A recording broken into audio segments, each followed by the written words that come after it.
Today is the most difficult day of Tian Yingzi's life. After years of managing her businesses in Haicheng, she found herself forced to hide in a remote suburb due to a citywide search. With the city far behind her and her telegraph machine confiscated, communication became difficult. She could not issue a retreat order in time and could only watch as her years of hard work went to waste. Reflecting on the rushed plan to swap people last night, she regretted it. It was too hasty. They must have noticed something unusual. They took advantage of the situation and uprooted us. What a mistake. Fortunately, most of the valuable things were stored away in time, so not much was lost, said Tian Wenjie, who was also shocked by the sudden turn of events. Although some of his businesses were destroyed, he was more worried about his son. I must catch that who targeted Chongyang and make him pay. Could it be Luo Hansu? Lu Xiaoping feared being exposed and didn't dare to show himself in front of those who knew him. He usually sneaked into the Luo family at night when he had to go there. It had been 8 or 9 years since he last saw Luo Hansu. In his memory, she was a well-mannered little girl, but he had heard enough discussions about her from Tian Wenjie and knew she was a talented child raised by Luo Yud. Recently, she had been targeting the second branch of the Luo family, hitting their weak spots, which made Lu Xiaoping suspicious of her. Even if it's not her, she's still connected to it, Tian Wenjie concluded, though he lacked solid evidence. Chongsheng, you go raise funds tonight. I'll make arrangements so that this person won't return tomorrow night, Tian Yingzi said, no longer pretending to be calm. She had transformed into a completely different person, her face now devoid of warmth, replaced by cold determination as she ordered, Wenjie, gather information from all sources and report back to me quickly. Cut off all the businesses that have been uprooted, and deal with some people swiftly to leave no hidden dangers. Yes, Tian Wenjie replied, shaking off his previous despair as he hurried off to take action. Chongsheng, go to Beiyang dock tonight and remove everything stored there. Send it to Base One overnight, and ensure they have round-the-clock patrols. There must be no slack at all. Lu Xiaoping nodded and asked, Madam, do you think Beiyang Wharf is no longer safe? The police and the Revolutionary Committee will eventually conduct an investigation. They are probably already sealing off the area. It's not safe to leave things there. Even a casino might not be able to protect them. To be safe, we should withdraw some of it first. Tian Yingzi was usually cautious in her work. The failed swap last night was one of her few mistakes. She had considered giving up on Tian Chongyang, but since he had been poisoned and became foolish, she thought that if she could create an antidote, she might be able to cure him. After careful consideration, she decided to take the risk to save him. However, time was too short, and the swap was done too hastily, with many details not arranged properly, leading to the current situation. Madam, you all rest here tonight. I will hurry back to the city to gather more information and come back tomorrow morning, Lu Xiaoping said, thinking he had not been exposed and that his legitimate job and identity would protect him from police scrutiny. All right. Tian Yingzi trusted him. As he stood to leave, she reminded him of something. Zhongsheng, I instructed Wenjie to transfer a significant amount of money the day before yesterday. He probably still has it in the city. Please coordinate with him and transfer everything to Base One tonight. Okay, I will go find him now, Lu Xiaoping said before leaving. After they left, the room fell silent. Tian Yingzi leaned wearily against the wooden chair, her gaze dark as she looked out the window, grinding her teeth. Luo Hansu, I really underestimated you. You are much more decisive and ruthless than your grandfather. I regret not getting rid of you sooner. In Luo Hansu's mind, it had long become a matter of life and death between them. It seemed she was winning for now, but she knew the two old men would soon take action. She wasn't afraid of their actions. She feared their inaction, as that would be even more dangerous. She had been very busy that day, helping Lu Jingxin and others clear out all the black markets in Haicheng, assisting in capturing many people, and even enjoying a hearty lunch at the police station. Zhou Moya had also been busy all afternoon and only came out of the tech room at 5 o'clock, rushing home afterward. Xiao Zhou, you're back. You two have worked hard today. Hansa just got home not long ago and is cooking dinner, Grandma Lu said, smiling as she collected clothes at the door, her warmth more evident than usual. Zhou Moyan noticed her change, locked his bike, and asked with a smile, "Grandma Lu, is there some good news at home?" "Today, my son had a successful day at work, thanks to Hansu's great help. I'm really happy." Grandma Lu heard from her neighbor at noon that her son was extremely busy, running around, and even missed his tea break. She quickly cooked 2 delicious dishes and made a pot of syrup to keep warm, sending it to the police station. She happened to see Luo Hansu helping him catch people, realizing how skilled this girl really was. Zhou Mo Yao had just heard from the police station leader about it. He hadn't seen his wife's skills yet and planned to find time to practice with her later. He smiled and said, "I'm glad to help." When he opened the door to their home, Luo Hansu was taking a shower. Hearing his familiar footsteps, she called out, "Mo Yao, have you eaten lunch yet?" "I had lunch." The police station staff brought him food, and he had a meal with 2 experts from the technical team. "I just finished cooking rice. Grandma Lu sent us a big bowl of braised pig's feet and some seaweed soup. We can just stir-fry some vegetables to eat." "Okay. I'll stir-fry while you finish your shower." Zhou Mo Yao poured himself a glass of water and noticed a large basket of Chinese cabbage on the kitchen counter, raising an eyebrow. "Hansu, where did you get the cabbage?" "I didn't buy it." "A few family members of the victims went to the police station to thank us, and one lady insisted on giving me some vegetables. I couldn't refuse, so I accepted." She indeed received some cabbage, but only took a small amount. It was similar to the cabbage she grew in her space, so she took the chance to pull out 2 or 3 pounds from there. Zhou Mo Yao loved this vegetable, so he started preparing it and asked, "Hansu, do you have plans for tonight?" "Yes, do you have something else to do?" "I have no plans for tonight." Zhou Mo Yao had already assigned tasks to his subordinates. Yang Pu and the others were very capable, able to handle 10 times the work of an elite, so everything would be taken care of smoothly. "The 2 brothers you arranged found out that Lu Chongsheng will be at Beiyang Wharf tonight. I'm going to meet him." Lu Xiaoping was unaware that he had already been exposed. His details were thoroughly investigated, and he didn't notice that 2 people had been following him while he hid around the city, even overhearing his destination for tonight's actions. When Luo Hansu finished her shower, Zhou Mo Yao was already stir-frying vegetables. Seeing her in light clothing with wet hair, he urged, "Hansu, quickly go back and put on some clothes, or you'll catch a cold." "Okay." Looking at her tall and graceful figure, Zhou Mo Yao's eyelashes fluttered, and some vivid images popped into his mind, but they were quickly suppressed after just 4 or 5 seconds. Luo Hansu quickly got dressed, wrapped her hair in a towel, and sat by the fire to warm up. She turned to him and asked about business. "Have you cracked the telegraph machine yet?" "It's mostly cracked, but there aren't many valid transmission records. What we can confirm from these records is that Tian Yingzi was involved in many illegal businesses with significant amounts of money. Mainly, it was Tian Wenjie and Lu Chongsheng, along with 2 others helping her. The 300,000 cash we found in the basement is probably just a drop in the bucket. Her illegal earnings over the years are likely stored elsewhere." She is very meticulous and cautious, using code names for many key terms, which will take time to investigate. She must know the telegraph machine is in our hands, and she will likely take action soon. The large sums of money will definitely be moved, and following her discreetly will yield better results.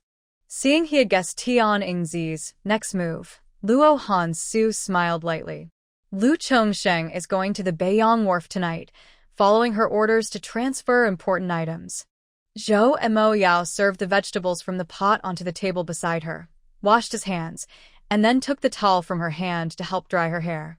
"I can do it myself." Luo Hansu felt a bit shy, but Zhou Mo Yao insisted, "Just lean a bit closer to the fire to dry your hair." Her hair was of excellent quality, black, smooth, and silky, requiring no combing. It fell neatly, with just a touch of his fingers. This was actually Zhou Mo Yao's first time helping a woman with her hair, and the feeling was indescribably wonderful, especially when he caught a whiff of her fresh, delicate scent. The vivid images he had suppressed earlier resurfaced. Luo Hansu, however, was not lost in thought. while enjoying his care, she focused on business matters. Once her hair was about 70% dry, she got up to eat. Grandma Lu's cooking was delicious, and the braised pig trotters were spicy, but not too hot, just right for Luo Hansu's taste. She finished 2 big bowls of rice. Zhou and Mo Yao usually had a big appetite and finished off the leftover dishes.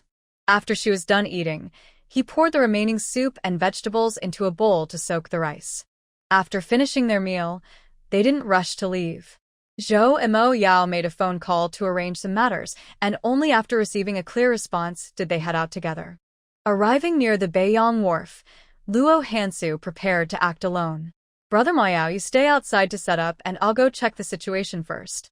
I'll make sure to complete the task.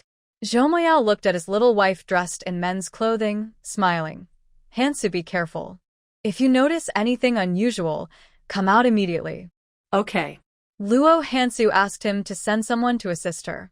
Tonight, she planned to completely destroy the business that Tian Yingzi operated at Beiyang Wharf and send Lu Xiaoping to where he should have gone long ago. She didn't tell Qing Sui and her brother about Lu Xiaoping. She felt it was unnecessary to burden them with the fate of a dying man. It was better to handle it quietly. With Zhou Moyao leading the team, she felt no worry at all. Carrying a cloth bag, she disguised herself as a passerby and walked briskly. After watching her disappear into the night, Zhou Moyao turned to join his companions, planning to help her resolve the issues with the Luo family's second branch quickly so they could return to the capital for their wedding. At Beiyang Wharf, there were many people around. Luo Hansu wore simple men's clothing and had put on makeup, making her ordinary appearance blend in without drawing much attention.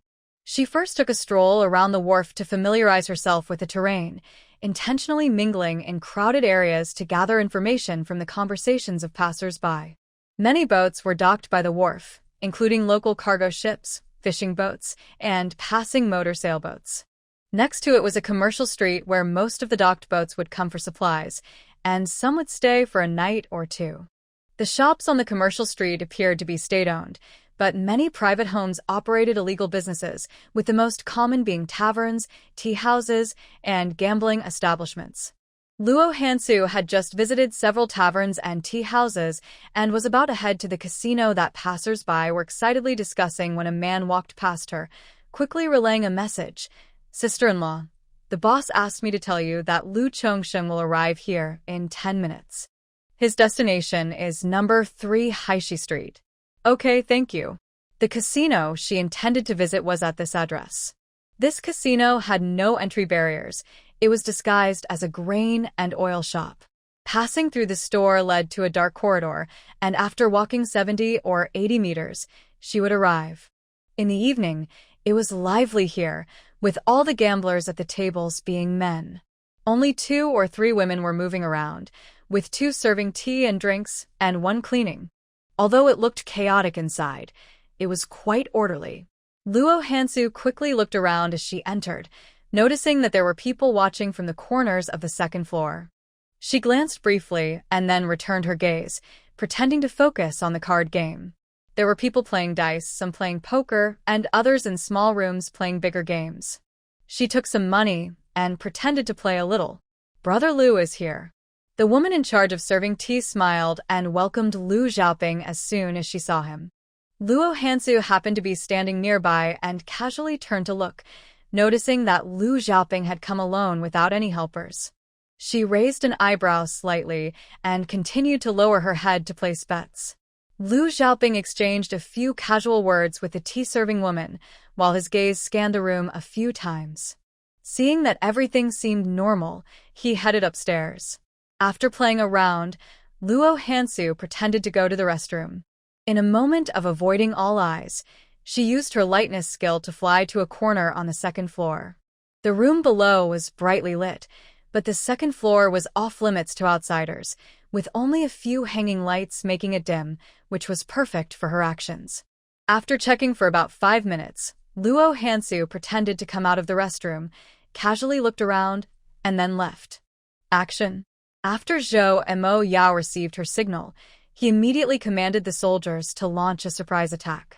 When the soldiers in uniform charged in with their guns, the entire Beiyang Wharf erupted in chaos. The illegal establishments were filled with screams, and those with criminal records panicked and fled, while some resisted with knives and clubs, forcing the soldiers to fire warning shots. Faster, even faster. At the moment the gunfire erupted, Liu Xiaoping was directing people to move boxes. There was a hidden door on the second floor leading to a side alley. He parked the tractor at the alley entrance, and once the boxes were loaded onto the vehicle, he could escape. Zhou Imo Yao's men deliberately delayed to give him enough time to flee. When Liu Xiaoping drove away in the tractor, he wore a smug smile, completely unaware that Luo Hansu was hiding in the cargo area, leaving a trail of markers behind. After bumping along for half an hour, they finally stopped in a residential area. Luo Hansu remained curled up in the corner of the cargo area, shaken but alert. When the vehicle stopped, she quickly slipped into her hidden space. As Liu Xiaoping jumped off the tractor, Tian Yingzi came out and asked, "Zhongsheng, did it go smoothly?" "Brother Jia, don't ask. I almost got caught." Although Liu Xiaoping felt relieved to have escaped, he still felt a lingering fear. Tian Yingzi's expression changed. "Did something happen at Beiyang Dock?" "Yes. Tonight's attack on Beiyang Dock was by soldiers, not the police or the Revolutionary Committee. If I had been a minute slower, I probably would have been shot." Liu Xiaoping thought about how unsafe the city was and urged, "Jega, are your things ready? If they are, let's load them onto the truck and leave the city immediately." "They're ready. Come help me carry them." The two of them ran back and forth 3 times, bringing up 6 wooden boxes.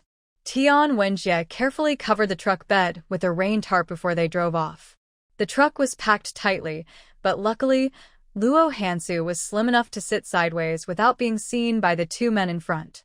They avoided the wide roads in the city and chose the bumpy dirt roads on the outskirts, which were full of potholes, making both the people and the boxes bounce around. After bumping along for over half an hour, the tractor moved away from the bustling city and entered the countryside, where they could hear the sounds of insects and birds, along with the occasional barking dog. Luo Hansu secretly lifted the rain tarp to check their direction. They were heading toward the Luo family ancestral tomb, a place she visited every Qingming festival to pay respects to her grandfather, so she was somewhat familiar with the roads.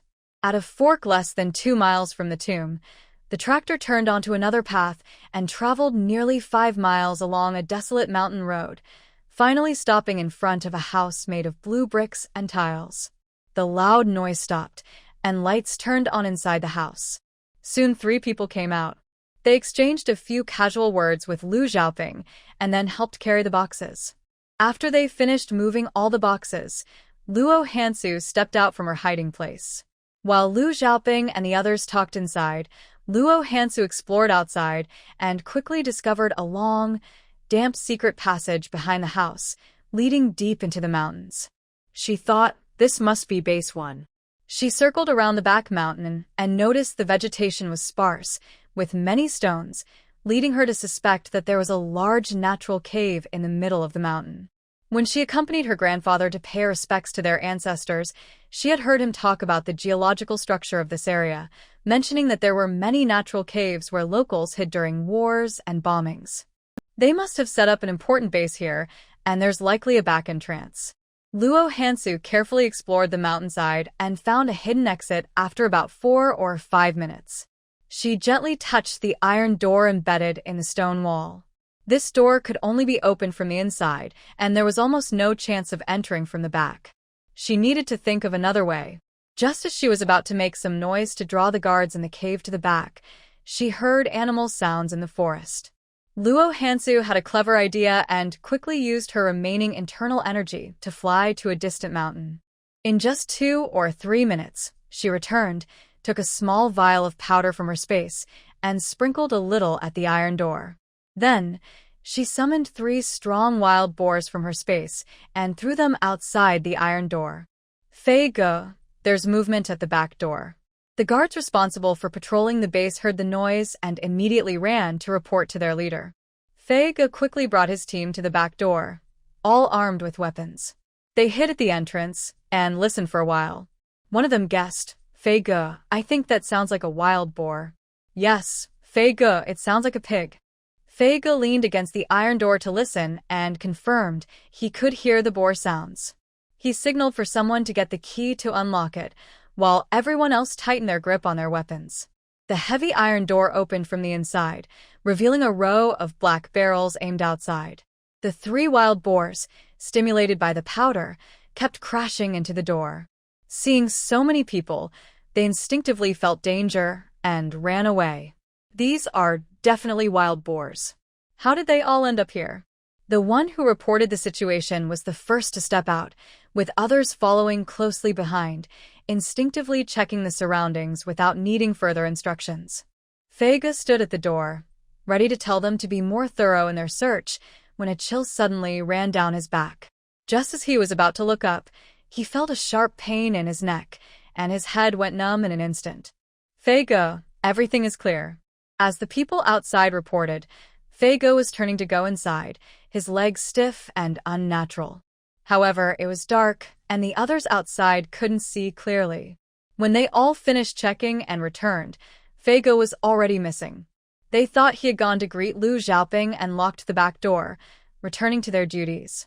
At that moment, Fei Ge was unconscious, thrown into the space with Tian Chongyang.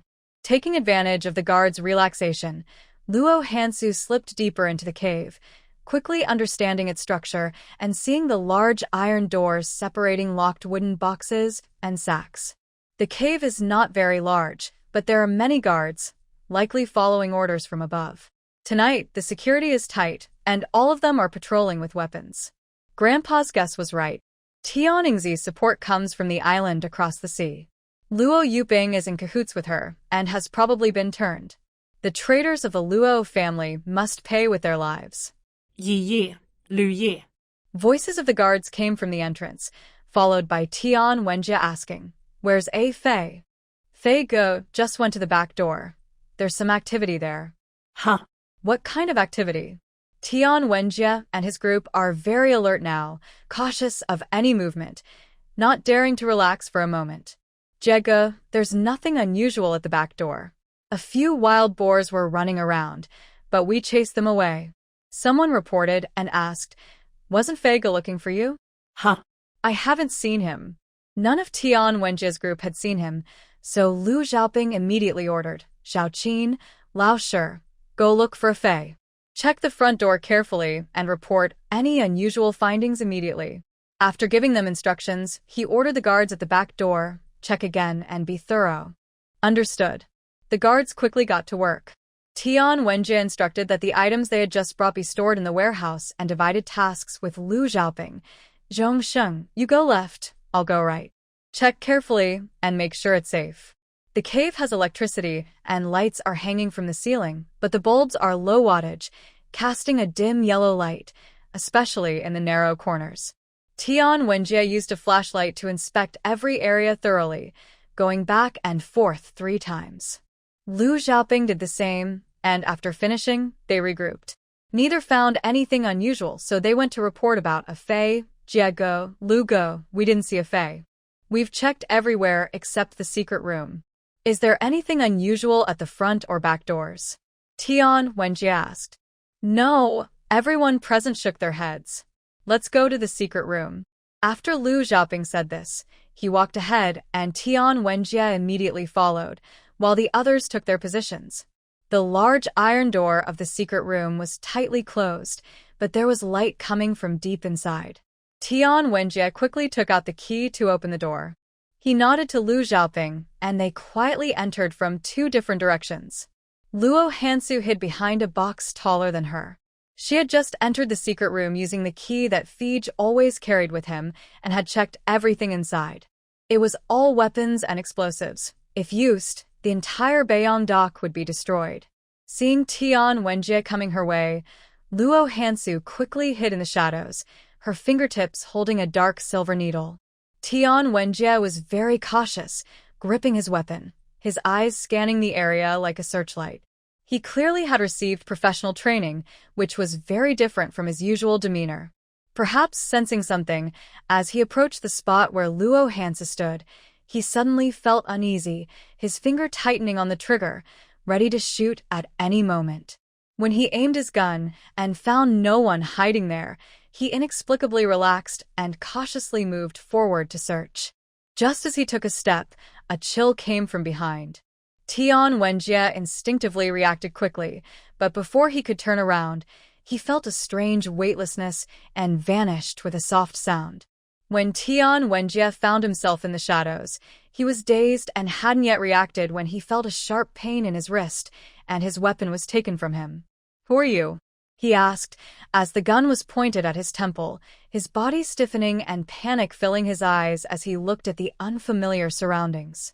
"Guess who I am?" a familiar cold voice replied. Tian Yingzi turned his head sharply, his pupils widening in shock. "Luo Hansu." The voice was hers, but the person in front of him was not. Before he could make sense of it, there was a loud bang as Luo Hansu shot him, hitting his thigh. Ah! Blood gushed out, and his piercing scream echoed through the space, startling nearby chickens and ducks into flapping their wings and fleeing. There were many things to deal with outside, and Luo Hansu didn't want to handle him anymore. She searched him thoroughly for any hidden weapons and then tossed him into a room to keep her son Tian Chongyang company. Chongyang. Seeing her son sitting in the corner, drooling and lost, Tian Yingzi, clutching his painfully injured leg, twisted his face in anger and questioned, "Luo Hansu, you did this.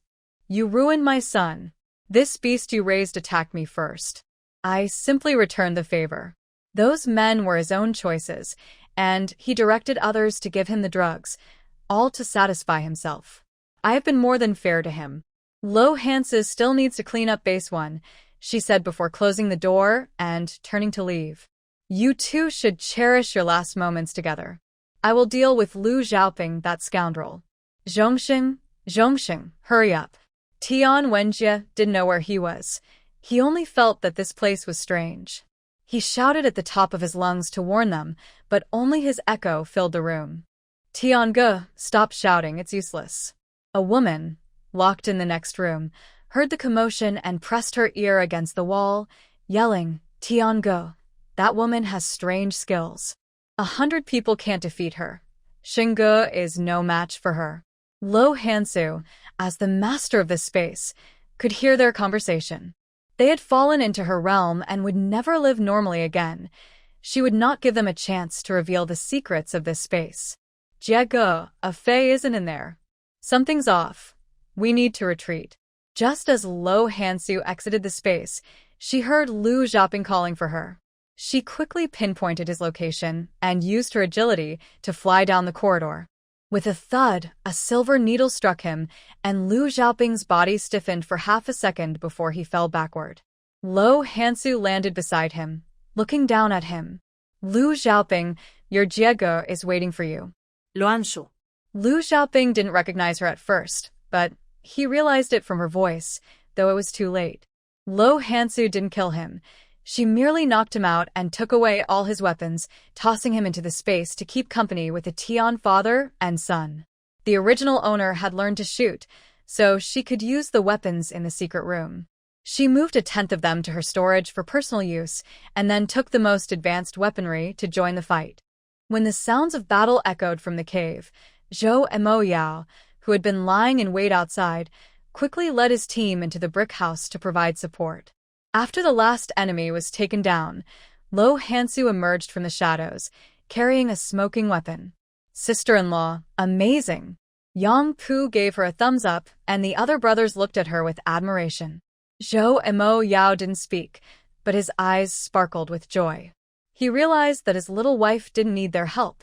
She could handle this base all by herself. Get to work, move the goods. Luo Hansu had him lead the team, here not to help but to do the hard labor of moving the spoils. Zhou Emoyao caught the keys she threw and handed them to Yang Pu. He walked over to her with a big smile and asked, "Are you hurt?" "No," Luo Hansu replied with a fond smile. Zhou Emoyao took a roasted chicken wrapped in lotus leaves from his backpack and handed it to her. "Hansu, you sit and eat. We'll handle the rest." Luo Hansu took the chicken with one hand and handed him her gun with the other, quietly saying, "Leave Tian Yingzi and Lu Xiaoping to me. I still have use for them." "Okay," Zhou Emoyao said without asking more. There's a secret room inside filled with weapons. Be careful when moving them. Luo Hansu pointed to the deepest part of the secret room. She moved a stool and sat in the corner, not wanting to disturb them. Since there was only one passage, after counting the items, they took off their heavy winter coats and used pure strength to move everything out one by one. After finishing the chicken, Luo Hansu told Zhou Mo Yao she was going to the secret room to deal with Tian Yingzi and the others. Tian Yingzi, who had been shot, was in so much pain he was almost fainting. Lu Xiaoping and Fei Ge had just woken up and were trying to figure out how to escape after helping him with his wounds. When Luo Hansu entered the room, they quickly tried to subdue her, but she nimbly stepped back and easily avoided their attacks. In the moment they were surprised, she turned and kicked, sending both of them flying. They landed on the ground like two lumps of mud, unable to get up due to the pain. Luo Hansu had just picked a whip from her mother's collection. In her past life, she was best with a sword and least skilled with a whip, but she could handle them well. With the whip in hand, all four men, including Tian Chongyang, were hit and rolled around, crying out in pain. The women in the next room couldn't see what was happening but could imagine it, trembling in a corner, afraid to make a sound, fearing the whip would come down on them too. The first to faint from the whipping was Tian Yingzi, who had lost too much blood from his leg wound and was already close to passing out. After receiving 7 or 8 lashes, he was out cold. The worst off were Lu Xiaoping and Tian Chongyang. Lu Xiaoping's face was badly injured, covered in deep, bloody marks. Instead of being a good person, you chose to be a traitor, serving that old villain Tian Yingzi. Uncle Rongguang must have discovered her true identity and had solid evidence, which is why you all set a trap to have him killed. I'm sorry, but I can't assist with that. Her partner often helped Tian Yingzi do bad things, and she contributed a lot as well. While committing wrongdoings, she also enjoyed the benefits. Someone like her deserves severe punishment. Even a dose of poison would be too lenient. When she came out of the secret room, Luo Hansu had already removed her makeup and was still wearing fitted men's clothing. Seeing there were still many items left, she took the initiative to help carry the goods.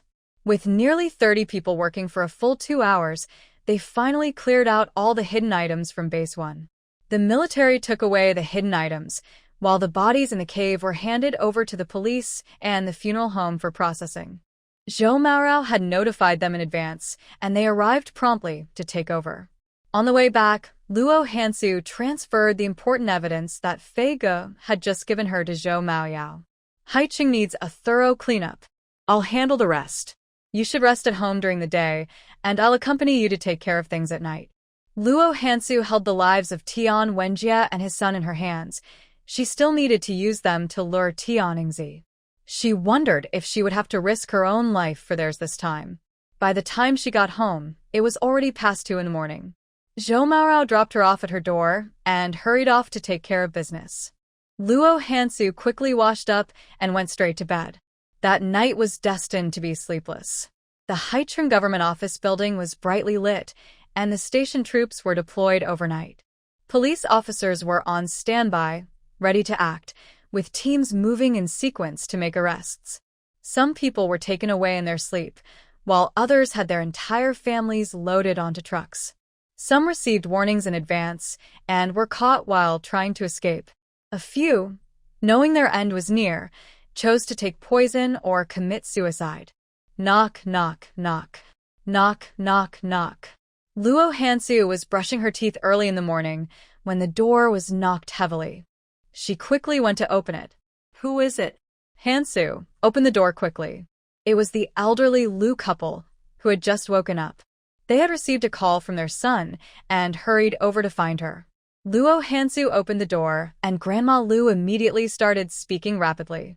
Hansu, something has happened. Luo Yuping is missing, and Luo Fuyuan and Luo Fuyuan have all disappeared. What? For the first time, Luo Hansu showed a shocked expression in front of others.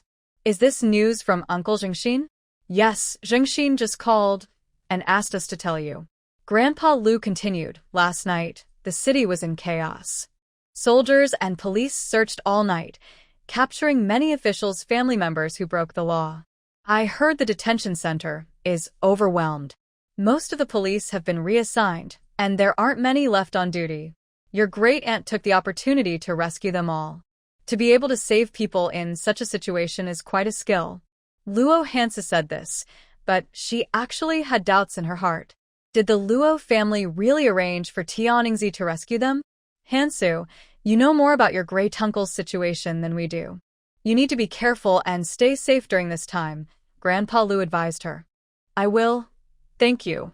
Luo Hansu acknowledged. Hansu, is Xiao Zhou not home? Grandma Lu glanced inside, but didn't see anyone. Zhou and Mo Yao had already revealed his identity as a soldier. Last night, he mobilized the station troops to assist, so he was likely in charge of the surprise operation. There was no need to hide his identity anymore, so she told him the truth. Brother Mo Yao is not home. He is an officer sent to investigate the case and was working with Uncle Jingxin last night. Oh. Given Zhou and Mo Yao's special status, the Lu elders were not surprised. They understood the situation and didn't ask more questions, giving her a few reminders before leaving. Luo Hansu quickly finished washing up and didn't cook breakfast at home. She hurriedly rode her bike to a state-run breakfast shop to buy some buns and steamed bread before rushing to find Zhou and Mo Yao.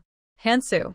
Zhou and Mo Yao had been interrogating all night, yet he didn't look tired and had no signs of red in his eyes. Upon seeing her, he said, I just received news that the entire second branch of the Luo family is missing. I've sent Yang Pu to the scene to investigate. I don't think this was done by Tian Yingzi.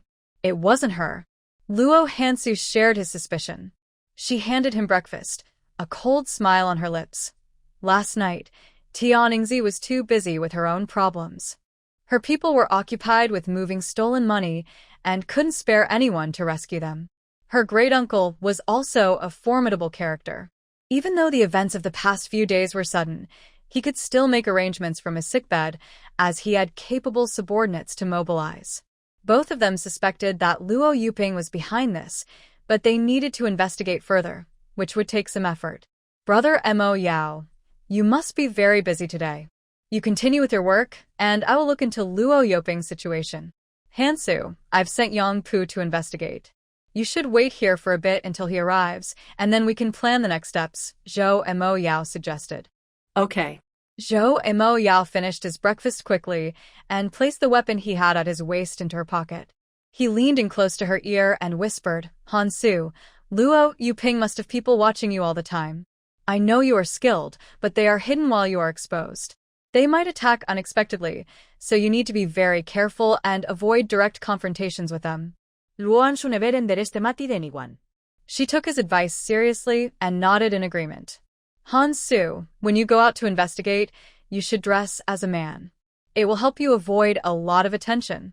Zhou and Mo Yao was a bit worried about her, but his wife was strong-willed and independent. She had her own plans, and he needed to respect and support her. He couldn't accompany her, but he could help from the front. Hansu, you should secretly look into Luo Yuping and his people. If you find any clues, call me. I will coordinate our actions and speed up the capture of their accomplices, seizing their illegal gains.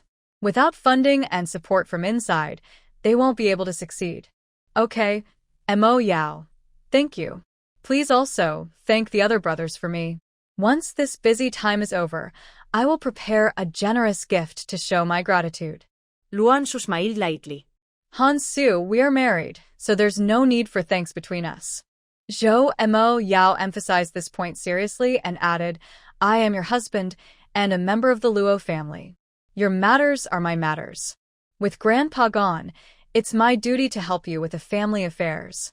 Luo Hansu had been independent for too long, handling everything herself and never relying on others. She never thought her problems were someone else's responsibility. But now he said, your matters are my matters, and your family affairs are my duty. These words were unfamiliar to her. She had never heard anyone say such things before. They were simple and unadorned, yet they quietly broke down the walls around her heart. After finishing breakfast with him, she went to the household registration office to find Chung Sui. Cheng Su-yi had also worked late into the night and was busy sorting through the household files of the deceased at Base One. Su-yi, have you had breakfast yet? Seeing her, Cheng Su-yi immediately came to the window. Hansu, iba'y din. Yang Pu brought me breakfast. Luo Hansu raised her eyebrows slightly. Had their relationship progressed so quickly? Hansu, it's not what you think. Yang Pu told me, but I didn't agree. I feel we need to understand each other better. He came this morning to check some files and brought me breakfast on the way. Cheng Su-yi was straightforward about this matter. She told her openly, and it wasn't awkward to meet Yang Pu. She interacted with him calmly. Luo Hansu understood her and didn't press further. She shifted to serious matters. Sister Su-yi, you must have heard about the Luo Yuping family. Things are chaotic outside these days. You and Zaiming should be careful. We know. I heard from Yang Pu that you are helping with the investigation. You need to be careful too. That family is dangerous. We only saw the surface before and knew they were trouble. Now that their true identity is revealed, they might act even more extreme. You've interfered with their plans. They are narrow-minded and ruthless, so they will definitely seek revenge. Try to stay close to your brother-in-law and avoid going out alone. He can help catch them. Cheng Su-yi was very worried about her. In the morning, she had asked Yang Pu to pass a message to Zhou Mo Yao, asking him to protect her. Sister Su-yi, I know what to do. Don't worry. Luo Hansu didn't want to disturb her work, so she said a few words and left. Zhou Mo Yao and the others were very busy. They quickly had some breakfast before heading off to interrogate and investigate. Luo Hansu couldn't help with these matters, so while waiting for Yang Pu to return, she took it upon herself to provide support. She quietly brought out a bucket of well water, boiled it, made tea for each of them, and filled all the empty thermoses, silently expressing her gratitude. Yang Pu returned an hour later and immediately told her, sister-in-law, last night's operation wasn't planned by Tian Yingzi. It was arranged by Luo Yuping and his son. They used a mole who had been undercover for a long time and had never been suspected before. This time, to save their family, they urgently activated him, and after completing the task last night, he took his whole family and ran. Where did they go? Luo Hansu wanted to know if Luo Yuping and Tian Yingzi had the same backing. Across the sea. Yang Pu was reliable and had gone to investigate this matter thoroughly, which took some time. Seeing that she didn't seem surprised and was calm, Yang Pu raised an eyebrow.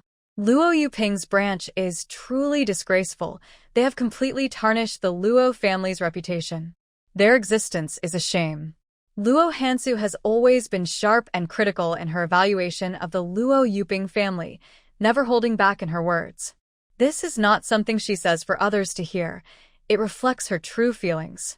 This toxic family fled overnight, and she suspects they are still in Haicheng. After years of operation, they have accumulated significant wealth and will not give up easily. They are likely planning to transfer their assets. She must intercept them before they escape. She doesn't care about their fate, but the wealth that belongs to the country must not leave with them. Yang Pu, you can get back to work. Please tell Brother Mo Yao that I'm going to track their whereabouts, Luo Hansu said hurriedly. Yang Pu chased after her, reminding her, sister-in-law, be careful. I know, she replied, waving her hand as she left confidently. After leaving the city police station, she didn't immediately investigate. Instead, she rode her bike home and headed straight to the space to interrogate Tian Wenjia. She used the interrogation techniques she learned in her previous life on the Tian father and son. After Tian Chongyang was tortured into unconsciousness, Tian Wenjia finally revealed the information she wanted.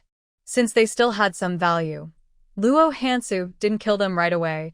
She gave them a pill to keep them alive, but just barely. They had committed countless crimes, and according to the law, they deserved the death penalty. However, she felt they should suffer before their end, rather than die easily. Tian Wenjie provided 3 addresses where the Luo Yuping family might be hiding, as these locations stored stolen money and goods. He wasn't sure of the exact amounts, but guessed they were substantial. After a quick change into male clothing in her space, Luo Hansu opened the secret passage in her study and quietly left her home. While Tian Yingzi hid supplies in a deep mountain cave, Luo Yuping and his son stored theirs in a busy neighborhood. They directly controlled state-owned shops, filling them with their loyal followers, and the warehouses behind the shops were stocked with years of illicit income. When Luo Hansu reached the first shop, it was operating normally. On the surface, everything seemed fine, and the business was doing well, with many people lined up to buy goods early in the morning. She quickly surveyed the shop to understand its layout before heading straight to the back door. With exceptional martial skills, she could easily avoid detection, even during the day. It didn't take her long to obtain the key to the underground warehouse and take all the piled-up wealth and supplies, leaving no empty boxes behind. After collecting the illegal gains, she called Lu Jingxin to quickly bring people over to handle the results. The second location for hiding supplies was a church in a certain area. Since it was a bit far, Luo Hansu arrived there at 1 o'clock in the afternoon. The church was unguarded, but all the doors were locked with heavy iron locks, and many warning seals were posted on the walls and windows. Noticing a series of fresh footprints at the back door, Luo Hansu squinted her eyes. They moved it? It took her 2 or 3 minutes to sneak into the dusty, cobweb-filled church. Seeing many footprints on the ground, she immediately followed them forward. They moved 1/3 of it. The marks on the ground were clear, indicating a hurried action, likely done that morning. Luo Hansu opened all the wooden boxes and found that nearly half contained gold, including gold bars, various gold jewelry, and a good amount of silver coins and cash. Additionally, there were some antiques, porcelain, and paintings. After examining the artifacts and paintings, she realized they were not registered in the Luo family records, meaning they were taken from elsewhere and not part of the inheritance given to Luo Yuping by the family elders. Luo Hansu did not touch the supplies but estimated their value before quickly calling Zhou Maoyao. Zhou Maoyao had been busy all morning and was just having lunch when he received her call. He immediately assigned the task to Yang Pu, instructing him to lead a team to take over. Luo Hansu waited for over an hour before Yang Pu arrived with his team. Upon seeing her, he gave her a thumbs up. "Sister-in-law, you're impressive." "I got it out of Tian Wenjie." He was trustworthy, and Luo Hansu told him the truth. "I arrived a bit late. 1/3 of the supplies in the church have already been moved. The footprints and marks are fresh, so it must have happened this morning." Yang Pu understood her meaning. The rest would eventually be moved as well. They just needed to wait here, and they would be able to track down the Luo family's current hiding place by following those transporting the treasures. Luo Yuping's family was currently being searched for throughout the city and would likely flee Haiqing quickly, definitely coming to deal with this batch of goods in the shortest time possible. They wouldn't have to wait long. "Sister-in-law, leave the rest to me. The boss said you have other matters to attend to, so you go ahead." "Okay." Luo Hansu felt assured to leave it to him and said, "Both of those old men are very cunning and full of tricks. They will surely hold back something, so you all be careful. Also, let's exchange accurate information in a timely manner and act together." "Understood." Now that Yang Pu had interacted with her more, he saw the shadow of Zhou Moyao in her. Their styles of speaking and acting were very similar, decisive and efficient, always sticking to their word. The more he looked, the more he felt they were a good match. Yang Pu took care of the church matters while Luo Hansu hurried to the abandoned brick factory in the south of the city. Tonight, she still needed to use Tian Jia and his son to lure out the old slippery character, Tian Yingzi. Tian Wenjie was quite tight-lipped and loyal to his aunt.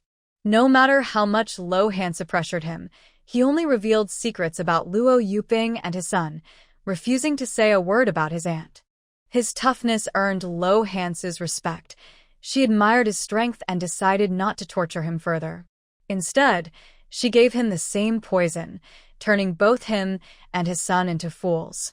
After a busy day outside without a proper meal, Luo Hansu took a moment to cook rice and stir-fried a meat and a vegetable dish in her space. After eating her fill, she headed to the abandoned brick factory to set up the scene. Zhou Moyao was supposed to come keep her company, but Luo Hansu didn't let him. Tian Yingzi should have already received news about the destruction of Base One and would know that Tian Wenjie and his son had been captured. She wouldn't take the risk to rescue them herself. However, knowing her affection for her nephew and grandnephew, she would likely send someone to the scene to confirm. In the quiet of the night, several agile individuals sneaked into the desolate factory like mice. They were all specially trained, moving in perfect sync for defense and attack. Luo Hansu hid in a dark spot on the roof, observing the movements inside and outside. Only 5 or 6 had entered, but there were about 20 waiting outside, all finding advantageous positions to lie in wait. Yi Hongbiang. One sharp-eyed person quickly spotted Tian Jia and his son bound with iron chains. He immediately approached to check their breathing while the others remained alert. They are alive. They have breath. Before coming, Tian Yingzi had given orders that if the two were dead, they would not waste resources to exchange for their bodies, but if they were alive, they would do everything possible to rescue them. While the people inside were searching for a rescue, Luo Hansu had already leaped to the neighboring high ground. After quickly confirming the positions of the others, she decisively launched an attack. Outside, the sounds of fierce fighting could be heard. The people inside quickly rescued the Tian family father and son, and under the cover of their companions, they retreated from the side. Luo Hansu gave them a moment to escape.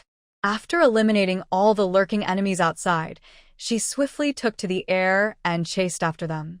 She landed on the roof of the large truck they had prepared and then slipped into another space. Quick, go! 5 or 6 people carried the Tian family father and son into the truck's cabin and fled as fast as they could, unaware that as the vehicle started, Luo Hansu emerged from the space, leisurely lying on the roof and admiring the starry sky. Tian Yingzi had planned tonight's operation meticulously. To shake off any pursuers, she had arranged for decoy trucks at intersections and deployed a team of elite members to intercept any ambushes. Her team was focused on the back of the truck and completely missed the living person lying on the roof. The people inside the cabin also did not notice the slight movement on the roof. An hour later, the large truck stopped at a chemical factory on the outskirts of the city. Tian Yingzi hurried over, her expression dark and serious, and ordered Teams 1 and 2, go investigate immediately. Report any unusual activity right away, and don't let any suspicious person escape. Yes. What about Wenjie and Chongyang? Tian Yingzi had already received news that they were rescued, but the details were unclear. Madam, the situation is very bad. Both of them have been drugged and are now confused, reported the team leader.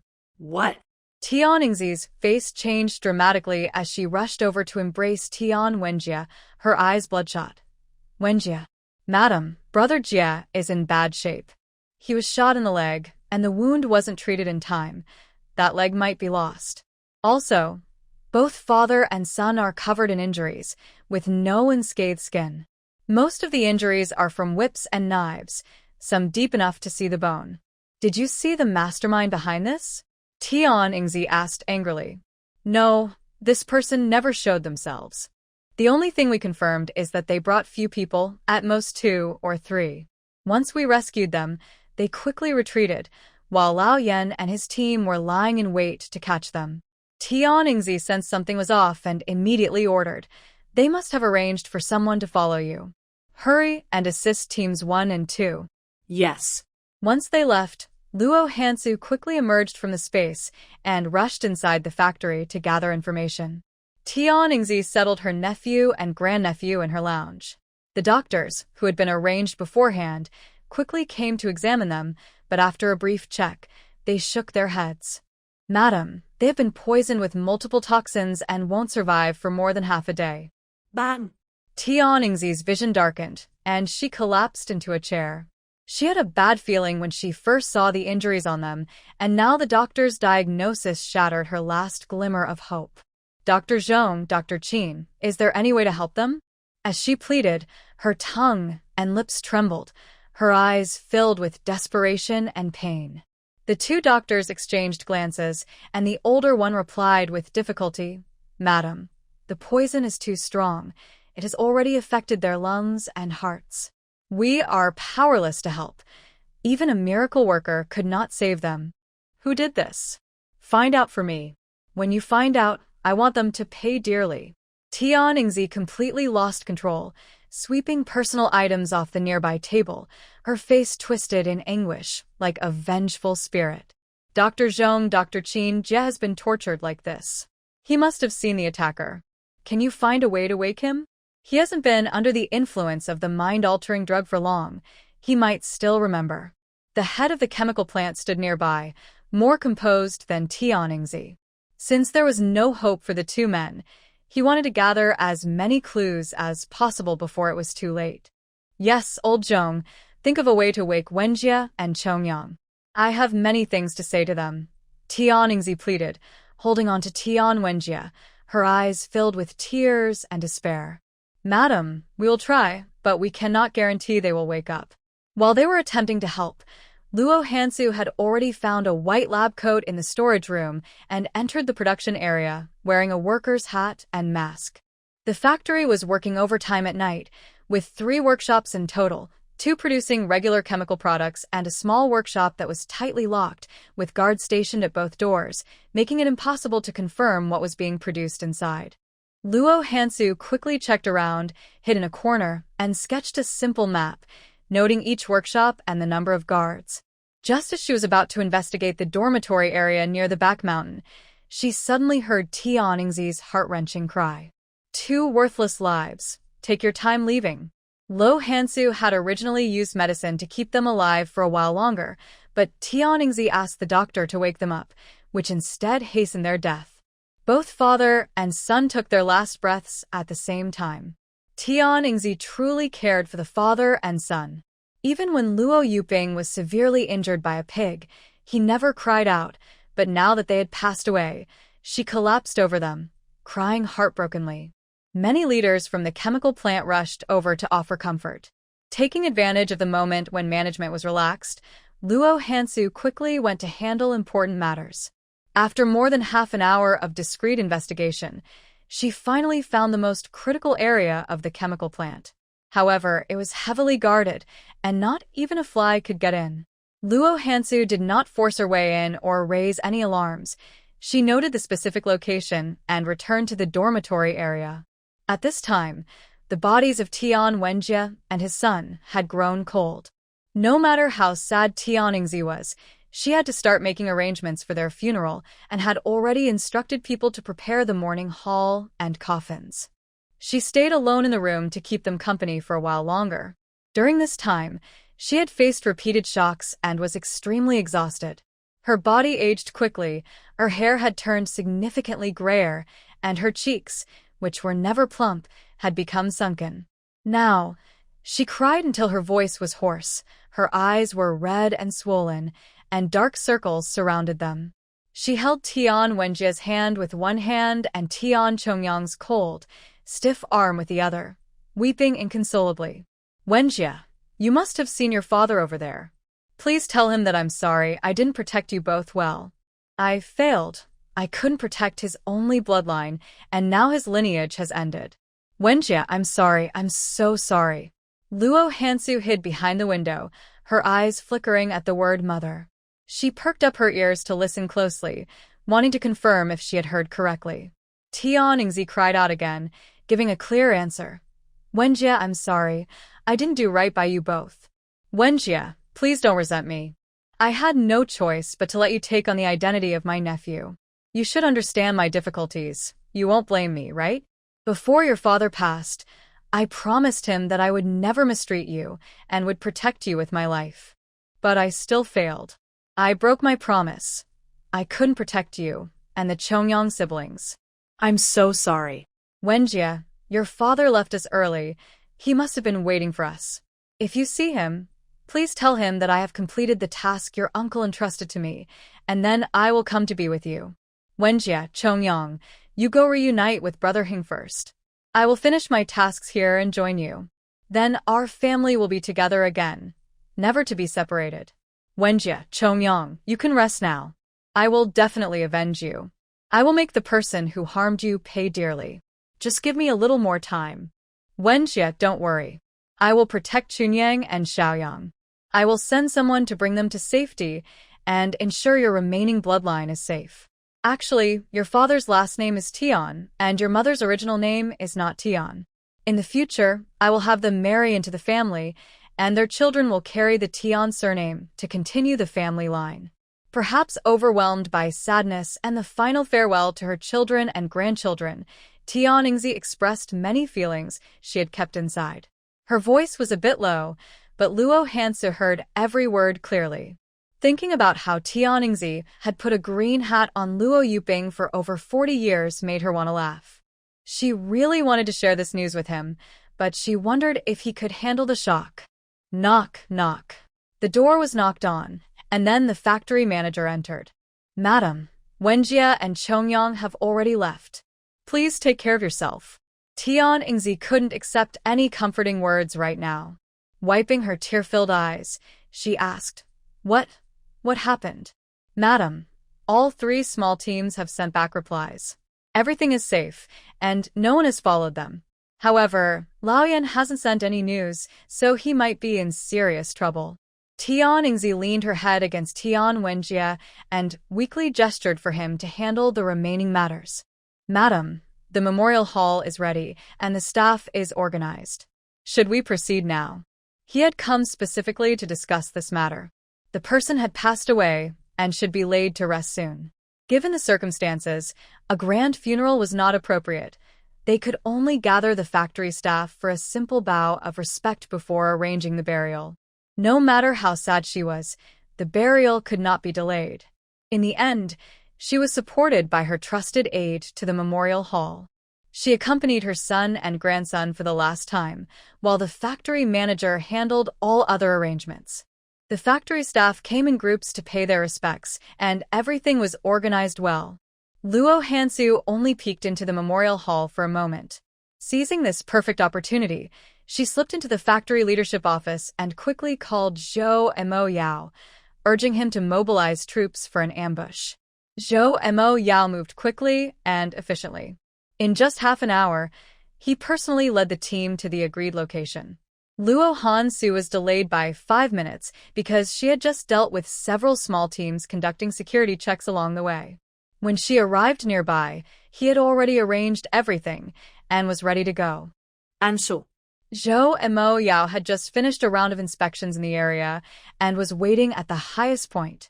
As soon as she appeared, his sharp eyes quickly spotted her. Luo Hansu ran the last 100 meters and greeted him with a gentle smile. Did you wait long?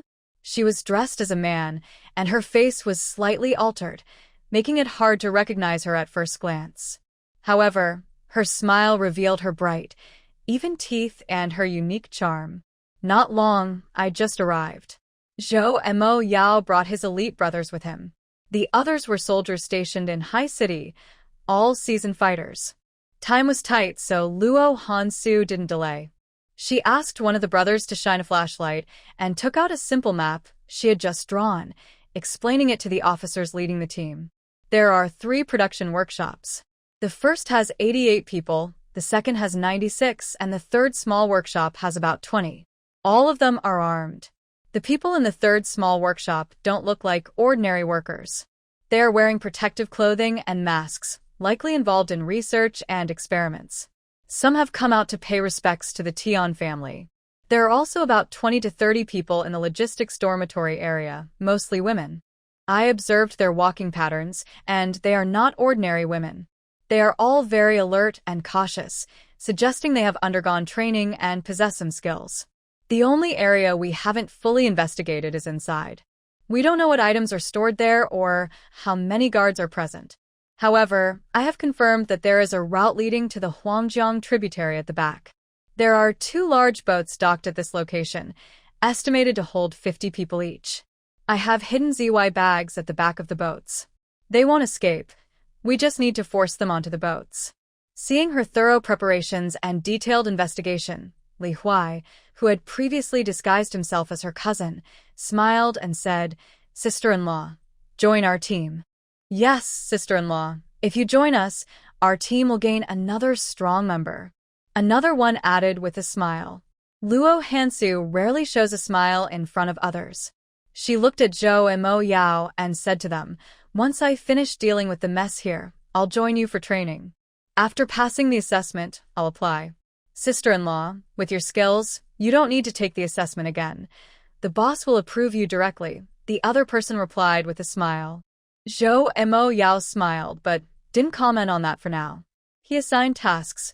"All right, let's handle this matter first. Hansu, you'll act with us and I'll go alone.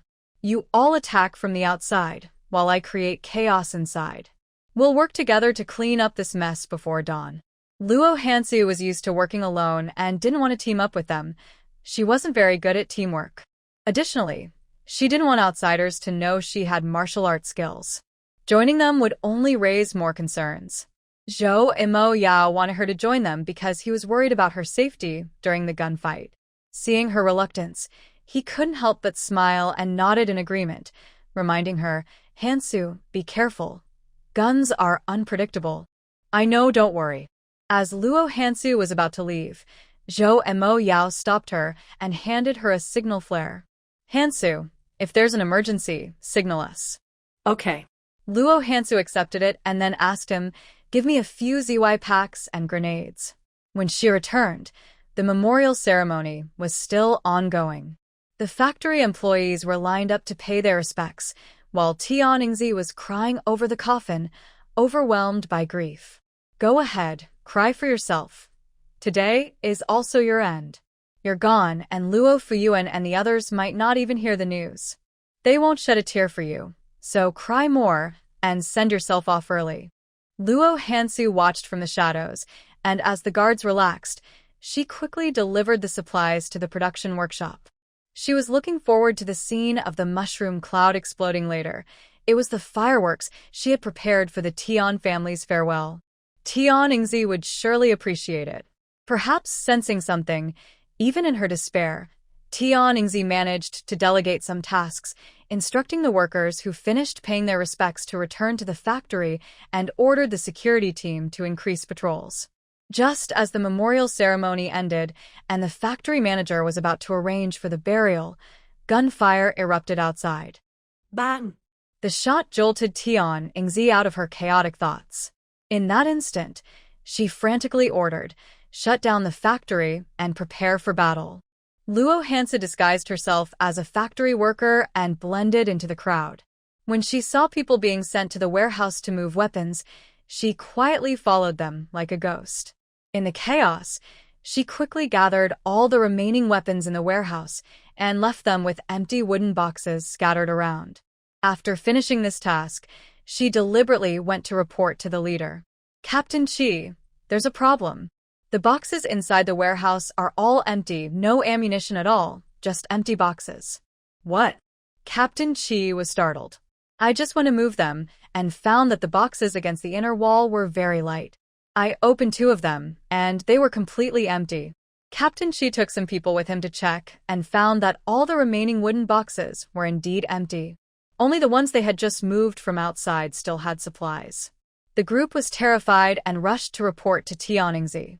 When Tian Yingzi learned of this, she nearly shot Captain Chi, but the factory manager intervened and saved his life. Outside, the attack was fierce, but they were running low on weapons and casualties were increasing. At the moment when 2 large factory buildings suddenly exploded and collapsed, they had lost all ability to resist. "There's a traitor among us," Tian Yingzi realized quickly, but understanding this was too late. Her years of hard work had been destroyed in an instant. "Madam, the morning hall is on fire. Brother Jie and his son have been doused with oil, and now it's burning." Upon hearing this news, Tian Yingzi felt dizzy, her vision darkened, and she spat out blood, staggering and falling to the ground. "Put out the fire." Put it out. "Madam, it's too late. The entire morning hall is engulfed in flames. The fire is too strong to control." In the end, Tian Yingzi could only watch helplessly as the morning hall was consumed by the fire. Her beloved son and grandson turned to ashes. In this urgent situation, she had no choice but to issue a desperate order. "Retreat. Fall back. Open the emergency exit." Luo Hansu had been creating chaos inside, hiding in a secret spot and shooting down several machine gunners positioned above. Upon hearing Tian Yingzi's command, she immediately revealed herself and followed the commotion. The emergency exit mentioned by Tian Yingzi was the core area that Luo Hansu had been investigating. At that moment, all defenses were on high alert, and they opened the heavy iron doors at her command, allowing everyone to retreat into the passage. Only about 50 people remained at the exit, and among them, around 10 were injured. Tian Yingzi glanced at them briefly and, without hesitation, coldly ordered, "You stay here to buy us time. I will report your bravery to the higher-ups and ensure your families live without worry for the rest of their lives." These individuals were only injured, not fatally, and had a chance to survive if they escaped. But now, she ordered them to cut off their escape route. They were extremely unwilling, but had no choice, responding with a sense of despair, "Yes." Tian Yingzi took the keys from her pocket and tossed them to them, pointing to the stacked wooden boxes in the next room, her voice hoarse yet ruthless. "Make sure they don't return." Yes. Luo Hansu had already noticed those boxes. There weren't many, just over 10, but she sensed that what was inside was more dangerous than guns and ammunition, and it needed to be dealt with quickly. As Tian Yingzi hurriedly escaped with her group, Luo Hansu did not follow immediately. When the injured opened the door with the keys, she launched a surprise attack from behind. In just 2 or 3 seconds, all 10 or so of them fell to her sharp dagger. After dealing with them, she heard a rush of footsteps outside. She quickly opened the heavy iron door, and the first person she saw was Zhou Maoyao. "Hansu." Zhou Maoyao rushed in like a leopard, and upon seeing the pile of bodies on the ground and the bloody dagger in her hand, he looked worried. "Are you hurt?" No. Luo Hansu exuded a chilling aura and didn't waste time with small talk. She pulled him toward the newly opened storage room.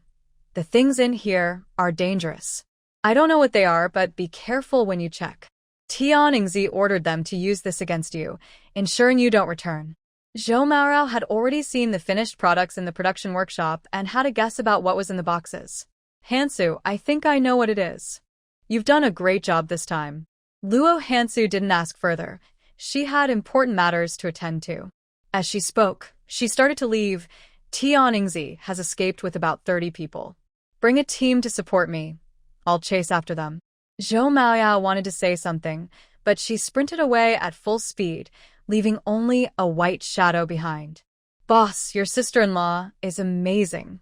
Li Huigong examined the fatal wounds on the ground, all caused by a single precise stab. The injuries were deep, indicating that the attacker was swift and ruthless. It was clear that these people had all died at the hands of Luo Hansu. She had taken down so many without Tian Yingzi noticing, a skill they could not match.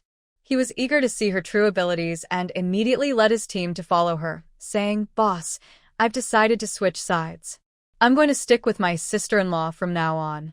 Zhou Maoyao also noticed the deadly wounds and the expressions on the victims' faces. His little wife was truly remarkable. Her skills might even surpass his. "There's no need to touch anything in the storage room yet.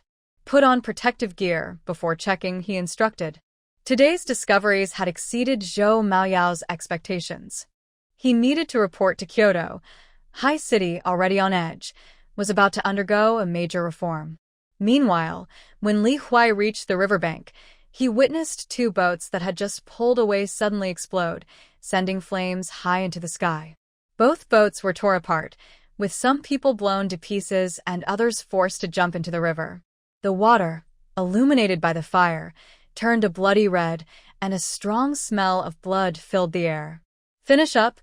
I'm going after Tian Yingzi," Luo Hansu said, passing the cleanup task to him before swiftly moving away. When she arrived, she had overheard Tian Yingzi, the cunning fox, giving orders for everyone to board the boats while she took 2 or 3 trusted followers and escaped in a jeep hidden in the passage. Once she confirmed there was a traitor in the factory, Tian Yingzi quickly abandoned her plan to escape by boat. When she saw the 2 boats explode, she felt an immense relief, at least for 3 seconds, until she realized her escape plan had been discovered and someone was pursuing her. Bang! The Jeep's tire was hit and blew out. Despite the flat tire, the driver pressed the gas pedal to the floor, trying to reach a safe spot before the tire completely failed. The four wheels sped along the rugged mountain road while Luo Hansu used her lightness skill to take a shortcut over the mountain, preparing for the best shooting position. With no one catching up, Tian Yingzi let out a sigh of relief. Drive to the village ahead. We'll leave by boat. Just as she finished speaking, a bullet shattered the car window and struck the driver in the chest. Ugh. The driver coughed up blood, leaving behind a final warning. There's an ambush ahead. Brother Meng. Bang. With the scream of her companion, the jeep crashed into the hillside, making a loud noise. Get out. Tian Yingzi quickly opened the door and jumped out, hiding behind the car with a worried expression, tightly holding her weapon. Ma'am, there's an ambush ahead and pursuers behind. We can only head into the mountains to find a way to survive. Boss, you the lady through the mountain path. I'll drive to draw their attention. These people were extremely loyal to Tian Yingzi, willing to risk their lives for her even in such dire circumstances. Although Tian Yingzi was clever and capable, she felt helpless at this moment. As she left resolutely, she warned with red eyes, "You, stay alive and find a way to protect yourself. We will come back for you." Okay. He wanted to survive, especially since Tian Yingzi had given him a glimmer of hope, but Luo Hansu wouldn't let him live. She fired 3 or 4 shots, killing him in the car. Seeing that only he was inside, Luo Hansu turned and headed into the mountains, finding the 2 others in just a few minutes. Bang, bang, bang.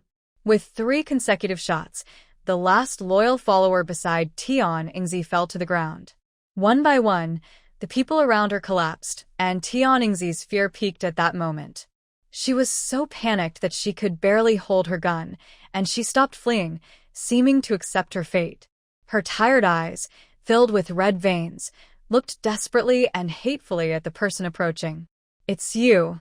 In the dim light, Tian Yingzi still didn't recognize Luo Hansu, thinking she was just a factory worker. She remembered her because she had reported that the weapon crates in the warehouse were empty. "Why did you betray me?" Tian Yingzi asked in a frantic tone. "Second madam, I have never been loyal to you, so how could I betray you?" Luo Hansu's voice returned to its cold tone as she wiped away her disguise with a damp cloth. Hearing that familiar voice, Tian Yingzi felt as if struck by lightning, her eyes wide in shock, followed by an angry and desperate roar. "Luo Hansu, why are you so surprised, second madam? After so many confrontations recently, do you still not believe I have this kind of ability?" Luo Hansu stood above her, looking down as if she were a natural ruler surveying the ants below. "Luo Hansu, did you do all this?" Even now, Tian Yingzi couldn't believe it was her. She still thought Luo Hansu was just in someone else's game, unable to have such power on her own. "Out of a sense of family, let me make things clear for you. Your good grandson, Tian Chongyang, was ruined by me. I poisoned him and caused his death." Tian Yingzi was furious, her eyes wide with rage. "Luo Hansu, I will tear you apart." "Ha, do you really have that ability now?" Luo Hansu smiled mockingly at her, seeing Tian Yingzi as nothing more than a foolish clown, an ant she could easily crush. Without giving her a chance to shout back, Luo Hansu continued to provoke her. "Your good son, or rather, the illegitimate child Tian Wenji you had with someone else, was also killed by me." "You, go." Tian Yingzi, filled with anger, tried to shoot, but before she could raise her gun, her arm was already hit. Ah! A piercing scream echoed through the desolate mountains. Bang, bang, bang. Luo Hansu fired 3 more shots, one hitting her other arm and 2 striking her legs. With her spirit nearly leaving her body, Tian Yingzi was still listening as Luo Hansu slowly approached, continuing to stab at her heart. "I was the one who cleaned up your black market operations. The casino at Beiyang dock was cleared with my husband's help. I destroyed Base One, killed Lu Xiaoping, and dealt with Fij too. All the people ambushed at the abandoned brick factory in the south of the city were killed by me. There were no traitors in your chemical plant. I infiltrated it and worked with my husband from the inside. Oh, and by the way, I set the fire at the funeral home, and I was the one who turned Tian Wenjie and his father to ashes. Tian Yingzi was barely hanging on, but out of unwillingness and anger, her eyes shone with defiance as she used her last bit of strength to curse. Luo Hansu, you will face retribution. Someone will come for you. Are you talking about your other son? Or your current husband, Luo Yuping? Luo Hansu stepped on her wounded leg, deliberately tormenting the injury. As Tian Yingzi screamed in pain, Luo Hansu pressed the gun barrel against her throat, her voice colder than ever. My grandfather was poisoned by you. You should kneel and apologize to him. Seeing that she knew Luo Yu didn't die of illness but was poisoned by them, Tian Yingzi laughed wildly. Haha, Xiaoping was right. We should have eliminated you sooner. Second aunt, I will learn and use your experience well. I will deal with all future troubles early. You go ahead. I will send all the descendants you left behind to join you. May you all reunite well in the afterlife. After saying this, she didn't give Tian Yingzi any chance to speak. She shoved a peanut into her throat, silencing her completely. In her past life, she had killed many, and in this life, her hands were stained with blood too, but Luo Hansu felt no fear or panic, nor any guilt. She only killed those who deserved it. She was avenging her grandfather, fulfilling the original owner's duty, and seeking revenge for all the soldiers and civilians they had harmed. She felt no remorse. Hansu. Zhou Maorao had arrived when she attacked Tian Yingzi, but kept his distance, waiting 10 meters away. He heard everything she said and approached her, asking, Hansu, did Grandpa not pass away from illness? He did not pass away from illness. He died from poisoning. Only 3 people knew about this. The 2 of them and Grandpa Zhou. Even Cheng Sui and her brother were unaware. Zhou Maorao finally understood why her hatred for the Luo family's second branch was so deep. They had committed terrible deeds and deserved to die 1,000 times over. Seeing her gazing at the sky, radiating silent sadness, he quickly stepped forward and embraced her, gently saying, Yang Pu is tracking them and has some leads. We should be able to find Luo Yuping soon, and then we can avenge Grandpa together. Luo Hansu did not push him away and nodded in agreement. The sadness she felt came from the original owner's soul. Now that she had avenged half of her grievances by killing Tian Yingzi, the heavy burden on her seemed to lighten, making her feel much more at ease.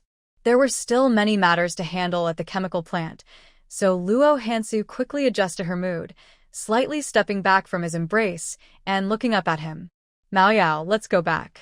Now that she had returned to her true appearance, her delicate and radiant face shone under the bright moonlight, like a beautiful veil, enchanting to behold. There was only a hand's distance between their faces, and their breaths mingled in the air. Zhou Maorao inhaled her refreshing scent, his heart racing uncontrollably, and the warmth in his eyes began to rise.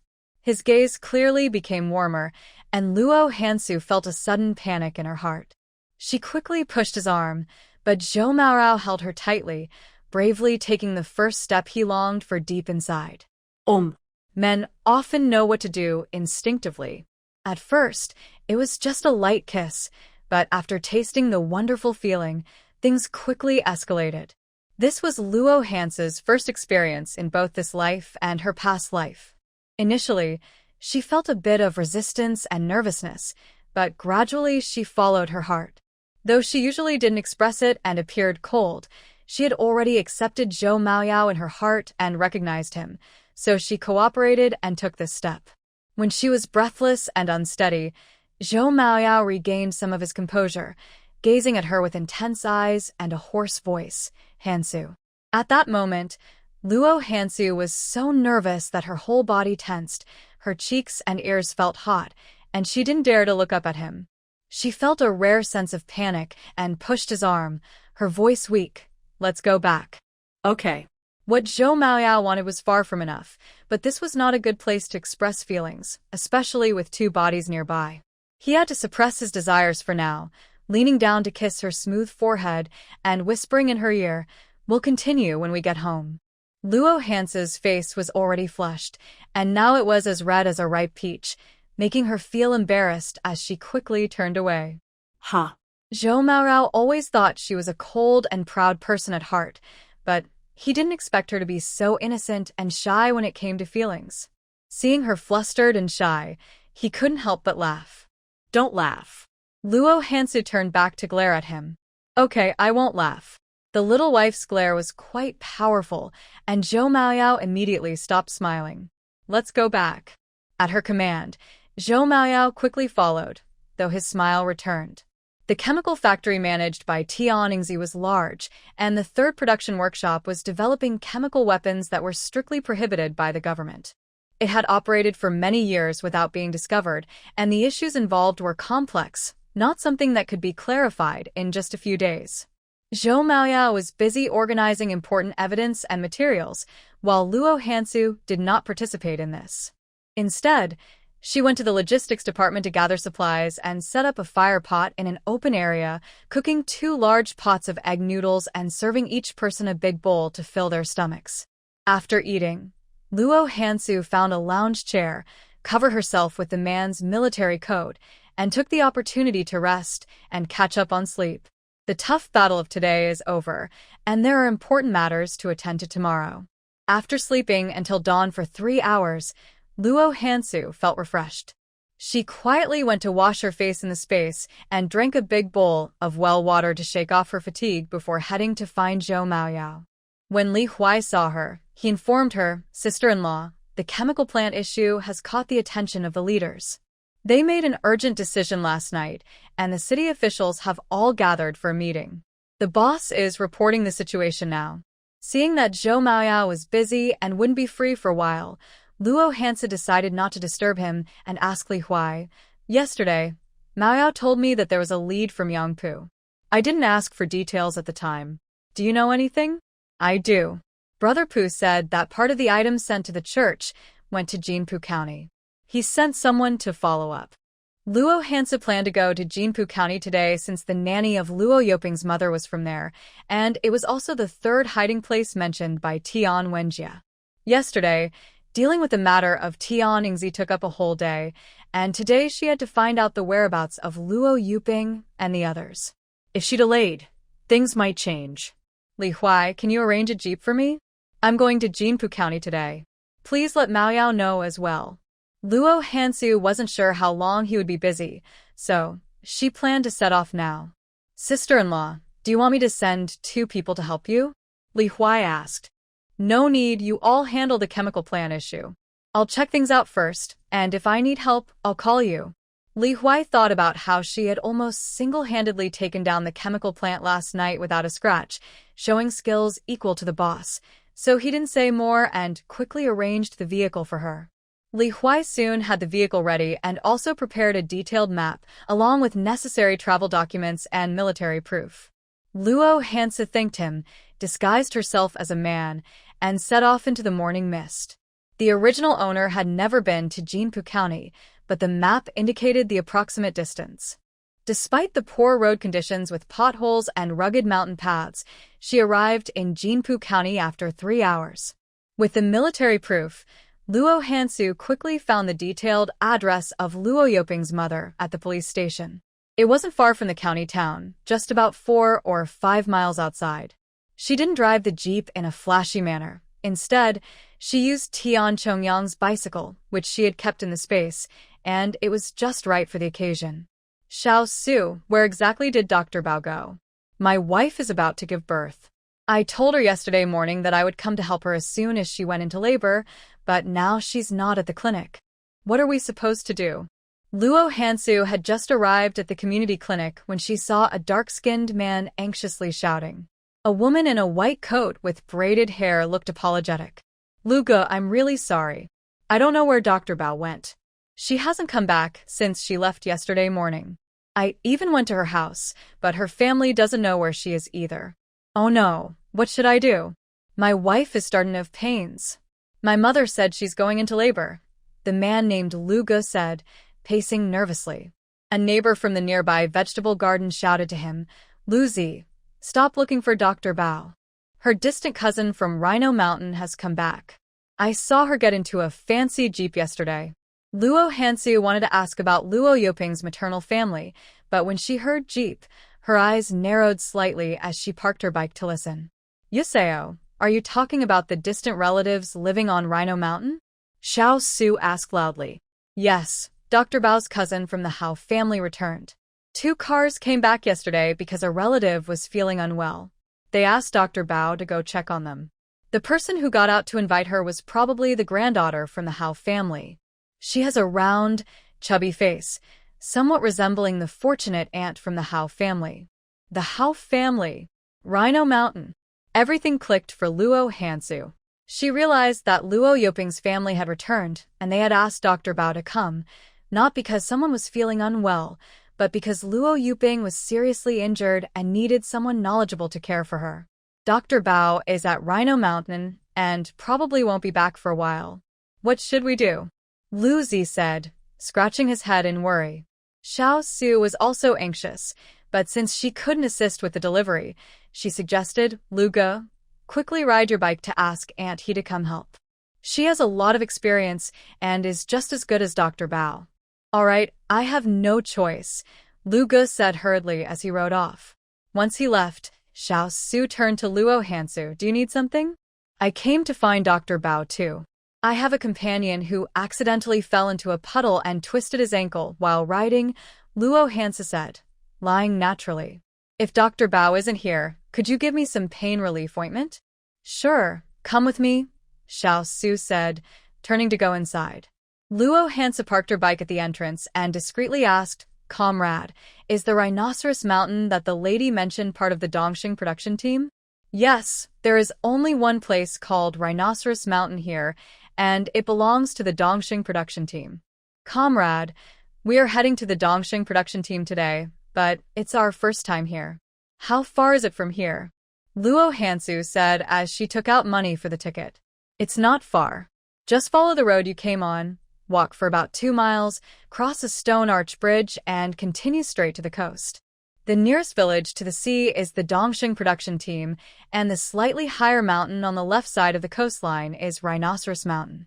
After getting the detailed directions, Luo Hansu politely thanked him. Comrade, thank you. You're welcome.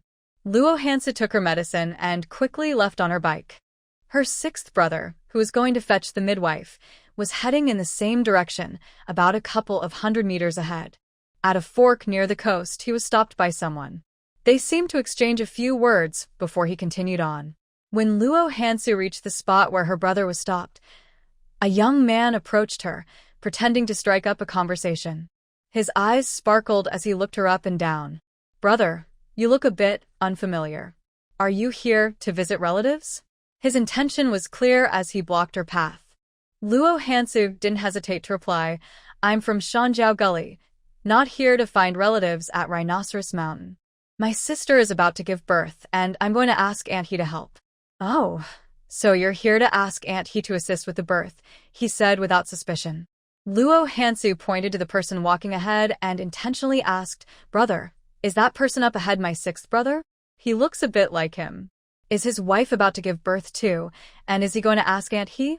Yes, he's also going to fetch the midwife. Oh, what a coincidence. Luo Hansu didn't want to talk to him any longer, so she brushed him off and said, Brother, I have to go find Aunt He now.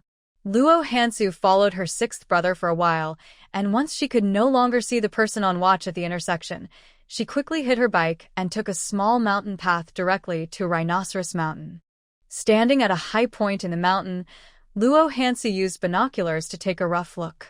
There were many people moving around in the village next to Rhinoceros Mountain, with almost every household having someone outside, and some young people gathered at the village entrance.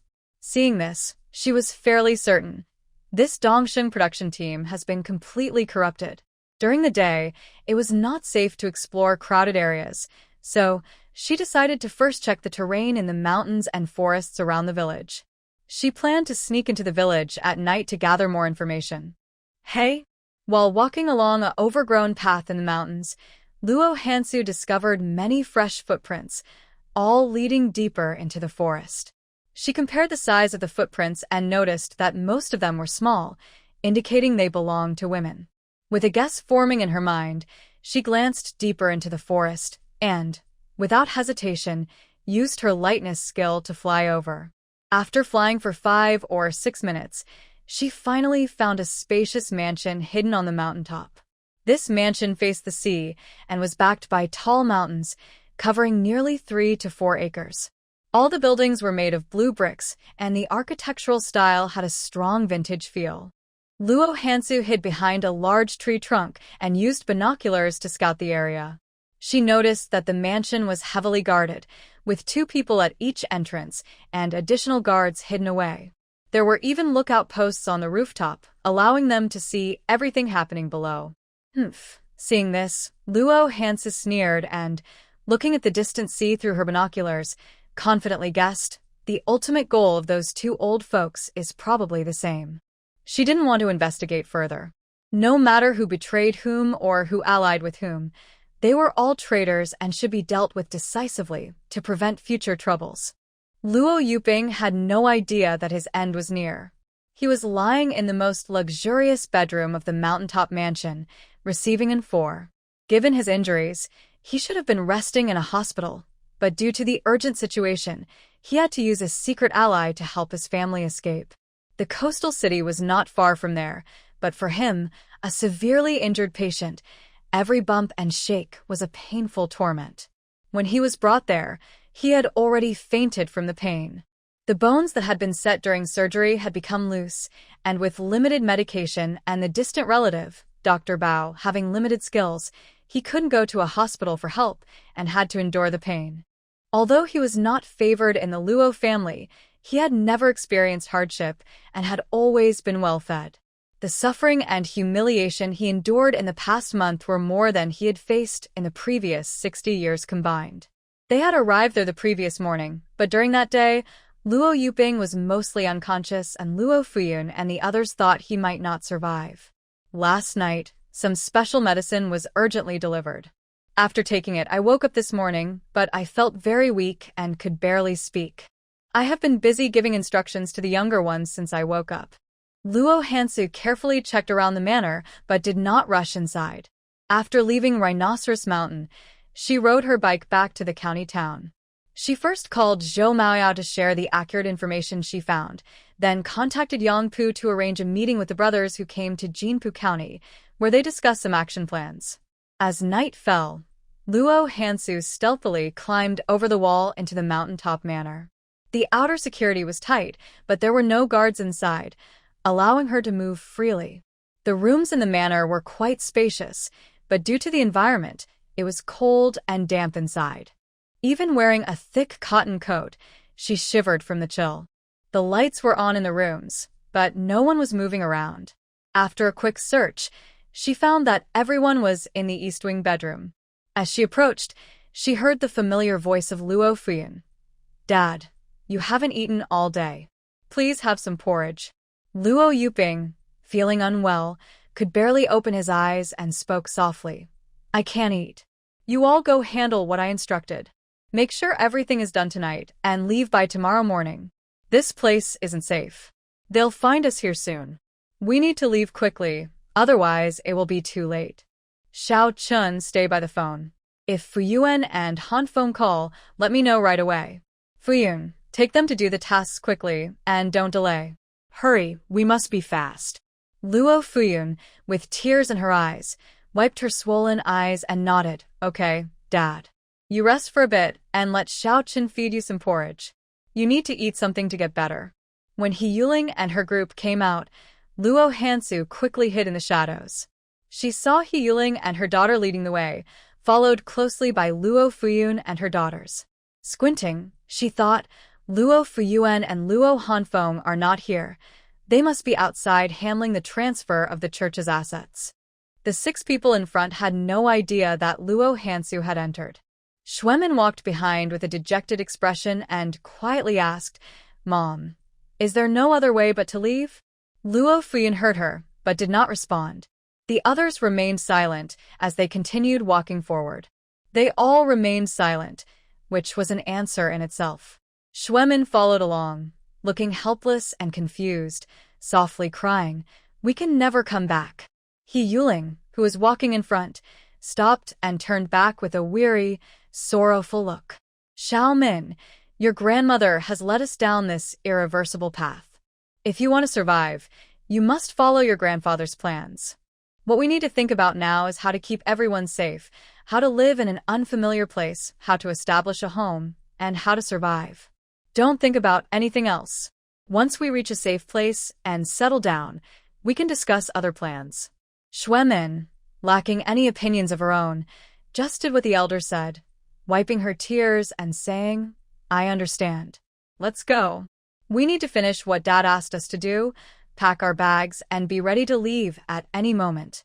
He Yuling was now their pillar of support, and all the younger ones listened to her. Luo Yuping instructed them to move the treasures piled high in the basement. A large cargo ship was docked by the seaside, bigger than the one Tian Yingzi had arranged, likely already prepared for a quick escape to the other side. Luo Fuyuan and the others had never seen so much treasure. When they opened the boxes and saw neatly arranged gold bars and jewelry, their eyes lit up with greed, wishing they could take it all. All right, don't waste time. Hurry up and move. Dad has arranged a way out for us. With this much money, we can live better elsewhere and won't have to worry about food for the rest of our lives, nor hide our good meals like before. Stop standing around, move quickly, and take as much as you can without leaving anything for others. Luo Fuyuan was excited and immediately assigned tasks. Elder sister, quickly open the back door and the cabin door. Let's move this gold first. Okay. Just as He Yuling was about to turn to open the door, a shadow suddenly rushed in front of her, startling her into a scream and a step back. Who are you? In the Luo family, there are only those who sacrifice for the country, not traitors. Yet you all have broken the rule. Luo Hansu's cold and familiar voice echoed in the basement, causing He Yuling and the others to change their expressions in fear, all shining their flashlights at her. But what they saw was the face of a stranger. Xuemin blurted out, Who are you? Fool. Luo Hansu rolled her eyes at her, feeling that talking to someone so foolish was lowering her own intelligence. You. He Yuling stared at her for a moment before confirming it was her, quickly grabbing 2 gold bars as makeshift weapons and demanding, Luo Hansu, how did you get in here? Someone help. Luo Fuyuan shouted loudly. Luo Hansu had just closed all 3 doors leading to the basement. The straight distance from the basement to the mountaintop estate was nearly 100 meters, and the crashing waves outside made a lot of noise. Even if she shouted at the top of her lungs, the guards on the mountain wouldn't hear her. Seeing her standing still with a mocking expression, Luo Fuyuan and the others began to panic. Her voice trembled slightly as she asked, Luo Hansu, what do you want? I'm here to share some news. Luo Hansu took out a damp cloth from her pocket and elegantly wiped her makeup while speaking. First, let me tell you, Tian Yingzi is dead, and Tian Chongyang is dead. He Yuling, standing at the front, looked shocked and blurted out, Did you kill them? Yes, I did, Luo Hansu admitted boldly. Luo Fuyuan and the others were usually arrogant, but they had never killed anyone or seen real blood. Hearing her openly admit to murder frightened them. Luo Hansu, why would you kill them? They never harmed you. Although Luo Fuyuan had argued with Tian Wenjie and felt some resentment, she never wished for his death. Luo Hansu had finished wiping her face, put the damp cloth away, and looked at her with deep eyes. She patiently answered, Because their existence is an insult to my great-uncle. What do you mean? Luo Fuyuan didn't understand. Luo Fuyuan, have you never questioned why your mother favored you less? Didn't you ever wonder about the reason? Luo Hansu said with a half-smile. Luo Fuyuan had indeed questioned it before. She once thought she might not be her mother's biological daughter, but when she mentioned it, her father scolded her. She was her parents' biological daughter, born to her mother, but her mother didn't spoil her. Her mother always favored her brother and cousin in everything, and she never got to choose the best things first. She was always the one who was overlooked. Luo Hansu did not expect her to answer anything and looked at He Yuling and her daughter with a mocking expression. I know you both were unaware of Tian Yingzi's plan to swap the death row inmate. Even your great-grandfather didn't know. She knew that if the truth came out, it would ruin you, yet she acted without hesitation. Between Luo Fuyuan and Tian Yingzi, she decisively chose Tian Yingzi. She is so clever. Can you guess why she did something so irrational and impulsive? He Yuling and her daughter could not answer this question because they had previously asked Luo Fuyuan, and even he was puzzled. Seeing their silence, Luo Hansu smiled and answered for them. The reason is simple. Tian Yingzi is not Tian Yingzi's nephew. He is her illegitimate child with her lover. Boom. Her words fell like a bomb, leaving them stunned and unable to think for a moment. Impossible. Impossible. The first to doubt was Luo Fuyuan. Although she was unhappy with her mother's favoritism and had some complaints about her attitude, she instinctively defended her due to their blood relation. Luo Hansu was too lazy to explain and continued. Tian Yingzi is 1 year younger than Luo Fuyuan. She cheated during her marriage, putting a green hat on your great-grandfather for over 40 years. At the funeral of Tian Yingzi and his father, your grandmother cried in despair, repeatedly apologizing to a man named Ahung. Oh, and Luo Fuyuan, you really don't know your mother well. Her real last name is not Tian. She took the surname Tian from that man, Ahung, before marrying your great-grandfather. At the wake, she said to let Tian Yingzi and his father go slowly. Once she completed the task given to her, she would join them and reunite with that man, never to be apart again. She also arranged a future for Tian Chunyang and Tian Shaoyang, doing everything to protect the lineage of that man named Ahung. From beginning to end, she never mentioned your great-grandfather, nor did she mention you two siblings. Every word she spoke reached Luo Fuyuan's ears. At first, her expression showed disbelief, but now it changed. She seemed to think of something, her legs weakened, and she stumbled, needing to hold onto a nearby wooden box to steady herself. Her actions spoke volumes. Luo Hansu's smile deepened as she casually continued. The second piece of news is that Tian Yingzi is dead. What? The one who reacted the most was Luo Fuyuan. She was still reeling from her mother's betrayal when she learned of her death. Blood rushed to her head, and she shouted in anger, "It's impossible. My mom can't be dead." My dad, said she. Your dad said she was a spy planted on the other side of the sea, right? Luo Hansu completed her sentence. Luo Fuyuan was momentarily speechless, about to deny it, but Luo Hansu added, "Your great-uncle has been turned against you. Your whole family has nowhere to go, and is planning to escape with the illegal wealth you've gathered over the years to the other side of the sea. Your great-uncle has a lot of treasures stored in different places. You need to split up. You handle these, while Luo Fuyuan and Luo Hanfeng take care of the rest." Seeing that everything was under her control, He Yuling panicked, feeling a bad premonition. "What have you done to Fuyuan and the others?" "I haven't seen them or done anything to them. The police and military might have done something," Luo Hansu said honestly, noticing the color drain from her face, leaving it pale as paper. She added, "Oh, and one more thing. The chemical factory secretly run by Tian Yingzi has been destroyed, and all the chemical weapons produced have been confiscated. This has alarmed the capital, and the top leaders issued orders last night. All land and waterways in Haicheng are now blocked. You can't escape by sea." Clang. Xuemin dropped the gold bar in her hand, her face turning white as she shook her head in panic. We didn't do anything wrong. We weren't involved in those things. You weren't involved in the past, but you knew and didn't report it. You are still a traitor and part of this betrayal. You are not innocent." Luo Fuyuan, though not very bright, was now very clear-headed. In a flustered manner, she negotiated, "Luo Hansu, we had no choice. We never intended to betray our country. We just want a way to survive. Please let us go. We promise to leave far away and never come back. We will never do anything harmful or betray our country again. Xiaomin and her sisters, along with Xia, are all your sisters. You share the same blood. Please spare them." Luo Fuyuan, no matter how foolish she was, realized that the military and police must have arrived. This secluded mountain estate was surely surrounded. If they were caught and taken back, they would lose their freedom and might spend their lives in prison, even if they didn't die. Her daughters are still unmarried, and she doesn't want them to be trapped in a life of misery, begging Luo Hansu to let them go. Luo Fuyuan, you have no right to talk to me about family ties.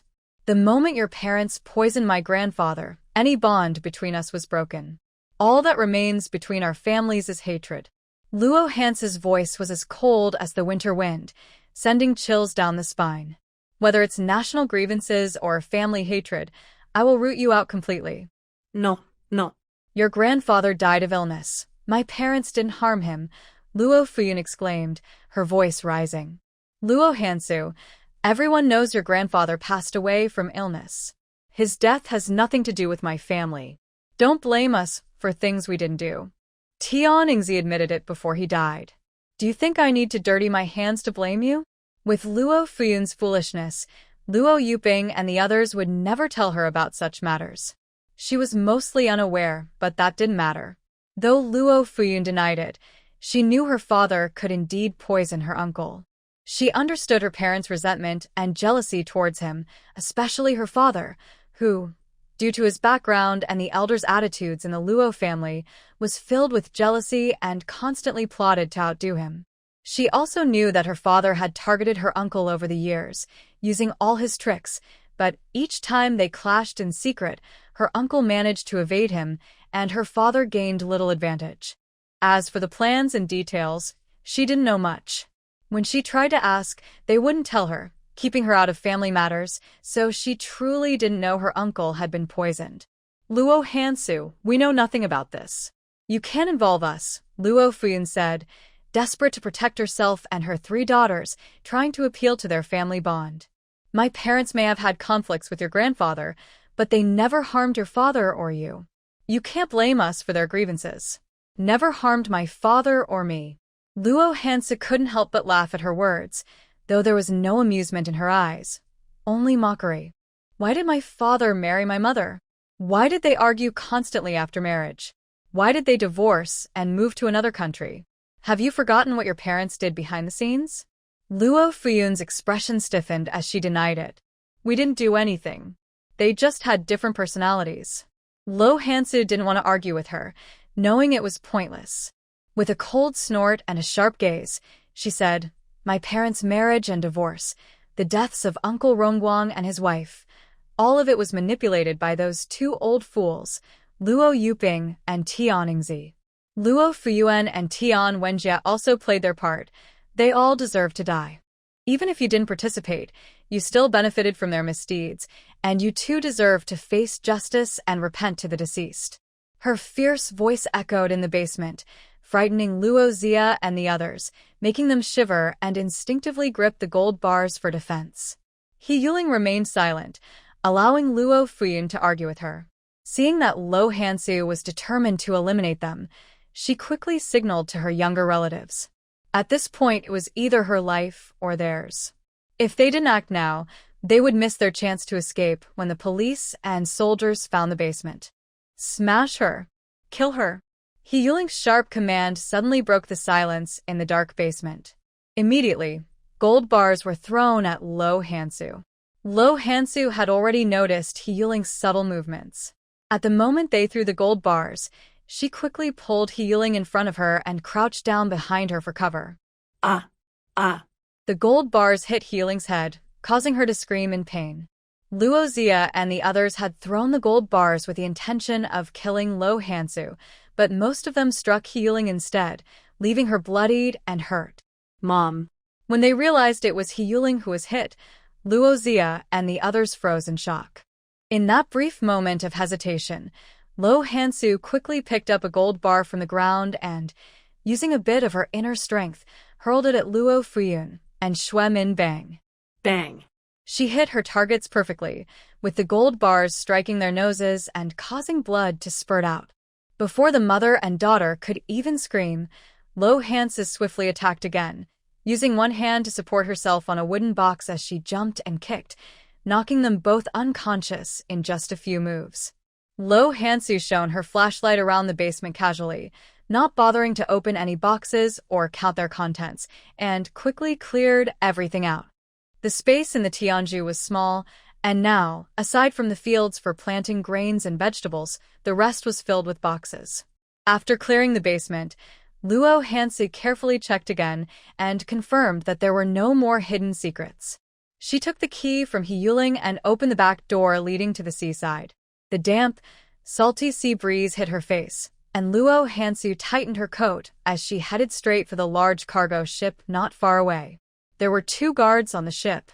They had already received orders and were preparing to leave. When Luo Hansu approached confidently, they mistook her for Luo Yoping's granddaughter and did not suspect her at all. As a result, it was easy for her to deal with them, and they fell to the ground without a sound. Luo Hansu took some time to throw Luo Fuyuan and the others onto the ship, giving each of them a poison that would end their lives. Then she untied the ropes and let the cargo ship drift away with the sea breeze. She had always been cold and ruthless towards her enemies. Although Luo Fuyuan and the others had not committed any heinous acts or harmed innocent people, they carried the blood of Luo Yuping and Tian Yingzi in their veins, and they had to die. Tian Yingzi had hidden in Haiqing for many years, causing harm to countless people. If she and her descendants were not eliminated, they would continue to threaten the country and its people, and those behind her would use them for revenge.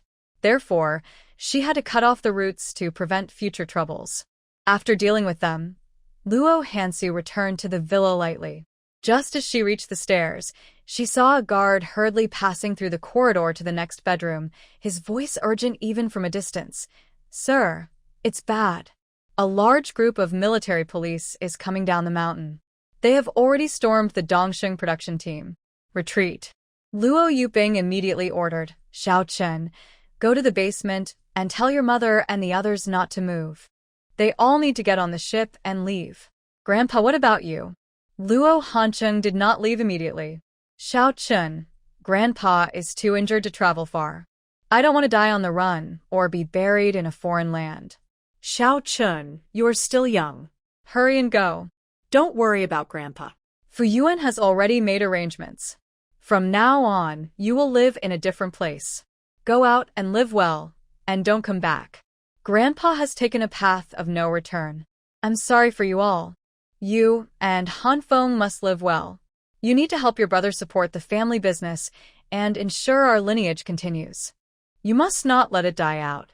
Listening to his last words, Luo Hancheng's eyes turned red. "Grandpa." Go quickly, go quickly." Luo Yuping urged him and comforted him. "Xiao Chen, if Grandpa goes with you, it will only lead to a dead end.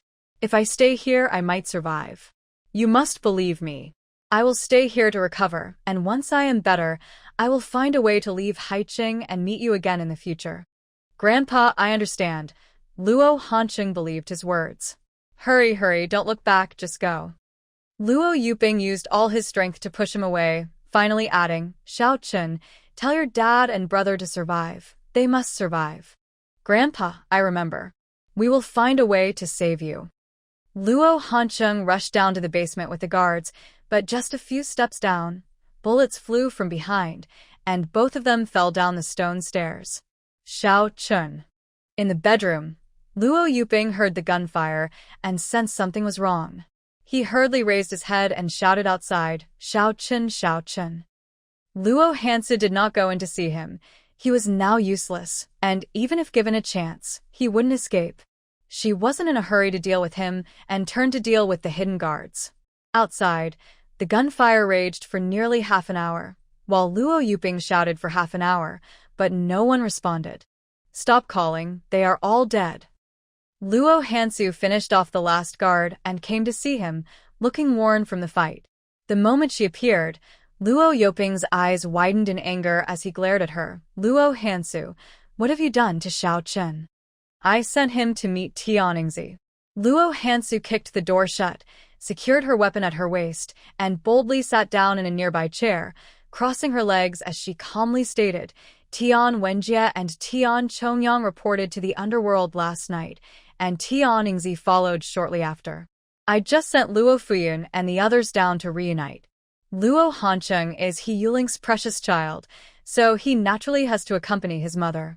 That way, the road to the underworld won't be lonely." "Luo Hansu, you heartless beast."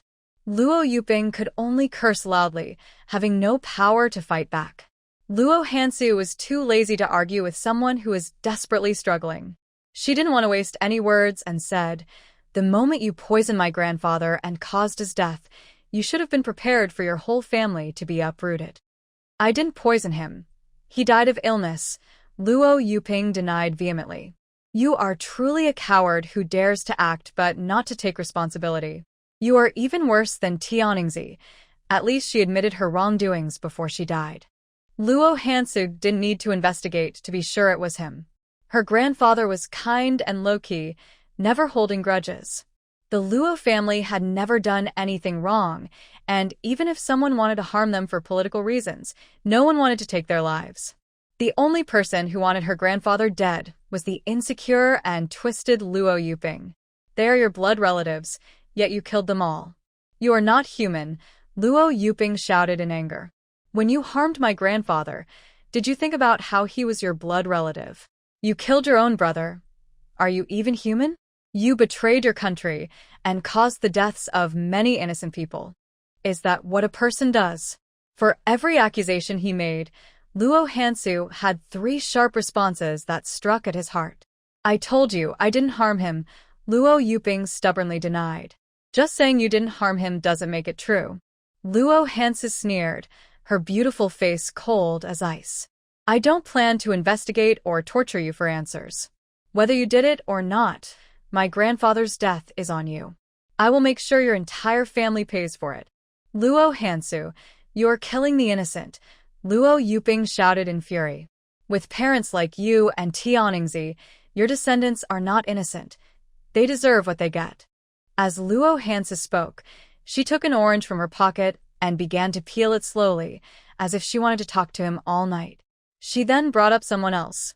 "Let's put our grudges aside for now and talk about something else. Do you know someone named Aheng?"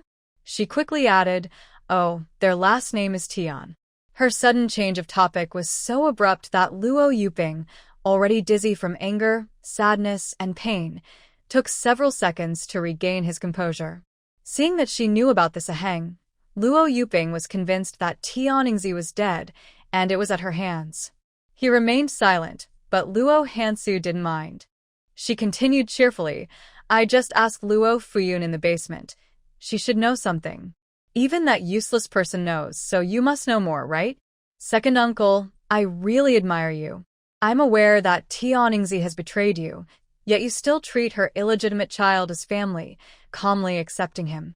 Your patience is worse than a turtle's. Second uncle, you are a calculating person who only cares about profit. You must be enduring this humiliation without harming the Tian family to use them for your own plans.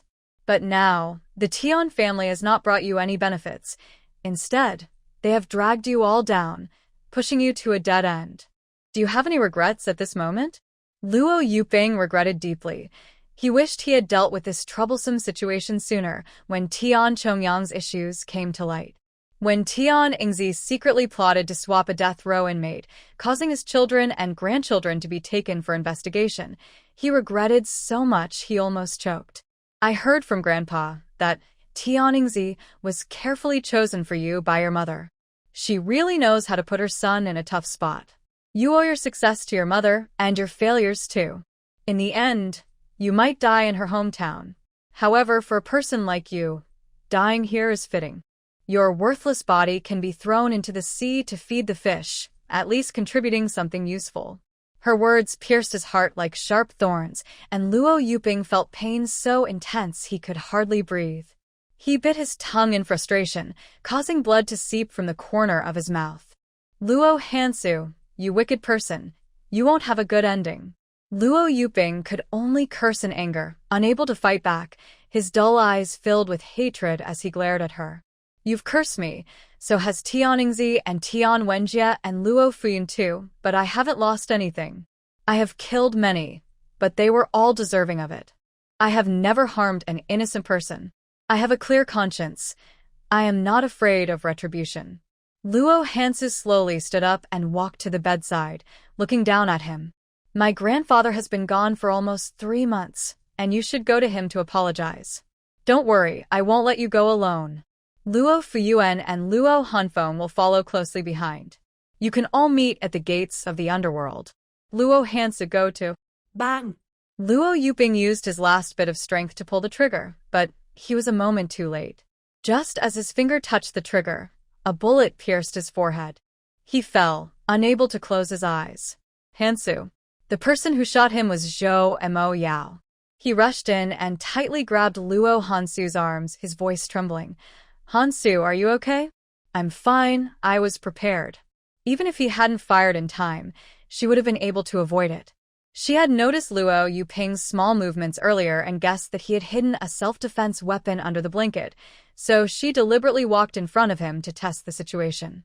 Zhou Mo Yao, still shaken, gently hugged her. Don't take such risks in the future. Okay. Luo Hansu smiled slightly and looked up at him. Didn't you say Yangpu would handle things here? Why did you come over? I was worried. Zhou Mo Yao wasn't worried about Yangpu. He was worried about her safety. Luo Yuping's family had been driven to a dead end, and with his narrow-minded and ruthless nature, he might drag her down with him. So, after quickly handing over the chemical plant matters to his subordinates, he drove straight to Jinpu County. He arrived as fast as he could, without wasting a minute on the road, but by the time he got there, most of the situation had already been resolved. His little wife was really efficient. He admired that from the bottom of his heart. Knock, knock. Yangpu knocked and entered, first giving Luo Hansu a thumbs up, then sharing the latest news. Luo Fuyuan has been captured, and Luo Hanfeng has escaped by sea. They're sending a boat to pursue him. If there are any updates, let me know. I want to see him alive or dead. Luo Hansu never underestimated anyone, especially someone as clever and cunning as Luo Hanfeng, who had the favor of the two old men. If he wasn't dealt with, he would eventually come back for revenge. It was better to handle it now than to worry later. They've destroyed all the businesses they were running. Even if he escapes, he won't be able to cause much trouble alone, Yangpu said. Luo Hansu seriously reminded him. Luo Yuping and the others regretted not getting rid of me sooner before they died. After her grandfather passed away, she was alone. They thought she was just a bit smarter than others and not a threat, keeping her around for their own use. They never imagined she would change, and that her family would be uprooted in just a month. Yangpu understood her meaning and nodded. Okay, I'll inform you if there's any news. He came over to greet them but didn't stay to interrupt the couple. After speaking, he turned to handle his tasks. They had just brought a lot of people over, and the Dongxing production team at the foot of the mountain had been secured. The elite team had arrived at the mountaintop estate and was currently cleaning up the scene. Luo Yuping stored valuable treasures in the basement, and many valuable items were also kept in the empty storage rooms of the manor. Even in the room where he lay, they found 400,000 to 500,000 in cash and 2 boxes of rare jade jewelry. Hansu, what should we do with the bodies? Zhou Mo Yao had just had the bodies moved to a nearby overgrown area. Besides the 2 from the Luo family, there were about 30 to 40 other guards. Cremate them and scatter the ashes in the sea. If Luo Hansu were to handle it privately, she would have kicked them into the sea to feed the fish, but with Zhou Mo Yao and his subordinates present, she had to follow certain rules. Zhou Mo Yao had no objections. All right, I'll take care of it. He went to make arrangements while Luo Hansu stood at the highest point of the manor, gazing at the brightest star in the vast blue sky, softly whispering, "Grandpa, I've avenged you. Rest in peace. Starting tomorrow, I will begin a new life. You and Grandma, along with Uncle Rongguang and Aunt Xiaowei, are reunited in heaven. Don't worry, Sister Su Yi, Zai Ming, and I are doing well, and the future will be even better." Zhou Mo Yao had come without dinner, and the others hadn't eaten either as they were busy with important matters. Luo Hansu was in the kitchen cooking. The manor on the mountain had many residents, and the kitchen was well stocked with food. Because Luo Yuping and the others had come, they even prepared half a pig. Luo Hansu cooked 2 large pots of rice, stir-fried all the pork, and made a pot of warm seaweed and egg soup. Mo Yao, Yangpu, dinner is ready. Eat first before doing anything else. Luo Hansu called from the kitchen door, and Zhou Mo Yao immediately paused his work to inform the others. Time to eat.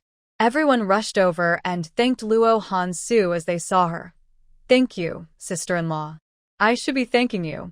Having avenged her grandfather, Luo Hansu was in a good mood and rarely smiled in front of others. She quickly filled a bowl of rice for Zhou and Mo Yao.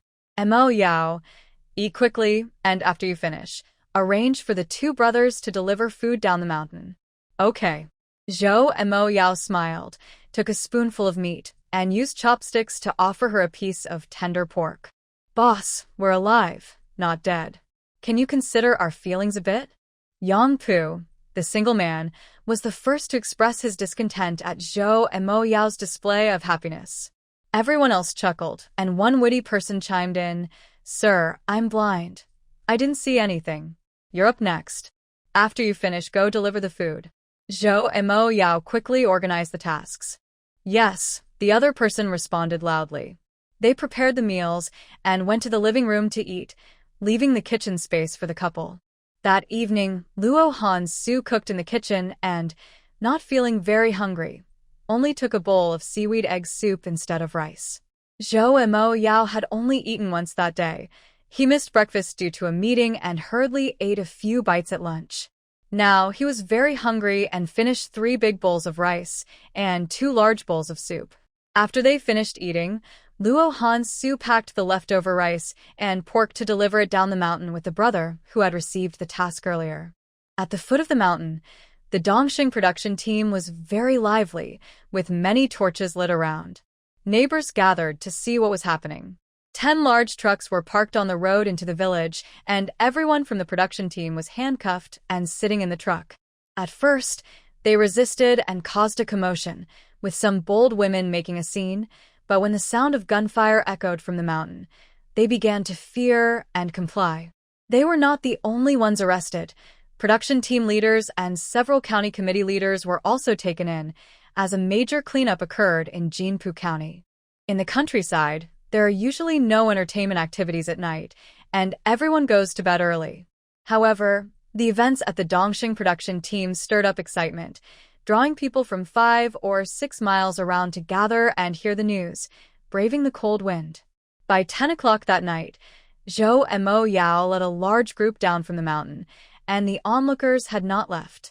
A few brave souls shouted, "Leaders, what exactly did the Hao family do? Are they really traitors?" Zhou and Mo Yao instructed others to load the confiscated items onto the truck and took a loudspeaker to inform the crowd. Hao Shanhai's sister-in-law, Tian Yingzi, is a spy planted by the opposing party across the sea. She has been working in secret for many years, controlling a state-owned chemical factory to develop chemical weapons, intending to assist the enemy. Tian Yingzi has long been involved in illegal management of the black market and casinos, using money to corrupt officials and incite many to misuse their power for her benefit. She even audaciously swapped death row inmates and has committed violent acts against public security personnel. Hao Shanhai's cousin, Luo Yuping, was persuaded to act against the law. He and his family knowingly broke the law, using their positions to gather wealth for personal gain, committing numerous acts of corruption and bribery, and when caught and asked to cooperate with the investigation, they fled. The entire family escaped back to the Dongxing production team, intending to take a boat from the back sea of Xinyo Mountain to the other side. Additionally, preliminary investigations revealed that Hao Shanhai's family assisted Luo Yuping in illegally constructing a mansion on the top of Xinyo Mountain. The Hao family lived extravagantly, using their power and wealth to coerce the entire team into compliance. The Hao family and the entire Dongxing production team have been severely corrupted in their thinking. Today, all villagers will be taken away, not for immediate sentencing, but to assist with the investigation. Innocent citizens who can withstand the investigation will be released quickly, with a notice confirming their status as law-abiding citizens. All right, that's the general situation. The specific details will be announced by the Haiqing Public Security Bureau, and news will be published in the Haiqing Daily, so everyone can look forward to it.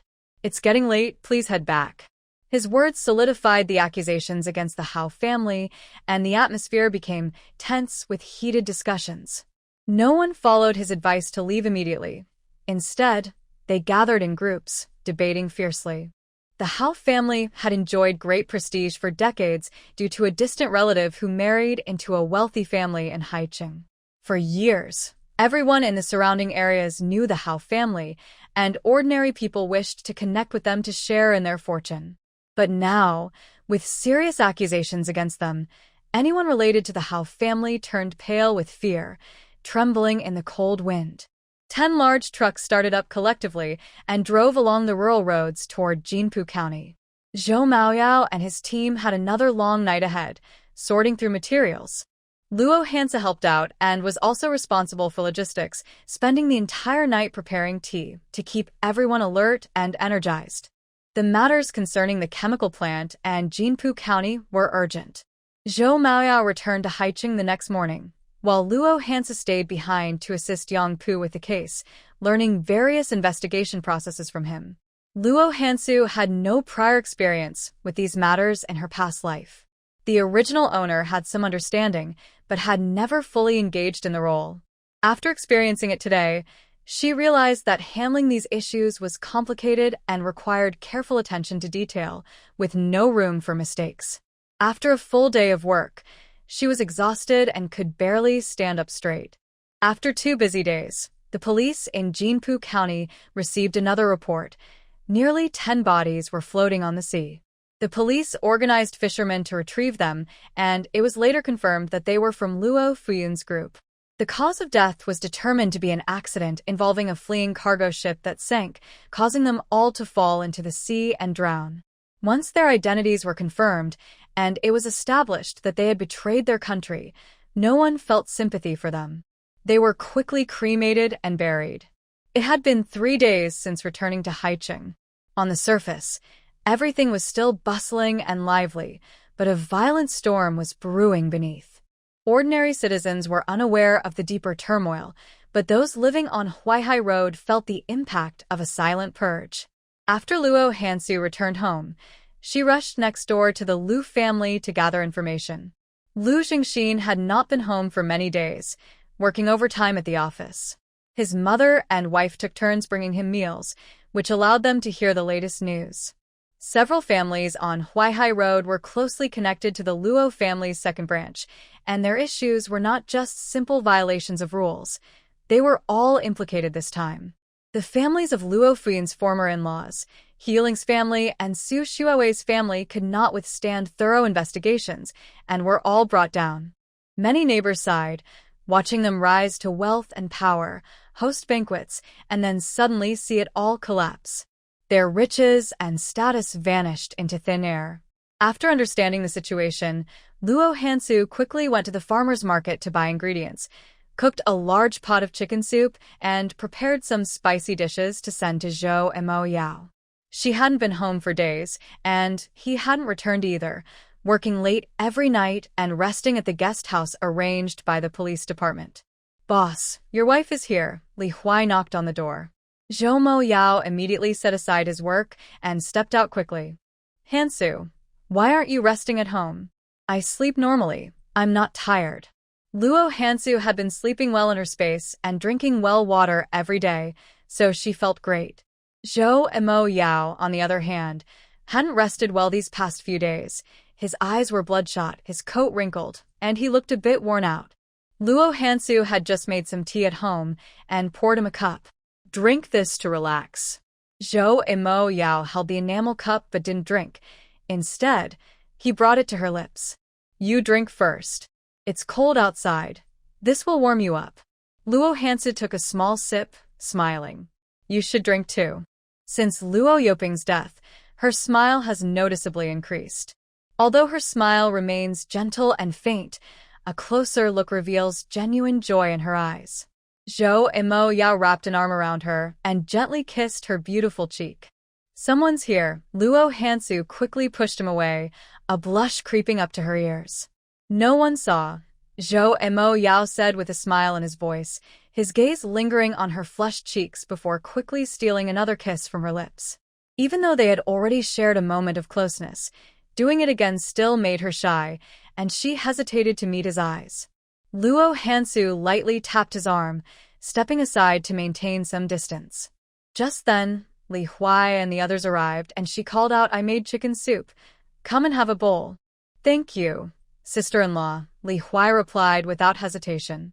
Zhou Imo Yao's playful smile faded as he finished the tea in his bowl, then helped her serve the soup, even sending a big bowl to Yang Pu, who was busy in the interrogation room next door. "Brother Mo Yao, I'll take a bowl to Sister Su Yi," Luo Hansu said as she prepared to head to the household registration office. Zhou Mo Yao stopped her. "Hansu, Su Yi went home to rest. She has been working several days in a row and is taking a break today. She invited us to dinner at her house tonight." "Oh, okay." Since she wasn't at the office, Luo Hansu decided not to deliver it and just serve herself. "Hansu, I've already informed Su Yi about Lu Xiaoping's situation. They didn't know he was still alive. A few days ago, they went to the morgue to identify the body and confirmed it was him. They notified their grandfather and relatives from the Lu family to collect the body. Su Yi asked colleagues at the police station to investigate, and it turns out Lu Xiaoping is not dead. The Lu family relatives were aware of this and have been in contact with him over the years. Lu Xiaoping helped his relatives a lot, arranging jobs for the younger generation in state-owned enterprises and assisting with many questionable activities. Each family has accumulated a lot of wealth that cannot be easily explained. Su Yi and her brother harbored deep resentment towards the Lu family. After gathering evidence, they reported them all, leading to the Lu family's downfall. They were all arrested. Luo Hansu had intended to discuss these matters with Su Yi today, but seeing her decisive actions, she nodded. They are all part of the same problem. It's time to address it. The Lu family won't recover from this. Lu Xiaoping has a long list of charges against him. Any one of them would be enough for serious consequences. The Lu family, having aided and abetted, will face long-term imprisonment for their main members. After having dinner with Zhou Mo Yao, Luo Hansu stayed to help out. With the experience gained over the past few days, she worked efficiently and quietly took care of many tasks for them. Around 4 in the afternoon, Luo Hansu finished early to help Chungjia prepare dinner. On the way, she bought some pork and picked 2 large bags of fresh vegetables from her space. Su Yi had been very tired lately. She came home in the morning and slept until after 3 in the afternoon. She had just gone to the market to buy groceries and was preparing dinner alone at home. Knock, knock. When Luo Hansu knocked on the door, Su Yi opened it and smiled upon seeing her. "Hansu, when did you come back today?" "I came back this morning." Luo Hansu handed her the meat and vegetables. "Yang Pu and the others are coming over for dinner tonight. They said they wanted hot pot, so I bought extra vegetables. I was just planning to make hot pot too. After eating at your place last time, Zaiming has been talking about wanting it again." Su Yi had many questions for her. The 2 sisters closed the living room door and chatted while working in the kitchen, discussing everything that had happened recently. When Zaiming came back from class, the meat was simmering in the pot, and the vegetables were already washed and chopped. The 2 of them were making dumplings in the living room, and he washed his hands to join the conversation. By the time Zhou Mo Yao and the others arrived, it was dark outside. Yang Pu and the others were visiting for the first time and had specifically bought some practical gifts from the state-run store. They brought quite a lot, filling the living room cabinet. "Please, everyone have a seat and enjoy some hot tea." Guests rarely visited their home, so tonight was a special occasion. Zaiming was very enthusiastic in hosting, managing everything without needing his sister's help. Zhou Mo Yao went to the kitchen to greet everyone and came out with a nearly new, exquisite small telescope for Zaiming. "Thank you, brother-in-law." Zaiming was delighted and happily took it inside. Seeing him so excited, Yang Pu looked at Zhou Mo Yao with a speechless expression. "Boss, that's not fair. You didn't give me a chance to shine." "I'm just giving you a hint," Zhou Mo Yao replied playfully. Yang Pe Usmiled Widili. Got it. Ah. The other brothers laughed, and Li Huai nudged him with his elbow. "Pugo, work hard and get things done before the boss does. There's no rush. I'll eventually have the boss call me brother-in-law." Yang Pu raised an eyebrow. "Ah." The group burst into laughter. Even Zhou Mo Yao couldn't help but smile. Yang Pu spoke softly, but Luo Hansu had good hearing and could clearly hear him from the kitchen behind a door.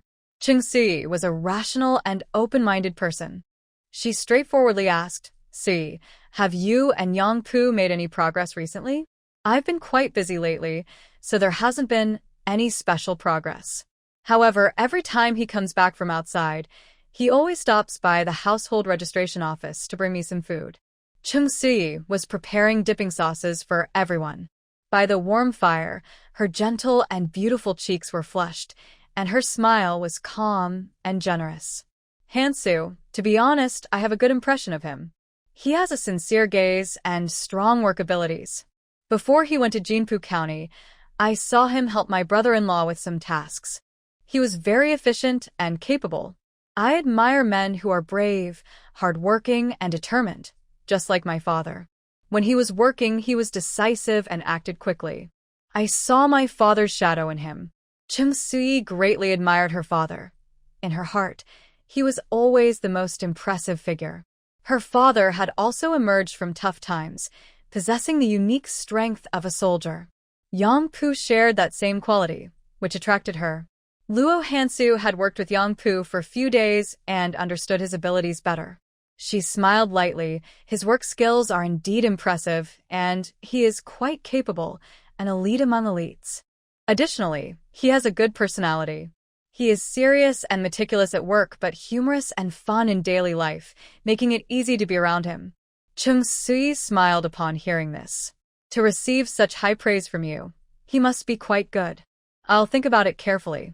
She was very straightforward about this matter, showing no shyness, which was not in line with her appearance. "Si, you should spend more time together and get to know each other better. Talk about work, family life, and future plans. Marriage is a serious matter that requires careful consideration."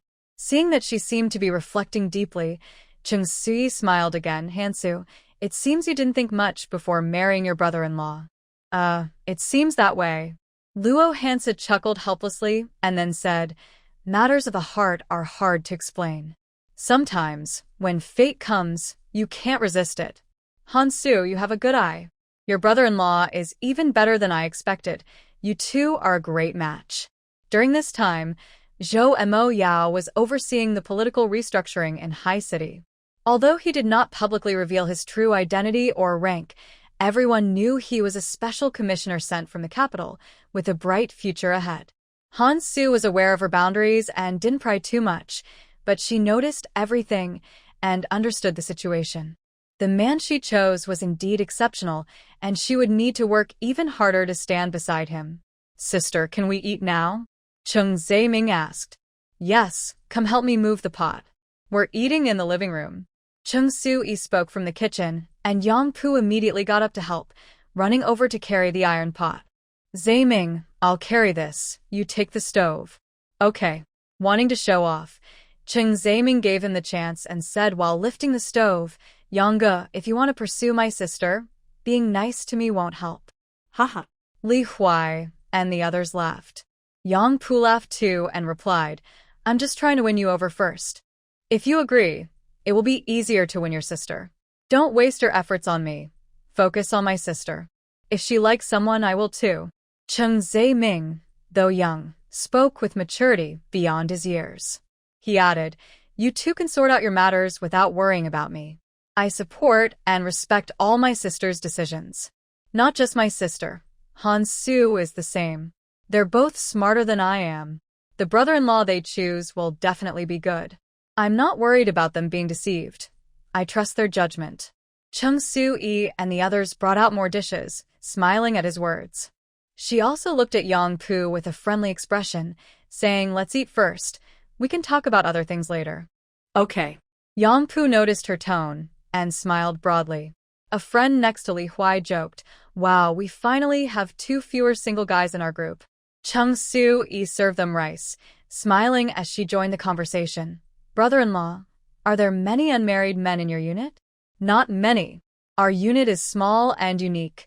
About 80 to 90% of those who reach marriage age are already married. Among those here, except for Yang Pu and Xiao He, Everyone else is married, and their wives and children are with them at the camp. Zhou Emo Yao had already seated himself with his wife. He was now a married man too, no longer needing to be urged by his friends to get married. A group of people sat around a stove, where a large pot of meat dishes was cooking. Each person had a bowl of dipping sauce next to them, along with 3 full bowls of vegetables and side dishes. Zhou Emo Yao took great care of his wife, constantly serving her food without her having to reach for the pot. He even peeled the cooked shrimp before placing them in her bowl. Cough, boss, from now on, you and your wife should eat at home with the door closed. Don't let my wife see you two eating together, especially how you take care of her, one brother said, unable to hold back. He never expected the boss to be so attentive to his wife. If his own wife saw this, he would surely be in trouble. Zhou Emo Yao shot him a glance. With so much food, can't you keep quiet? I can keep quiet. I'll eat, the other replied immediately. Cheng Zaiming laughed nearby, unafraid of his brother-in-law's presence, and encouraged everyone to eat. Teased by him, Luo Hansu felt a bit shy and softly said to Zhou Emo Yao, eat quickly, I can serve myself. Zhou Emo Yao didn't respond, instead turning to serve her some tofu skin and vegetables, placing them in her bowl. He insisted on doing this, and Luo Hansu didn't argue anymore. She held her bowl and ate heartily, initiating a conversation about the Luo family's second branch case. They spent over half an hour enjoying the hot pot. Since they had to work late that night, they all said their goodbyes and headed back to the police station. Zhou Emo Yao left with them, reminding her, Hansu, be safe on your way home. I might be back after 10, so you should rest and sleep without waiting for me. I have the keys. Okay. Luo Hansu wasn't in a hurry to go home. She helped Chung Su-yi wash the dishes, and the 3 siblings chatted in the living room until nearly 8 before heading home. When Luo Hansu returned home, she quickly entered her space and spent 2 hours sorting through the mountain of boxes. She stored precious paintings and calligraphy inside, while other gold bars, antiques, and porcelain were temporarily piled in an open area. The space was too small for all the treasures, and thinking about the Luo family assets hidden in 2 other places, she decided, I won't go get them for now. I'll donate some before retrieving them. Hansu, are you still awake? Zhou Mo Yao returned home from work and saw the light on in her bedroom. He walked over and knocked on the door, calling out to her. Luo Hansu was taking a bath in the space. Hearing his voice, she quickly jumped out of the tub, wrapped herself in a towel, and stepped out. Brother Mo Yao, you're back. I just finished my bath and was getting dressed. Oh, you change first. I'll go get some water and take a shower. Zhou Mo Yao turned on the lights in the living room, went to his bedroom to get some clothes, and then filled the bathroom with water to shower. Seeing that the bathroom floor was very dry with no watermarks, Zhou Mo Yao raised an eyebrow and asked, Did you not shower in the bathroom? No one answered this question. Luo Hansu returned to her space, quickly rinsed off instead of soaking in the bathtub, and got dressed. When she opened the door, Zhou Mo Yao spoke from outside, Hansu, I'll bring you the shower water after I finish my shower. Luo Hansu felt a jolt in her heart. He was being too considerate. She needed to be more careful in the future to avoid revealing anything. Her mother's life was full of tragedy, and she had learned her lesson. She couldn't use the space to test people's character. Maybe Zhou Mo Yao was trustworthy, but human nature is unpredictable. He might be honest and pure now, but everything in the future is uncertain, and she couldn't guarantee he wouldn't change. The future is unpredictable, so it's best not to test it from the start. This is a respect for him and a protection for herself.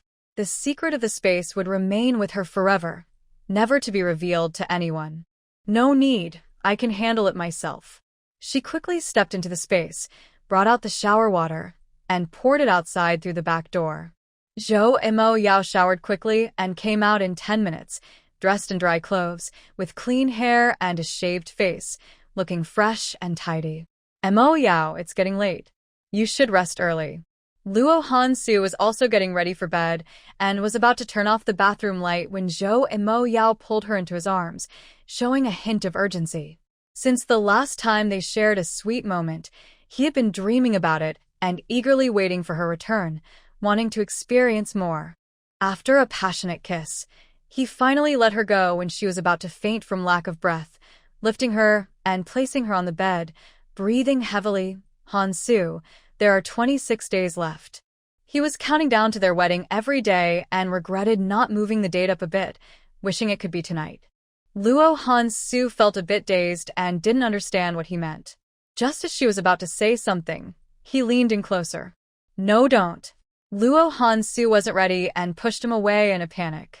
Hansu, if you don't agree, I won't force anything. Zhou and Mo Yao held her hands tightly, their bodies close together. His intense gaze was fixed on her face, which was as red as an apple. His voice was low and husky. After we get married, we will share a room. Luo Hansu felt stiff and her face was burning with embarrassment, unable to meet his eyes. All right, you should go to your room and sleep. Not yet, Zhou Mo Yao said, still wanting more. He leaned down to kiss her softly, whispering, Hansu, don't be shy. He was a bit domineering now, not as gentle as before. His movements were somewhat urgent, and Luo Hansu quickly found herself overwhelmed. After what felt like an eternity, just as she was about to lose consciousness, he suddenly regained his composure and swiftly got up, darting into the bathroom like a leopard. Phew.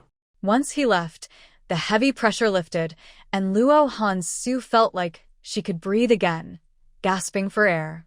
But thinking about how close she had come to losing control made her face burn even hotter, trembling with embarrassment. Even though they had registered their marriage, she really wasn't prepared for this.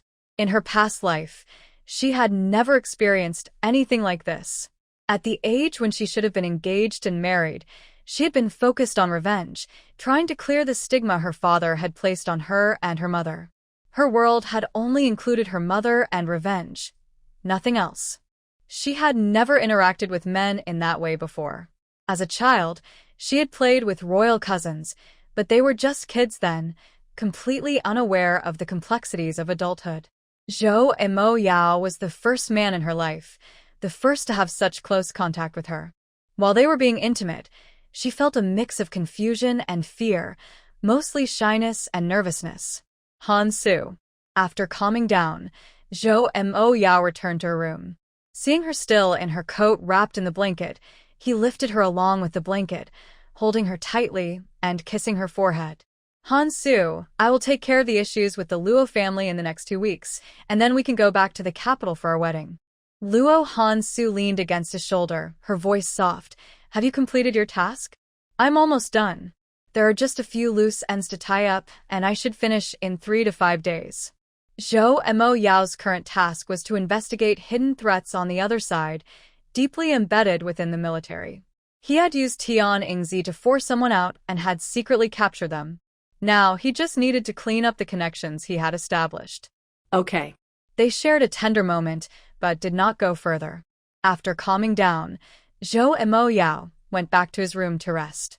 In the busy days that followed, Luo Hansu accompanied him to work every day, helping Yang Pu and the others with their tasks. Occasionally, she also went out with Lu Jingxin to assist with arrests and interrogations. Although it was tiring, it felt fulfilling. After nearly 10 days, Cheng Sui finally had some free time. When Cheng Ziming was on vacation, she took a day off and invited Luo Hansu. The 3 siblings went to the overseas Chinese store to shop. Cheng Sui spent her entire year's salary to prepare a generous dowry for Luo Hansu, choosing the finest bedding and clothing. Even Cheng Ziming contributed his saved pocket money to buy bedding for her. During these days, Yang Pu frequently visited the Cheng family, almost every evening. Cheng Sui also went out with him for 2 nights, allowing them to get to know each other better and grow closer. To address his personal matters, Yang Pu had already requested annual leave from his superiors. He decided to accompany the Cheng siblings to Kyoto for the eldest brother's wedding, hoping to win the heart of the beautiful lady. After preparing the dowry, Luo Hansu stopped helping at the police station and began organizing her luggage and dowry at home, sending items that were inconvenient to carry to the post office. Just as she finished packing some of her belongings, Grandma Lu from next door came to inform her, Hansu, Xiao Zhou called and asked you to go to the police station after lunch. Oh, okay. Seeing her packing, Grandma Lu smiled and asked, Are you getting ready to go to Kyoto? The wedding date is already set. Once I finish things here, I will head to Kyoto. Noticing Dunzi following her, Luo Hansu opened the cupboard and took out 2 bananas for the grandmother and granddaughter. She took the opportunity to say, Grandma Lu, after I get married, I will be going to the army with my husband and won't be back often. This house will be empty for a long time, and it might attract attention. Your family is large and the house is crowded, so why don't you let Uncle Jingxin and his family of 4 move in with me? Grandma Lu was overjoyed and quickly replied, Hansu, thank you so much. Jingxin and his wife applied for a unit house 2 years ago, but they still haven't received it. Zhengbang is now in a relationship and plans to get married next year. It's difficult for us to squeeze into one room for their wedding. We've been worried about this. You've truly solved our urgent problem. If Jingxin and his family move in, we can immediately start preparing for Zhengbang's wedding. Hansu, we won't stay in your house for free. When Jingxin and his wife return, I'll have them come over and pay a year's rent right away. They will take good care of the house and ensure it's clean and tidy when they return it to you. Okay. Having been neighbors with the Lu family for nearly 10 years, Luo Hansu felt comfortable renting her house to them. Dunzi was about 4 or 5 years old and could understand adult conversations. He looked up and asked his elder, Grandma, will I live at Sister Hansu's house in the future? Yes, Sister Hansu is going to marry Comrade Zhou. Comrade Zhou is a high-ranking officer, and the army has provided them with housing. After they get married, Sister Hansu will move to the army base, and this house will be empty, so we will borrow it to live in. Later, your parents will bring you and your sister to live here, while Grandpa, Grandma, and Uncle and Aunt will live next door. Dunzi understood and walked over to Luo Hansu, asking Sister Hansu, Are you going to live in a big house? Luo Hansu smiled gently, Yes, I will live in a big house at the military camp. Dunzi, while I'm not at home, can you help take care of this house? Okay, Dunzi replied cheerfully. Good. I will come back once a year and bring you gifts, Luo Hansu said, patting his head. Dunzi grinned happily. Ever since she saved his life by donating blood, he had been attached to her, often visiting whenever she was home.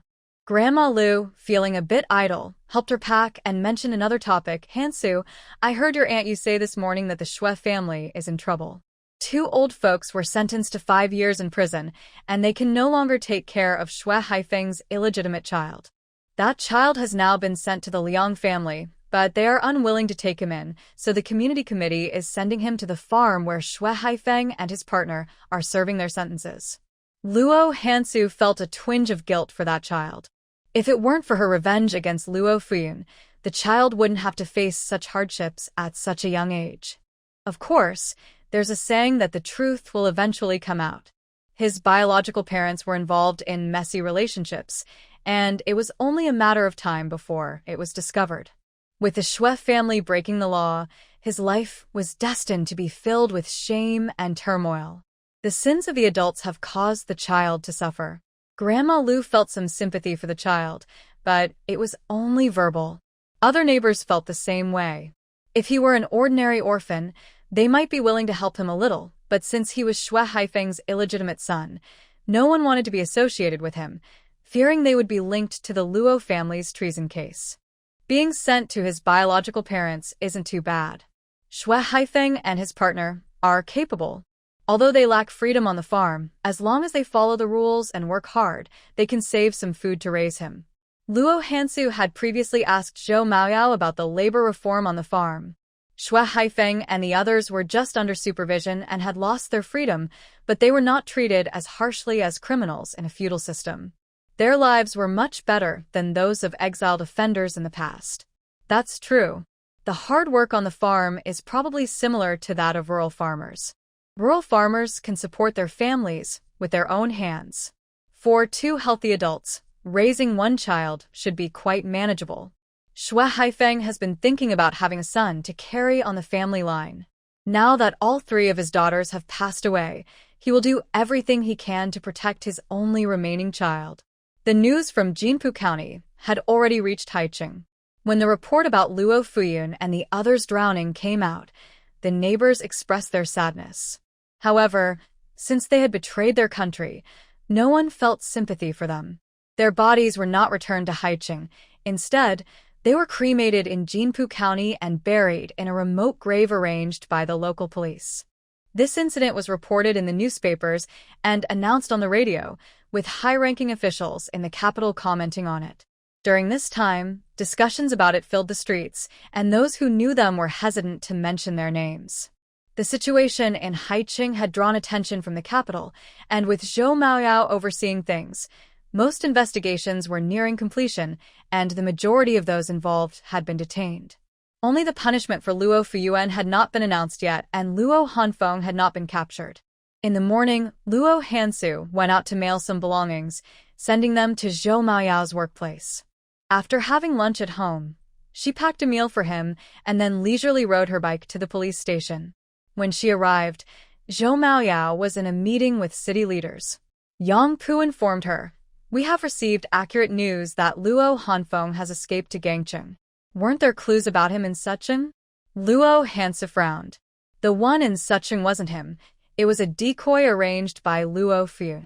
"We have already captured that person, who looks somewhat like Luo Hanfeng but was just doing it for money. Based on the clues, we focused our search on the other side of the sea, which actually gave him a chance to escape. Not taking the opportunity to capture the entire Luo family's second branch was something Luo Hansu had anticipated. Luo Yuping and his son were so clever and cautious that they probably sensed trouble and made arrangements in advance. This person ran to the harbor city, and for now Luo Hansu could do nothing but say, the Luo family's second branch only has him left now. The business is run by Luo Yuping, and the others have all been destroyed. He won't dare to come back in the short term and won't cause any trouble for now. As for what happens next, we'll talk about it later." After sitting in the lounge for half an hour, Zhou Maoyao finally finished the meeting and came out with a stack of documents to find her. Upon seeing her, he said, "Hansu, Luo Fuyuan has requested to see you."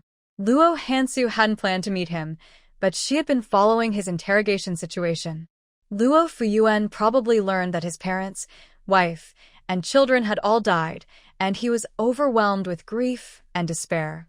No matter who questioned him, he wouldn't respond. Even when some methods were used, he kept silent.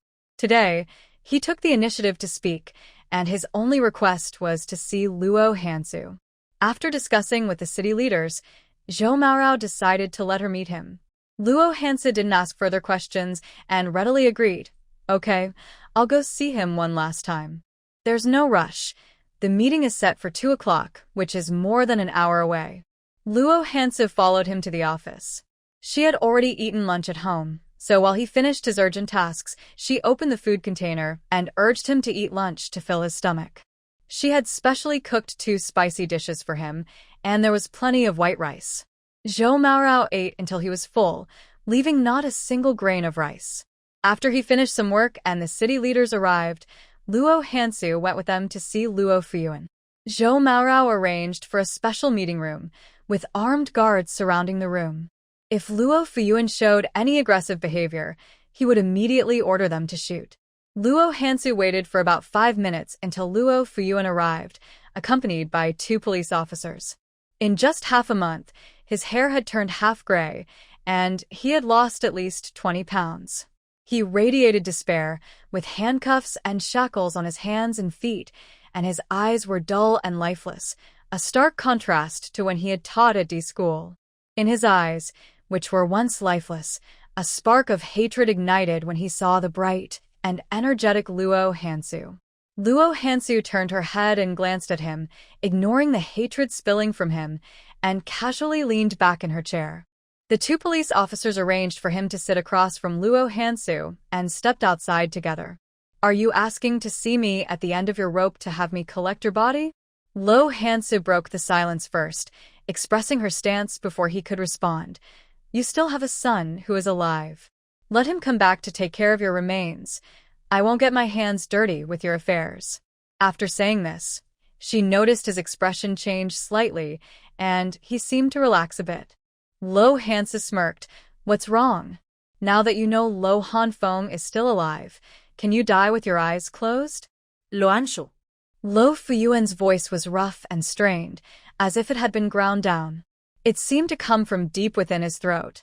His eyes, once dull, now burned with anger, as if they wanted to turn her to ashes on the spot. Don't speak curses. Luo Hansu didn't want to hear his insults. She leaned forward, fingers interlocked, her tone as calm as if they were just chatting. Tian Yingzi cursed me before she died, and so did Luo Yuping. Their curses are similar, and your half-brother Tian Wenjie had even worse things to say. No matter how much they cursed, I didn't lose anything, and it didn't hurt me. I suggest you save your breath and not spew nonsense before you die. He only called her name, but she continued to speak at length. Luo Fuyuan had already experienced her sharp tongue, and didn't care about that now. His cold, snake-like gaze locked onto her. I really underestimated you. I appreciate your backhanded compliment, Luo Hansu replied with a slight smirk. Our blood feud won't end like this. This was what Luo Fuyuan truly wanted to say. His entire family had perished because of her, and he couldn't take revenge himself, but his son surely could. Luo Hansu laughed coldly at his words. The moment my grandfather died, all that was left between our families was a blood feud. Whether it's national hatred or family resentment, you all deserve to die, and Luo Hanfeng is no exception. I will eventually cleanse the Luo family and won't let that traitor go free. Luo Fuyuan knew his son well. He didn't believe his son would lose to her. The family's misfortune was due to his mother holding them back. Otherwise, they wouldn't have fallen to this state. Hanfeng will take revenge for us. He will make sure you have no place to be buried. Each word he spoke seemed forced through clenched teeth, and his face twisted with anger, resembling a vengeful spirit rising from the depths of. Luo Hansu sneered, I actually want to see his skills. He will return to Haicheng sooner or later, and I will wait for him to walk right into my trap. Ah! Luo Fuyuan suddenly let out a cold, sinister laugh. He slowly stood up, looking down at her with hatred, grinding his teeth. Luo Hansu, we will never lose to your family. I won't let you have an easy life. He clearly still had a backup plan, but Luo Hansu was not worried. She stood up and faced him directly. What other tricks do you have? Go ahead, I will stay with you until the end. When Luo Fuyuan left, he no longer exuded an aura of despair. His back showed an inexplicable determination. After watching him leave, Luo Hansu turned and exited the room. She saw Zhou and Mo Yao frowning with concern and calmly reassured him. Don't worry, I can take care of myself. Hansu, don't leave my side until Luo Fuyuan is dealt with. They have built many connections, and there may be things we haven't discovered. He will definitely plan revenge before he dies. Zhou and Mo Yao was still uneasy. Although she was skilled, danger lurked in the shadows, and some ambushes were hard to defend against. Only with her by his side could he feel at ease. Luo Hansu wanted to say it wasn't necessary, but seeing his determined gaze, she nodded in agreement. Okay. Come with me to the office. Zhou and Mo Yao assigned some tasks to others and sent Li Huai to keep a close watch on Luo Fuyuan in prison. Luo Hansu had other plans for the afternoon, but now she had to stay within his sight, accompanying him in the office until the end of the workday, and then they went home together. The journey home was uneventful, and once they arrived, there were no unusual occurrences. They spent the whole night on guard, but did not encounter any attacks from Luo Fuyuan's people. It wasn't until the next morning that Luo Fuyuan launched an unexpected counterattack. Hansu, Luo Fuyuan has committed suicide. Zhou and Mo Yao rushed back to tell her the news after receiving a call from the Lu family next door. Really? Suicide? Luo Hansu was brushing her teeth and spat out the foam, squinting her eyes. He's dead? Yes. Zhou and Mo Yao's expression was grim as he said, he committed suicide by cutting his wrist. They couldn't save him at the hospital. Before he died, he left blood-written messages on the walls, deliberately using this method to get back at you. What did he write? Luo Hansu remained calm, showing no signs of worry. He said the Luo family has a huge treasure. Less than 10% of their wealth was handed over to the government, and there's a ledger collected by Luo Yuping as evidence. Li Huai just called me. This matter has reached the Revolutionary Committee, and some officials there might seize this opportunity to make trouble. You should prepare in advance. Luo Hansu thought he would use his last move against her, but she didn't expect him to play this trick. She rinsed her mouth to get rid of the foam and sneered, "No need to prepare. Feel free to investigate." The Luo family had been searched for nearly 10 years, and they had dug through their old properties, but found not a single silver coin. If the Revolutionary Committee came again, they would have to turn the entire city upside down to find the treasures hidden in the mountains and ancestral graves. He was taking advantage of people's greed and jealousy. The treasures that the second branch of the Luo family couldn't find, he wanted to use others to continue searching, causing her endless trouble and preventing her from having a peaceful life. His plan was quite ambitious. By spreading this news, he also increased its credibility.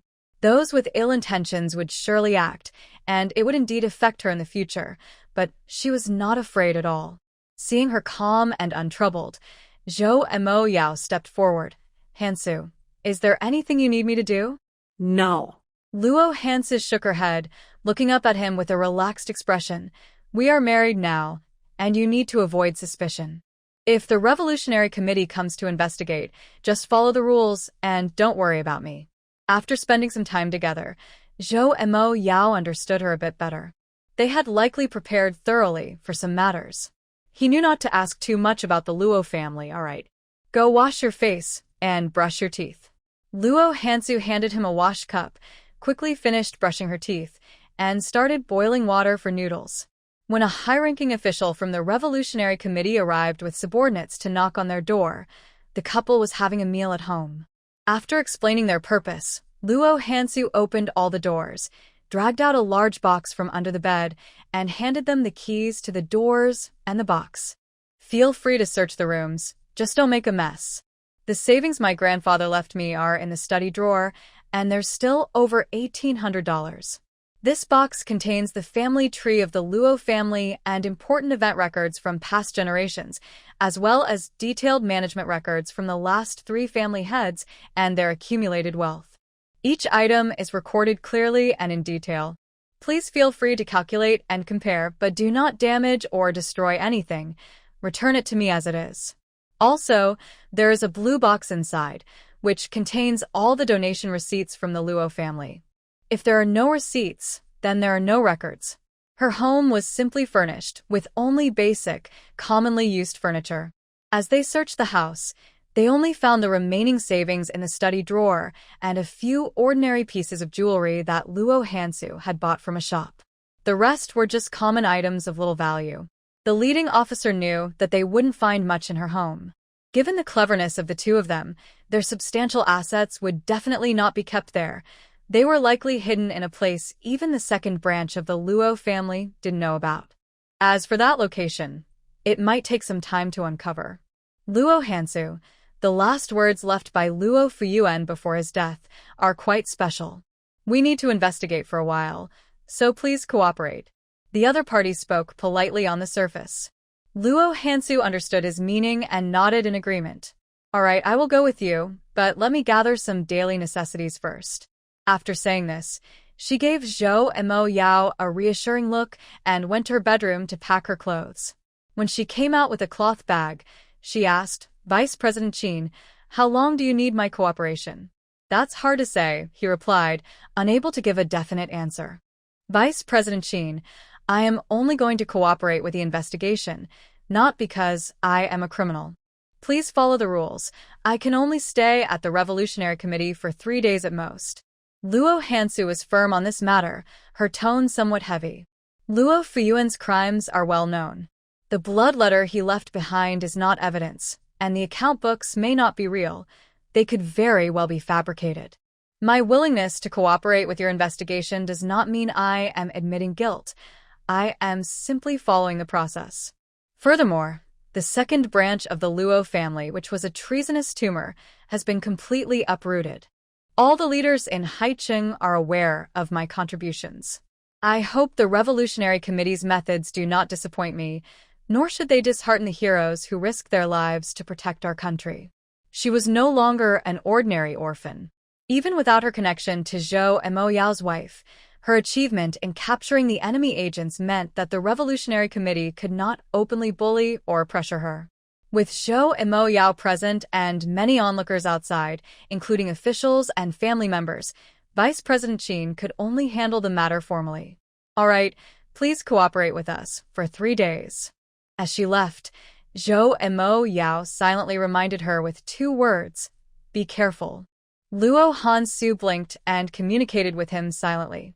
After they left with the suitcase, Zhou Moyao took his briefcase and went to work, continuing to handle matters related to the Luo family's second branch, without getting involved in the investigation by the Reform Committee.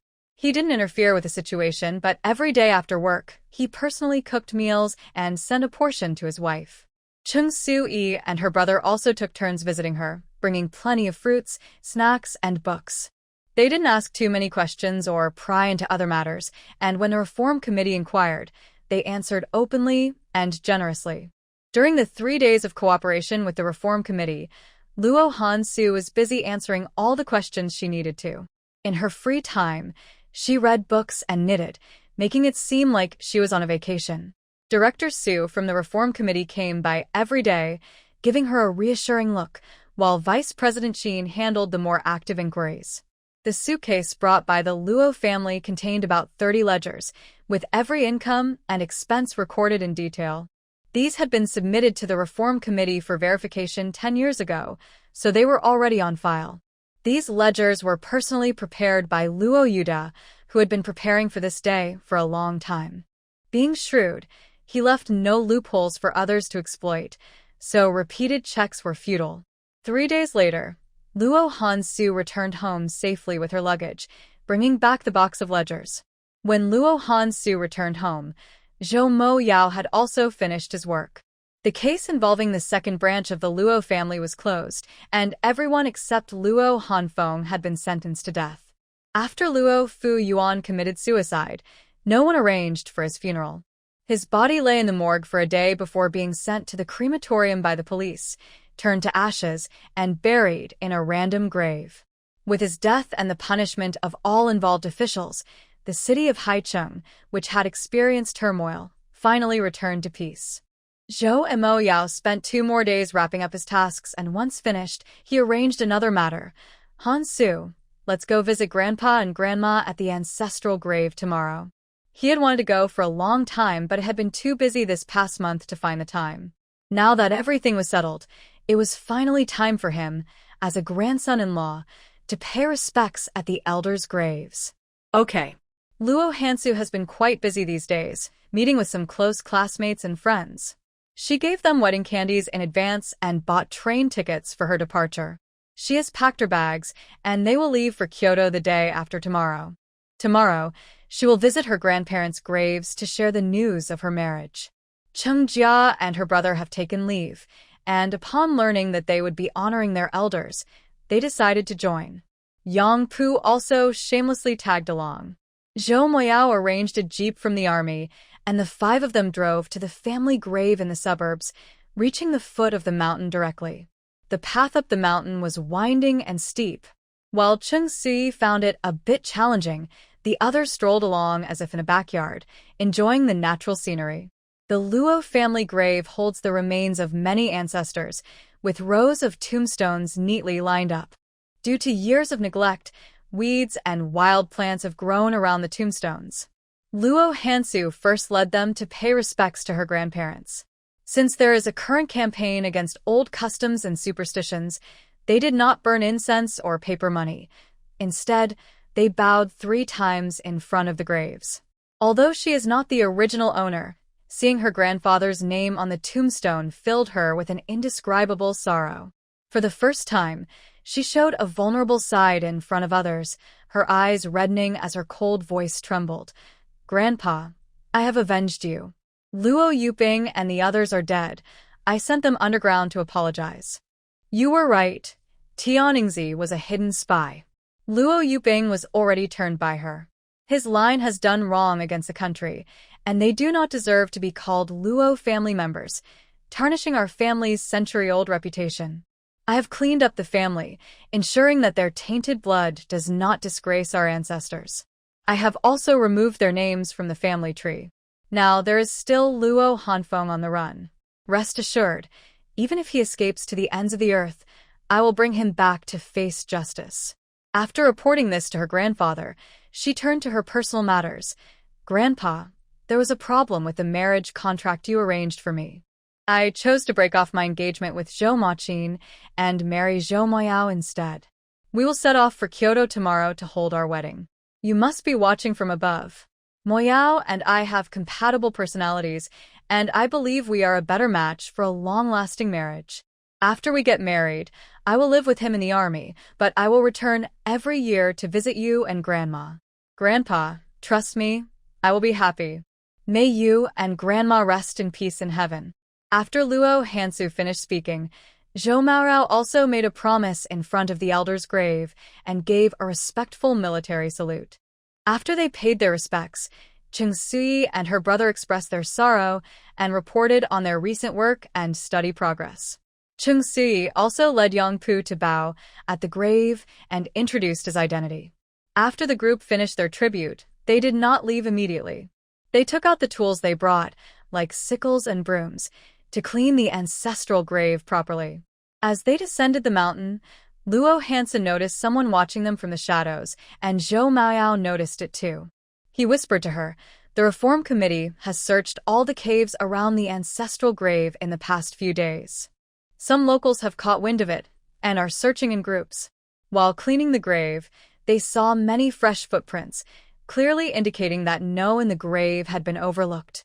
Luo Hansu's expression grew serious. She had carefully studied the map left by her grandfather last night, and the entrance to the treasure was inside the ancestral grave. With so many people coming to investigate, it was likely that the Reform Committee had brought in professionals, and it wouldn't be long before they discovered it. The treasure hidden in the grave must be moved quickly. Since there was no space for it now, they decided to transfer it to Jiao Mountain. The outside world did not know that the Luo family's true origin was in Jiao Mountain, which was steep and had very few residents nearby. It would be safer to store the treasures there. Since it was daytime and there were many people watching from the shadows, it was not convenient to open the entrance to access the treasure. They would have to come back at night. After they left by car, waves of people infiltrated the ancestral grave but found nothing. They just took a look around and then went to search in the nearby caves. The 5 of them returned to the city at 11 o'clock. Luo Hansu invited them and Li Huai to eat at the largest restaurant in Haiqing. She had accomplished a great task and received an award from the government, along with a certificate of honor and a bonus of 500 yuan, so she wanted to treat them to a meal to show her gratitude. After dinner, Yang Pu drove Li Huai and the others to the train station. They finished their business there and planned to take a train back to Yanqing that afternoon, agreeing to meet again in Yanqing after the new year. Luo Hansu and the Qing siblings went to buy local specialties from Haiqing, getting gifts for the elders of the Zhou family, while Zhou Maorao helped carry the items. In the evening, after having dinner at the Qing family's house, Luo Hansu did not let Zhou Maoyao accompany her. She drove alone to the suburbs, taking a detour to the back mountain of the Luo family's ancestral grave, then used her skills to fly to the grave halfway up the mountain. During the day, many people come to the mountain to investigate, but at night, no one comes. Luo Hansu carefully checked the area and confirmed that no one was hiding. She then followed the map's markings and found an empty grave among the many tombstones, activating a mechanism to open the tunnel entrance. As she went deeper into the tunnel, Luo Hansu discovered that under the Luo family's ancestral grave was a large natural cave, not smaller than Base One. It was cold and damp inside, with a musty smell in the air. If an ordinary person entered, they would likely be too scared to move. At the deepest part of the cave, she saw a 2-meter-tall statue of Buddha made of pure gold, protected by a thick glass cover. Because no one had come to clean for years, the glass was covered in dust, but the golden statue inside remained spotless. The original owner was raised with modern scientific education and did not believe in Buddhism or religion. However, The dynasty she lived in previously was deeply devoted to Buddhism, which influenced her to have a natural respect for deities. Luo Hansu respectfully knelt before the statue, clasped her hands, and silently made wishes. She wished for her deceased ancestors to reunite in the afterlife, for her life to be peaceful and happy, for her partner Zhou Moyao to have a smooth and healthy life, and for her country to be peaceful and prosperous, with its people living happily. After making many wishes and bowing sincerely, she carefully stored the priceless statue in her space. Due to the cold and damp environment, her grandfather had stored many antiques here, mostly porcelain, which were treasured heirlooms of the Luo family. Each piece was wrapped in protective covers and had remained undamaged over the years.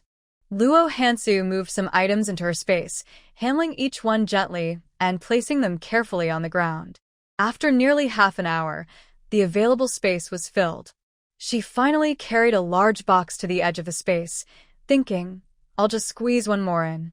The box was quite large and the remaining space was narrow, so she had to set it down by her feet first, planning to shift the nearby boxes to create more room.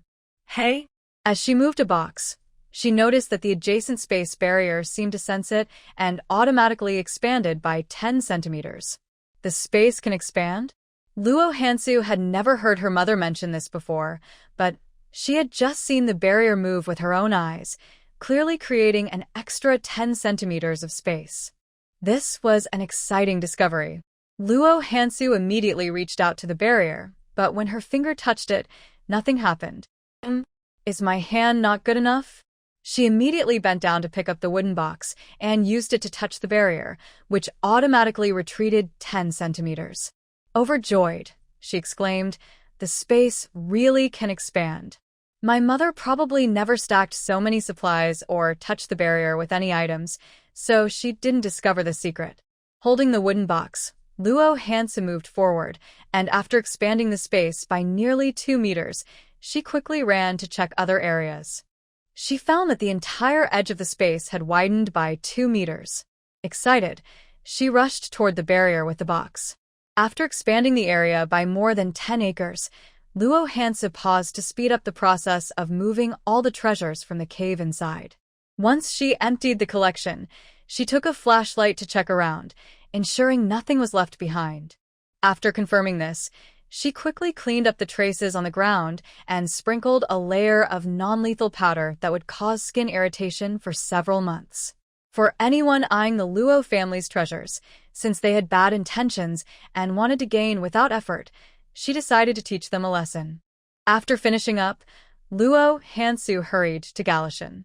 Galashan was relatively safer, but not as secure as the space, so it was best to keep these ancestral treasures close. The night was dark, and the terrain of Galashan was steep and rugged. Without her martial arts skills, she might not have found the real entrance for days. Luo Hansu searched the mountain with her flashlight for nearly 2 hours before finally discovering the endless treasures hidden in the underground palace.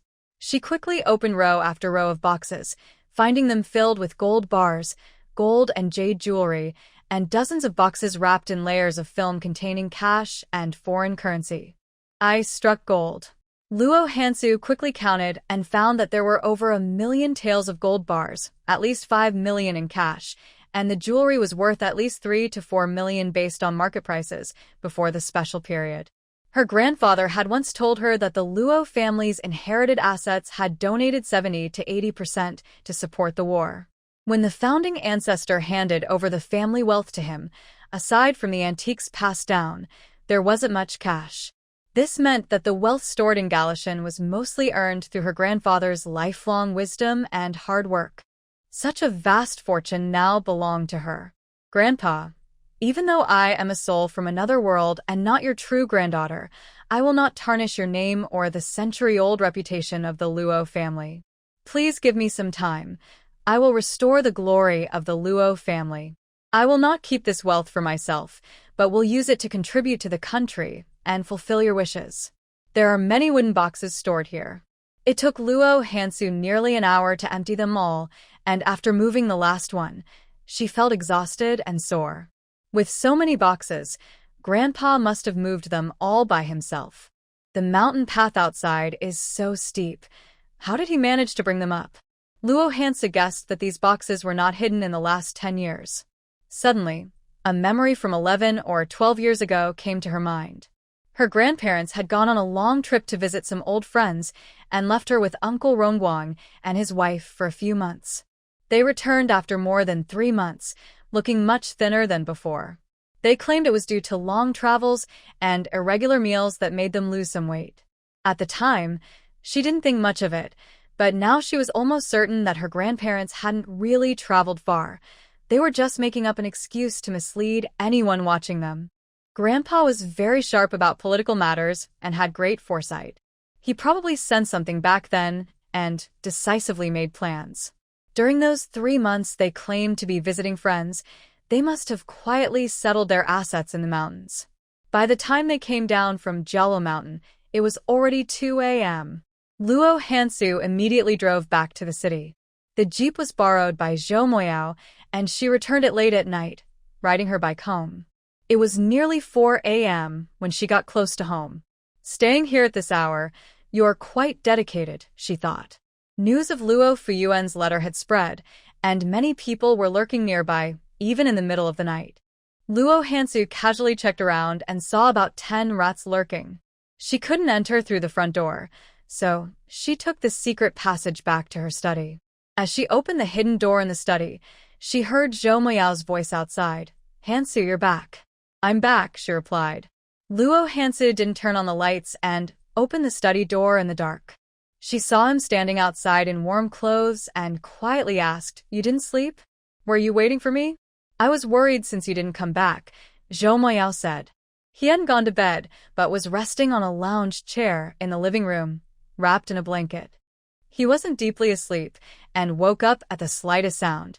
Seeing her cold and shivering, Zhou Moyao reached out to touch her face, which felt like ice. He immediately turned to get some water. "Hansu, I'll get you some hot water. You should wash your face and soak your feet." The temperature outside was very low, and Luo Hansu's cheeks were almost frozen. She smiled and said, "Brother Moyao, could you bring me a cup of warm water? I'm a bit thirsty." "Sure, you sit in the room, and I'll bring it to you." Zhou Moya had already anticipated that she would return late at night, so he cooked a pot of 8 treasure porridge before bed. Once she finished washing her face, he quickly served her a big bowl. Soaking her feet in warm water and sipping the nourishing porridge, she soon felt warm. "Hansu, did everything go smoothly?" Zhou Moya asked as he sat beside her. "Yes, it went well." Some things were left unsaid, but they both understood. Luo Hansu turned to him and asked, "Brother Moya, do you think Grandpa is right?" Zhou Moya understood what she meant and gently patted her head, replying, "Grandpa Luo's arrangements are correct." He wasn't sure how genuine the letter from Luo Fuyuan was, nor would he investigate, as it was a family matter for the Luo family. The wealth of the Luo family was built over generations of hard work, and they had the right to manage it as they saw fit. The people outside who were used by him were all driven by jealousy and greed. Even if the Luo family donated all their assets, they would not believe it or be satisfied. Their desires could never be filled. The Luo family has contributed enough already. Zhou Moya had seen the statistics from the Reform Committee.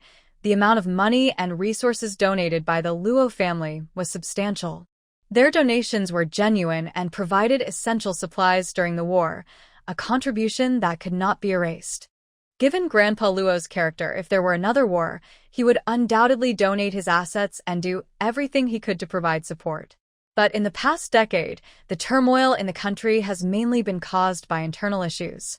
The people who have pressured the Luo family with policies are not truly thinking about the country or society. Their focus is on personal gain.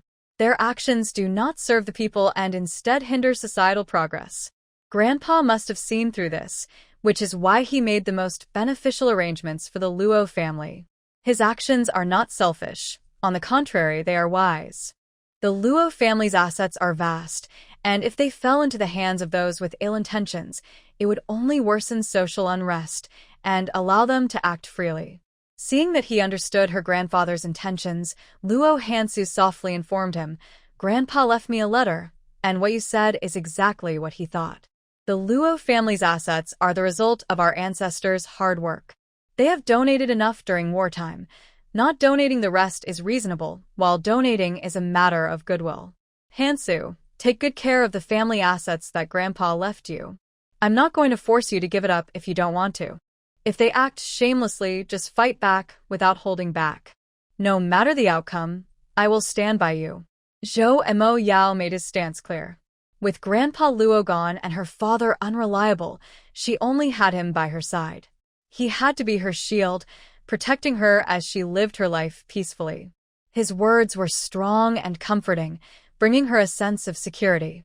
Luo Hansu felt a sting in her nose, reached out to hug his arm, and rested her head gently on his shoulder. This was her first time showing dependence on him. Zhou Mo Yao felt uplifted and pulled her into his embrace, leaning down to savor her softness. Tonight, she was a bit more forward, and Zhou Mo Yao's desire ignited like a flame meeting oil, spreading rapidly. The room's temperature rose, clothes scattered everywhere. Just as they were about to cross the final line, Luo Hansu suddenly pushed him away, her voice soft. Mo Yao, you aren't hurt, are you? Zhou Mo Yao's reason returned, his desire-filled eyes fixed on her, his voice low and restrained. I can handle this. Huh. Luo Hansu didn't understand, quickly grabbing a piece of clothing to cover herself, asking in confusion. Then where are you hurt? They hadn't discussed this before. Zhou Mo Yao wanted to talk to her about it, but now he was losing control. He held her face in his hands, his voice trembling. Hansu, can we talk about this tomorrow? They could discuss it tomorrow, but Luo Hansu wasn't ready yet. She couldn't face him directly, gripping her clothes tightly, her voice barely audible. Can I go take a shower first? Jumontakya. At this moment, going to shower extinguished his burning desire.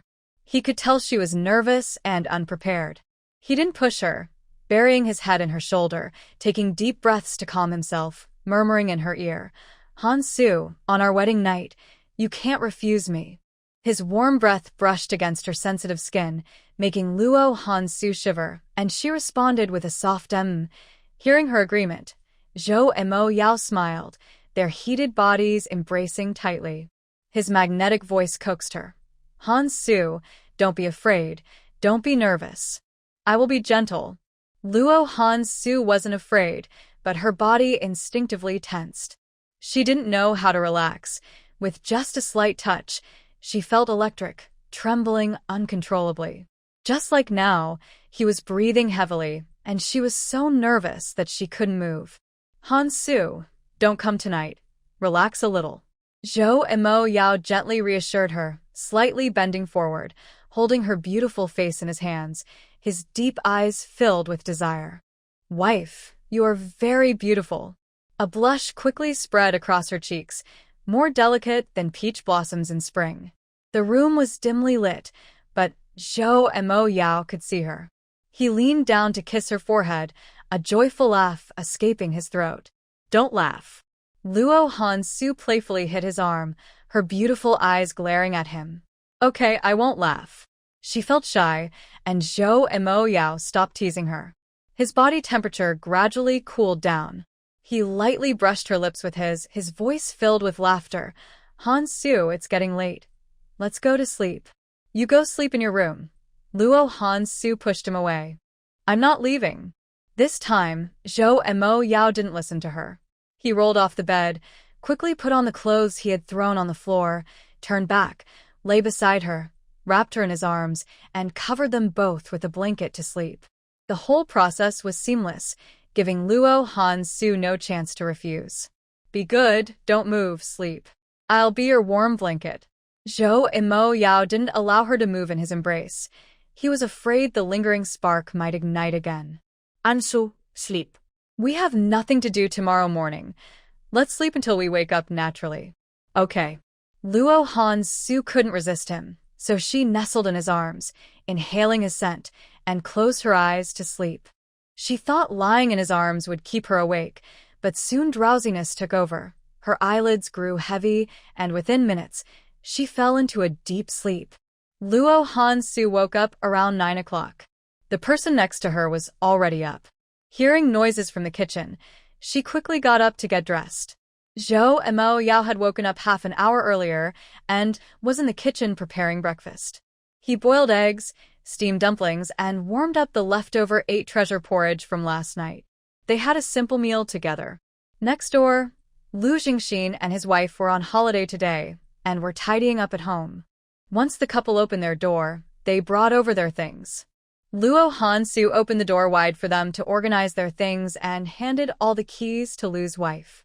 Zhou and Mo Yao had just finished washing the dishes and went to the study to write down an address, which he handed to Lu Jingxin. Uncle Jingxin, this is my military address and phone number. If anything happens in Haiqing, please give us a call or write to let us know. Okay.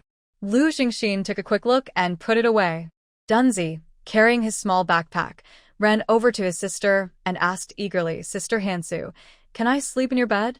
Sure, your parents are in this room, so you too can sleep in my room, replied Luo Hansu, leading the siblings inside.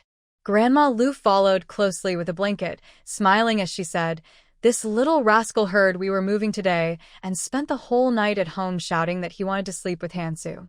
Your sister is leaving this afternoon, so you too can sleep in your aunt's room. When she comes back, you can all sleep together, Luo Hansu said, patting their heads.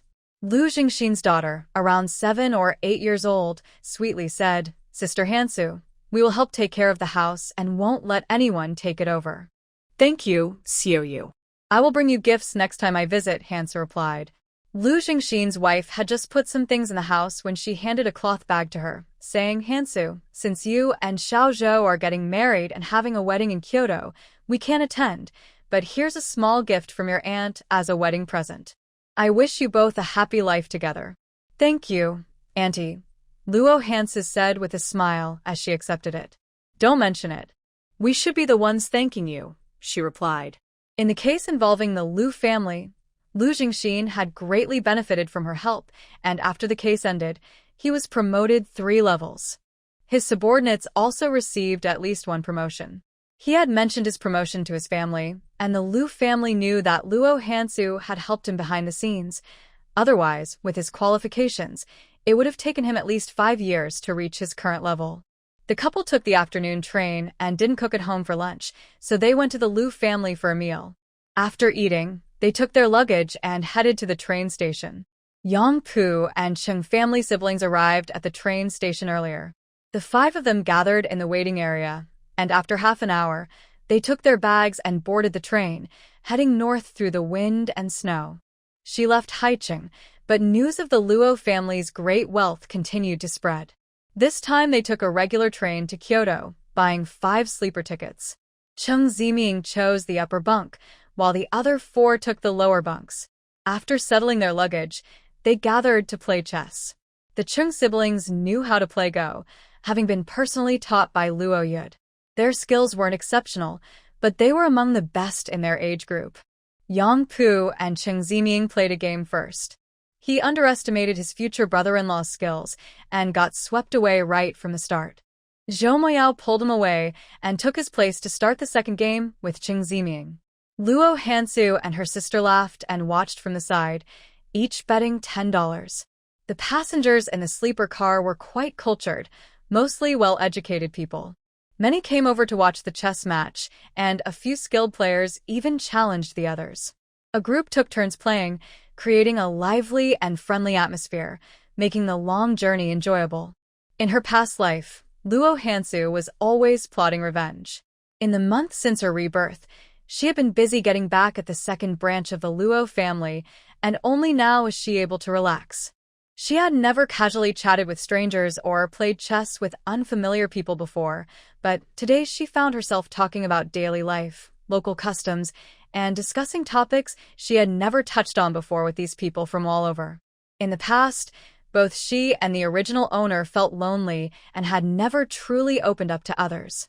They were always on guard when communicating and had never relaxed. Today, in a new environment, she experienced a different world and felt as if a new door had opened for her. She wasn't the only one feeling this way. Even Cheng Sui expressed her thoughts. Going out has changed my mindset. I feel like new energy has been injected into me. We used to live a bit too confined. It's time to get out more and try a different way of living. With her grandfather's revenge fulfilled and most of the Luo family's troubles dealt with, Luo Hansu felt a weight lifted off her shoulders. She wanted to live the life she desired. The original owner had traveled with her grandparents when she was young, but since the special period began, she had not left Haiqing, and her memories of other places had faded.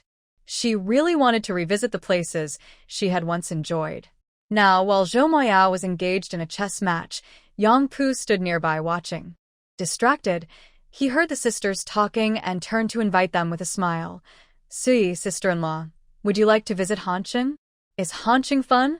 Cheng Ziming asked first. Hanqing isn't as bustling as Haiqing, but it's larger and an important transportation hub in the central region, with well-developed land and water routes and a rich cultural background. The food is somewhat different from Haiqing. It's less spicy, but a bit spicier than what you usually eat. There are many freshwater lakes in the area, and the water resources are abundant. The fishing industry is thriving, and the plains are vast with a wide variety of crops. In winter, we have many more types of vegetables and fruits than in Haiqing.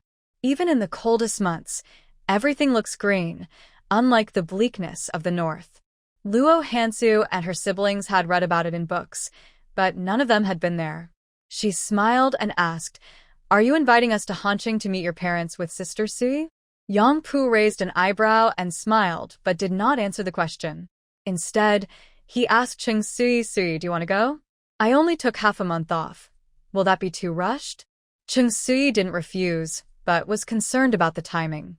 This meant she agreed, and Yang Pu was delighted. "Half a month is enough. We will leave after the wedding. The eldest brother and sister-in-law can stay in Kyoto a few more days with the elders, and they can come later." Zhou Moya planned to take half the month of marriage leave to spend more time with his family. He replied, "We won't go for now. You take Sui to meet the elders, and then send the siblings to Haiqing. When the new year comes, you can pick them up to celebrate in Hanqing. We can visit your uncle and aunt when we pass through Hanqing on our way back to Beijing." "That works," Yang Pu agreed with the plan. They set off that afternoon. Due to the snowy weather in the north, the train slowed down and was delayed by nearly 3 hours, arriving in Kyoto the next evening. They had quite a bit of luggage, but fortunately, the 3 young men helped carry the heavier bags while the 2 young women only needed to manage their lighter packs.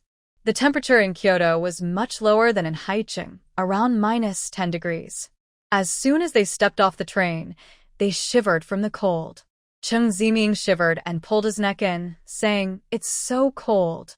"Put the luggage down first, and make sure to wear your hats, scarves, and gloves," Zhou Moya instructed. He set down his bag and helped Luo Hansu adjust her scarf, asking, "Hansu, are you cold?" "I'm dressed warmly, so I'm okay," Luo Hansu replied.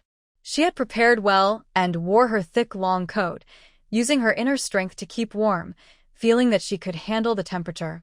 Both young women were bundled up warmly, but Cheng Ziming was dressed a bit lightly.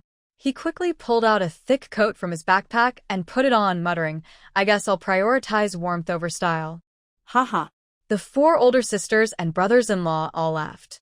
Once he put on his thick winter coat, everyone picked up their luggage and exited the station, with Zhou and Mo Yao leading the way.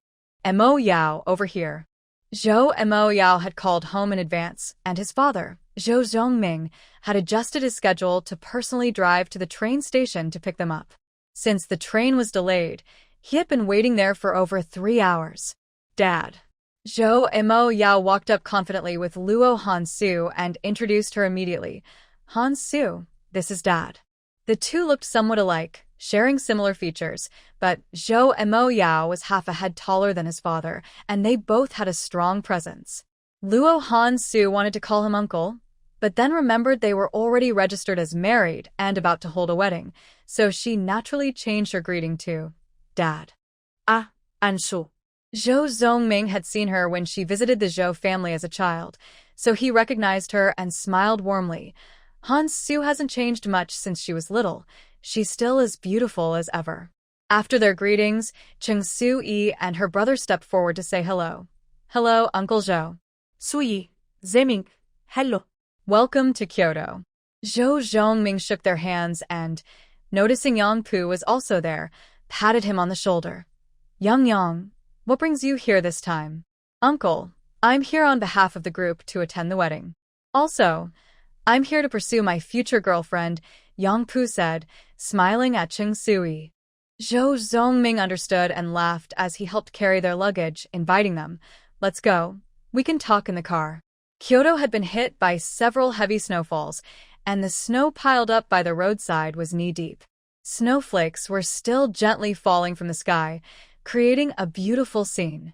Knowing they had a lot of luggage, Zhou Zhongming had specially brought a truck, with their bags stored in the back while they squeezed into the front passenger seats. Cheng Sui and her brother were visiting Beijing for the first time and were very curious about everything outside, leaning out to look through the windows. Luo Hansu had a faint memory of some important landmarks, but she couldn't recall much else. Dad, where are we going now? Every time Zhou Moyao returned to Kyoto, he stayed at each family's home for 2 or 3 days, rotating between his grandparents, his father's work dormitory, his mother's house, and his grandparents' house. He didn't have a place of his own in the city. Your mom and I bought a small courtyard house for you in Donggu Hadong as a new home. The exterior structure hasn't changed much, but we've renovated and repainted the inside.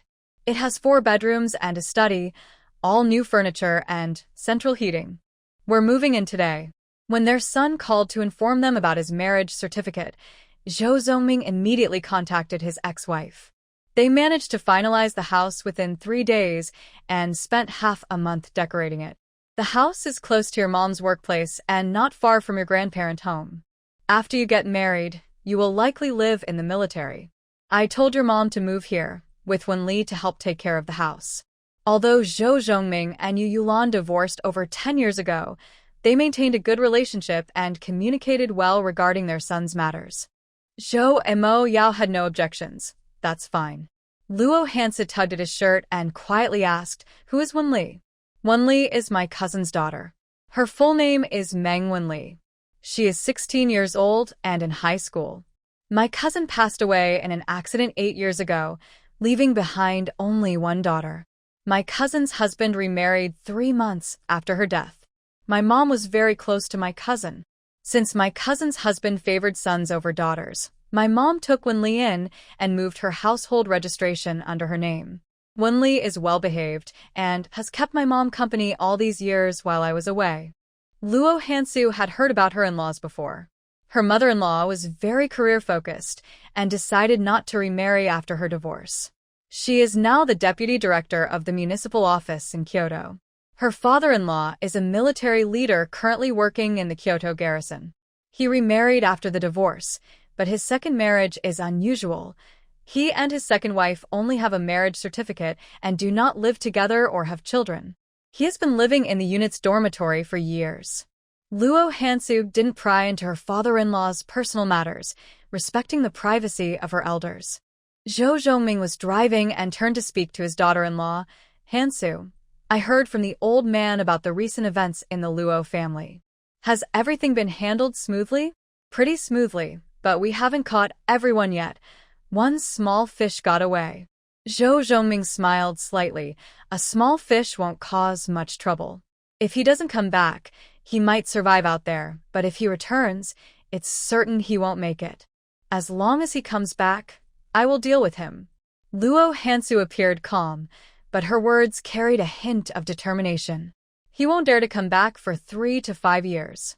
Zhou Moyao had been to the port city and had also carried out missions abroad. Those places seemed prosperous, but there were many hidden dangers. If no one helps him, Luo Hanfeng will have to pay a price to survive.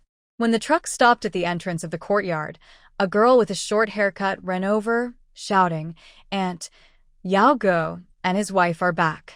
Wenli. Zhou Moya opened the car door and got out. Seeing his mother rushing out from the house, he quickly called out, Mom, take it easy, don't fall.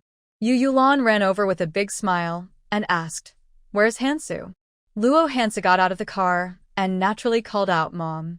Hey, Hansu. Yu Yulan came forward, took her hand, and smiled as she looked her over. Hansu, you came to the Zhou family when you were little. Do you remember me?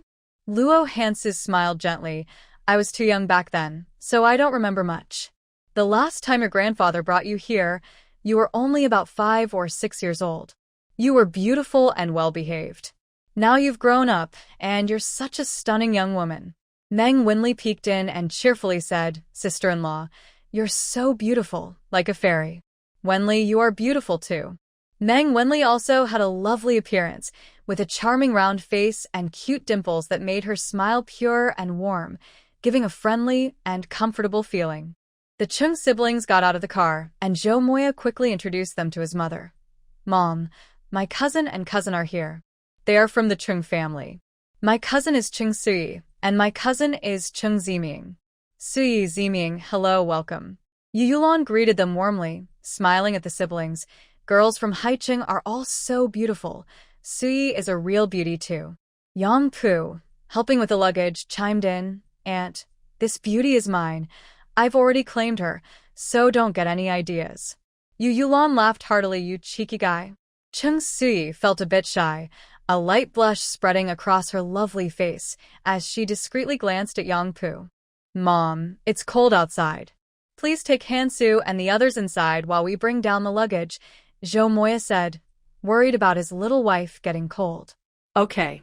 Yu Yulan quickly invited her daughter-in-law and the guests inside, saying, Hansu, Suyi, Ziming, come in and sit down. Let the men handle the luggage. Wenli, hurry and help make tea. This courtyard house isn't very big, and the decoration inside and outside is simple and unadorned. The rooms are spacious and bright. As soon as you enter, a warm wave greets you, instantly driving away the cold. The temperature outside is very low, but it's warm and comfortable inside. As soon as Chung Ziming entered the house, he took off his thick coat and said to his two sisters, this house is really nice. With the heating on, it's not cold inside. We don't have to burn a stove like we do at home. Luo Hansu was curious about how the heating worked and looked around.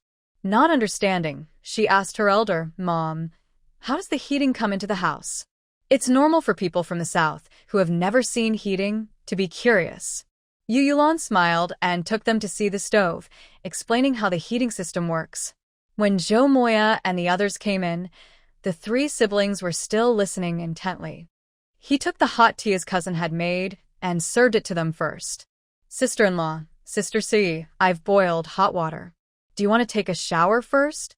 Meng Wenli was very diligent and thoughtful, knowing they had been on the train all day, and she had prepared hot water for them to bathe whenever they wanted. Yes, let's wash up. Luo Hansu and the others loved to be clean, so after finishing their tea, they immediately went to get their clothes to shower. Zhou Moya also planned to take a shower. Not wanting to bathe at home, he called Yang Pu and Chung Ziming, saying, grab your change of clothes. Let's go to the bathhouse. The 5 of them took turns showering while Yu Yulan and Meng Wenli busied themselves in the kitchen preparing dinner. Zhou Zhongming stayed to eat with them and helped in the kitchen. Luo Hansu finished her shower first and came to the kitchen in casual clothes. Dad, Mom, do you need help? Hansu, you don't need to help. You've had a long day on the train. Go sit in the living room and rest. We'll take care of it. Now that she had taken off her heavy coat, hat, and scarf, her bright and elegant features and long, fair neck were revealed. Yu Yulan smiled at her, saying, our Moya must have accumulated good fortune in his past life to marry such a beautiful fairy like Hansu in this life. Hee, Yao Ge and sister-in-law are a perfect match. They are what people call a talented man and a beautiful woman, Meng Wenli said, her eyes sparkling as she looked at them. With their constant compliments, Luo Hansu smiled modestly and took out a palm-sized harmonica from her pocket, handing it to her. Wenli, I'm not sure what you like, but I hope you like this harmonica as a gift. Sister-in-law, I can't accept this. It's too expensive, Meng Wenli said, shaking her head vigorously. Please take it. Luo Hansu didn't say many polite words and directly handed it to her, saying, if you can't play, I'll teach you later. Thank you, sister-in-law, Meng Wenli replied shyly. I've never learned an instrument. I've only heard others play. When I have some free time, I'll ask you to teach me. Sure, Luo Hansu nodded. Yu Yulan was cooking and smiled at her daughter-in-law, saying, "Hansu, you've spent too much." Zhou Zhongming was sitting by the stove, talking to her. "Hansu, I heard Uncle Luo say you have been learning music, painting, and calligraphy since you were young. You seem to be quite talented and can play several instruments." Luo Hansu hadn't counted carefully but smiled slightly. "I can play all the instruments I've seen." Yu Yulan laughed. "Hansu is a great talent. Dad, Mom, Hansu excels in music, chess, calligraphy, and painting. She can drive all kinds of vehicles, sedans, SUVs, trucks, trains, and even buses and trams. She can also ride horses and practice martial arts, has a high school diploma, and her grades are excellent, always ranking first in her class." Zhou Moya had just finished a quick rinse in the shower and came into the kitchen, joining the conversation. "Uncle Luo raised a well-rounded child. She truly excels in both arts and sports." Zhou Zhongming had recognized his daughter-in-law's exceptional abilities at first sight when he saw her at the train station. Such a talented person would surely be underestimated by the family, and they would regret it in the future. Yu Yulan was thrilled about her outstanding daughter-in-law and said to her son, "You must cherish this treasure that Uncle Luo has carefully nurtured. Take good care of her and make sure she doesn't suffer any grievances, or else I'll have to deal with you." "Mom, you don't need to worry me about that," Zhou Moya replied with a helpless smile. After that, Yu Yulan turned to her daughter-in-law and said, "Hansu, Moya just said you've practiced martial arts, so you must be skilled. If he ever does something wrong, feel free to handle it yourself. He's tough and can take it." With her mother-in-law's approval, Luo Hansu felt empowered and smiled. "Okay, big brother, you probably can't beat your sister-in-law. Your life is over," Yang Pu said with a smirk. Zhou Zhongming raised an eyebrow. Is Hansu really that strong? He knew his son's skills well. He had won first place in several competitions and had earned his position through real ability. How could he possibly lose to his daughter-in-law? Yang Pu didn't answer directly but said, "If sister-in-law's talents had been discovered earlier, we might not even know who would be sitting in Big Brother's position. We haven't sparred, so I probably can't beat Brother Mo Yao," Luo Hansu humbly said. Zhou Mo Yao looked at her with fondness, putting his arm around her shoulder in front of the elders, smiling widely. "We don't spar or fight. We live harmoniously as a couple." Haha. Yang Pu laughed, slapping his leg. He knew the boss better than anyone and teased him. "The boss is scared." "Being scared in front of my wife is not embarrassing," Zhou Mo Yao replied, unfazed by the joke. Yu Yulan watched them with a smile. As a mother, she knew her son well. He usually had a serious and stern expression, rarely smiling or talking much. Now that he had a wife, the change was obvious. He truly liked Luo Hansu. She noticed it, and so did Meng Wenli, who quietly said to her, "Aunt, Brother Yao has changed. He's not the same as before. Now that he has a wife, he should change. If he stayed the same, girls wouldn't like him." Previously, when her son was injured, she was very worried and often cried at home. Later, when he decided not to get married, she felt heartbroken and helpless. No matter how much she tried to persuade him, it was useless, and she had to respect his decision. But then he suddenly called to say he was getting married, and the bride was the beloved granddaughter of old Master Luo, who had previously been engaged to Zhou Machin but had broken off the engagement. At that time, she couldn't believe it, and for a while, she felt uneasy, thinking their marriage might not be stable. Now, seeing them together and noticing the affection in their eyes, Yu Yulan felt reassured. They had come together through free love, their personalities matched well, and they were compatible in many ways. This relationship seemed destined, and she was sure it would last. When Chung Suyi came out after her shower, dinner was ready. Everyone helped to serve the dishes and went to the spacious and tidy living room to eat. Tonight's meal was abundant. Yu Yulan had made several types of dumplings in the morning, fried a pan of pancakes that her son loved, and cooked 6 delicious dishes, for meat, 1 vegetable, and 1 soup, enough for everyone to enjoy. They sat in a circle to eat. Seeing her son continuously serving his wife, piling her favorite dishes into her bowl, Yu Yulan praised him. "Well done."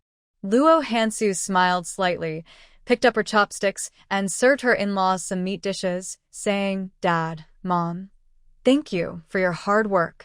We only made some simple home-cooked meals. It wasn't hard. Hansu, please eat."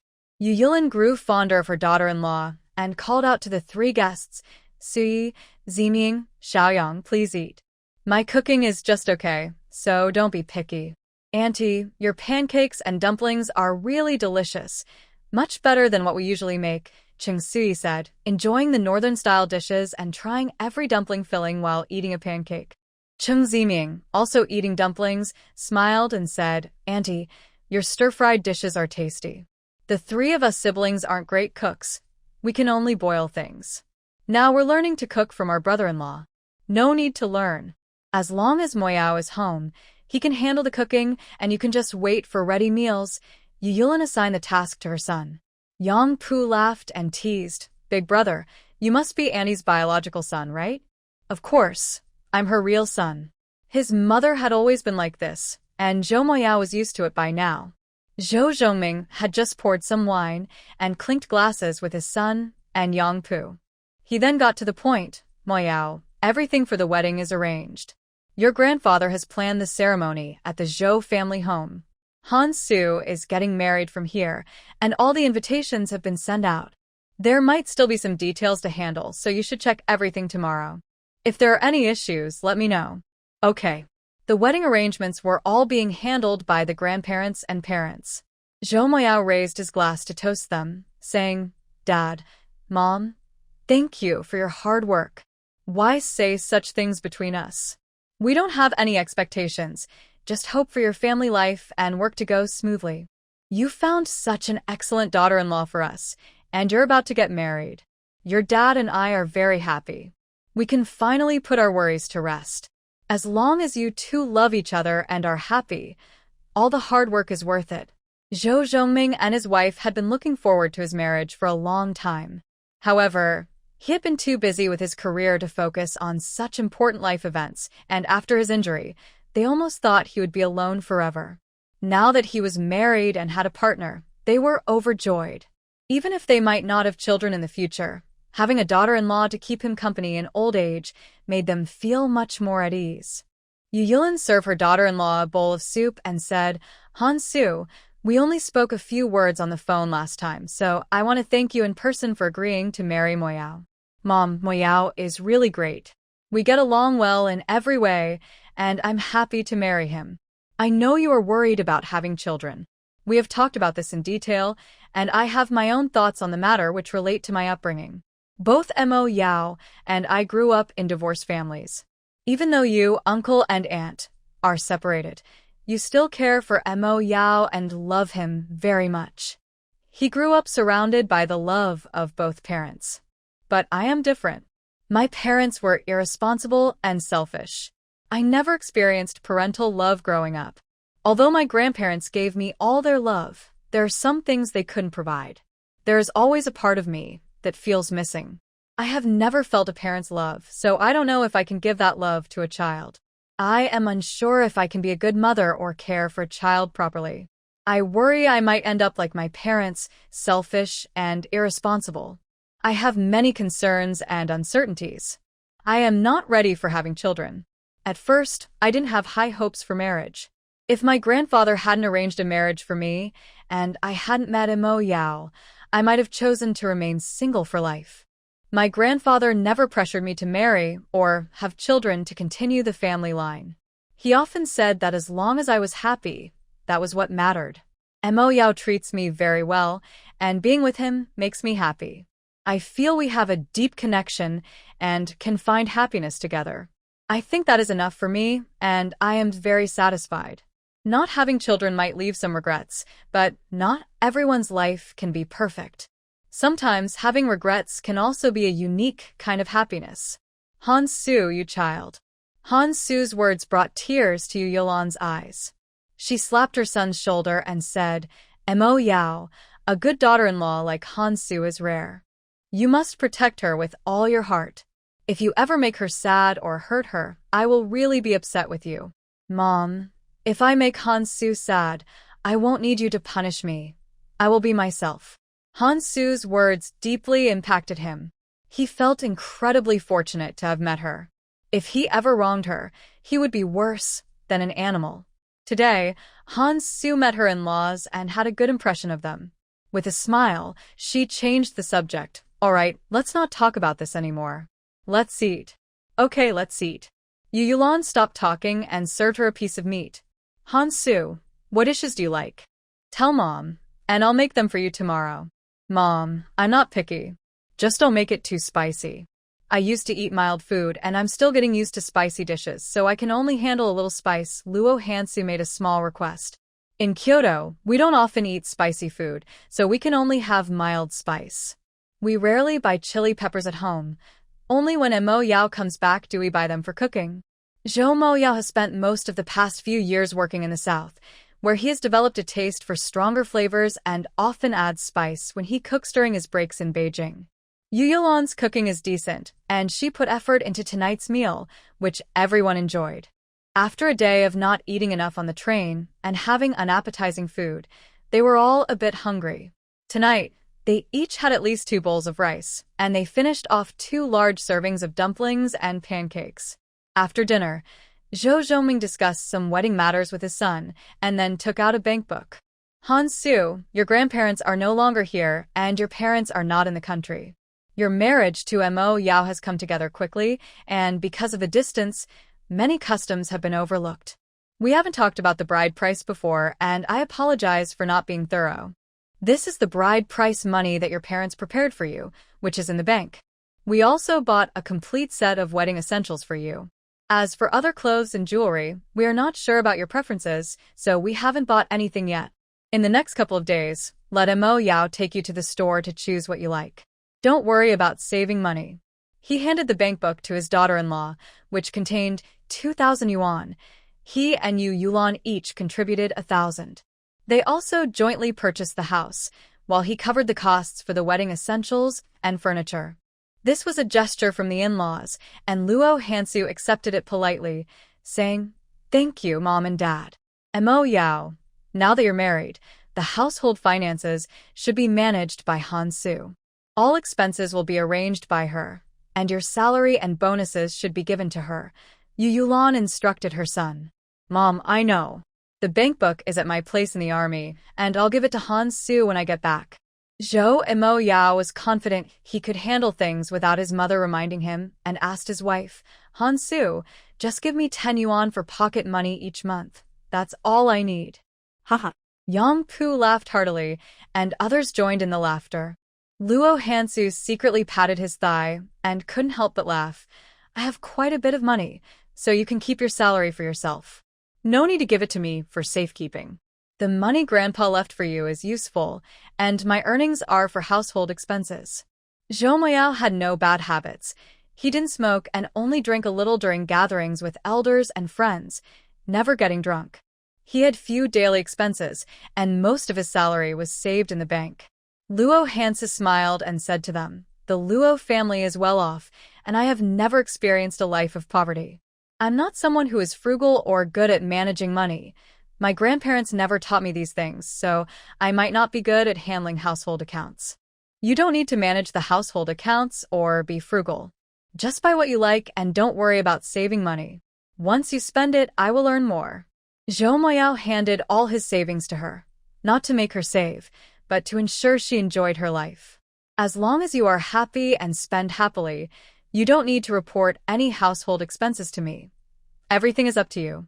While he spoke, Yang Pu listened more attentively than Luo Hansu, silently memorizing the words. He turned to Chung Sui and said, "When we get engaged, I will recite this to you again." Haha. Yulan and the others laughed. Yang Pu was serious, and he took the opportunity to ask another question. "Boss, how much do you give your parents for their support each month?" "We don't need Moyao to send money. We have our own income, and our salaries are enough for daily expenses." Yulan never took money from her son, and Zhou Zhongming was the same. He never accepted money from his son, but he gladly accepted gifts like cigarettes, alcohol, tea, and supplements that his son bought for him. Yang Pu understood and smiled at Chung Sui, saying, "We also don't need to give. Our parents discussed this with us long ago. From now on, I will just take money from my salary to give to Ziming for living expenses. You can decide how much. No need to tell me. I don't need living expenses. I will graduate in 6 months and can start working and earning money. Cheng Ziming quickly refused. He had money. The savings from before his parents passed away were in his name, and he received compensation for their service. His sister also gave him her share, and their great-aunt and great-uncle had given them quite a bit of money before they passed. Yu Yulan smiled at them. Little Yang, Suyi, you should hurry and plan your wedding. In the future, Suyi can join the military, and it will be good for her to look out for Hansu and the sisters. They haven't discussed these matters yet. Cheng Suyi smiled gently. We might need to wait a bit. Ziming is still studying, and I feel a bit uneasy leaving him alone in Haiqing. She only has one younger brother, and they have relied on each other over the years, so her concern is understandable. Yang Pu could understand. Let's talk about it in detail later and plan properly. Okay. Cheng Sui nodded with a faint smile. Zhou Maoyao is usually busy with work and comes back at most once a year, so he spends very little time with his parents. Tonight, they rarely gathered together, enjoying tea and chatting about how the couple met and got married, discussing matters related to the Luo family's second branch and some future plans. They talked until nearly 10 o'clock before they dispersed. Zhou Zhongming did not stay overnight. He lives alone in a dormitory not far from here, just a 10-minute drive away. Yu Yulan and Meng Wenli also did not stay here tonight, planning to move in later, and they took Zhou Zhongming's ride home. After seeing them off, Zhou Maoyao and the others returned to their rooms to rest. Luo Hansu had just taken off her clothes and was getting ready for bed when she heard a familiar knock at the door. She had to go open it. Maoyao, why aren't you asleep yet? Hansu, my room is here. Zhou Maoyao looked a bit forlorn as he closed the door behind him, opened his arms to hug her, and provided a reasonable excuse. There are only 4 bedrooms at home. The 3 of them each have one, so I can only share a room with you. The study has a bed. Luo Hansu had been to the study before and knew there was a simple wooden bed for resting, just needing to move some bedding from the guest room. I have a wife now. I will never sleep in the study again. Zhou Maoyao leaned down to kiss her cheek, his voice carrying a hint of laughter. Don't be scared. We'll just share the blanket and sleep. Nothing else. He was teasing her on purpose, and Luo Hansu's ears turned red. She shot him a glare with her bright, shiny eyes and stepped his foot. Ouch. Her little wife was not a delicate flower. That step made him gasp in pain. Despite the kick, he successfully climbed onto the bed and pulled his soft wife into his arms for a close embrace. They were getting married soon, and some things didn't need to be rushed. They both held back as they caught their breath. Once Luo Hansu had calmed down, she brought up something she hadn't had the chance to ask. You haven't told me about your injury. Zhou Maoyao did not plan to hide this matter, though he found it a bit difficult to talk about. After hesitating, he shared, that time, I was on a dangerous mission abroad. To save a comrade, I injured my lower back. We were in a hurry to evacuate, and I didn't have the right medicine at the time. It took me half a month to get back home, and when I finally had a thorough checkup, I found out I had injured my reproductive organs, and both sides were badly damaged. Only he, his doctor, his family, and 2 close comrades knew the full extent of his injuries. Others thought he had just sustained a regular injury and couldn't have children. The doctor used the best medicine on me for 2 months, but it didn't help much. The doctor said my chances of having children were only 5%. Luo Hansu nestled in his arms, gently nudging his cheek with her nose, and softly asked, should we consult other doctors? I've seen many doctors, both Western and traditional Chinese medicine, and tried various treatments. The specialists all said I missed the best time for treatment. They prescribed medicine for me, both and topical, but it didn't have much effect. I took the medicine for nearly 6 months, and even had a follow-up check before going to High City, but there was no significant improvement, so I stopped taking it. Zhou Maoyao was not shy about seeking medical help. At first, he felt heavy and disappointed, but he was strong-willed and quickly resolved his feelings. Okay, I understand, Luo Hansu replied, choosing not to ask more. After a long day on the train, She felt a bit tired and gently patted his arm. "We need to get up early tomorrow to visit your grandparents." Let's sleep now. "Yes, let's sleep," Zhou and Mo Yao said, pulling the blanket up and holding her close as they drifted off. In the new environment in bed, Luo Hansu had a restless night, tossing and turning in his arms, which kept Zhou and Mo Yao from sleeping soundly. When she woke up, 3 men had already gone out to buy breakfast, and Cheng Su-yi was up, preparing milk at home. During breakfast, Yang Pu organized, "Boss, sister-in-law, you two go visit your elders and focus on your wedding. Su-yi, Ming, and I will go out for fun during the day and visit the Zhou family elders in the evening." Last night, Zhou Zhongming had informed them that the Zhou family would host a dinner to welcome Luo Hansu, and all the descendants of the Zhou family in Kyoto would be there. "Okay, I brought a camera. You can take it to capture some memories," Luo Hansu said. Since she was visiting her elders today, she wouldn't have time to go out, but she planned to explore the city tomorrow before the wedding, which was set for the day after. Zhou and Mo Yao left them an address and a phone number and gave them a set of keys. After they left, the couple took a bus to their grandfather's house with bags of gifts. It wasn't far to their grandfather's house, and the bus ride was convenient, taking just 10 minutes to reach the military compound where the Zhou family lived. The military compound had strict security. Luo Hansu, being an outsider, registered her details at the security office. The person in charge called the Zhou family to confirm before allowing them to enter. Since it was a weekday, the other family members were at work or school, having left earlier. Only the elderly Zhou couple and their daughter-in-law, Wang Rufan, were at home. Wang Rufan came out to take out the trash and saw the young couple approaching. She quickly turned and called out, "Dad, Mom, Mo Yao and Hansu are here." "Aunt," they said, quickening their pace. Aunt set the trash bin aside and greeted them with a big smile. "Hansu, it's been so many years. You've grown into such a beautiful young lady." Luo Hansu didn't remember most of the Zhou family, but seeing Aunt brought back some hazy memories. She smiled and replied, "Aunt, it's been a long time. How have you been?" "Thank you for asking. I'm doing well, able to eat and sleep, and life is comfortable." Zhou and Mo Yao respected Aunt a lot and had a close relationship with her. After his parents divorced, he lived with her family and she never treated him like a nephew. He also had a good bond with his cousins.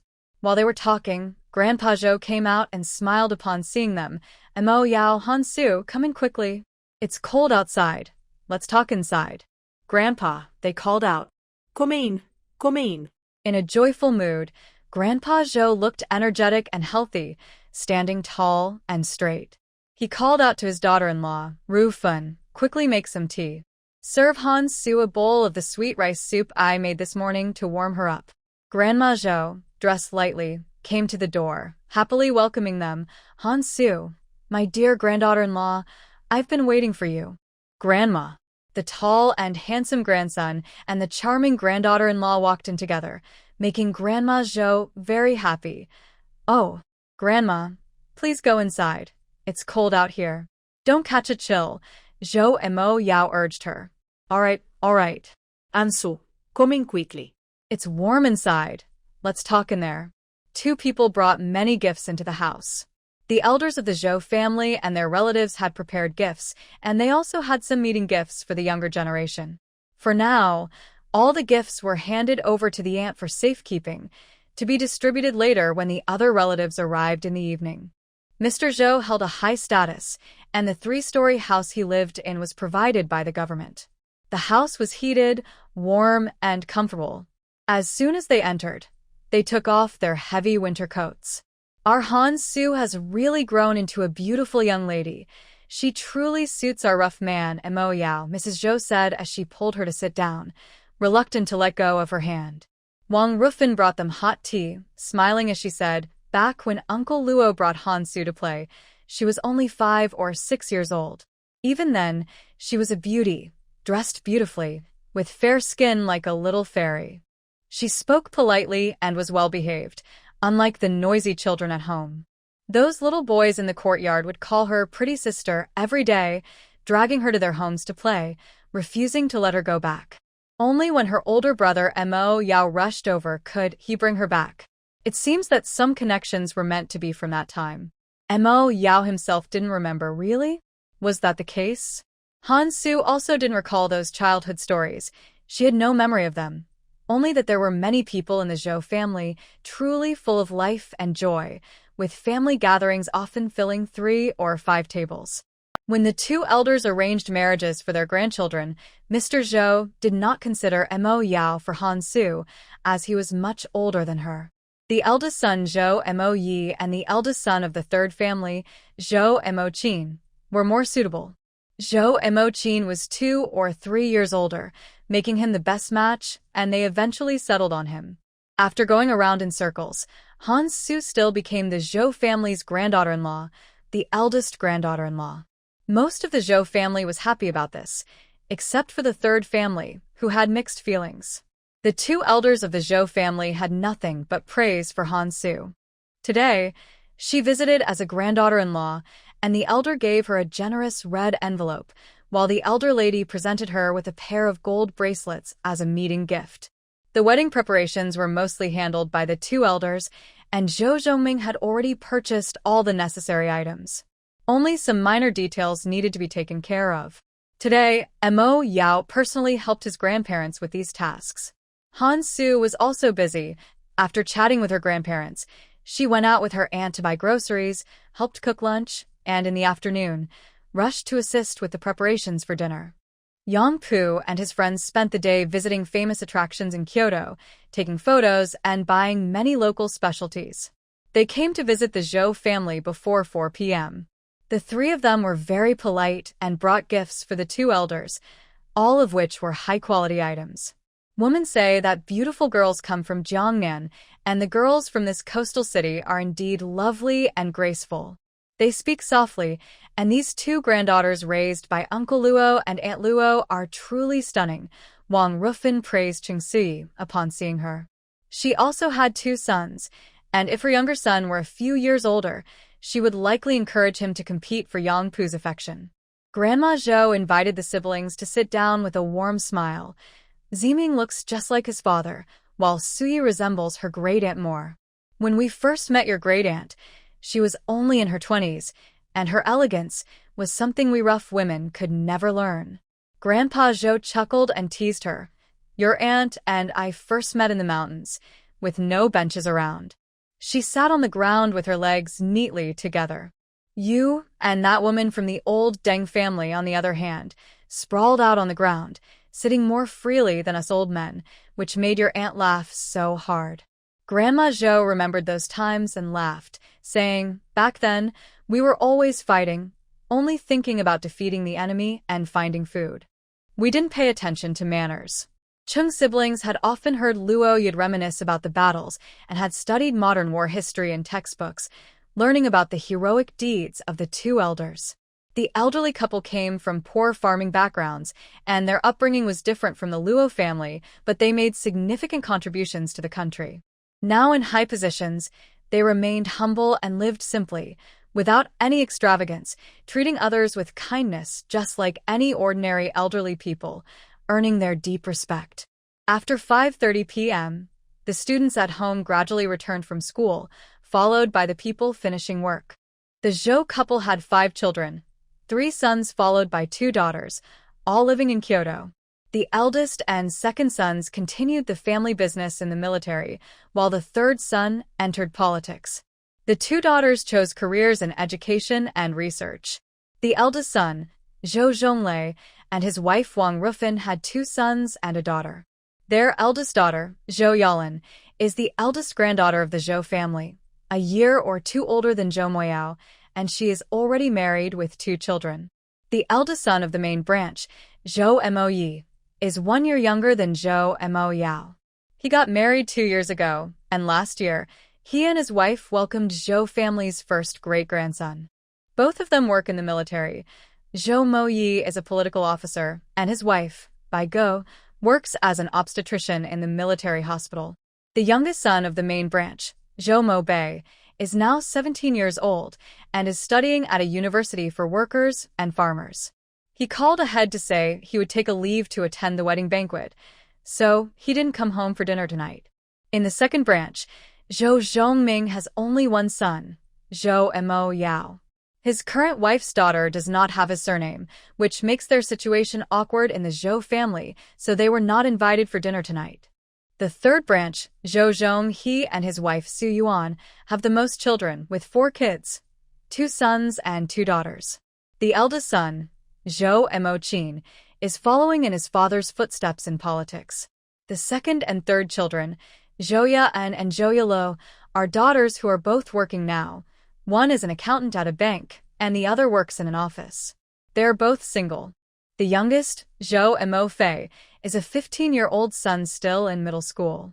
The 6 of them arrived together, not too early or too late, greeted everyone, and took their seats in the living room. The 2 daughters and sons-in-law of the Zhou family came over tonight, and all the children were present. Both aunts have 3 children each, and the 6 cousins are still unmarried, mostly in middle or high school. They arrived and immediately started playing loudly with their cousins, almost shaking the roof with their excitement. The elderly couple of the Zhou family enjoys the lively atmosphere, watching their grandchildren play and laugh, unable to stop smiling. Once the noise settled, they called for quiet. Luo Hansu and Chengjia grew up in a different environment. They have always been well-behaved and reserved, and even during joyful occasions, they don't show too much excitement. They rarely laugh as openly as the others, but they are also influenced by the lively interactions around them. All right, stop the noise and don't scare your sister-in-law and the guests who traveled far, Grandpa Zhou commanded, signaling the noisy grandchildren to stand in order. Let's start with introductions, so you can meet your sister-in-law. Yao Ge, you go first, called out the eldest cousin Yuan Dan. Haha. A wave of laughter erupted as the younger brothers playfully pushed Zhou Mo Yao to the front. Luo Hansu got up and showed a rare playful smile as she walked to the next room, saying, "Wait a moment, I'll get the gifts." The Chung siblings also got up to help, while Yang Pu stayed seated, looking at the tall group and joking with the elderly Zhou couple, Grandpa Zhou, Grandma Zhou. Your grain storage must never be full, right? Old Mr. Zhou laughed and playfully patted him, responding humorously, "Little Yang, to be honest, I have to sneak off to other people's houses to eat a little by myself, and I have to wipe my mouth clean before I dare come back." He wasn't joking, he was speaking the truth. With so many grandchildren, if it weren't for a bit of savings and the income from their children's jobs, they couldn't support them all. Even when buying a pound of candy, they had to share it equally first, and only then could the elders take a little to satisfy their cravings. All the grandchildren were tall and had big appetites. Each month, they started off well-fed but ended up eating porridge by the end, with the rice jar nearly empty. Luo Hansu quickly returned with all the gifts, which she had already divided up. The gifts weren't very expensive, but they were all given with her heartfelt intentions. She first handed out gifts to the elders, giving them a bit more, including clothing, tobacco, alcohol, tea, and some precious medicinal herbs for health. For her uncles, aunts, and cousins, she prepared dried seafood and local snacks instead of tobacco and alcohol. Zhou Moya had already lined up and introduced himself when she approached. "Comrade Luo Hansu, I am Zhou Moya, 25 years old. I am grateful to meet you and hope for your guidance in the future." Oh. A group of brothers cheered, with Yuan Dan being the most lively, shouting, "Sister-in-law, give big cousin a unique welcome gift. You're so talkative." The eldest aunt threw a shoe at him playfully. Luo Hansu felt very happy at that moment, her smile pure and bright as snow. "Comrade Zhou Moya, please take care of me in the future. I'll make sure to give a welcome gift later." Okay. Zhou Moya looked a bit excited and introduced the people next to him. "Hansu, these 2 are my cousins Zhou Moy and his wife Bai Ge. My little nephew Zhou Yuanbua is at the Bai family today, brought by his grandma to celebrate a birthday, and he will be back tomorrow." "Hello, sister-in-law," Zhou Moy and his wife called out loudly.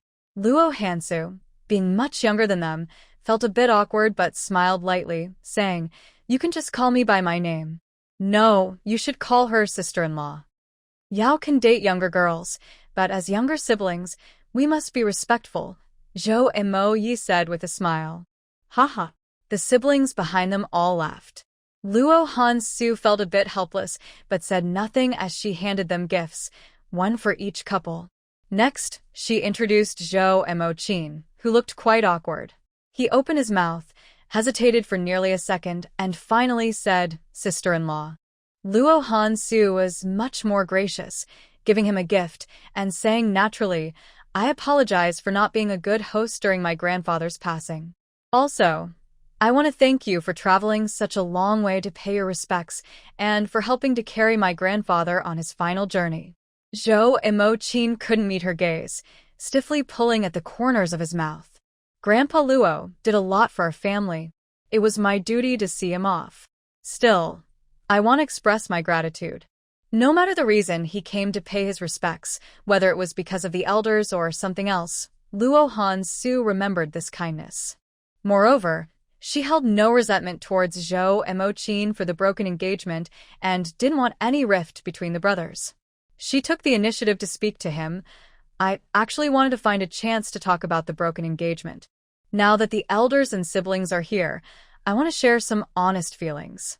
As she spoke, she glanced at her Aunt Su Yuan sitting on the sofa and continued, "When Anson called me, she said some things that made sense. We only met as children, and it's been over 10 years since we last saw each other. You don't remember me, and I didn't recognize you either. We have no emotional foundation, just a verbal agreement between our elders tying us together. We don't know each other well, and we haven't spent time together. Our personalities may not match, and forcing a relationship based on this agreement wouldn't be good for our future." Before he passed, Grandpa called Grandpa Zhou and mentioned this verbal engagement again, which was actually a way of entrusting me. "You might have heard about the recent events in the Luo family. Grandpa was worried that after his passing, they would act against me. He mentioned the engagement to ensure I could leave Haiqing for Kyoto and asked the Zhou family to protect me during this critical time. Honestly, neither of us knew you had someone special in your heart. If we had known earlier, we wouldn't have insisted or caused you any trouble." Zhou Mochin listened to her explanations, feeling so embarrassed that he wanted to find a hole to hide in. "I'm sorry, I didn't know any of this. I only found out later that my mom made the call. At that time, I didn't have anyone special in mind and wasn't dating anyone else. It was my mom who was making plans for me. I only recently started dating according to her arrangements." Their conversation was loud enough for others to hear, and all eyes turned to Su Yuan. Su Yuan looked upset. She had previously taken it upon herself to break off her son's engagement, which led to a harsh scolding from her in-laws and complaints from her husband. She hadn't shared the details with relatives, but now her son had exposed the situation. The Zhou family had thought that Zhou Mochin was dating someone outside and didn't want to fulfill the engagement, so they had asked her to handle it. It was only now that they realized it was Su Yuan who had orchestrated everything. Luo Hansu glanced at Su Yuan but said nothing. She continued in her usual tone, "You haven't done anything wrong, so there's no need to apologize. This matter is in the past. Let's not bring it up again. My relationship with Mo Yao is a result of mutual feelings, fulfilling the promise made by our grandfathers. We haven't let them down. We wish you find someone special soon and have a happy marriage and bright future." Her demeanor was graceful and confident, leaving no room for criticism. The elders of the Zhou family looked at her with appreciation, and Zhou Mo Yao's eyes sparkled with a smile. With such a poised woman, Zhou Mochin couldn't be stingy and generously returned the blessing, "Wishing you both happiness." Luo Hansu quickly distributed her gifts. She had carefully chosen presents for her peers. Each male received a wallet, a lighter, and a box of chocolates, all imported from a foreign store. The females received chocolates and beautiful hair accessories, with various colors and styles that were even more exquisite than what they usually wore. These trendy items from Haiqing were very popular, and the sisters-in-law loved them. After handing out the gifts, Luo Hansu returned to the sofa. As soon as she sat down, Su Yuan spoke up, "Hansu, your marriage to Mo Yao seems a bit rushed. Are you aware of his military background?" "I know." Luo Hansu picked up on the underlying tone in her words and confidently continued the conversation. "Aunt San, is there a problem with our marriage?" "Your marriage has no issues. But I just want to remind you that Mo Yao is a soldier and the Luo family's background is a bit special. Recently, there have been some matters concerning the second branch of the Luo family, so there may be people who will use this against you. You should discuss how to handle this carefully. Her words seemed like a kind reminder, but everyone present was sharp enough to notice the underlying sarcasm. The smiles on the faces of the Zhou elders faded almost simultaneously as they glared at her. Just as they were about to speak, Zhou Maqin stepped in first. "Mom, you don't need to worry about my sister-in-law's matters. Brother Yao will handle it well. If you have some free time, why don't you go help Annie in the kitchen?"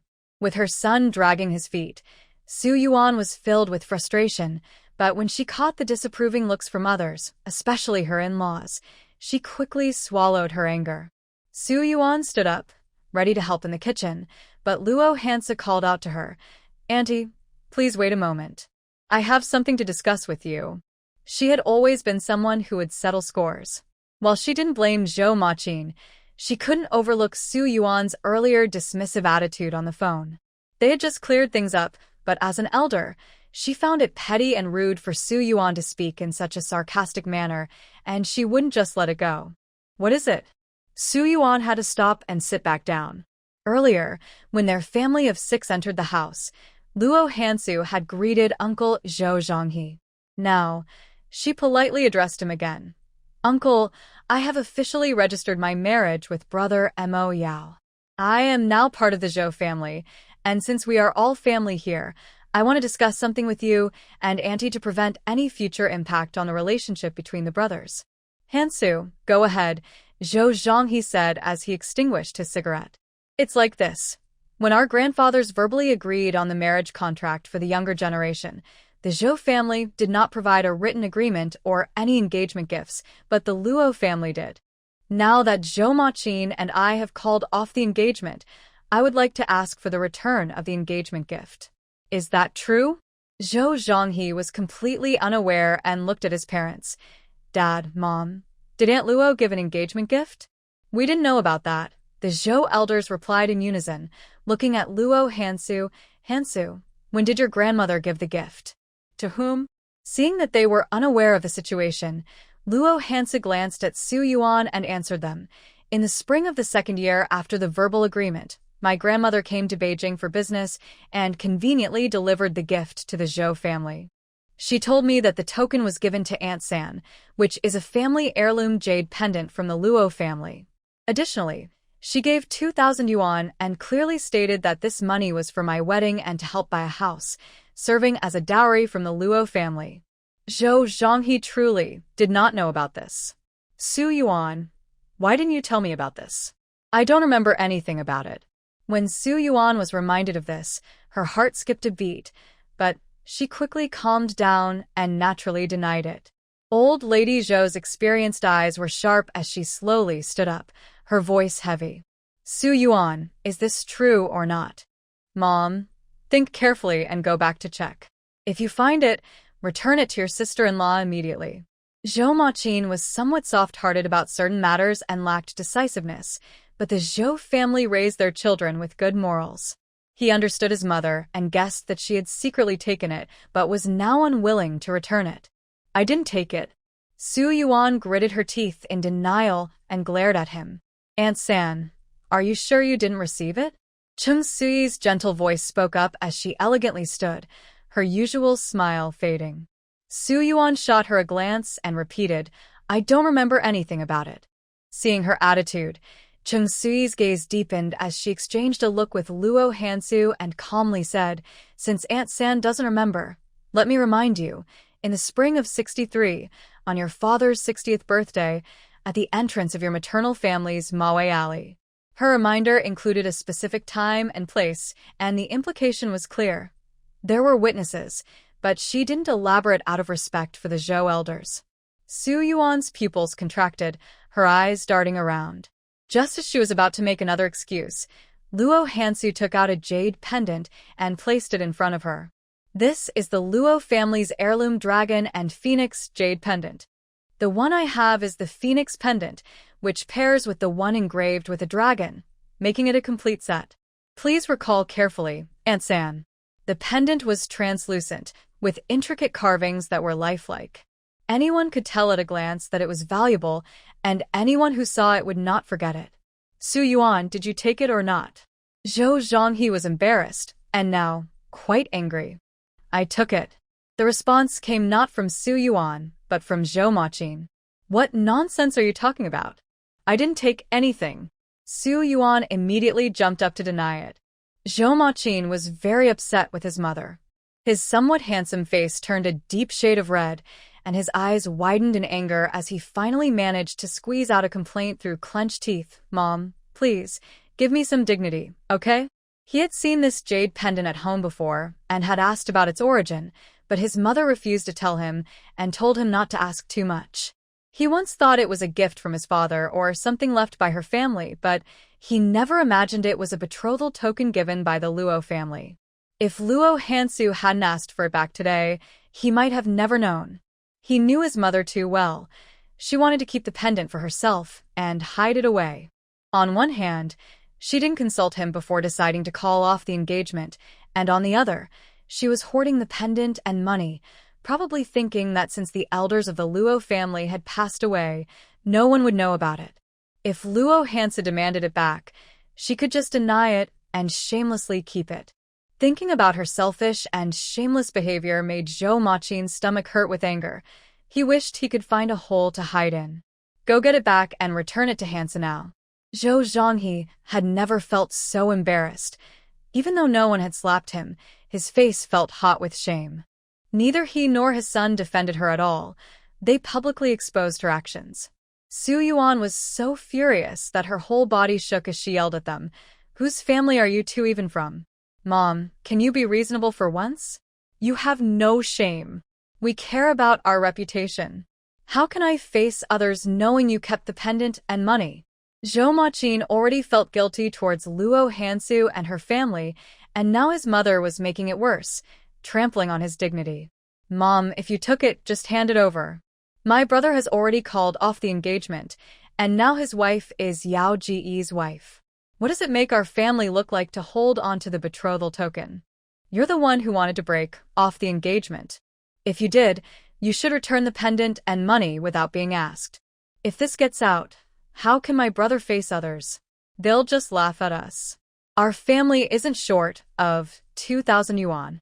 If you like the pendant, just buy one. The youngest, Zhou Mafei, also spoke up, even more bluntly than his brother. Your behavior is just like a thief's. I'm embarrassed for you. Zhou Mafei, you little brat. Su Yuan jumped up, ready to hit him. Bang. Old Zhou raised his hand and smashed the teacup he was holding, his fierce presence startling Su Yuan. I'm giving you 1 day to bring the jade pendant and money by tomorrow at 6 in the afternoon. If you don't deliver, I will come to get it myself. You should never step through this door again.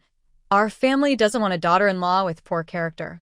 The old man's words felt like a decree in the house, and the label of poor character was now stamped on her face. Su Yuan was so angry that her eyes turned red, but she didn't dare to express her frustration in front of the elders. Instead, she turned and took out her anger on her husband's son, pushing them away like a madwoman and storming off. What a misfortune for the family. Among the 3 daughters-in-law, Wang Rufin and Yu Yulan were personally chosen by the old lady, while Su Yuan was the one chosen by the 3rd son, and she was the least favored daughter-in-law. Although Yu Yulan divorced Zhou Zhongming, she had no complaints about her former in-laws and got along well with the Zhou family. Even after many years, they had never spoken ill of her. But Su Yuan struggled to fit in. She was petty, selfish, and always calculating. She constantly competed and compared herself to others, being vain and snobbish.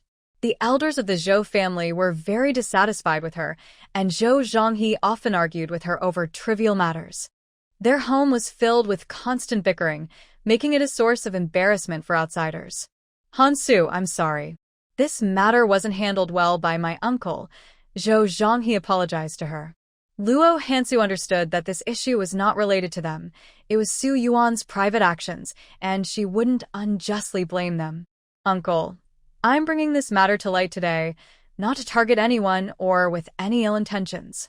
The engagement arranged by our grandfathers has hit a snag, and many things need to be discussed face-to-face to prevent future misunderstandings among family members. If my grandmother only provided money for property, I wouldn't mention it. My grandfather needed medical care, and my grandparents helped a lot. That money isn't enough to cover those expenses. But that jade pendant is a family heirloom from the Luo family, a couple's pendant given to the grandson-in-law by my grandmother. Since I am not married to Zhou Maqin, I must retrieve it and pass it on to my husband. Keeping the pendant in my uncle's house might lead to gossip and create future problems. If my future sisters-in-law learn about this, it could affect their relationships. So I hope my uncle can understand. If I acted too impulsively today, I apologize. Zhou Zhonghe waved his hand at her with an apologetic look and said, Hansu, you didn't do anything wrong. The jade pendant and money should be returned. We really didn't know about this before, or we wouldn't have waited until now. It's my uncle who didn't manage family matters well. I promised to send the jade pendant and money over tomorrow. Wang Rufin, who had been cooking in the kitchen, came out at some point and interjected, Third brother, let me say something. You and your son should check the family accounts tonight, as well as the valuable jewelry given by our parents when we divided the family assets. Make sure to count each item carefully. And Ma Qin, you and Yale, you all have jobs now. Given your mother's nature, she probably expects you to hand over your salaries regularly. When you go back, check how much you've given her to confirm that all the money is in her hands. What are you trying to say, big sister? Zhou Zhonghe squinted his eyes. Wang Rufin looked at him with disappointment and, for the sake of her 4 nieces and nephews, didn't say everything clearly. She simply said, the 4 kids are grown up now. It's time to prepare the bride price and dowry. Don't let it be that on that day, your family can't come up with a single cent. Zhou Zhonghe, who usually didn't manage family affairs and focused solely on work, wasn't foolish. He had some suspicions and immediately stood up, saying, Let's go back now. You all go handle your matters first. Don't come over tonight. I'll have Mo Yi bring you dinner, the old matriarch of the Zhou family said as she followed them. Zhou Zhonghe hurriedly left with his 4 children, while Wang Rufin shook her head and sighed, not saying anything more, and called her daughter-in-law to help in the kitchen. The others in the Zhou family were not gossipers and didn't speak ill of others behind their backs. Aunt Zhou Huiping skillfully changed the topic, pulling out a thick red envelope from her pocket and handing it to Luo Hansu. Hansu, this is a small token from your aunt and uncle, wishing you and Mo Yao happiness and a long-lasting marriage. Thank you, aunt. Thank you, uncle, Luo Hansu said politely as she stood up to express her gratitude. The aunt and uncle gave gifts, and so did the younger aunt and uncle. The gifts from the elder uncle and aunt had already been given in the morning, and her handbag was filled with red envelopes. Zhou Huiping had a good impression of her niece-in-law and smiled as she chatted with her. Hansu, do you have any plans after getting married? The matters of the Luo family's second branch are temporarily settled. The runaway little fish shouldn't return in the next few years. I plan to leave Haicheng for now and go with brother Mo Yao to the army to participate in their assessments.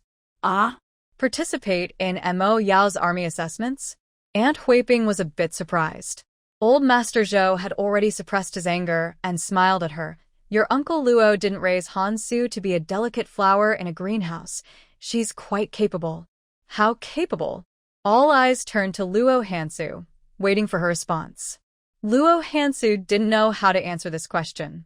Zhou Moya spoke up to prove her ability. She single-handedly uprooted the second branch of the Luo family and forced out all the hidden spies.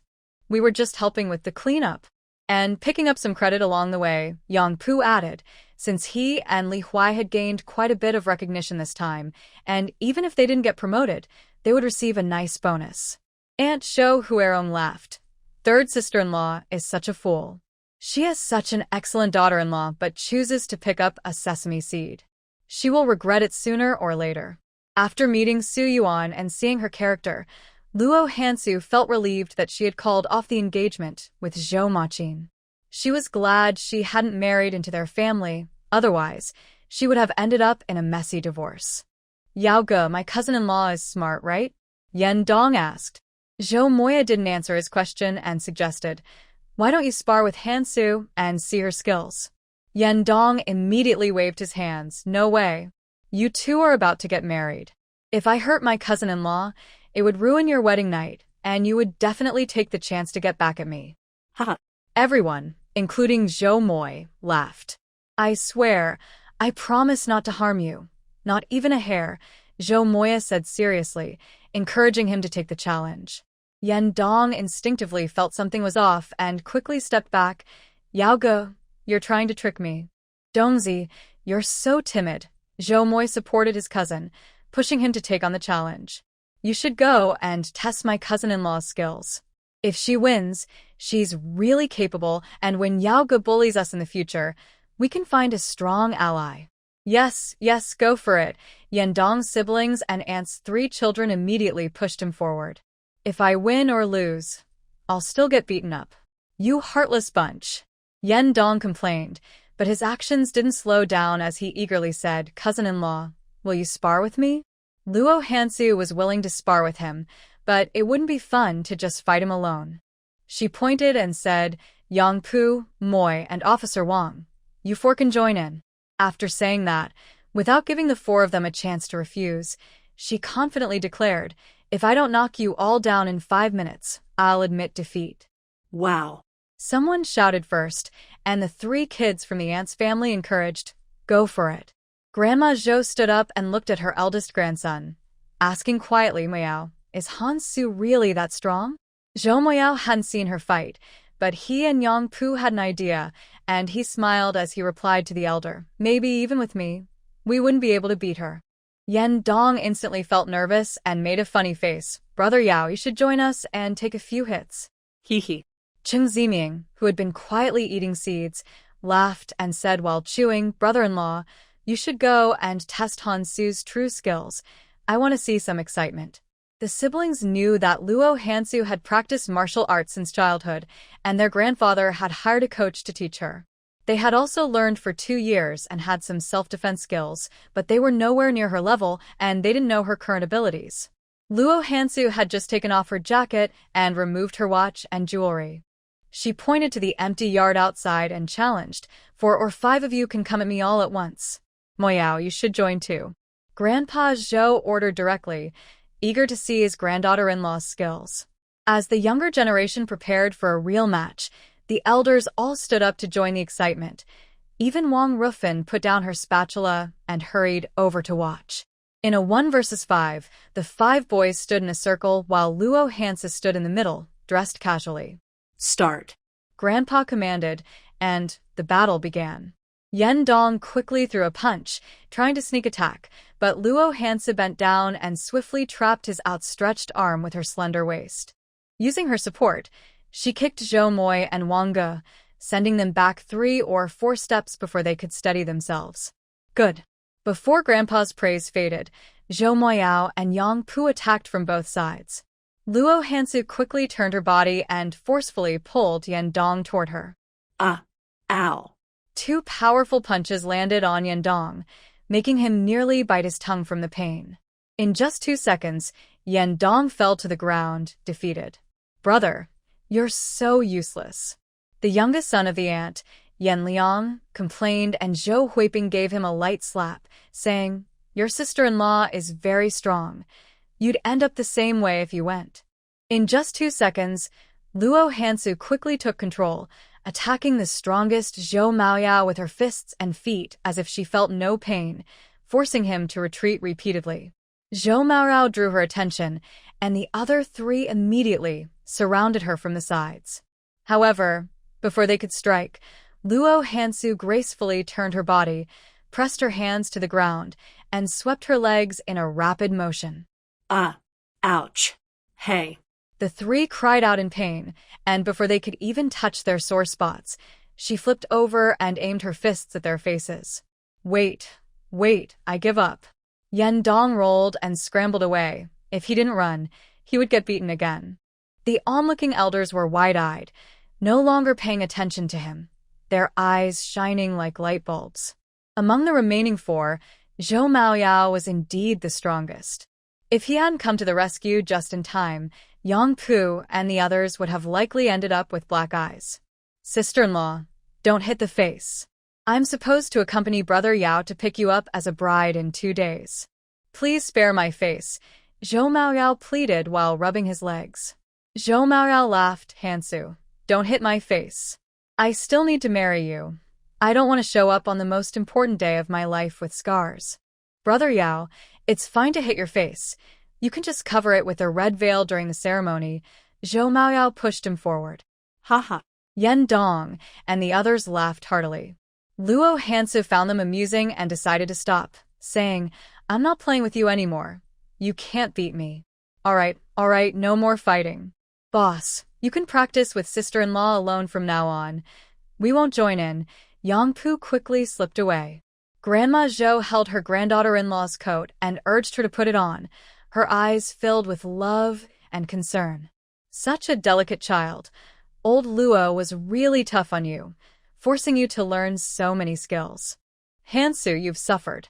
Grandpa didn't force me to learn. I wanted to. I asked Grandpa to help me find a teacher. The original character was wise and sensible from a young age, eager to learn. She knew that acquiring skills was essential to protect her elders and herself, so she pushed herself to learn various abilities, yet she still couldn't protect her grandfather in the end. Maoyao, you need to practice harder. If your wife ever kicks you out, and you come to Uncle's house for help, Uncle won't open the door. Zhou Zhonglei, the eldest son of the Zhou family, is usually quiet and serious due to work. However, he surprised everyone by joking with his nephew. Haha. Haha. Everyone laughed, especially the lively younger relatives who were in stitches. Zhou Imo Ya joined in the laughter, placing his hand on his wife's shoulder and looking at her for approval before replying to his uncle, that day will never come. The atmosphere in the Zhou family was warm and harmonious. The elders spoke in a fun way, and Luo Hansu smiled more than usual, her cool voice carrying a hint of laughter. Don't speak too confidently, or you might regret it one day. Yao Ge, you have your day too. The younger siblings, who had often been scolded by him as kids, felt a sense of satisfaction watching him get teased by his sister-in-law. The elders didn't stop the playful banter. They believed the family didn't need to be serious all the time. The children should have their lively energy and ways to express their feelings. They encouraged the younger generation to engage in friendly competition, as long as it wasn't meant to hurt anyone. Normal playful sparring was beneficial for their unity and progress. The children of the Zhou family were quite understanding. They could play and fight, but they never resorted to underhanded tactics. When challenges arose, they stood united, and they respected their older brother, giving Zhou and Mo Yao a strong presence in their eyes. The elder Zhou disliked those who only cried and complained when faced with difficulties. He admired independent and resilient girls. His approach to raising his granddaughters was rough and free-spirited, treating them like boys, encouraging them to train and be ready for challenges. The granddaughters of the Zhou family were not weak. They all had some self-defense skills, but they couldn't compare to Luo Hansu. Old Luo really knows how to raise children. Our Hansu is truly talented in both academics and martial arts. Mo Yao marrying her is his greatest fortune, the elder Zhou remarked, having witnessed her abilities firsthand. He felt that his third grandson was not worthy of her, and their breakup was a good thing. Only the eldest grandson could stand on equal ground with her. Zhou Mo Yao agreed with his grandfather, holding his wife a bit tighter. Grandpa, I will take good care of our family and won't let Hansu down. Both work and family are equally important. Don't neglect one for the other. Always respect the women in the family and make sure to discuss everything with her, considering her thoughts and feelings. Regarding this matter, among your dad and his 2 brothers, only your uncle has done well. Your uncle balances work and family well, and with your aunt's strong support, their family is more stable and happy.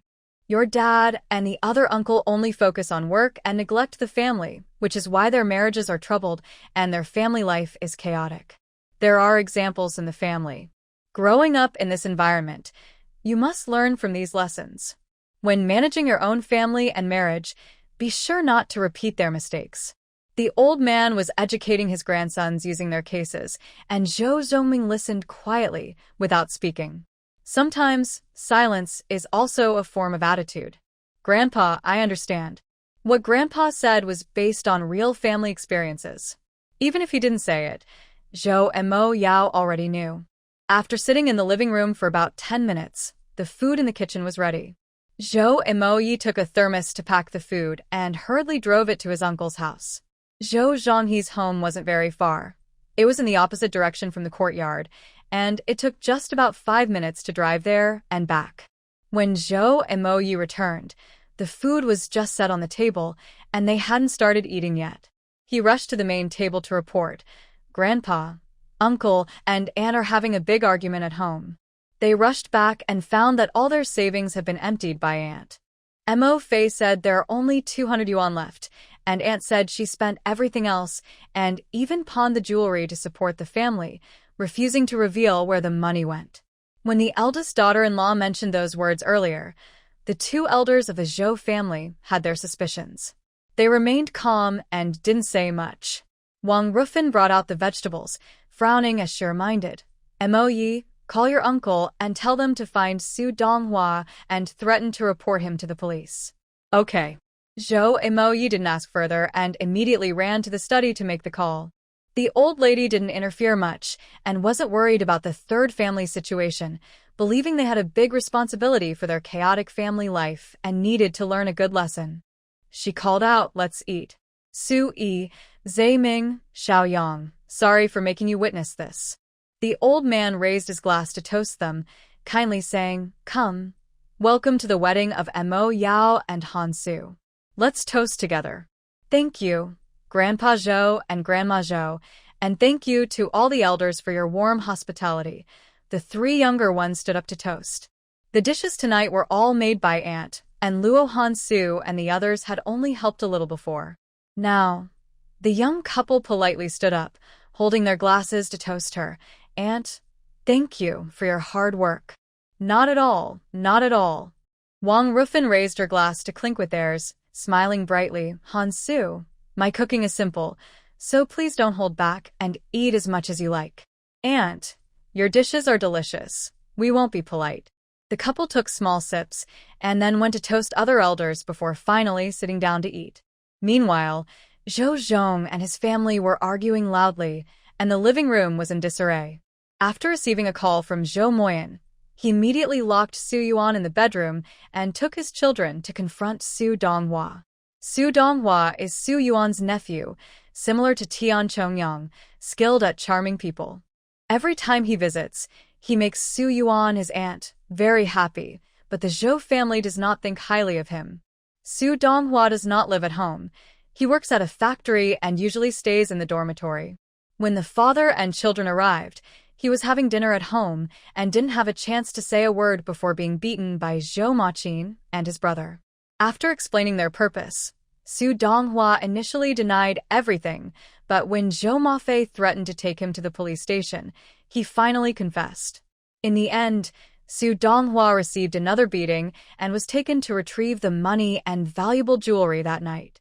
After Zhou Maqin received the jade pendant and money, he rushed to his grandfather's house to personally hand them to Luo Hansu, bringing some items as gifts. The Zhou family had already split, and the older relatives did not pry into the situation of the third branch. The elders of the Zhou family also did not ask much, only instructing him to handle family matters well and not let outsiders laugh at them. They stayed at their uncle's house until after 8 before leaving. When they returned home, Luo Hansu handed the jade pendant to her husband. "This unique gift is for you. Take good care of it." Zhou Moyao really liked the pendant, not because it was valuable but because it had special meaning. He smiled as he accepted it and placed it in his coat pocket.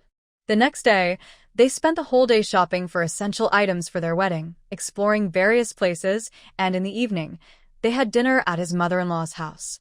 That night, Zhou Moyao did not stay at the courtyard but spent the night at his father's dormitory.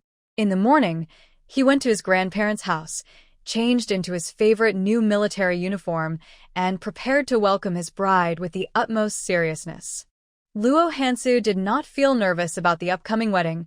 After a good night's sleep, she woke up and reported the good news to her mother's portrait in her space. The current times are special, and the wedding process is kept simple. Luo Hansu has already inquired about everything, and today she is not dressed up particularly, just wearing a red cashmere coat and boots bought in Haicheng. She asked Qingxi to help her style her hair beautifully and applied a light, natural makeup. The groom is here. Cheng Ziming, as a family member, stood at the door with a commanding presence, confidently ordering, "Brother-in-law, do 100 push-ups first." Zhou and Mo Yao took a different approach, signaling Zhou and Mo Yi and Yang Pu, "My brother-in-law wants to do push-ups. Let's make it happen." Haha. "No, not me. It's you. This is the first test." Cheng Ziming was no match for them. With 4 brothers working together, 2 grabbed his arms and 2 lifted his legs, easily carrying him away. There was no resistance at all, and Zhou and Mo Yao smoothly entered the new house. Upon seeing his bride sitting in front of the mirror, applying her makeup, he couldn't help but smile. "Hansu, I'm here to marry you." Today was the first time Luo Hansu saw him in military uniform. His tall and strong figure made the uniform look tailor-made for him, enhancing his heroic and determined appearance. Noticing her gaze on his outfit, Zhou and Mo Yao looked down and asked, "Hansu, is there something wrong?" "No, it's great." Luo Hansu had finished her makeup and, hearing the sound of footsteps outside, slowly stood up. "Are we leaving now?" Yes. Zhou and Mo Yao was eager to marry her, his deep eyes shining with uncontainable joy as he stepped closer to her, a bit unable to hold back his excitement. "Wife, you look beautiful today." She was tall and pretty, with an outstanding presence, and her slight makeup added to her beauty, making his heart race. Luo Hansu, feeling shy under his intense gaze, quickly turned her head away, a blush creeping onto her cheeks. "Sister-in-law." The atmosphere was broken by Zhou Mo Bei, who rushed in. He returned this morning to attend his cousin's wedding and, after breakfast, came along to help with the marriage proposal. Luo Hansu quickly adjusted her mood to greet the guest, recognizing him as her younger cousin from her uncle's family, and smiled. "Mo Bei. Wow. Yao Ge, you married a fairy." Zhou Mo Bei resembled his brother somewhat, sharing a similar height and build, with the same hairstyle, but he appeared more lively. He approached them and said, "Yao Ge, when I look for a wife in the future, I'll use sister-in-law as my standard. Your sister-in-law is one of a kind. You won't find another like her." Zhou and Mo Yao pushed him away, not allowing him to get closer. Zhou and Mo Bei clicked his tongue and looked at him with a complicated expression. "Yao Ge, you've changed." People change after getting married. Yan Dong and the others stood at the door, not entering the house, urging, "Yao Ge, Su Yijie said everything is ready. Can we go now? Let's go." Zhou and Mo Yao didn't want to waste time. He suddenly stepped forward, picked up his bride in his arms, and commanded, "Let's go." Roar, roar, roar. A group of young men cheering for the wedding laughed loudly. Luo Hansu's face turned bright red, like a ripe apple. Zhou and Mo Yao was truly happy today, radiating joy. He laughed all the way, confidently carrying her to the car, and once they were seated, he ordered, "Let's set off." The Zhou family's brothers grew up in the military compound, known for their efficiency. They acted quickly, like they were following military orders. The marriage of the Zhou family's eldest grandson was a big celebration in the compound. Those invited had come early to congratulate, filling the house inside and out. Zhou Zhongming and Yu Yulan warmly welcomed the guests. The bride is here. There were many children in the compound, and they loved to join in the fun. As soon as they saw the car returning, they rushed over to greet them. The jeep, decorated with red wedding symbols, stopped at the entrance. Zhou and Mo Yi and the others tossed candy from bags, quickly creating a festive atmosphere. Luo Hansu wanted to get out of the car and walk on her own, but Zhou and Mo Yao wouldn't let her feet touch the ground. Ignoring the teasing from others, he carried his beautiful bride into the living room, not allowing anyone to look at her too closely. The older relatives of the Zhou family were amused by his eagerness. The living room was already decorated and prepared, with the respected officiant and witness present. They all came out to host the wedding at the invitation of old Master Zhou. Seeing the officiant slowly walking out with a cane, Luo Hansu recalled a distant memory and quickly stepped forward to greet him. "Hello, Grandpa Wu. Su girl has grown up." The old leader approaching was not actually named Wu. He had used that name during the early days of the war while working in Haicheng. He was a close friend of old Master Luo, but few outsiders knew of this connection. During the time when Haicheng was divided among various powers, the Luo family, being the most prestigious local family, was targeted by these outside forces. At that time, several factions sought to connect with the Luo family, and he was one of the representatives that old Master Luo ultimately chose to follow. Next to Grandpa Wu sat a kind old lady with gray hair. She smiled and asked Xiao Su, "Do you remember me?" Yi grandma. Luo Hansu remembered her. She was Grandpa Wu's wife. Grandpa had brought her to visit the Zhou family in Kyoto, where she had personally made many pastries for her. Seeing that she was still recognized, the old lady smiled at her husband and said, "Time really flies. The little girl who used to be so dear that you didn't want old Luo to take her away has now grown up and is getting married." Grandpa Wu's health was declining, and with her support, he sat down on a stool, smiling at the newlyweds in front of him. A perfect match, a beautiful couple. "Thank you, Grandpa Wu." Zhou Moya also addressed him this way. Many guests were gathered nearby to watch the excitement. When the two old leaders appeared hand in hand, many were surprised. They had just been quietly discussing the Zhou family's appreciation for their eldest grandson, but seeing the two old leaders familiar with the bride changed how they looked at Luo Hansu. The Zhou family members stood to the side, their expressions also shifting slightly. Among the crowd, Su Yuan's face showed the most change. Seeing the two old leaders' attitude towards Luo Hansu filled her with strong regret. She had no idea that the Luo family had such connections. If she had known earlier, she wouldn't have called off the engagement. Thinking about how her family missed a great opportunity made her feel terrible. Her once rosy face turned pale as paper. After Grandpa Wu sat down, he smiled at the guests nearby and warmly said, "Today, old Zhou invited me to be the officiant. It's an honor. Actually, 4 months ago, I received a telegram from Comrade Luo Yud in Haicheng. He was seriously ill and knew he didn't have much time left. He asked me to come to Kyoto to represent him at his granddaughter's wedding. Today, I am here in 2 roles, as the officiant and as a family elder. I sincerely wish the newlyweds happiness and love, growing old together." The old lady beside him continued, "Moya, your grandparents from the Luo family are no longer here. What they cared about most was Hansu, so you must take good care of her. Don't worry, I will protect Hansu with my life," Zhou Moya promised earnestly.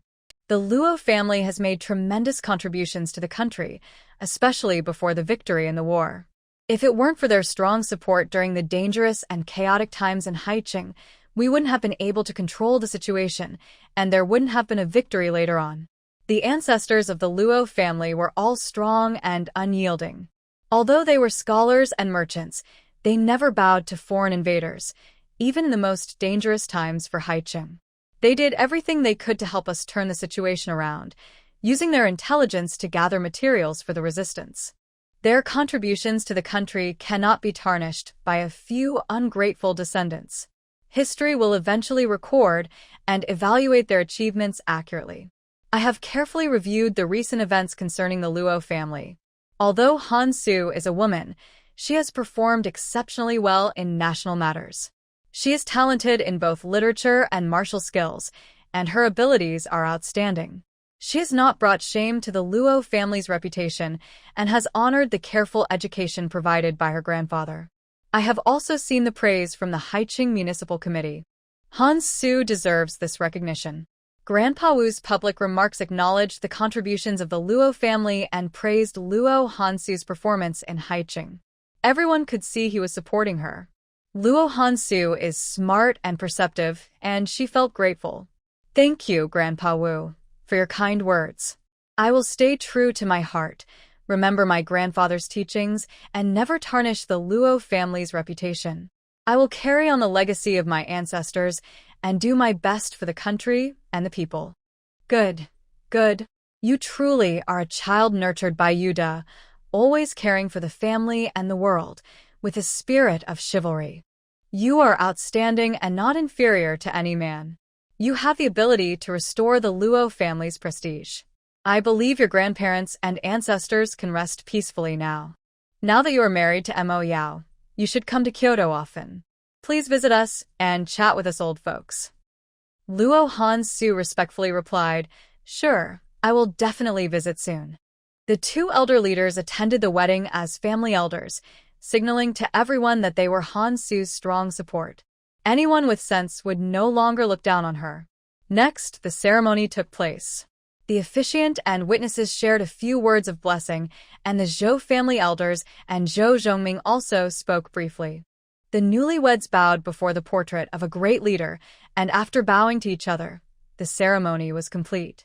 The wedding ceremony was extremely simple, in stark contrast to the complex royal weddings of the past, yet it held a unique kind of happiness. When the officiant announced, "The ceremony is complete," Luo Hansu felt a moment of daze, and she inexplicably felt a sense of stability and belonging to this place. Today, all the guests who came to congratulate are prominent leaders and their families. After the banquet began, the elder Zhou couple led their grandchildren to toast at each table, with Zhou Zhongming and Yu Yulan accompanying them. When interacting with the elder leaders, Luo Hansu was confident and graceful, her words and actions elegant and appropriate. Every smile and frown was just right, showing the charm of a well-bred young lady, and her manners were impeccable. It's no surprise that a child from such a distinguished family carries this kind of grace. We from ordinary families can't compare. The poise of someone educated is truly admirable. She remains calm and confident in any situation, speaks beautifully. I need to encourage my own children to study more. None of our kids can match her. Not to mention the recent events in Haiqing, this girl managed it all on her own. Even our kids would struggle to do that. I heard old Zhou had originally arranged for her to marry Zhou Machin, but Su Yuan, being foolish, rejected the match behind the elders' backs. Su Yuan is quite short-sighted. She probably thought that since the Luo family elders were gone, this girl wouldn't bring any advantage to her son, which is why she made that decision. Today, with the two elder leaders supporting her, Su Yuan must be regretting her choice. To be honest, Zhou Machin isn't worthy of this girl. Zhou Moya is a better match. They truly complement each other. Moya is indeed more suitable. He is far more outstanding than Machin, but the Luo family has only this one daughter. If they don't have children after marriage, the family line will end with her. I spoke with Aunt Zhou before. She mentioned that this girl doesn't mind about having children. She lives with clarity and said the couple could just live together for now and consider adopting a child later if they want. With so many grandchildren in the Zhou family, they can just adopt one from within the family. There's no need to look outside. After the lively wedding banquet, the guests gradually left.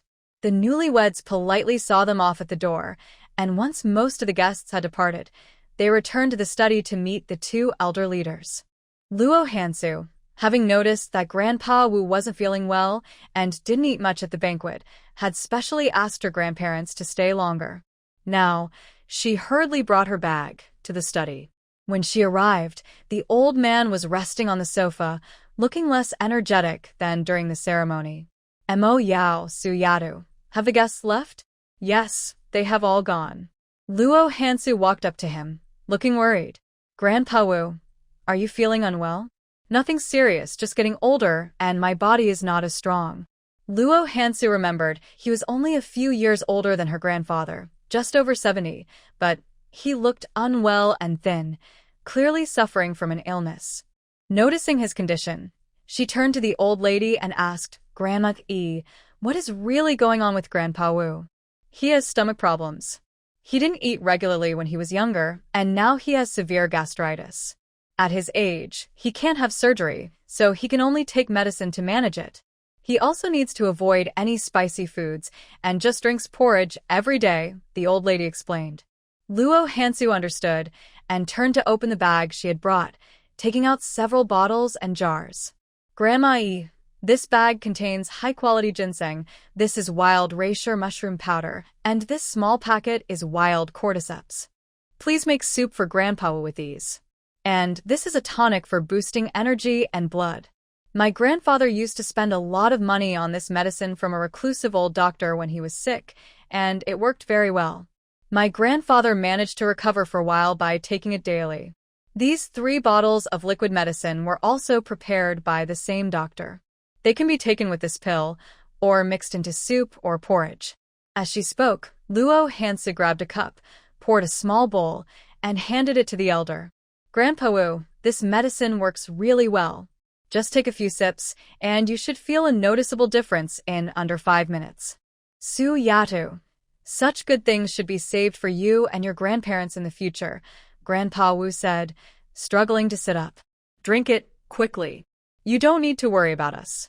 I can eat, drink, and sleep well, so I don't need these good medicines for now.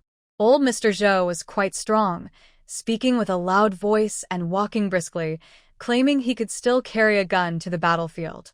Old Mrs. Zhou shared his attitude and opened the medicine bottles brought by her granddaughter, asking, Hansu, how many of these should he take? Just 1 pill is enough, taken daily. With the younger generation's good intentions, Grandpa Wu accepted the medicine without hesitation, popping the pill into his mouth and drinking the liquid. After a few sips, he remarked, Su Yatu, is this medicine? It tastes like well water. This is actually well water from space. Luo Hansu drinks it every day and can clearly feel that her body is healthier and stronger than before. She is not sure if this water has healing properties, but it definitely helps improve her health. Since her body is weak, she needs to boost her energy and immunity, so drinking this water is just right. Grandpa Wu, it's a medicinal liquid. I saw that doctor prepare it. It tastes just like well water, but it's more potent. He was worried that Grandpa's body couldn't handle it, so he diluted the medicine to make it like water. Luo Hansu lied smoothly, her expression natural. She took the cup from his hand and poured him a little more, saying, You should drink a bit more. This is diluted, so having a few more sips won't upset your stomach. Grandpa Wu took the bowl, but didn't drink. He covered his throat and looked at her, saying, I think I can feel something. My throat feels a bit clearer. When my grandpa started drinking it, he felt the same way. After about 5 minutes, he said his lungs and liver felt better, and the discomfort was gone. All right, I'll lie down and see how I feel. After finishing the half bowl, Grandpa Wu slowly lay down and continued talking to her. Your grandpa was a rare talent. He passed away too early because of poisoning. Luo Hansu's face tightened, and her gaze turned cold. It was the 2 old ones from the second branch who poisoned him. They confessed before they died. Sigh, your grandpa was such a remarkable person. His early departure is a great loss for our country, Grandpa Wu sighed. This was a heavy topic, and Luo Hansu lowered her head, not responding. Okay, today is the joyful day of Mo Yao and Hansu's wedding. Let's not talk about sad things. The old lady quickly intervened, changing the subject.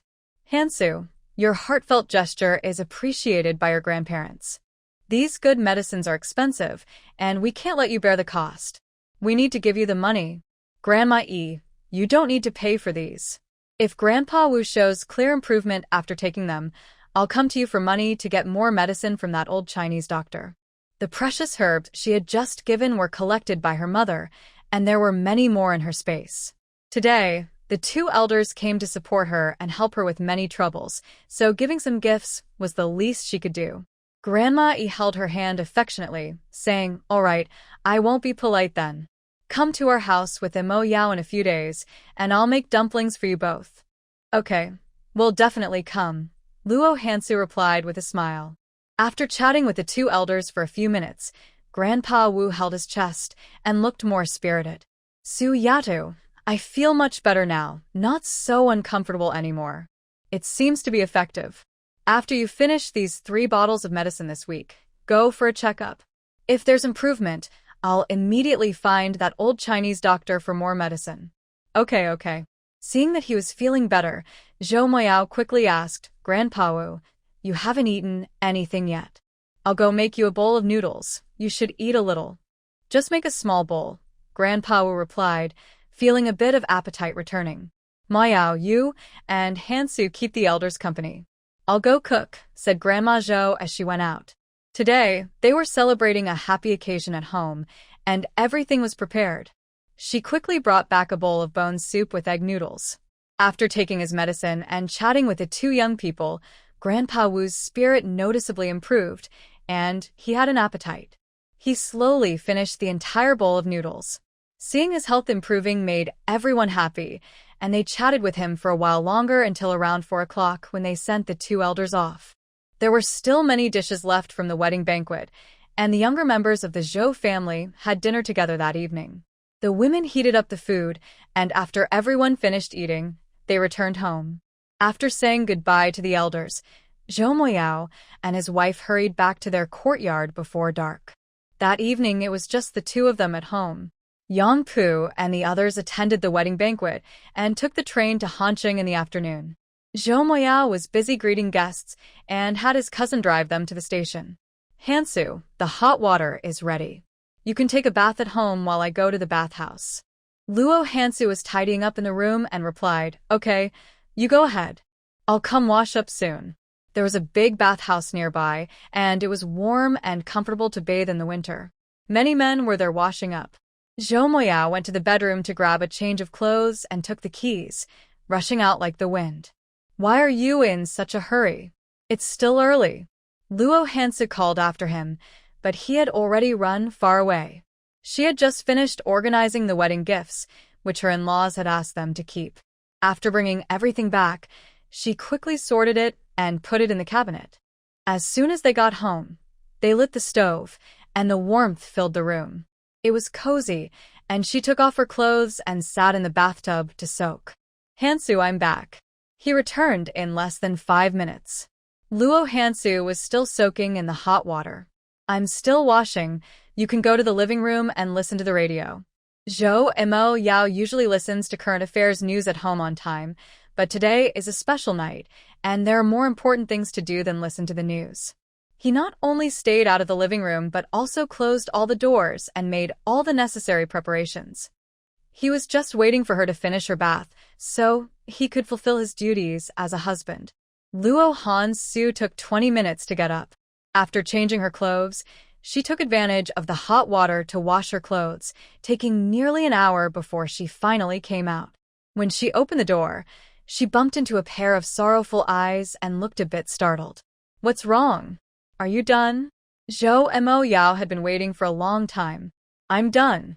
As soon as she said those 3 words, Zhou Mo Yao quickly reached out and picked her up, startling Luo Hansu, who immediately wrapped her arms around his neck.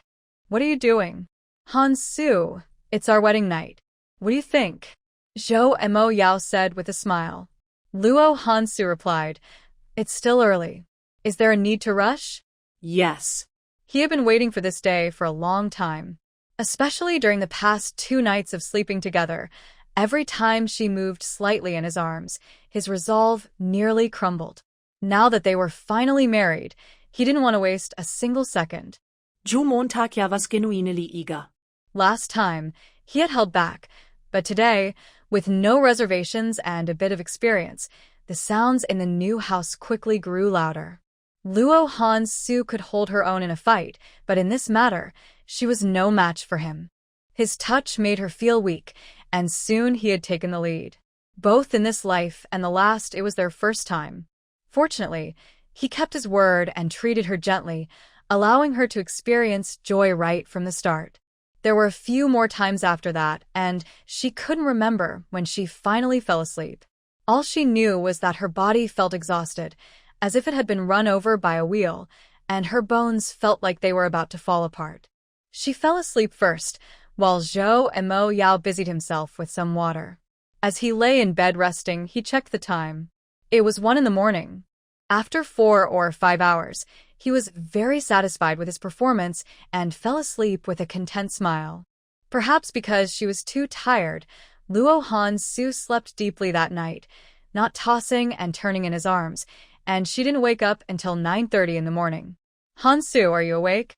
Zhou and Mo Yao had woken up an hour earlier but stayed in bed, keeping her company while she slept. What time is it? The light outside was very bright, and Luo Hansu opened her eyes and then closed them again. Zhou and Mo Yao turned to grab his watch from the bedside table, looked at the time, and told her it's 9:30. It's still early, sleep a little longer. Usually I wake up around 6 or 7 o'clock, but today I got up quite late. At first, Luo Hansu felt a bit dazed, but then she suddenly remembered the vivid scenes from last night. She immediately touched her sore waist, turned around and playfully hit him, gritting her teeth. Zhou Maoyao, on our first day of marriage, do you want to get hit? Huh.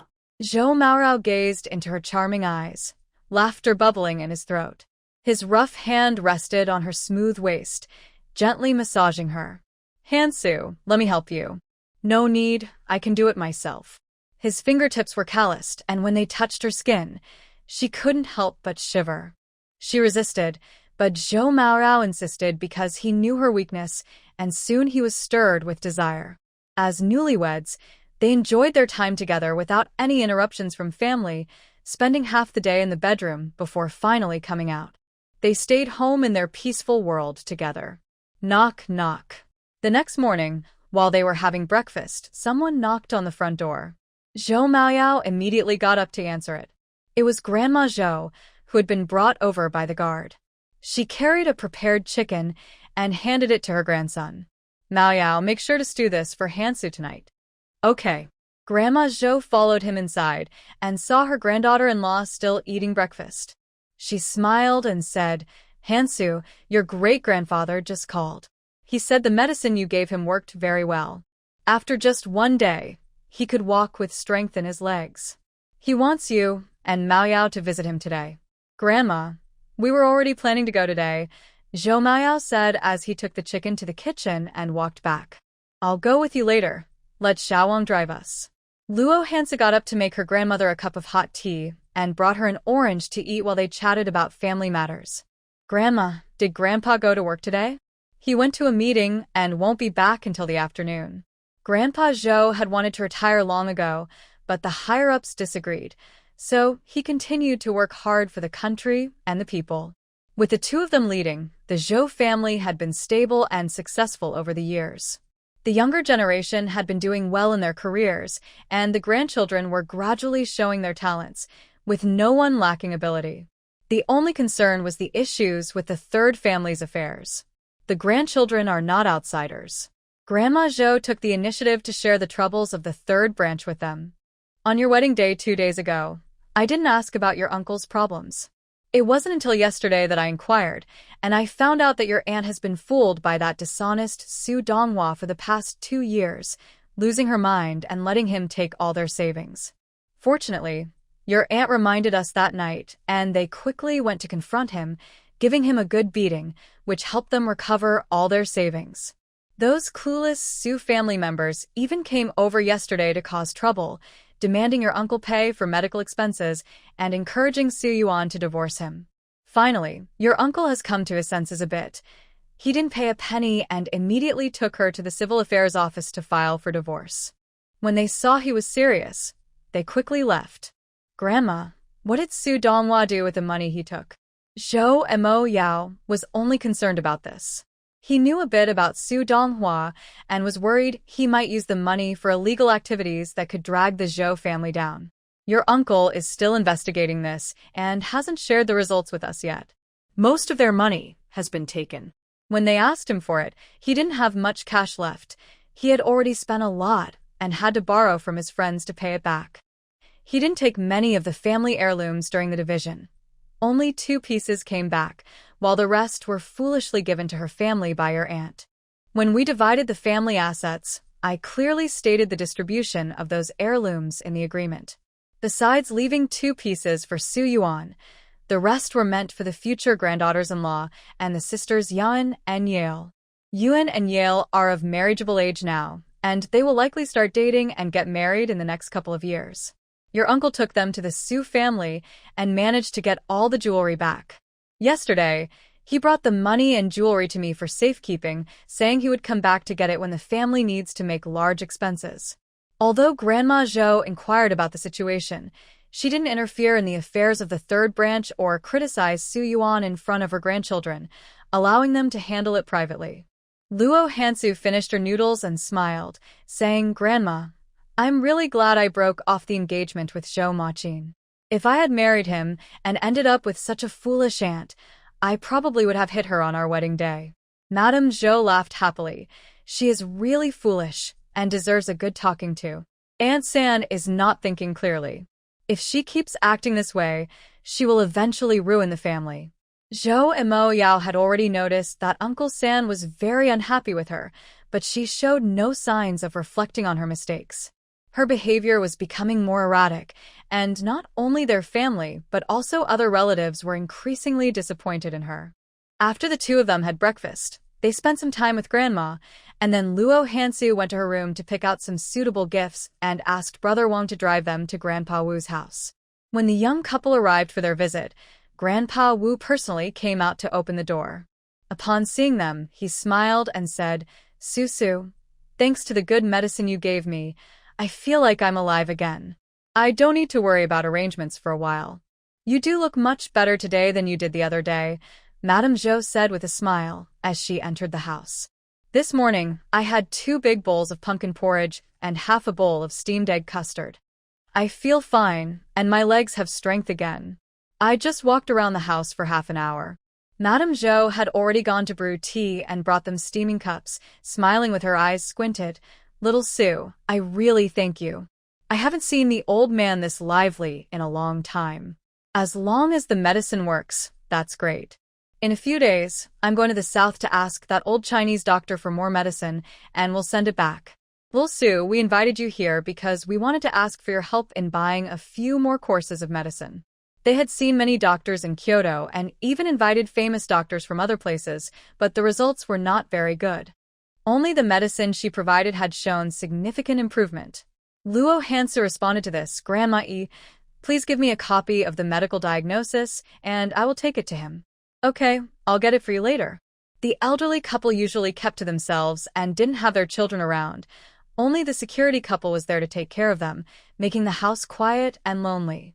Today, with Luo Hansu's visit, it was a rare occasion of liveliness. Grandpa Wu's health had improved, and his mood was noticeably better. He loved playing chess and, upon learning that Luo Hansu had learned to play chess with her grandfather since she was little and was quite skilled, he immediately brought out his treasured chessboard and invited her to play. The couple often played chess in Haicheng and had gained a lot of experience, so they used all their skills while playing against the old man, and both sides enjoyed the game thoroughly. As they played chess, the 2 elderly ladies sat nearby, knitting sweaters and chatting about the latest happenings in the neighborhood. The elderly couple was very hospitable and warmly invited them to lunch at their home. The old lady even cooked a wonderful meal for them. After the meal, Luo Hansu took her heavy luggage and went to the study with Grandpa Wu. They talked for half an hour, and when they came out, the luggage was empty. The Zhou family didn't ask anything, but on the way back, Luo Hansu took the initiative to tell her elders in a low voice, "Grandma, my grandpa left some money and a letter, asking me to donate this money gradually for national development. I brought 300,000 in cash today, and just asked Grandpa Wu to help me donate it to the National Defense Research Center. Hansu, you can make decisions about the Luo family's matters without needing to report to us." Sitting in the back seat, Grandma Zhou leaned closer to her and said softly, "Actually, 7 or 8 years ago, after the Luo family donated their assets, your grandpa sent us a telegram mentioning this. At that time, the situation was unstable, and your grandpa saw that those who were jumping around weren't genuinely for the people. No matter how much the Luo family donated, it wouldn't be used properly and could end up in their pockets, so he advised against any arrangements for the time being." Luo Hansu was unaware of this and pondered before asking, "Grandma, is it a good time for me to donate a portion now?" Over the years, various issues have hindered development. Although there has been progress in national defense research, funding is indeed very tight. Your donation now could help them significantly.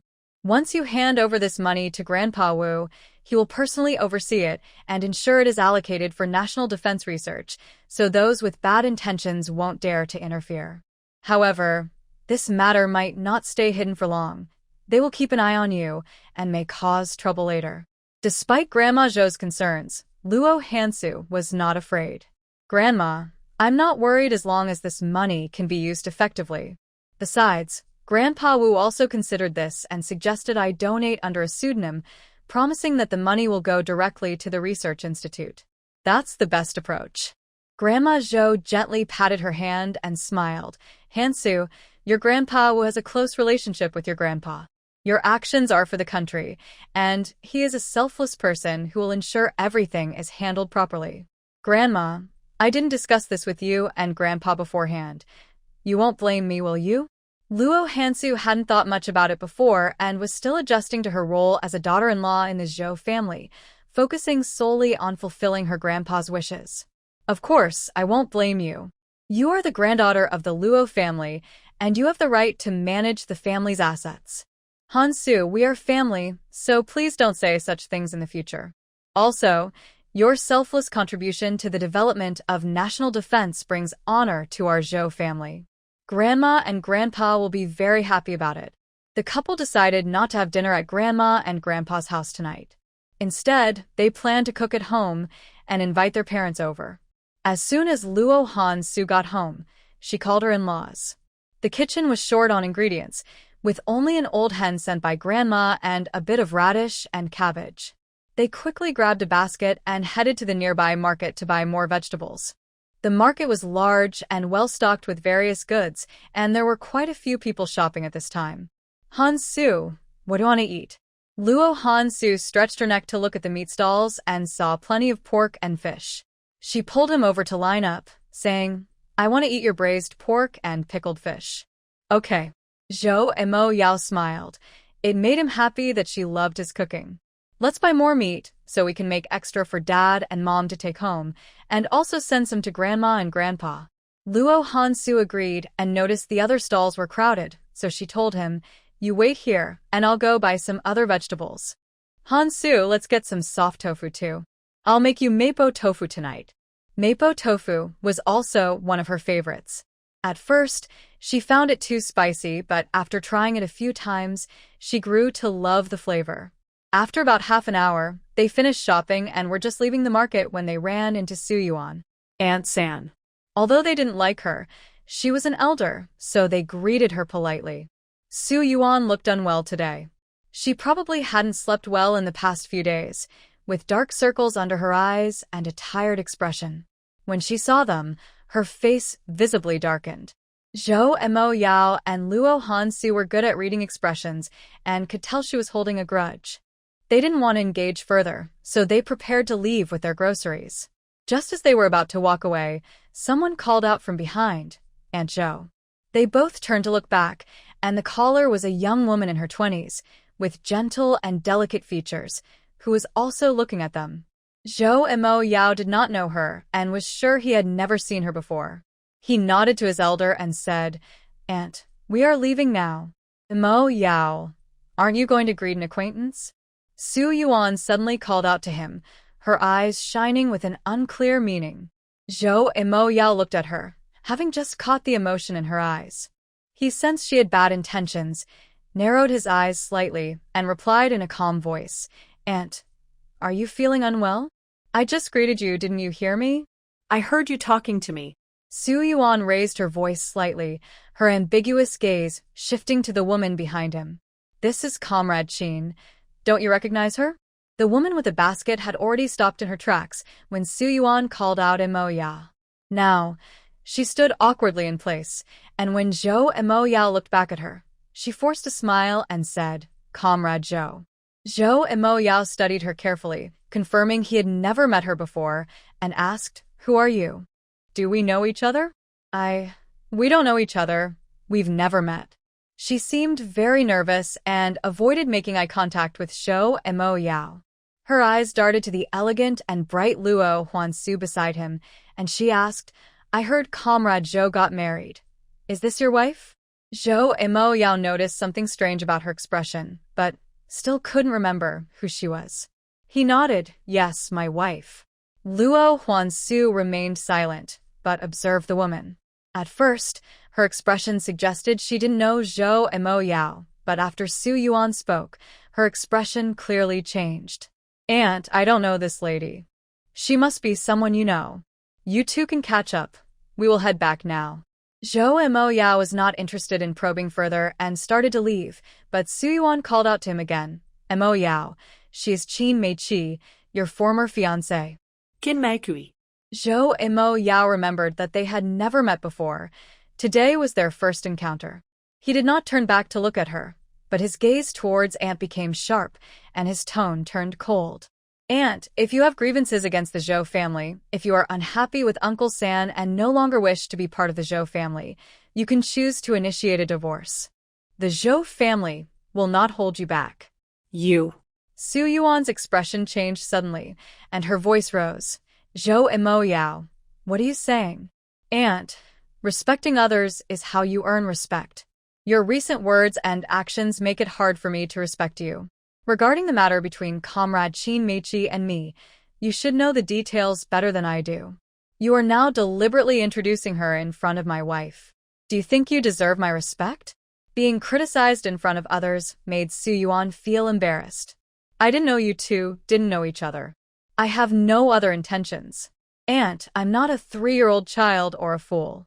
Zhou and Mo Yao used to think she was just overly thoughtful, but now he realized she was quite foolish, acting without thinking. He increasingly agreed with his grandmother's assessment that she was not someone to be taken seriously. Luo Hansu could see Su Yuan's intentions clearly and didn't want to talk to her. She took the man's arm and said, "Let's go." As they left, Su Yuan walked away with a dark expression, not even giving Qin Meiqi a glance. Qin Meiqi's attention was focused on Zhou and Mo Yao, her eyes fixed on his back, completely unaware that Su Yuan had left. Although she had an engagement with Zhou and Mo Yao, they had never met and she had never seen his photo. She only heard her brother say that he was very handsome and there was nothing to criticize about his looks. Seeing him today, her brother was indeed not lying. The Zhou family status was unattainable for the Qin family, and he was the most valued and promising grandson of the Zhou family. If he hadn't accidentally saved her brother, their family would never have been able to connect with the Zhou family. For a long time, she had dreamed of marrying into the Zhou family and living a life that everyone envied, but later, she had heard her in-laws mention Zhou and Mo Yao's wedding a few days ago. They said that all the big leaders from the political circle attended and the old leader officiated the ceremony. The bride was also from a prestigious family, chosen as the Zhou family's granddaughter-in-law long ago. Just now, she had closely observed the couple. They were indeed a perfect match. The man was handsome and tall, while the woman was beautiful and elegant, like a pair made in heaven. After walking a distance, Zhou and Mo Yao spoke first. "Hansu, about Qin Meiqi, I told you before that I really don't know her. Aunt is just being difficult on purpose. Don't take it to heart. You said she was being difficult, so why should I bother with such a foolish person?" Luo Hansu took his hand and smiled. "I'm very glad to be marrying you. Marrying you is my greatest fortune." Zhou and Mo Yao's eyes sparkled with joy as he held her hand tightly. The two of them were now blissfully happy, and he finally experienced the joy of a happy marriage, wanting to be with her all the time. Every moment after marriage is relaxed and joyful. The couple understands not to mention upsetting people or talk about things that affect their mood, and they fully enjoy their happy time together. Once home, they work together seamlessly.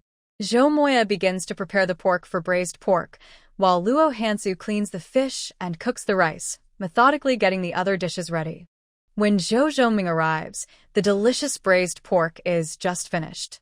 Zhou Moya immediately asks him for a favor. "Dad, could you please take 2 bowls of braised pork to Grandma and Grandpa? Did Hansu make this?" Zhou Zhongming walks over to the stove, his eyes lighting up at the sight of the dishes in the steamer. Luo Hansu smiles gently. "Dad, I can't cook. I only know how to eat." Upon hearing that it was all made by his son, Zhou Zhongming raises his eyebrows. "Is that so? You have this skill?" "I learned it in the army." They had a chef teach the military spouse's cooking skills, and at that time, he was learning to make braised pork, which he really liked. He learned the theory while watching and later practiced it a couple of times, producing a dish that was acceptable, though not quite as good as the chef's. Luo Hansu, noticing, hands him chopsticks. Dad, try the taste. It tastes good. Zhou Zhongming takes a bite and then puts down the chopsticks. After his son packs 2 bowls of pork, he quickly takes the bamboo basket and leaves. I'll bring Mom and Dad over to eat together and cook some more rice. Today, Yu Yulan finished work a bit late and arrived with Meng Wenli just as it was getting dark. She greeted her former in-laws first and then immediately went to the kitchen to help her son and daughter-in-law serve the food. Moya, your cooking is impressive. Just looking at these dishes makes my mouth water. Seeing the table full of colorful and fragrant dishes, Grandma Zhou felt hungry and called her granddaughter-in-law, Hansu, you've worked hard too. Come and sit down.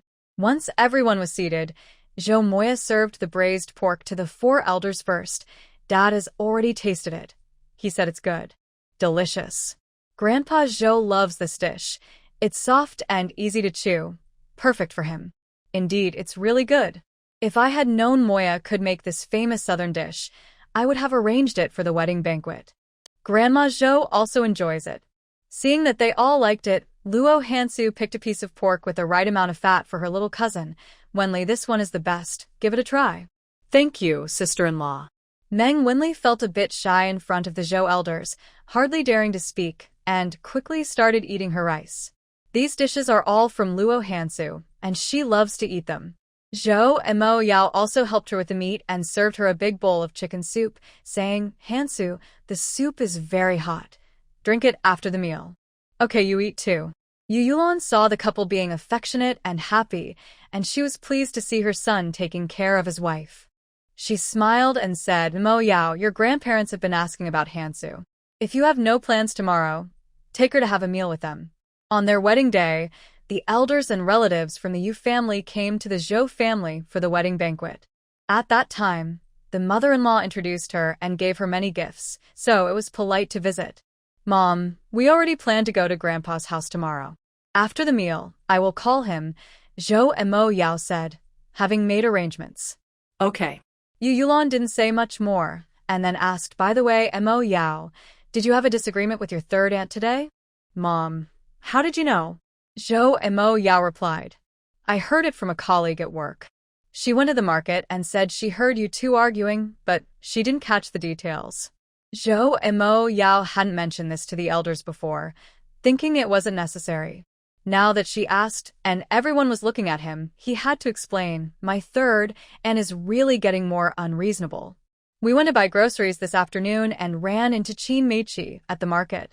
We had never met before and didn't know her, but my aunt intentionally introduced her to annoy Hansu. The old lady Zhou's face darkened, and she muttered, that fool. She's not just foolish. She has poison in her head. Yu Yulan had never liked Su Yuan. They had little contact before the divorce, and even less after, but she maintained a good relationship with Wang Rufin, whom she respected and appreciated. Grandma, Mom, there's no need to be angry with her. Let's eat, Luo Hansu said as she served them more food. The old lady Zhou didn't say anything more but noted Su Yuan in her mind, planning to visit the third family after the meal. Yu Yulan changed the topic and asked, Mom, Su Yuan has her eye on the Li family's daughter. Is Mo Qin dating her now? Although she had divorced Zhou Zhongming, she still referred to her former in-laws as Mom and Dad. Yes. The old lady Zhou nodded. She had heard from her grandson, Mo Qin told me over 2 weeks ago that it was Su Yuan who liked her. She kept bothering him at home, urging him to meet her, and later even asked the Prung family's daughter-in-law to help set them up, which annoyed him so much that he finally agreed to meet her. I asked him later, and he said the girl has a bit of a strong personality, but otherwise, she seems fine. He has a good impression of her and is willing to get to know her better. As Grandma Zhou spoke, she remembered that a relative from the Li family had a daughter-in-law working in the same office as the girl's uncle and asked, Yulan, this girl's aunt is your colleague, right?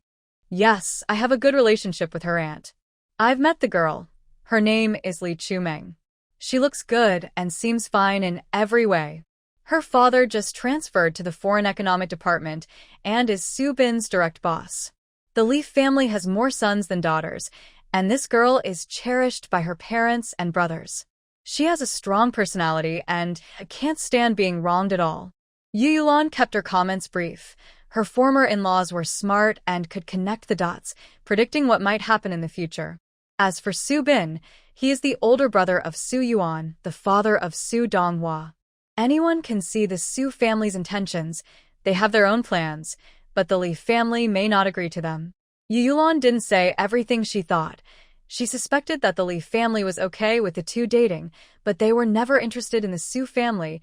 Rather, they were looking at the much more powerful Zhou family. After dinner, the elders had some matters to attend to, so Zhou Zhongming took them home first while Yu Yulan and Meng Wenli stayed to chat. Mom, Wenli, Hansu needs to go south for something important, and we plan to leave for Yanqing in 3 days. You two should move in with us for a couple of days. It will be easier for us to help you with your luggage. Yu Yulan had previously agreed to move, so she nodded in agreement. Okay, we'll go back tonight to pack.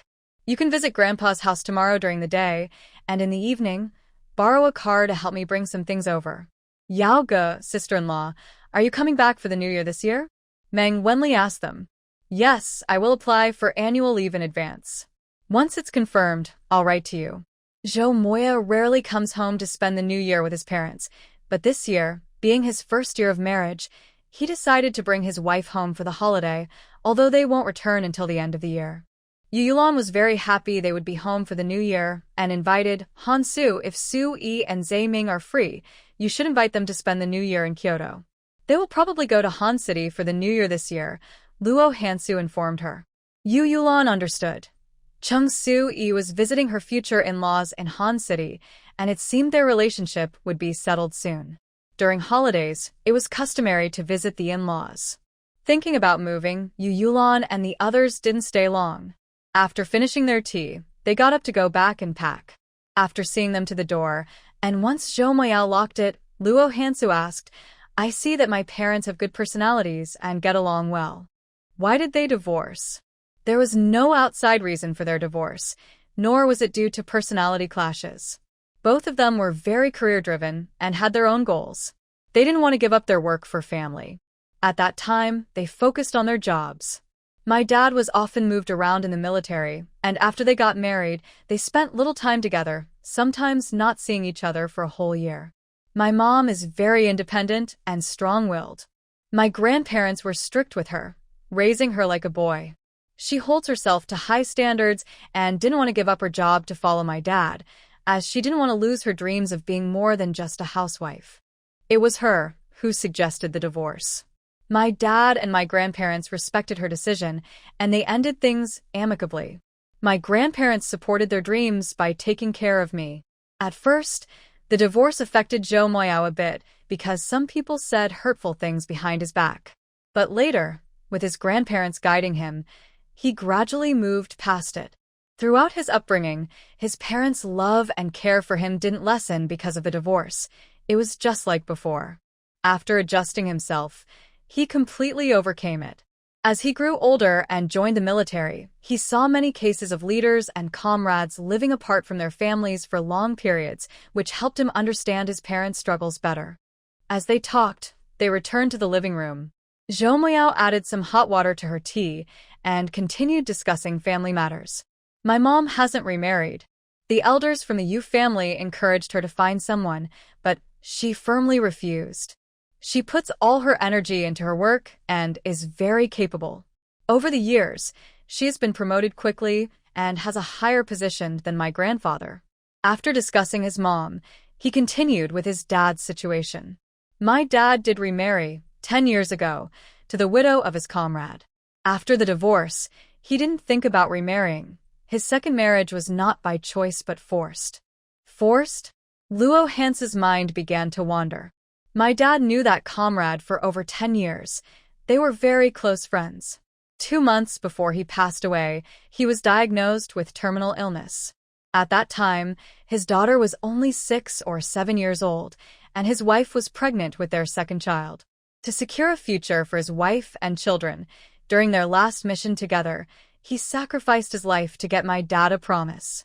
My dad initially wanted to provide financial support for the three of them, but the woman and her family disagreed.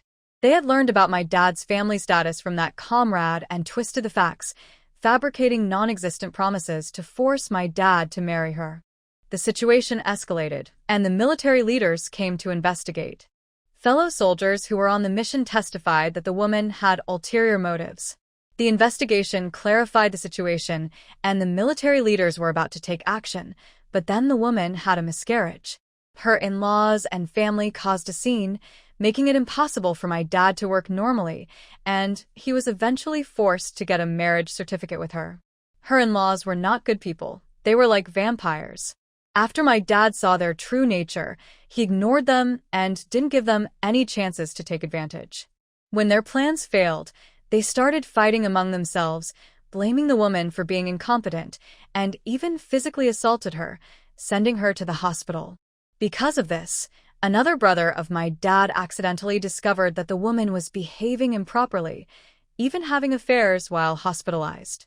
Later, he found out that the child she lost was not my dad's comrades but belonged to another man. He even gathered specific evidence and brought that man to the military. This story is even more exciting than a play, and Luo Hansu listened intently, asking, "What happened next?" Next, her in-laws, her family, and the other men all fought fiercely, causing chaos. They ended up attacking her, almost leaving her severely injured. My dad later asked the leaders to annul the marriage, but the woman refused to agree, threatening to harm herself with a knife. The military leaders, considering the young child left behind and fearing for lives, advised my dad against it. My dad didn't bring up the annulment again, but in front of the leaders, he forced her to sign an agreement. The agreement clearly stated that the comrade's pension would be issued by the military, his daughter's future job would be arranged by the military, and my dad would not be responsible for their living expenses. Apart from the marriage certificate, he would not fulfill any other marital obligations. Additionally, it was clearly stated that if she continues to have inappropriate relationships, the marriage will automatically end. Later, my dad was transferred to Kyoto for work, and they came along. My dad didn't arrange a job for her, so she used her status as a military spouse to find a job at the neighborhood committee and rented a place with her daughter. She has not given up over the years, trying to connect with the Zhou family, behaving like a clown, but no one pays her any attention. The Zhou family does not accept her and does not allow her to visit. This woman, can't she keep a bit of dignity for herself?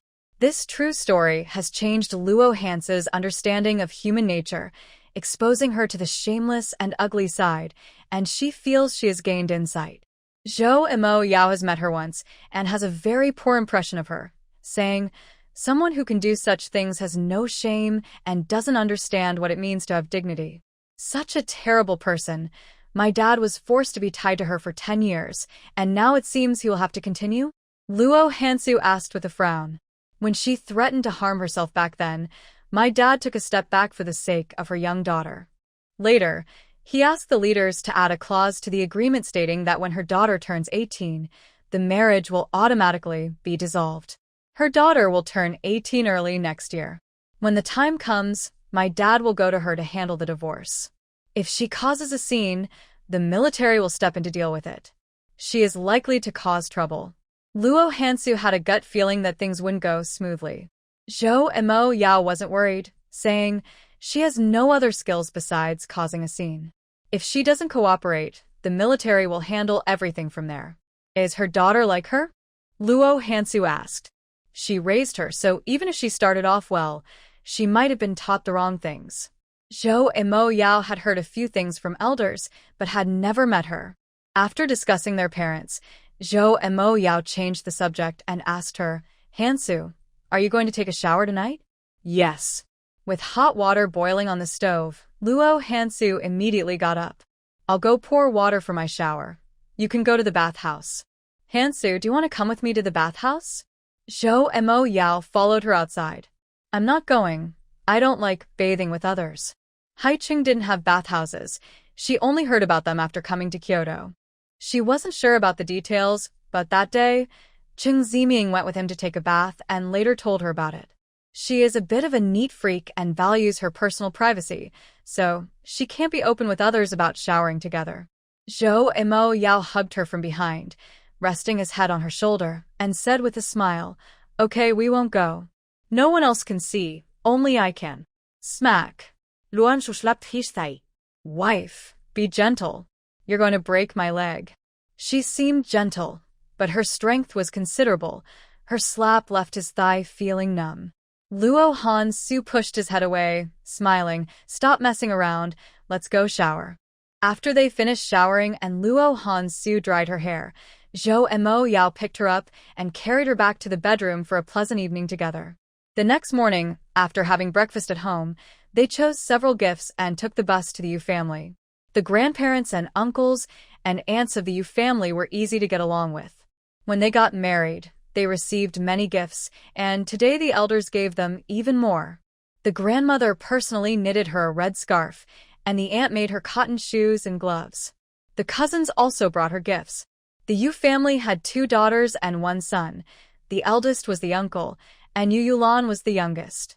There was also an aunt whose family was not in Kyoto at the moment, as her husband was assigned to work in the northeast, and she and her children went with him. They would return only for the new year. To welcome the young couple, the uncle and aunt took a day off to prepare a large feast for them. They spent the next 2 days helping her mother move. Once all the luggage was settled, Zhou Mo Yao invited all the relatives from the Zhou and Yu families to their home for a meal to thank them for their hard work with the wedding. In the living room, they set up 4 large tables with a charcoal stove for a pig trotter and rib hot pot. Each table had 2 big bowls of braised meat, 2 big bowls of pork dumplings, and plenty of side dishes. In Haicheng, meals are known for being plentiful, while the Luo family eats slowly and savoringly, but the Zhou family tends to eat quickly and heartily. "Hansu, where did you buy these vegetables?" the grandmother of the Yu family asked, enjoying the fresh vegetables she had just cooked. "I bought them at the Sinan-ko Farmers Market." The Sinan-ko Market is the largest farmers market in Kyoto. The couple went there early in the morning to buy vegetables and happened to find a truckload of fresh produce from the south, so Luo Hansu bought some. However, there were too many people at the time, and she only managed to buy 2 or 3 pounds. Later, when Zhou Imo Yao wasn't looking, she secretly took out about 10 pounds from her space and put them in her basket, pretending she bought them at the market. It turns out you bought them from over there. The vegetables from the south come in many varieties and are very tasty. Luo Hansu picked up some chopsticks and added more to the pot, smiling as she said, "I bought nearly 20 pounds of vegetables today, and they are all quite fresh. They are perfect for hot pot, so everyone should eat plenty." Zhou Mo Yao was also taking care of everyone, bringing a large bowl of rib soup, take the meat and vegetables out of the pot, and add another pot of vegetables. "Mo Yao, Hansu, you should eat too," called Grandma Zhou. "Grandma, you all eat first. We had dumplings earlier, so we're not very hungry right now. We'll join you later," Luo Hansu said as she quickly helped refill their dishes and soup. Seeing the couple manage 4 tables of food effortlessly without needing help, Wang Rufin smiled and praised, "Hansu looks like a delicate girl who doesn't do much, but she's actually very capable at home." Luo Hansu joked, "Aunt, I don't do much. I'm not as skilled as Comrade Zhou Mo Yao." Haha. The relatives in the room all laughed. Indeed, all the dishes were made by Zhou Mo Yao, while Luo Hansu only helped wash and prepare the vegetables. He did everything else himself. Zhou Mo Yao was also smiling and didn't mind the teasing from the elders. He openly admitted, "I seriously suspect that Hansu married me because of my cooking skills. She probably liked my food and decided to be with me." Pretty much, Luo Hansu nodded in agreement. The elders and relatives in the living room burst into laughter. Zhou Mo Yao couldn't hide his smile. She had changed a lot since before. In Haicheng, she always had a cold expression, but since coming to Kyoto, she smiled more, talked more, and even joked with him, making her seem more lively and vibrant. Tonight, Su Yuan didn't come, but Zhou Zhonghe brought his 4 children. Zhou Maqin and her siblings sat at the same table as Yuan Dan, eating quickly. The tall ones were focused on their food. With no one around to spoil the mood, everyone enjoyed their meal and even helped with chores afterward. The couple was the last to eat alone, without adding more food to the hot pot. They simply had rice with side dishes.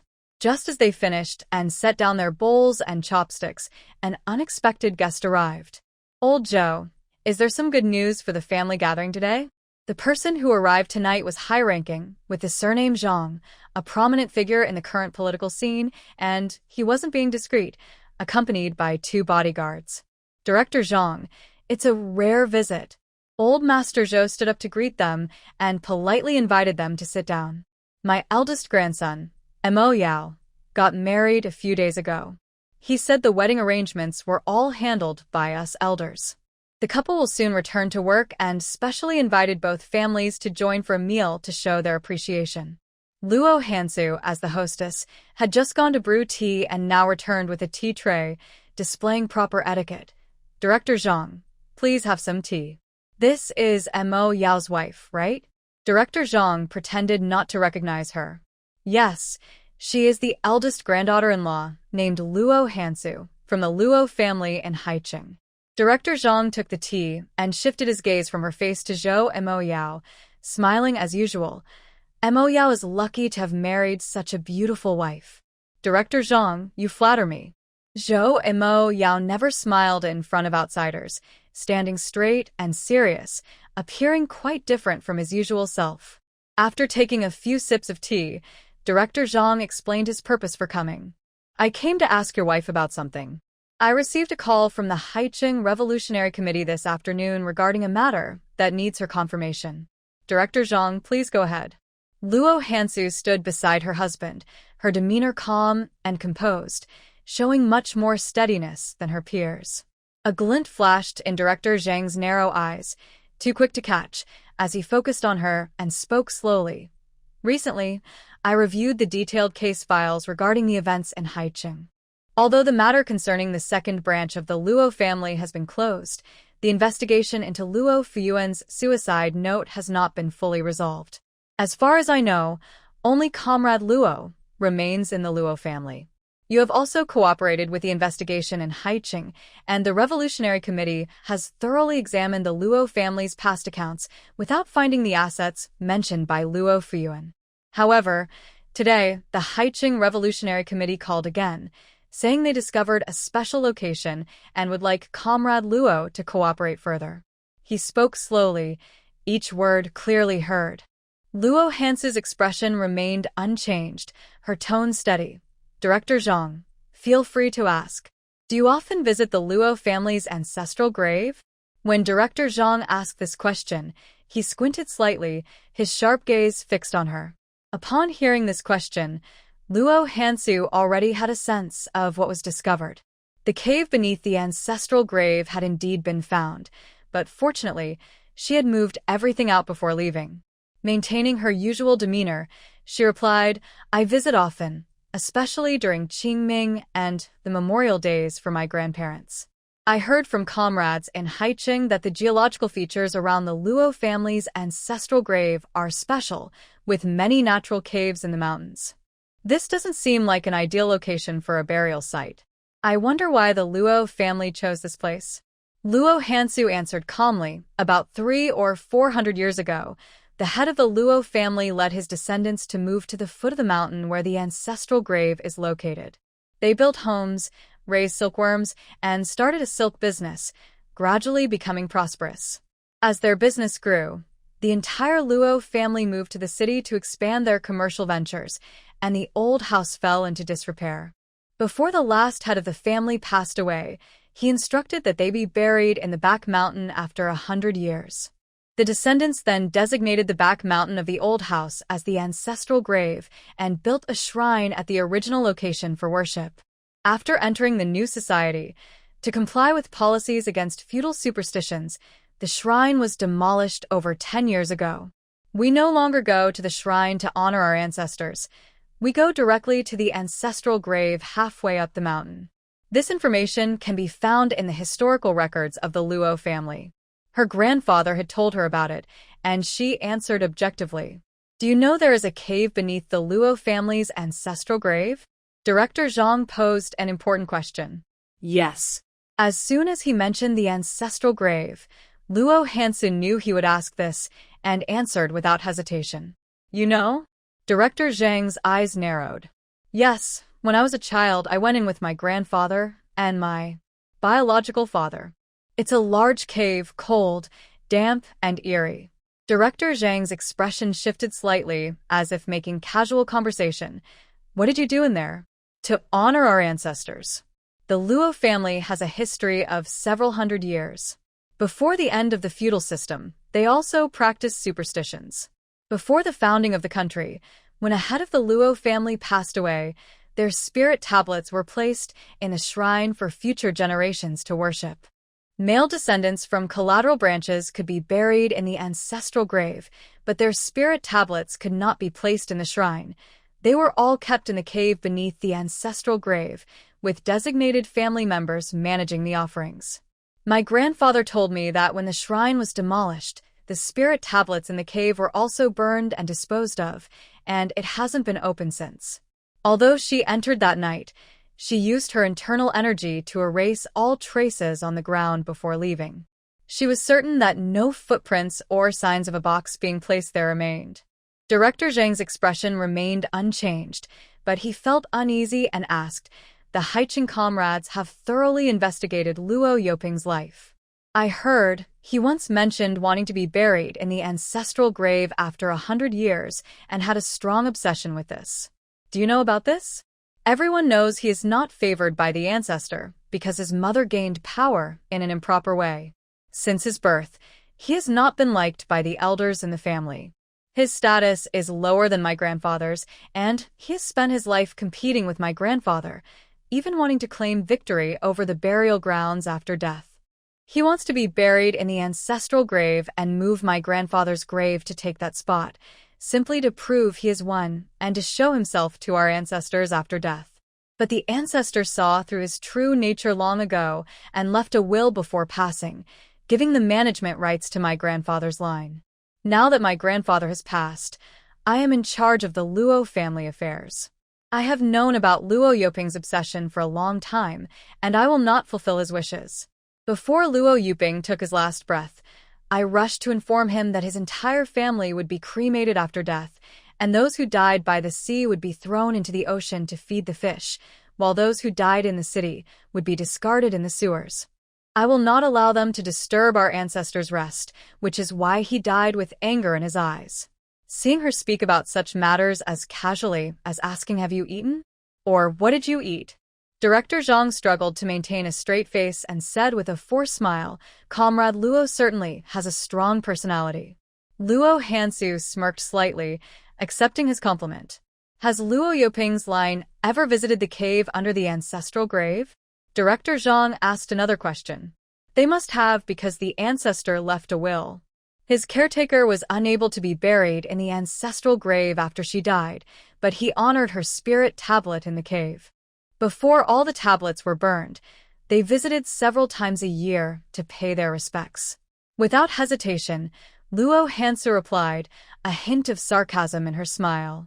"Forget about the ancestral grave and temple. As long as it's a Luo family property, my grandfather has been there, and he would go out of his way to be ahead of my grandfather, fearing the workers wouldn't recognize him as the second master." With Luo Yuping and the others gone, and Luo Hanfeng not present, she felt free to make up anything, as they could not find anyone to challenge her words. Just now, Director Zhang asked a series of questions, and Luo Hansu answered without hesitation, showing him enough respect on the surface. She knew his purpose for coming tonight, and so did the others present. She did not like being led around, so she turned the tables and asked, "Director Zhang, I have been in Kyoto for a week now. The Haiqing Reform Association is always dedicated to their work. I assume they have been tirelessly investigating during this time. Besides the cave under the Luo family's ancestral grave, have they discovered any other significant details? Do you need me to provide further explanations?" Her tone was calm and natural, as if she were chatting casually, but Director Zhang detected the sarcasm in her words and smiled. "Comrade Luo has a strong personality and is very smart. If she weren't smart, how could she find a way to survive in such a dangerous place? How could she maintain the Luo family's reputation for hundreds of years? Luo Hansu was not modest about this matter, nor was she overly proud. Her eyes sparkled with brilliance, and her demeanor was cool yet striking. Her lips were slightly pressed together, revealing a hint of unspoken sharpness. In the living room, dozens of people were seated, with more than 10 grandchildren from the Zhou and Yu families present. Although Luo Hansu was not the oldest, she shone like the warm sun in spring, making them feel a bit embarrassed and admiring. Zhou Imo Yao stood beside her, his eyes reflecting her beautiful and determined face. At that moment, she resembled a sword just drawn from its sheath, beautiful yet frosty, and the subtle aura she exuded made him unconsciously tense up. He didn't know how Grandpa Luo had raised her or what she had been through. He felt she was a person full of stories, hiding many unknowns within her. The elders from the Zhou and Yu families also focused their attention on her. Old Master Zhou looked at her with admiration, extremely pleased with this granddaughter-in-law, sharing a glance with his partner, both of them smiling. Director Zhang had previously reviewed the files on the Luo family's second branch and confirmed she was exceptional. Now, after interacting with her, he was even more certain she was not an ordinary person. His gaze had shifted from scrutiny to an unexplainable seriousness, and the smile on his face was not as deep as before, lacking some warmth. Comrade Luo, you are a remarkable woman. With descendants like you, the ancestors of the Luo family can rest in peace. Born into the Luo family, blessed by our ancestors, growing up in the prosperous environment they created with their lives, it is only right that I shoulder the responsibilities during the family's difficult times. Her speech remained steady and composed, neither humble nor arrogant, her voice steady without revealing any unusual emotions, like a meticulously polished gem, flawless. Director Zhang pursed his lips, glanced at Zhou and Mo Yao, and noticed the similarity in their temperaments. They seemed perfectly matched, a match made in heaven. He smiled again. Our country needs young people like Comrade Luo, who are smart and responsible. Though he was smiling, Luo Hansu could tell his smile was somewhat forced. However, she pretended not to notice and continued the previous topic, Director Zhang, regarding Luo Fuyuan's actions before he passed, whether it was out of revenge or for another reason. I stand by my word. I will cooperate without making excuses. However, there are some things I still want to discuss. You can speak, Director Zhang replied, his expression returning to normal. Please wait a moment. I need to get something. Luo Hansu quickly left, taking 2 steps at a time to the bedroom across the hall, and soon returned holding a blue ledger. Director Zhang might not know much about the Luo family's history and probably hasn't seen the family records. Let me highlight some important recent events. As she spoke, she opened the ledger and quickly flipped to the significant entries, reading aloud. On December 9th, 1945, the 18th head of the Luo family, Luo Hurong, passed away due to illness, and his eldest son, Luo Yud, inherited the position. The Luo family's assets are as follows: a total cash amount of 586,000, properties including a garden house at 006 Jingnan Road, 10 commercial residential buildings at 8 to 18 Hepping Street, 20 residential buildings at 178 to 198 Huaihai Road, as well as the Luo's Haida Cotton Spinning Factory, Huayan Clothing Factory, Puan Grain Processing Plant, Puning Pharmaceutical Factory. A total of 15 private factories, plus 85 pieces of inherited antiques and artworks. Mr. Luo Hurong left a will stating that his widow, Hao Qiumei, and his second son, Luo Yuping, would receive 58,000 in cash and 1 property at 182 Huaihai Road, and they were not allowed to participate in the management of the Luo family. At this point, Luo Hansu temporarily closed the ledger and calculated. In 1945, after deducting what Luo Yuping received, the Luo family had 528,000 in cash left, 15 factories on the verge of closing due to the war, over 30 residential buildings, and those antiques that weren't very valuable. When my grandfather took over the Luo family between 1946 and 1948, he closed 5 severely unprofitable private factories and sold the land and machinery, recovering about 2.8 million in cash. During these 3 years, the Luo family made 12 large donations totaling 4.65 million, all used to purchase weapons and medical supplies for the war, with all donation receipts securely filed. The Haicheng Revolutionary Committee thoroughly reviewed the ledger and ultimately calculated that the Luo family's total income and donations during these 3 years were roughly equal. This means that when the war ended, my grandfather had only 500,000 in capital, which he used to rebuild over the next 15 years. She opened the ledger again and flipped through 30 or 40 more pages. By 1965, when my grandfather responded to the government's call and announced that he would donate all of the Luo family's industries, he had expanded to 22 factories, added 50 more properties, increased the antique and artwork collection by over 200 pieces, and had 4.25 million in cash, along with 20 boxes of gold bars and jewelry. All the relatives of the Zhou and Yu families present, except for Zhou Mo Yao, were hearing about the true wealth of the Luo family for the first time. The younger generation, who were not yet stable in their character, were left speechless. However, this was not all. In the past 15 years, my grandfather never stopped supporting national development. He donated a total of 96 times, amounting to 8 million in cash. Each donation has a stamped receipt from the receiving organization. Additionally, he donated food and supplies 15 times, averaging once a year. Besides this, the Luo family funded the establishment of a welfare home, during which they took in over 600 homeless orphans and more than 200 elderly people. They not only provided food, shelter, and medical care, but also arranged for education, with estimated expenses nearing 500,000. In other words, my grandfather used his wisdom and ability over 15 years to accumulate a fortune worth over 30 million. As she spoke, Luo Hansu showed pride on her face, lifting her chin slightly, her clear eyes reflecting confidence. Director Zhang, I believe my grandfather is an exceptionally talented person.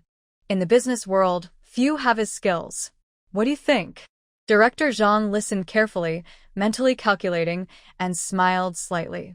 Mr. Luo is indeed a sharp and capable elder.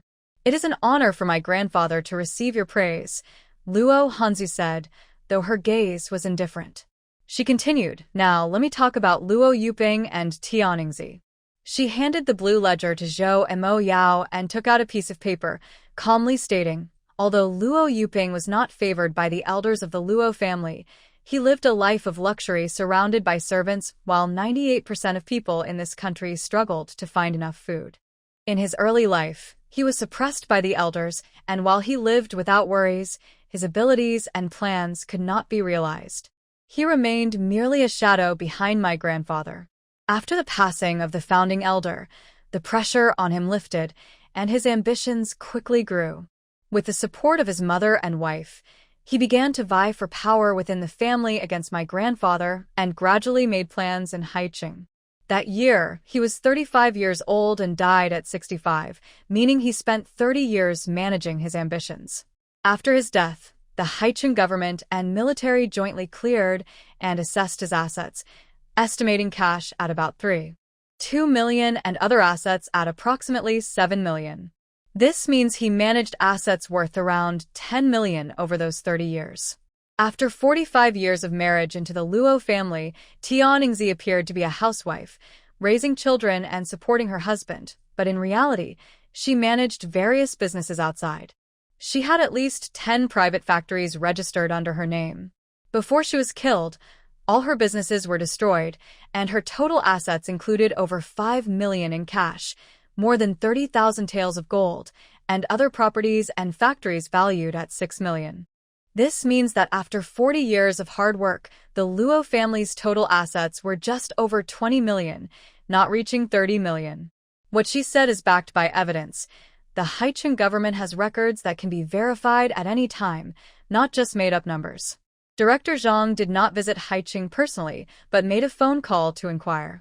What she said matched the report from the Haicheng Reform Committee. However, he was unclear about her purpose in bringing this up and responded, Comrade Luo Hansu, what are you trying to say? My grandfather submitted nearly 30 million in family assets 10 years ago, but Luo Fuyuan left a note before he died, claiming my grandfather only submitted 10 to 20%. This implies he believed the Luo family had 300 million in assets 10 years ago, and my grandfather earned 300 million in 15 years. Director Zhang, as a leader in the government, you should understand the financial situation across different regions. How many major cities in the country had financial revenues exceeding 300 million in 1965? As soon as she asked this question, all the smiles faded from Director Zhang's face. He pressed his lips together and did not respond. Luo Hansu did not expect an answer. With a smirk and a glint of mockery in her eyes, she continued, "In the eyes of the Luo family's second branch, my grandfather's business income could surpass the financial revenues of nearly half the cities in the country, as if one person could support a city of hundreds of millions. If my grandfather were alive and knew how capable he was in the eyes of Luo Yuping and his son, he would surely be delighted." At this point, her meaning was clear, and Director Zhang, being clever, understood. However, Luo Hansu knew that no matter how much she said, it would not eliminate the greed in some people's hearts. She added, "Director Zhang, regarding Luo Fuyuan's suicide, I understand that the relevant leaders in Haicheng have a responsibility to investigate thoroughly. I stand by my statement. If you need my cooperation, I will not refuse. However, I have a request. Please tell the officials in Haicheng handling this matter to consider the past contributions of the Luo family to the country, as reflected in nearly 200 donation receipts, and not to disturb the Luo family's ancestral graves, allowing our ancestors to rest in peace. As for the properties that once belonged to the Luo family, feel free to investigate and dig around. I won't interfere or stop you." She had made her point clear. If they disturbed the ancestral graves in Haicheng, they would surely face public outrage, and the committee would be overwhelmed with criticism. The person in charge of this matter would likely be demoted significantly. Director Zhang recognized her strength and smiled, though it didn't reach his eyes. "Comrade Luo, rest assured, the Haicheng side is just following the rules and will not insult patriotic individuals who have made significant contributions." "Thank you, Director Zhang." What Luo Hansu wanted was precisely this promise. As for the search, they could do as they pleased. The Luo family's wealth was hidden away, and as long as she didn't reveal it, no one could find it. After not uncovering any useful clues, Director Zhang finished his tea and got up to leave. The elders of the Zhou family politely saw him off and only returned home after watching the car drive away. Once the car had traveled some distance, a security officer spoke up. "Director Zhang, this Luo Hansu is very clever. It feels like everything is under her control." "Ah, you noticed that too." Director Zhang smiled coldly, young but sharp and composed, just like Zhou Mo Yao. Another security officer, who was driving, glanced back and added, "Director Zhang, I think the Luo family still has hidden assets, but Luo Fuyuan might be exaggerating." "That's possible." Director Zhang shared the same thoughts, but couldn't estimate the extent. He firmly stated, "The items are not in Haicheng, and definitely not in the Luo family's ancestral graves." "Director Zhang, I also believe they are not in Haicheng." Luo Hansu's attitude shows she is confident we won't find anything there. Moreover, Luo Yuping has been competing with his brother for over 60 years, and Tian Yingzi has been lurking in the Luo family for over 40 years. Luo Fuyuan is also a shrewd character. They must have thoroughly searched Haicheng long ago. They have been looking for at least 30 years without finding anything, so it's likely they haven't uncovered any clues. That's why Luo Fuyuan made such a move before his death, pushing Luo Hansu into the spotlight. She is the only one left in the Luo family. The things left by Luo Yud won't go to anyone else. They must have all been passed down to her. As long as we keep an eye on her, the Luo family's assets won't escape. Director Zhang listened carefully to the security officer's words and then corrected him. The Luo family is not just her. The two security officers paused and turned back in unison, saying, "There's also Luo Tianqi." Director Zhang's gaze was deep and his expression intriguing. Luo Tianqi is the only son of Luo Yud. It's impossible for them to raise him to be useless, and it's unlikely for father and son to become estranged. The Luo family Must have started planning early. After sending the guests away, Luo Hansu first returned the ledger to her bedroom, while the others went back to the living room. When old Lady Zhou saw her, she waved, "Hansu, come sit with us." Luo Hansu had been cold to the uninvited guests, but she dropped her aloofness and politely greeted everyone as they took their seats. "Mo Yao, have you bought the train tickets?" Old Mr. Zhou asked with a serious expression. "I've got them for tomorrow afternoon." Old Mr. Zhou nodded slightly and said to his granddaughter-in-law, "Hansu, you are a smart child and have learned well from your grandfather. You should have a keen insight like him. There are some things I cannot disclose, but I need to tell you a few important points." "Grandpa, please speak directly." Luo Hansu listened attentively. "We are at a critical juncture, and the situation in Haiqing has intensified the conflict. Your actions against the second branch of the Luo family have eliminated some hidden issues, but they have also disrupted others' long-term plans, making them very passive. Recently, they have faced many setbacks and will likely act more aggressively. They might try to shift some blame onto you." Luo Hansu understood her grandfather's concerns and remained calm and confident. "Grandpa, I have acted with a clear conscience, for my country and my own principles. I'm not afraid of them looking for trouble. I know you are brave, just like the ancestors of the Luo family, but it's easier to dodge a direct attack than to guard against hidden threats. I worry they might resort to underhanded tactics, fearing you might follow the same path as your grandfather," old Mr. Zhou said, deeply concerned for her safety. Luo Hansu understood her elder's worries and replied with quiet confidence, "Grandpa, you can rest assured. I have enough ability to protect myself. After what happened to you, I understand the dangers of the world better than anyone. I will be as cautious as possible. Moreover, throughout history, at crucial turning points, there are always those who step forward to help. If I can be part of that, contributing in any way, it would be the greatest honor of my life." Her maturity and high ideals at such a young age moved old Mr. Zhou, who felt both proud and relieved. "You are so outstanding. Your grandparents can rest peacefully." The grandchildren of the Zhou family were sitting nearby, and Grandma Zhou took the opportunity to teach them, "You all need to learn well from Hansu. Not only should you match her abilities, but also her mindset and character. She just turned 18 this year, yet she keeps her emotions in check, remains calm in tough situations, and handles things steadily. This is something you should all learn from." The grandchildren responded in unison, yes. Earlier, when Luo Hansu was talking to Director Zhang, they were carefully observing her. Their previous understanding of her mostly came from what their grandparents had told them. After spending some time with her, they realized she was truly outstanding in many ways, and her performance tonight really impressed them. They had just been reflecting on themselves, wondering if they were in Director Zhang's place tonight. Their performance would likely not match hers. Her character and abilities far surpass theirs. "Grandma, they all have their strengths and shining qualities, which is great." Luo Hansu was not trying to flatter. She genuinely thought the Zhou grandchildren were quite impressive. There were no mediocre or ill-mannered individuals among them, and the bond between the siblings was strong and united. Even when the two guiding figures were no longer around, they would surely be able to keep the family strong. They still have a lot to learn and improve. Skills can be developed over time, but character needs to be honed. Being impulsive and not steady in tough situations is their biggest weakness. Grandpa Zhou loved all his grandchildren, but he was particularly proud of his eldest grandson, Zhou Mo Yao, who was the most capable and steady.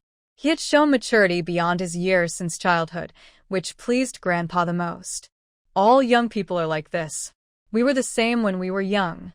Maturity and steadiness come at a cost.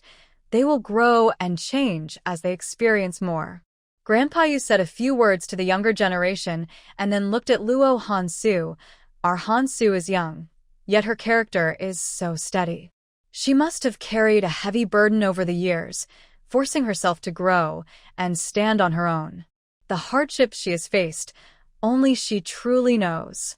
Hearing this, Luo Hansu smiled slightly and replied with a hint of emotion, "Grandpa is right. Every bit of growth comes with either sweat or tears. Although I was born into a wealthy family and haven't faced hardships in life, The invisible responsibilities have always weighed on my shoulders. I am constantly learning and striving, never daring to relax. Due to the special circumstances of these years, I have had to live cautiously, afraid to show any unusual behavior. When interacting with others, I instinctively put up my guard and speak very carefully, fearing that a moment's inattention could lead me into traps set by others, bringing disaster to my family. I used to be naive and innocent, but after experiencing family changes and witnessing the forced endurance of my elders, I have slowly become toughened by reality. The cost of all this is something I can no longer calculate. The hardships I endured were never recorded, but I have managed to get through it all. Hearing her heavy sigh, Mrs. Zhou felt a pang in her heart. She gently held her shoulder, her eyes moist. You and your grandfather have had a tough time these years. Your grandfather bore an even heavier burden, yet he ultimately could not hold on. Luo Hansu had a more open-minded view about her grandfather's passing and tried to comfort her. Grandma, actually, Grandpa's departure is also a kind of happiness. He was born into the Luo family as the eldest grandson, shouldered with responsibilities from the moment he was born. It was only at his death that he finally laid down that heavy burden. Though this burden was a form of recognition and expectation, it was also a kind of shackle. You were very close to my grandfather, so you should understand his character and pursuits. Everything he did was to complete the unfinished tasks of his elders. He never truly lived for himself. In fact, these past 10 years allowed him to let go of some of that burden. He could have lived for himself, but with Grandma's poor health and my siblings and me being young, he felt tied down until the end of his life, never having truly lived for himself. Before he passed away, he talked to me about these things. He had long since come to terms with life and death. With his elders and Grandma gone, he actually looked forward to reuniting with them. I think it's good for him to go to that world. Perhaps it offers a different kind of scenery, where he no longer needs to be bound by heavy burdens, where he doesn't have to exhaust himself trying to revive the Luo family, nor does he need to outsmart those who are deceitful, and he certainly doesn't have to pour his heart and soul into educating the next generation. He can live freely for himself over there. Hansu, you are right. Someone like your grandfather should not be trapped in this mundane world any longer. Although Mr. Zhou did not have much formal education, he shared a similar mindset with Luo Yud. This connection allowed them to become close friends. Seeing his granddaughter's clear understanding and open-mindedness, he felt both pleased and reflective, saying, "With a granddaughter like you, old Luo can leave without any regrets." Mrs. Zhou was also inspired by her granddaughter's attitude. She turned to her grandson standing nearby, Moyao. Hansu is your grandfather's most cherished treasure and his carefully nurtured, perfect descendant. You must treat her well and do your best to protect her. Grandma, she is my wife, and I will take good care of her, Zhou Moyao replied confidently. All right, you two are heading to the army soon. Remember to respect and love each other, discuss everything, and work hard to build a happy home. Your grandparents and relatives are all hoping for your happiness. Everything that needed to be said was discussed on the wedding day. That evening, Mrs. Zhou repeated a few words, and as it was getting late, everyone stood up to leave. The Zhou family and relatives lived nearby, while the Yu family was a bit farther away. Zhou Moyao borrowed his grandfather's car to drive them home. The Zhou family home was not far, so the father and his 5 sons took a shortcut on foot. Zhou Maqin lagged behind, lost in thought, and unknowingly distanced himself from his siblings. After Zhou Mafei and the others walked ahead for a while, they noticed he had fallen behind and stopped at the intersection to wait for him. Brother, what are you thinking about? Zhou Yan asked. Nothing, Zhou Maqin replied, shaking his head with a somewhat heavy tone. Let's go. Brother, are you having regrets? Zhou Mafei, the youngest, was perceptive and had noticed his brother's changing expressions during dinner at their cousin's house. Seeing that his brother understood, Zhou Maqin sighed, rubbed his cold face, and gave a bittersweet smile to his silent father. Regrets won't help. This was his way of admitting that he regretted it. Brother, I'll be honest with you. Don't get mad, Zhou Mafei said, looking intently at him. Go ahead, Zhou Maqin turned to face him. You don't deserve her. Zhou Mafei spoke bluntly, without any hesitation. Zhou Yale nudged her brother's arm and gave him a warning look. What are you saying? Be quiet. Why should I be quiet? I'm just speaking the truth. Zhou Mafei saw that his brother was not angry, so he continued, Brother, it was a wise decision for you and your fiancé to break off the engagement. Besides being the right age, you two are not a good match in other ways. You don't have her skills or academic achievements and you also don't match her in looks. Zhou Maqin replied, Do you know how to speak? He admitted that he wasn't as capable or accomplished, but what does appearance have to do with it between men and women? I'm not wrong. When you stand in front of her, I feel like her presence makes you unable to hold your head high. But Yao Ge is different. When they stand together, it looks like they are equals. You look like a little follower next to them. Zhou Mafei spoke quickly, spilling out his thoughts. Being so blunt led to him getting kicked. Not only did Zhou Maqin kick him, but both sisters also gave him a kick, making him almost bite his tongue. Zhou Zhanghe didn't kick him. He just shot him a look and said something similar, Mo Qin, you and Hansu really aren't suited for each other. Your biggest mismatch is your personalities. She is an eagle, not a canary. She will never give up her dreams to return home and support a family. She won't stand behind you as an invisible person. Your grandfather must have put a lot of effort into raising her. Her excellence is unquestionable. There are very few women in her circle who can compare. I understand you might feel some regret now because she is indeed very impressive. However, in a marriage, the best partner is the one who is truly suitable for you. Hansu is outstanding, but she is not right for you.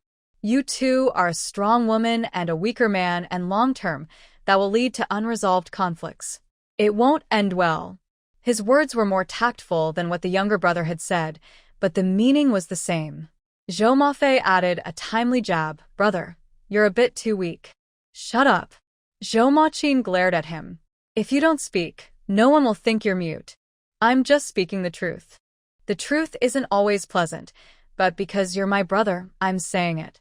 I'll say a couple more harsh truths.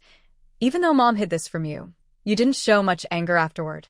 You were a bit annoyed with her interference, but you only said a few words and left it at that. If this had happened to Yao Ge, his attitude would definitely be different, and he wouldn't give Mom the chance to make decisions on her own. Since ancient times, honest advice has often been hard to hear, but it truly points out the root of the matter. Zhou Maqin knows that his character is somewhat weak and indecisive, and he has been too hesitant about these important issues. All right, brother, don't overthink it. You and your sister-in-law really are a good match, and it's a good thing you didn't end up together. You will definitely find a sister-in-law who is more compatible with your personality in the future. And don't have regrets. She is already our sister-in-law. In front of others, don't show any signs of regret. If people find out, who knows what kind of nonsense they will come up with. Now that you are getting to know Li Chumeng, be careful with your words. Don't let anyone think you are fickle. Zhou Yuan, being thoughtful and considerate, pulled him along while continuing to speak. Your sister-in-law doesn't hold any resentment towards you for the broken engagement. You both have cleared things up, so let's just move on and not bring it up again. What you should focus on now is your own situation. Since you are spending time with Li Chumeng, think carefully about whether your personalities match. If they don't match, make a decisive choice. If they do, settle things sooner rather than later. When Zhou Imo Yao returned after dropping off relatives from the Yu family, Luo Hansu had finished her bath, packed her luggage, and was sitting in the living room chatting with her cousin, Meng Wenli, about campus life. Mo Yao, Hansu, you didn't eat much tonight, so I made sweet rice dumplings. Have a bowl before you go to bed. Yuan came in with steaming bowls of sweet rice soup, which had egg flowers and a few red goji berries sprinkled on top, looking quite appealing. The couple shared a large bowl while she and Meng Wenli had smaller portions. Zhou Mo Yao really liked this dish. He scooped 2 dumplings from his bowl for his wife, saying, This is made by Grandma. It tastes different from what you buy outside. It's really delicious. Your grandma just brought over 2 or 3 pounds, all frozen. You can take them to Yanqing tomorrow. Since her son liked it, Yuan made sure he had enough and asked, Mo Yao, is it easy to buy sweet rice in Yanqing?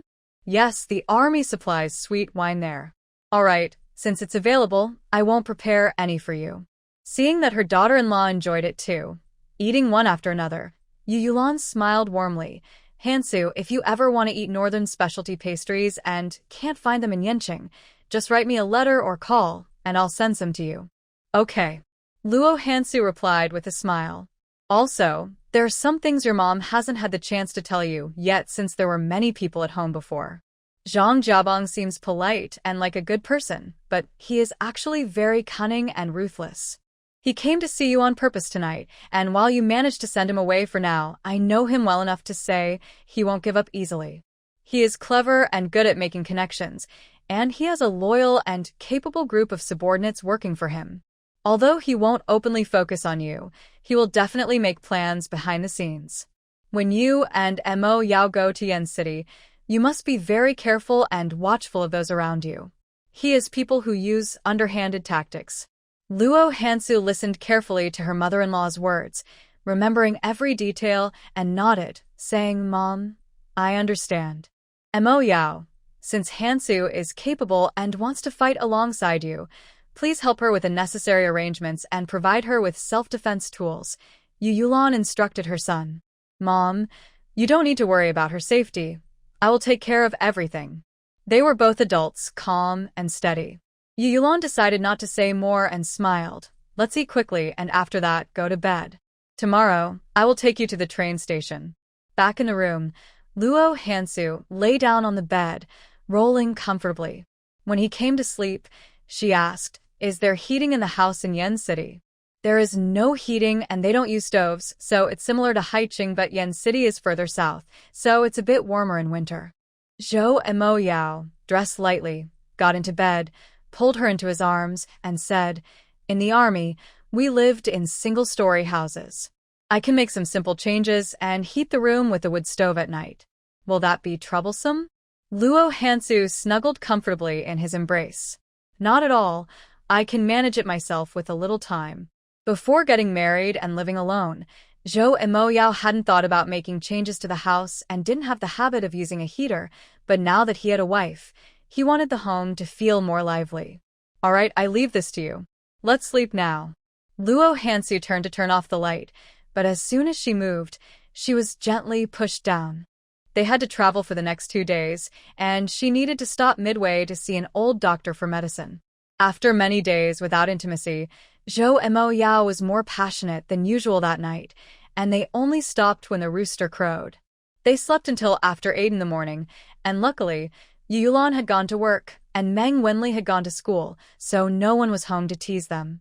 Today, Yuan only attended half a day of class, and took the afternoon off. She hurried home after finishing work, and as soon as she arrived, she took the spatula from her son's hand to cook. She had lunch with her son and daughter-in-law and prepared a hearty dinner, all packed in a thermos for their train trip. Today was the first time her son and daughter-in-law traveled after getting married. She insisted on seeing them off at the train station and only returned home after watching the train leave. Zhou and Mo Ya bought a sleeper ticket, and both of them were on the lower bunk. After settling their luggage, they sat down to play chess. There weren't many passengers in the sleeper car. A woman carrying several bags walked down the aisle, but then turned back, her eyes scanning the two of them before landing on Zhou and Mo Yao. Who are you? Zhou and Mo Yao asked first. Excuse me, is your last name Zhou? The woman, who looked to be about the same age as Luo Hansu, had delicate features and spoke with a strong Beijing accent. Zhou and Mo Yao studied her carefully, but didn't recognize her. He replied, Is there something you need? She smiled and introduced herself. Brother Zhou, my name is Sun Lin. My grandfather is Sun Jinfeng. I was classmates with Zhou and Mo Bei and Zhou Yile. I visited the Zhou family when I was young and met you a couple of times, but it's been many years, so I wasn't sure it was you. Sun Jian's sister? Zhou and Mo Yao recognized her brother. Sun Jian is my cousin, my uncle's son. Sun Lin smiled lightly and then turned her gaze to Luo Hansu, her smile deepening. Brother Zhou, I heard from the elders that you got married. Is this your wife? Yes, this is my wife, Luo Hansu. Zhou and Mo Yao introduced her. Your wife is very beautiful. Luo Hansu was a bit shy and didn't chat much with strangers, but she politely greeted her, "Hello, Comrade Sunday." They exchanged simple greetings, and with people coming and going in the aisle, Sun Lin picked up her luggage to find her seat. "Brother Zhou, sister-in-law, I won't interrupt your chess game. I'll go find my seat." "Okay." The two politely acknowledged her, and then returned their focus to the game. The sleeper car was relatively quiet, and they played 2 games without any interruptions until dinner time. Sun Lin came over with her lunchbox and asked Brother Zhou, "Sister-in-law, are you going to the dining car for a meal?" "We brought our own food," Zhou Mo Yao said as he stood up to get the thermos. "Oh, I didn't bring any food. I need to go buy some. Do you want me to bring you some hot water?" "No, thank you. We'll go ourselves later," Luo Hansu replied, not wanting to trouble someone she didn't know well. All right. Sun Lin walked away with her lunchbox. The food she made at home was much tastier than the meals on the train. Her mother-in-law prepared delicious braised pork and a spicy dry meat dish that Zhou Mo Yao loved, along with 4 golden, crispy fried eggs. As soon as the thermal container was opened, the aroma filled the entire train car. "Wow, it smells so good." Sun Lin came over with her food, paused near them, and said with a hint of envy, "Home-cooked meals are so much better. The train food can't compare." Zhou Mo Yao was serving his wife some dishes and politely asked, "Would you like to join us?" No, you eat. "I bought some meat dishes." Sun Lin had just bought braised tofu and stir-fried carrots with meat. She sat down nearby and chatted with them. "Zhou Ge, sister-in-law, you just got married. Why don't you stay in Kyoto longer? We have some matters to attend to and will come back for the new year," Zhou Mo Yao replied, then asked her, "Where are you going, Sun Lin?" "I'm going to Rong City." Sun Lin took a couple of bites of her rice, chewed, and then said, "After graduating from middle school with Zhou Yilo, I followed my family's plans to go to the northeast to work in the countryside as a youth. I spent a year there before returning to the city. My grandfather arranged a job for me at a newspaper, and I really like it. I enjoy interviewing and reporting from different places, but my mom keeps pushing me to go on blind dates, which is really annoying. A few days ago, I had an argument with her and applied to transfer to a job in the south. This time, I'm going to report to the newspaper in Rong City." Zhou Mo Yao and his companions were headed to Yen City and needed to transfer in Rong City, so he remembered that Sun Lin had relatives there and casually asked, "Don't you have an aunt in Rong City?" "My great-aunt is in Rong City." Thinking of something, Sun Lin asked him, "Zhou Ge, is Yilu dating anyone now? Aren't you classmates? Don't you know?" Zhou Mo Yao replied. Sun Lin smiled awkwardly. "My great-aunt's family returned to Kyoto for the new year last year. My cousin there has had feelings for Yilu for a while. Last year, when he found out she wasn't dating anyone, he asked my mom to play matchmaker, but Yilu's mom refused right away. It got a bit awkward, and since everyone has been busy with work, Yilu and I haven't been in touch this year." Zhou Mo Yao didn't know about this and hadn't heard it from the elders. He answered her previous question. Yilu isn't dating anyone yet. Her brother and sister aren't engaged either, so she's not considering it for now. The musicians are quite nice. They are beautiful and hardworking, and they will surely find a good partner in the future. Sun Lin stopped talking about her classmates and turned to them. "Brother Zhou, sister-in-law, are you also heading south?" "Yes, we're going to Rong City," Zhou Mo Yao replied briefly. "That's great. We're on the same route." Sun Lin noticed that Luo Hansu had been quiet throughout the meal, eating gracefully and elegantly. She smiled and asked, "Brother Zhou, is your sister-in-law from the Jiangnan area? Did you hear that from an elder?" Zhou Mo Yao looked at her. Sun Lin shook her head and, seeing both of them looking at her, smiled. "I work at a newspaper and often travel to other cities for interviews. I've been to several provinces in Jiangnan. Your sister-in-law is gentle and elegant, eating slowly and gracefully. She clearly comes from a refined background in the water towns of Jiangnan. Her elegance and gentle demeanor are something northern women can't easily replicate." Luo Hansu smiled slightly. "I am from Haicheng." "Oh, so you're from Haicheng? No wonder you're so delicate and elegant." As a journalist, Sun Lin was skilled at reading people and noticed that Luo Hansu had a somewhat reserved personality. She decided not to disturb them further and chatted briefly before returning to her own seat. Neither Zhou Mo Yao nor Luo Hansu gossiped about others. After dinner, Zhou Mo Yao washed the dishes and brought 2 pots of hot water, then they both went to bed to keep warm. It was the harsh winter, and they encountered heavy snow and icy patches on their journey south. The train stopped frequently, and it took them 2 days to reach Rong City. Sun Lin got off the train with them. Over the past 2 days, she hadn't disturbed them much, only greeting them when she went to buy food or water. Brother Zhou, sister-in-law, are you in Rong City for business or just changing trains? Changing trains. Oh, then we'll part ways here. I'm heading to my aunt's house. I hope to see you again soon. Sun Lin said her goodbyes at the station exit. Rong City is about 200 kilometers from Yen City. Zhou Mo Yao was changing trains to Yen City, while Luo Hansu pretended to be going to another city to help Grandpa Wu buy medicine, and they agreed to meet in Yen City in 3 days. It was already evening, and they planned to stay in Rong City for the night. They bought train tickets and found a guest house nearby to check in. Hansu, let's go eat. They dropped off their luggage and went out for dinner. Zhou Mo Yao, familiar with the area, led her straight to the largest state-run restaurant in Rong City. Although it was evening, the business here was quite good, with nearly 70% of the tables occupied. Luo Hansu chose a small table for 2 and asked him to order at the counter. Zhou Maorao quickly ordered the dishes and returned with a tray of snacks and 2 bowls of hot tofu pudding. The main dishes will take a little longer, so let's start with some local snacks. This tofu pudding is delicious, topped with osmanthus honey, and only this restaurant in Rongqing serves it. Luo Hansu was just thinking of having something warm. She picked up a spoon, stirred it slightly, and took a bite, nodding repeatedly, "It's good." Zhou Maorao smiled and pushed the snacks toward her. The local snacks in Rongqing are famous. There's only one that is slightly spicy. The others are not spicy at all. Give it a try. Luo Hansu noticed that other tables had ordered various snacks, and she saw that everyone added chili to their dishes, except for the vegetables. She asked him, "Can we tell the waiter not to add chili when ordering?" "Yes, you can request no chili, less spicy, medium spicy, or extra spicy." Zhou Maorao fed her a freshly fried sesame ball, saying, "This one just came out of the fryer. It's best enjoyed hot." After chewing and swallowing, Luo Hansu asked, "Ayao, can you make this?" In the past, she always called him Brother Maoyao, but after their wedding, Zhou Maoyao insisted she use a different name, believing that couples should have special terms of endearment. Zhou Maoyao smiled slightly.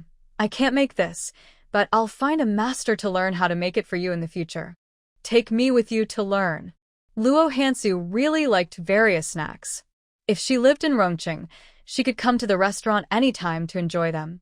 However, since she would be going to the military base in Yanqing, it would be inconvenient to go out often, and if she craved something, she would have to make it herself. Sure. Zhou Maorao chuckled and fed her another mildly spicy snack. "Try this tofu skewer. It's better than the ones in Haicheng." The food on the train was not tasty, and Luo Hansu had not enjoyed her meals in the past few days. These snacks suited her taste perfectly, and after finishing the tray, she asked him to buy another portion. After finishing 2 portions of snacks, they were half full. When the 3 local signature dishes arrived, they served themselves rice and continued eating. To cater to his wife's taste, Zhou Maorao specifically instructed the kitchen to use less chili. Out of the 3 dishes, 2 were not spicy at all, and the boiled fish had just a hint of chili for decoration, making it not spicy at all. The food here is delicious. Luo Hansu had traveled with her grandfather when she was young, but they only visited cities on the eastern coast and in the capital. She had never been to the south. Today was her first time trying authentic southern cuisine. In her past life, she had tasted royal delicacies and exotic dishes when she was young, but later, while hiding in the mountains with her mother, they had to rely on hunting and wild vegetables for food. At that time, they couldn't afford to be picky. Any food that was cooked would go into their stomachs. It wasn't until she developed the ability to protect herself that she started buying better food in town. After arriving here, the variety of food was abundant, and the original owner of this body became more discerning, adapting better to life here. The dishes in Yen City are similar to those here and taste quite good. I'll take you out to eat when I have time, Zhou Mo Yao said, continuously serving her food and quietly adding, Hansu, Rome City is a crucial transportation hub for the south, with well-developed land and water routes. The public security here seems good on the surface, but there are many people with criminal records and fugitives hiding in the city. The police department faces many casualties each year, and leadership changes quickly. Our team has to send people here for support once or twice a year. I'm leaving early tomorrow, so you should be careful while walking around the city. Okay, Hansu replied.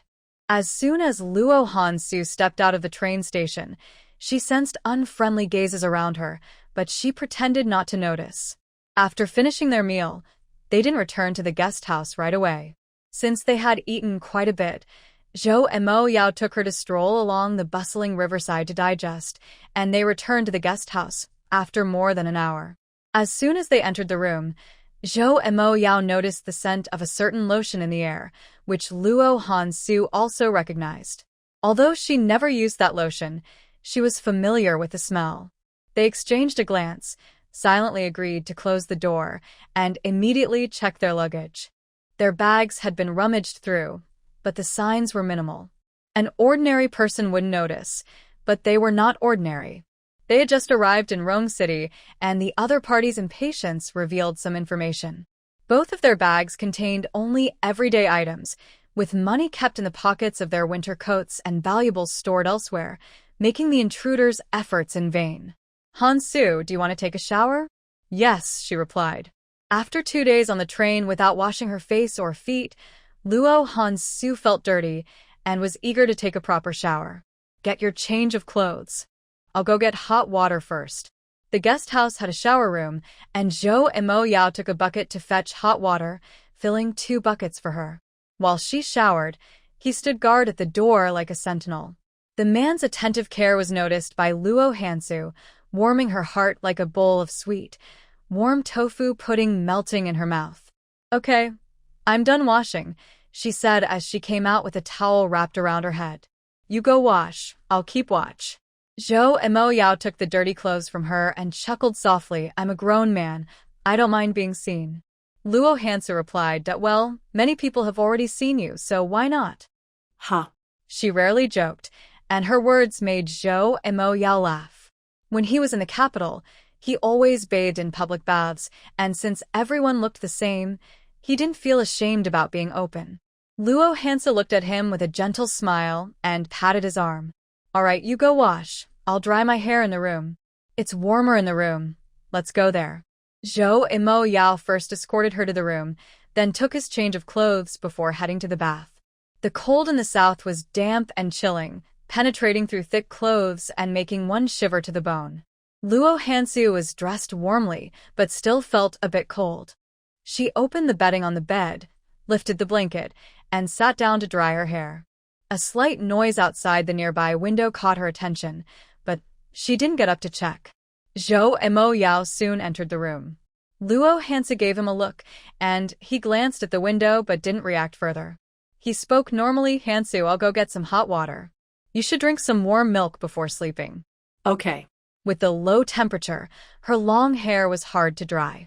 Luo Hansu sat on the bed, continuously rubbing her hair with a towel and using her inner strength to help dry it. It took her over half an hour to get her hair dry. Once her hair was dry, Zhou Mo Yao got into bed. His calloused hands slipped under her clothes, startling her so much that she almost screamed, but he quickly silenced her. Yao, no, it doesn't matter. We should just do what we normally do. Zhou Mo Yao felt compelled to act. He was always understanding with her on this matter, moving gently and slowly, his eyes filled with desire, his voice low. Hansu, you should be thinking about me now, not anything else. They had been married for a while, but Luo Hansu still felt shy about this, her cheeks and ears turning as red as if they were bleeding. Wife, don't be shy.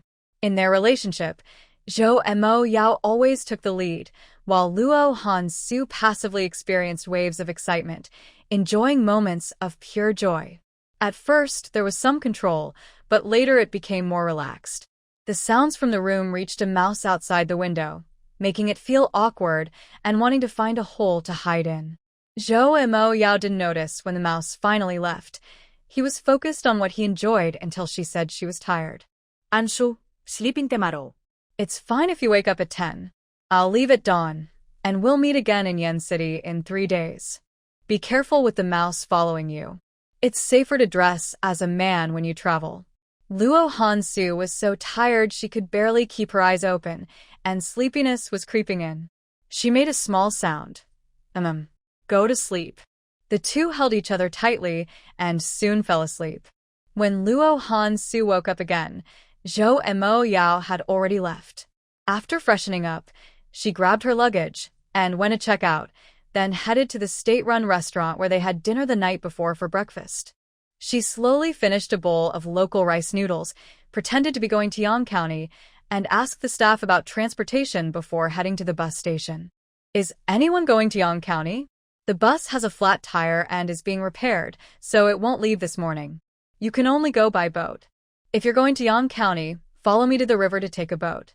Luo Hansu walked to the bus station entrance with her luggage and saw a man with a loudspeaker calling out.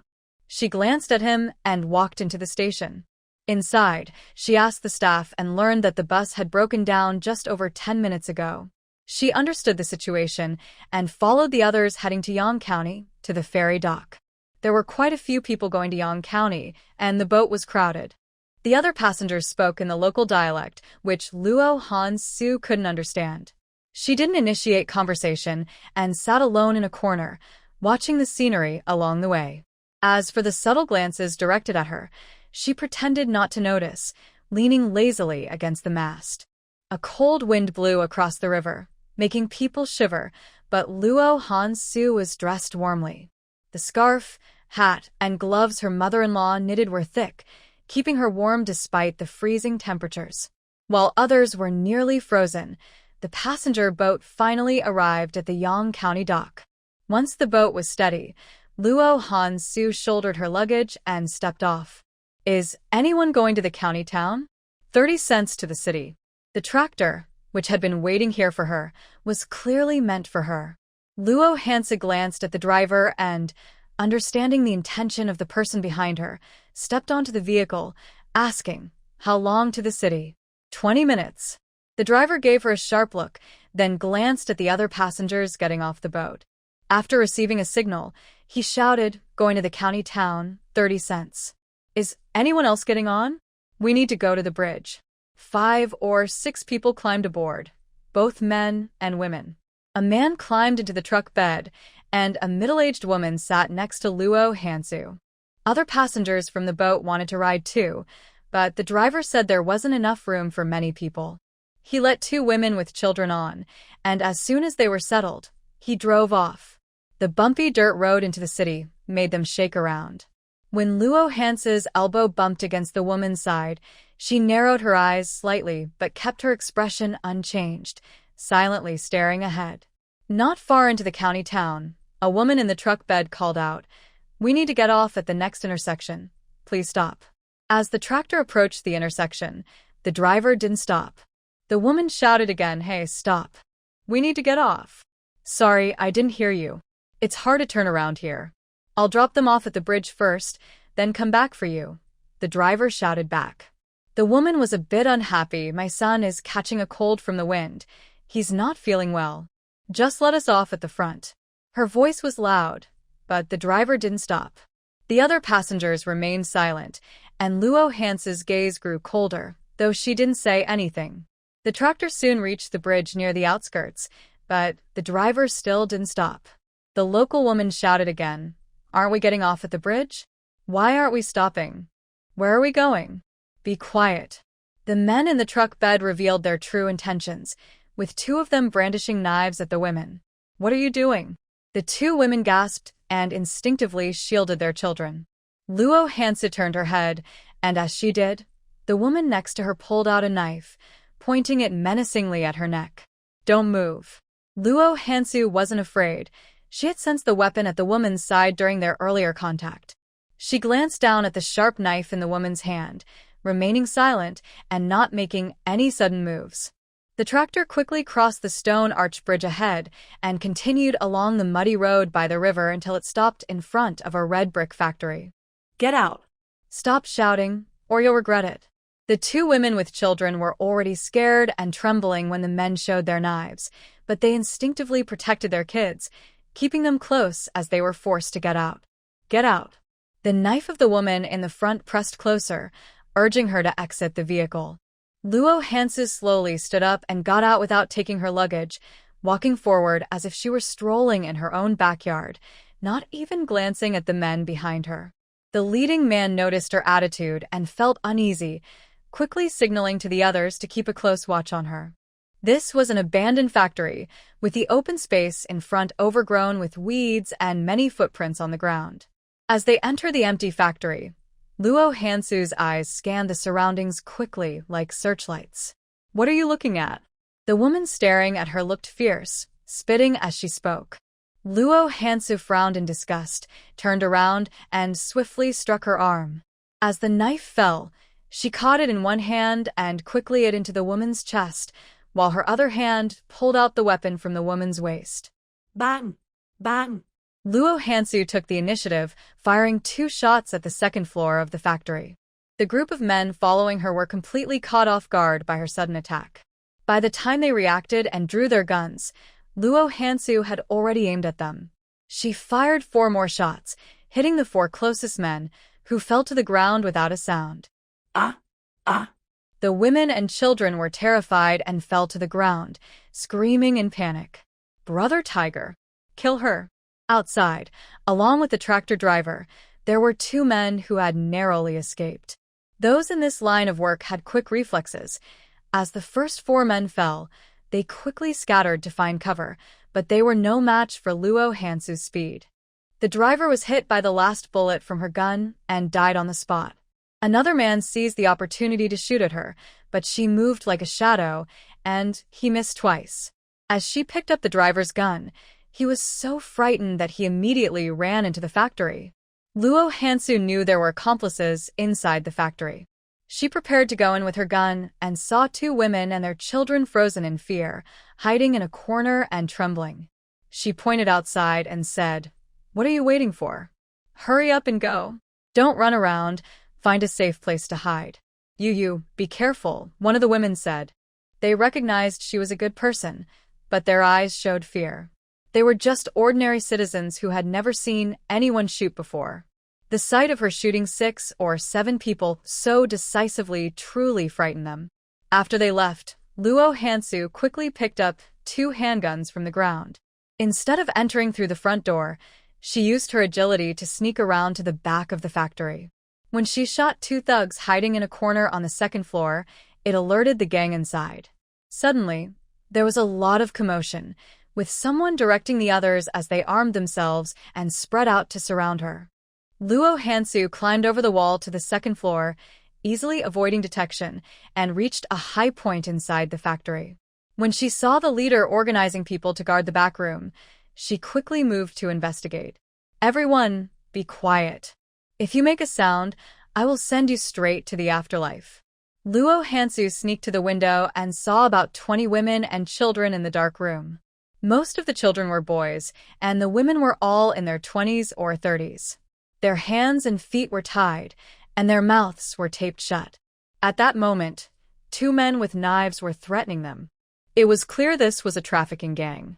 How despicable, Luo Hansu thought. She was sure this gang had taken a temporary job, which was why they were here.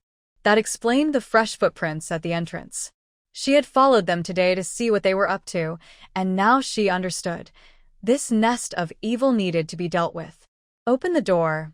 Open the door," she called out in a rough voice, pretending to be one of their companions, knocking urgently on the old wooden door. The 2 men inside didn't listen closely and thought it was a teammate bringing urgent news. They quickly opened the door.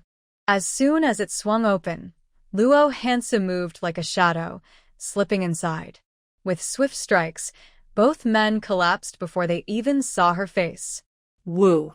The other captives, bound and terrified, huddled together in panic, their eyes wide with fear. "All right, don't be afraid. I'm here to save you." Luo Hansu first closed the door, picked up a knife from the ground, and quickly cut the ropes binding 3 or 4 women. She tore off the tape from 2 mouths and said quickly, "You all untie the others first, and hide in this room for now. Don't run around. I'll go out and deal with the others, and come back for you later."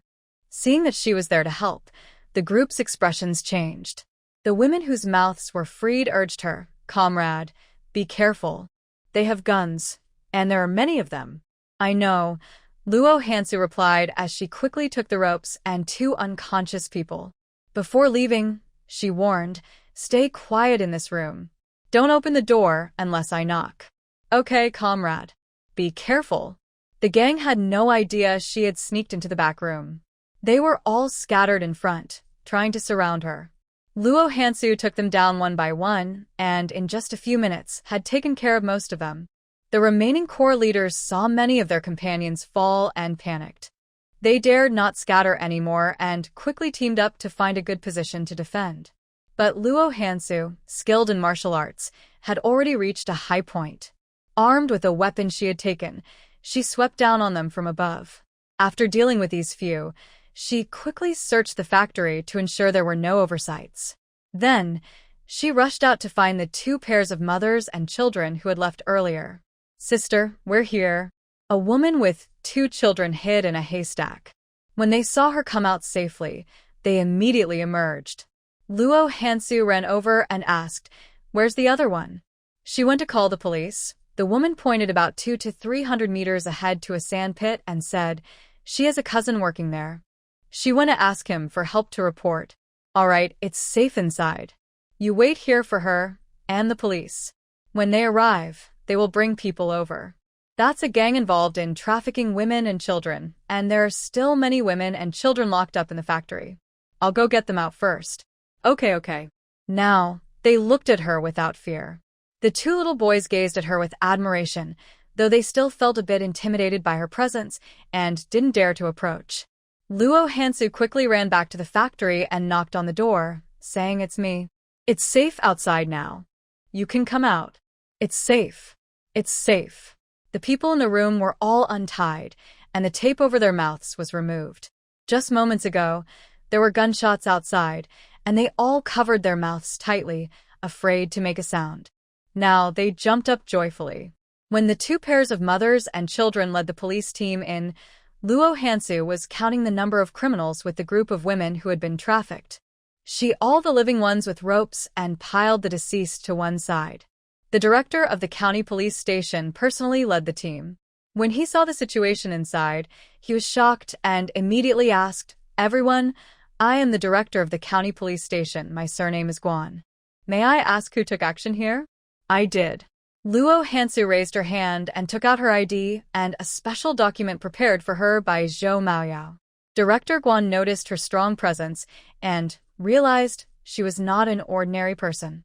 He took her documents and, upon seeing the official stamp on the special proof, he became respectful. "So you are from the Special Task Force." "Director Guan, may I speak with you privately?" Luo Hansu pointed to a corner. "Sure, let's go." The 2 walked to the corner to talk while the other police officers registered the information of the trafficked women and children. They quickly took them to the police station for shelter. Aside from the 2 pairs of mothers and children, the others were not locals. 2 or 3 were from Rome City, while the rest were trafficked from other places. Among them were 2 children, around 3 or 4 years old, who couldn't remember their home addresses and were very scared. The police would need to investigate slowly. After a preliminary interrogation, Director Guan confirmed that this criminal gang had been involved in trafficking for years. Their real leader was hiding in Rome City. After discussing with Luo Hansu, they decided to transfer the case to Rome City. Luo Hansu wanted to follow the clues to find the mastermind behind this. Since these people dared to commit such bold crimes, they must have protection. She aimed to take down as many as she could to help the community. While Director Guan led the criminals to Rome City, Luo Hansu accompanied them but quietly slipped away to hide when they arrived at the Hegang dock in Rome City. She then disguised herself as a man and went outside the police station to observe the situation. Luo Hansu had previously discussed with Director Guan and the victims to act boldly once they entered Rong City. They planned to spread the news that the entire criminal gang had been captured or killed, which would prompt the real leader to act quickly, making it easier for her to catch them from the shadows. The group of victims cried all the way to the entrance of the Rongqing police station. Once there, all the fear and grievances they had experienced poured out, and they started to make a scene right at the entrance.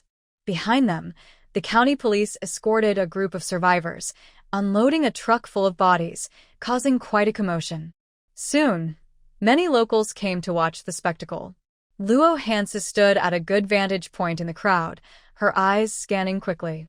She noticed a woman pushing her way through the crowd, and when the woman saw a particular body, her expression changed dramatically. In a panic, she pushed through the crowd and left, prompting Luo Hansu to follow her swiftly. Bang, bang, bang, bang, bang. The woman had no idea she was being followed. She ran back to a nearby house and knocked the old, worn door. "Who is it?" A man's impatient voice came from inside. "Old Chi, open the door. Hurry. Something big has happened." The door opened quickly, and before Luo Hansu could see the man's face, the woman rushed inside, leaving the door open and speaking rapidly in the local dialect.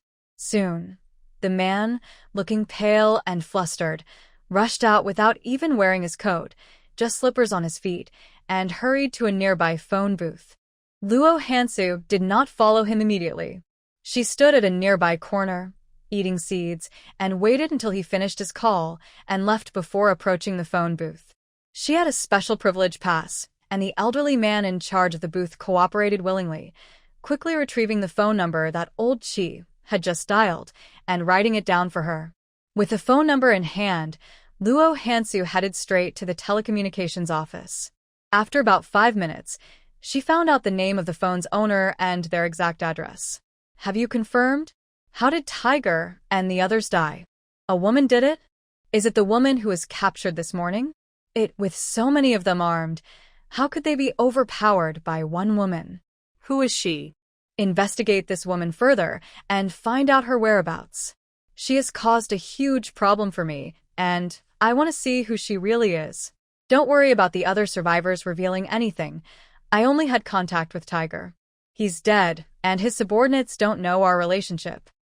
Luo Hansu just asked a telecommunications staff member to guide her, and she hurried to the private residence, where she heard the owner talking on the phone in the study. The local dialect was a bit hard to understand, but Luo Hansu caught a few scattered words and guessed that the phone call was related to her. Instead of entering, she stood at the study door waiting for him to come out. The other person made several calls, and when he opened the door with an angry expression, he was startled to see her standing there. Before he could say anything, a silver needle, coated with medicine, struck a pressure point on his neck.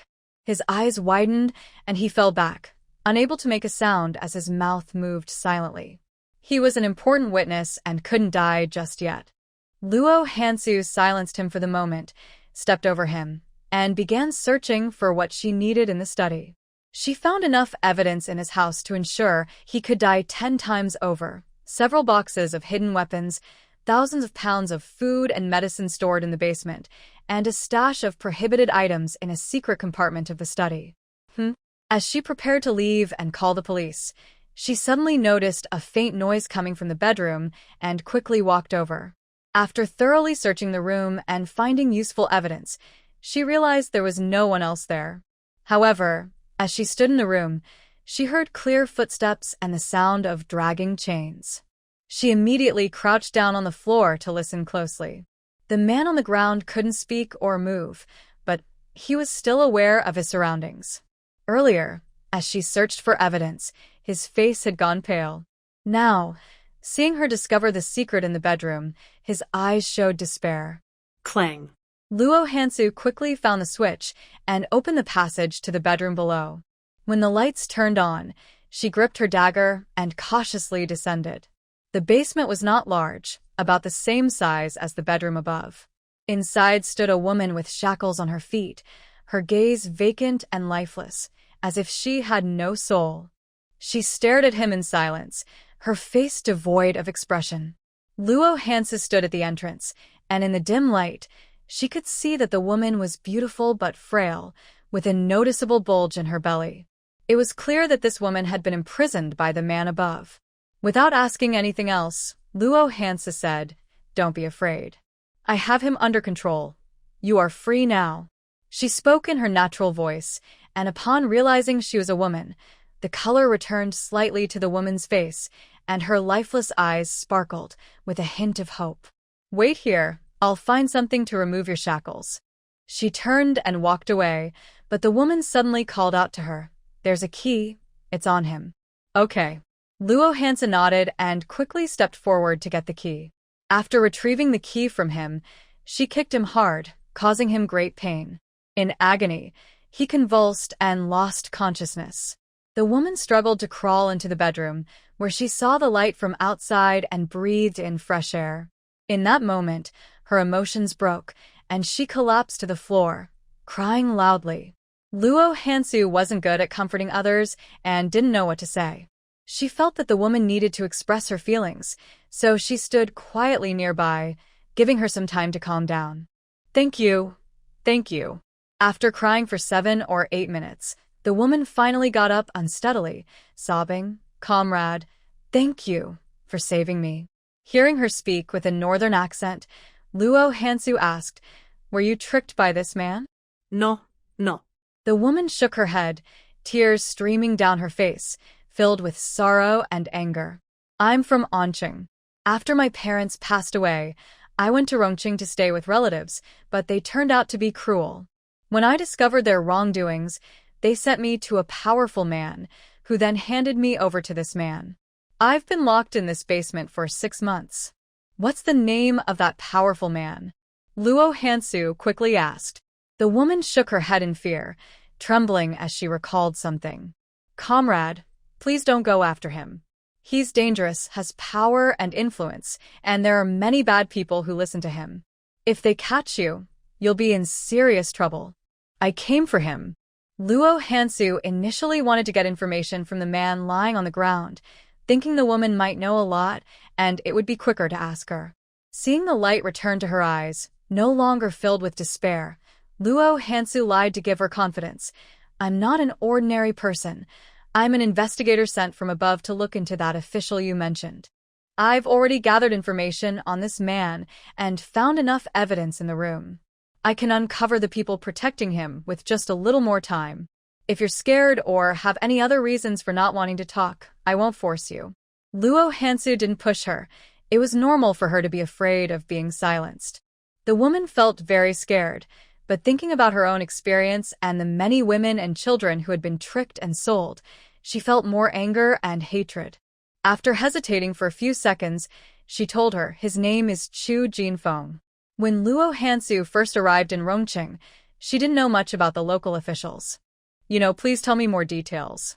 The woman had come to Rongqing a year ago. She had completed middle school and was somewhat educated, speaking clearly and logically. She recounted everything that had happened to her since she arrived. Luo Hansu quickly took notes, writing down the names and addresses she mentioned. Once she understood everything, she immediately turned to the study and made a phone call. Zhou Maoyao arrived at the military base at 9 o'clock. As soon as he got there, he organized a meeting, which lasted until lunchtime. After lunch, just as he was planning to go home to tidy up, Luo Hansu called. She learned that after the man had turned to leave, he had used underhanded tactics against her. She immediately called the military in Rongqing to assist Luo Hansu in cleaning up the mess. The military acted very quickly. When a small team came to meet Luo Hansu, another team rushed to the office building and captured Chu Jinfeng on the spot. There were also other names provided by the woman, and none were missed. At first, Chu Jinfeng argued fiercely for himself, claiming the military had arrested the wrong person. He even shouted that if they couldn't provide evidence, he would go to the capital to file a complaint. But when the woman Luo Hansu saved appeared, all his hope vanished. The woman had followed Luo Hansu quietly, but upon seeing Chu Jinfeng and her relatives here, her hatred boiled over. She gripped the scissors hidden inside her clothing and angrily lunged at them. Chu Jinfeng was stabbed 4 or 5 times in the chest and face. One relative had their neck cut, and another relative was stabbed in the eye. All 4 were bleeding and screaming, but no one felt sorry for them. With the military's involvement, the investigation faced no obstacles. Chu Jinfeng's home also had plenty of evidence. Following the leads they left behind, wave after wave of suspects were arrested and interrogated by the police. The actions in Rongqing were swift, with Zhou Maoyao personally overseeing the progress. After discovering Chu Jinfeng's connections in the capital, he called his mother and that same day took action against them. Useless. All of you are useless. After being countered, someone in the office smashed a tea set in frustration. After receiving a call from the man, Luo Hansu decided not to follow up on the matter. She planned to spend a couple of days exploring the surrounding counties of Rongqing before heading to Yanqing with the military. Excuse me, wait a moment. The woman who had been rescued, Yuan Dan, had already explained everything, but she still needed to stay at the police station for a while. Luo Hansu did not change back into women's clothing. She remained dressed as a man. Noticing that Yuan Dan had something to say, she borrowed a restroom at the police station and invited her inside to talk. Excuse me, I still don't know your last name. Would it be okay to tell me? Yuan Dan wanted to remember the name of her savior but understood that her situation was sensitive. My last name is Luo, as in Luoyang. Thank you, Comrade Luo. I don't know how to repay you for saving my life. Please allow me to bow to you. Yuan Dan said as she stood up to bow. No need for that. It's my duty and just a small effort, Luo Hansu replied politely, pulling her back into a seat. Her gaze fell on Yuan Dan's rounded abdomen, and after a moment of hesitation, she asked, What are your plans now? Yuan Dan noticed her gaze, her eyes reddening, her voice weak yet firm. I've already told the leader in charge of the case that I don't want this child. It's not a baby I wanted to have. I don't want to give birth to the offspring of that terrible person. I want to go to the hospital for an abortion. But a female officer told me that the baby is 4 or 5 months along, and medication might not work for an abortion. Let's go to the hospital for a checkup tomorrow. As for the future, I have no plans. My family has passed away, and I have no home to return to. I don't want to go back. If my experiences this year were to spread, the neighbors would drown me in their spit. Yuan Dan was overwhelmed with pain and despair, tears streaming down her face. I haven't thought about what comes next. Right now, I just want to end this pregnancy and see those monsters face justice. At only 20 years old, she was in what should have been the most beautiful time of her life, but now she felt like a withered flower, marked by stains that would never wash away. Her life felt ruined. Luo Hansu could save her life and understood her pain, but she felt powerless to arrange her future, only able to offer some financial support within her means. No matter how tough it gets, life must go on. Those monsters will be punished, and you can start anew. You are a victim and have done a great service in removing a harmful presence. You can discuss compensation and requests with the leader in charge of this case, and consider changing your name and living under a new identity. Luo Hansu said as she took out 500 yuan from her coat pocket and handed it to her. Take this money to buy a small house for yourself, a place to stay safe and dry. Forget the past and live well. No, Comrade Luo, I can't accept this money. Yuan Dan immediately returned it to her. Just take it. Luo Hansu put the money in her pocket, noticing her pale, thin face, and a hint of sympathy flashed in her eyes. Having an abortion can harm your health. Keep some money for yourself to buy nutritious food to recover. Your family is gone, but they would want you to live well. Overcoming this hardship is like being reborn, and you will surely have a better life ahead. Yuan Dan had once felt hopeless and wanted to give up, but now she had the motivation to live. Tears filled her eyes as she choked out, Comrade Luo, thank you. I will live on, and if I have the chance in the future, I will repay your kindness. Living well is the best way to repay me. Luo Hansu patted her shoulder and prepared to leave. I have other matters to attend to. I will come back to see you in a few days. After Luo Hansu left with her luggage, she decided not to check into the guest house and instead rest in her space for the night. Since getting married, she hadn't spent a night in the space. They'd been sleeping together every night, and she had grown accustomed to the feeling of lying in his arms. The space was filled with many fruit trees and vegetables, and the garden was lush and beautiful. The fruit trees were heavy with ripe apples, and golden oranges hung from the branches, along with rows of her favorite grapes. She picked a bunch of grapes to satisfy her craving, and then went to the chicken coop to catch a big rooster. "You'll be tonight's main dish." Luo Hansu set up a simple fire stove in the space, planning to make a chicken hot pot. After putting half a pot of chicken to stew, she took a basket to the garden to pick some fresh vegetables for later. "Mom, today I caught a few human traffickers and helped capture a group of criminals, saving over 20 women and children. You once told me that when you roamed the world, you often helped the weak and punished bullies, trying to do good deeds. You said that every time you did something good, you felt a deep sense of fulfillment.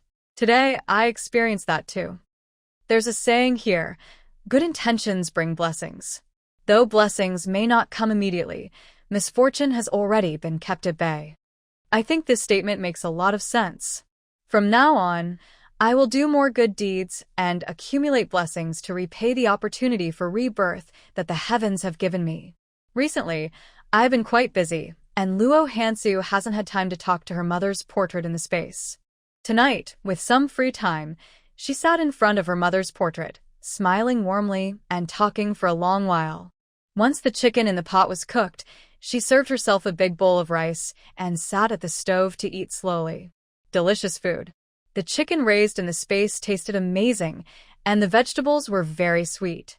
Luo Hansu had a good appetite and finished the whole pot of food by herself at a leisurely pace.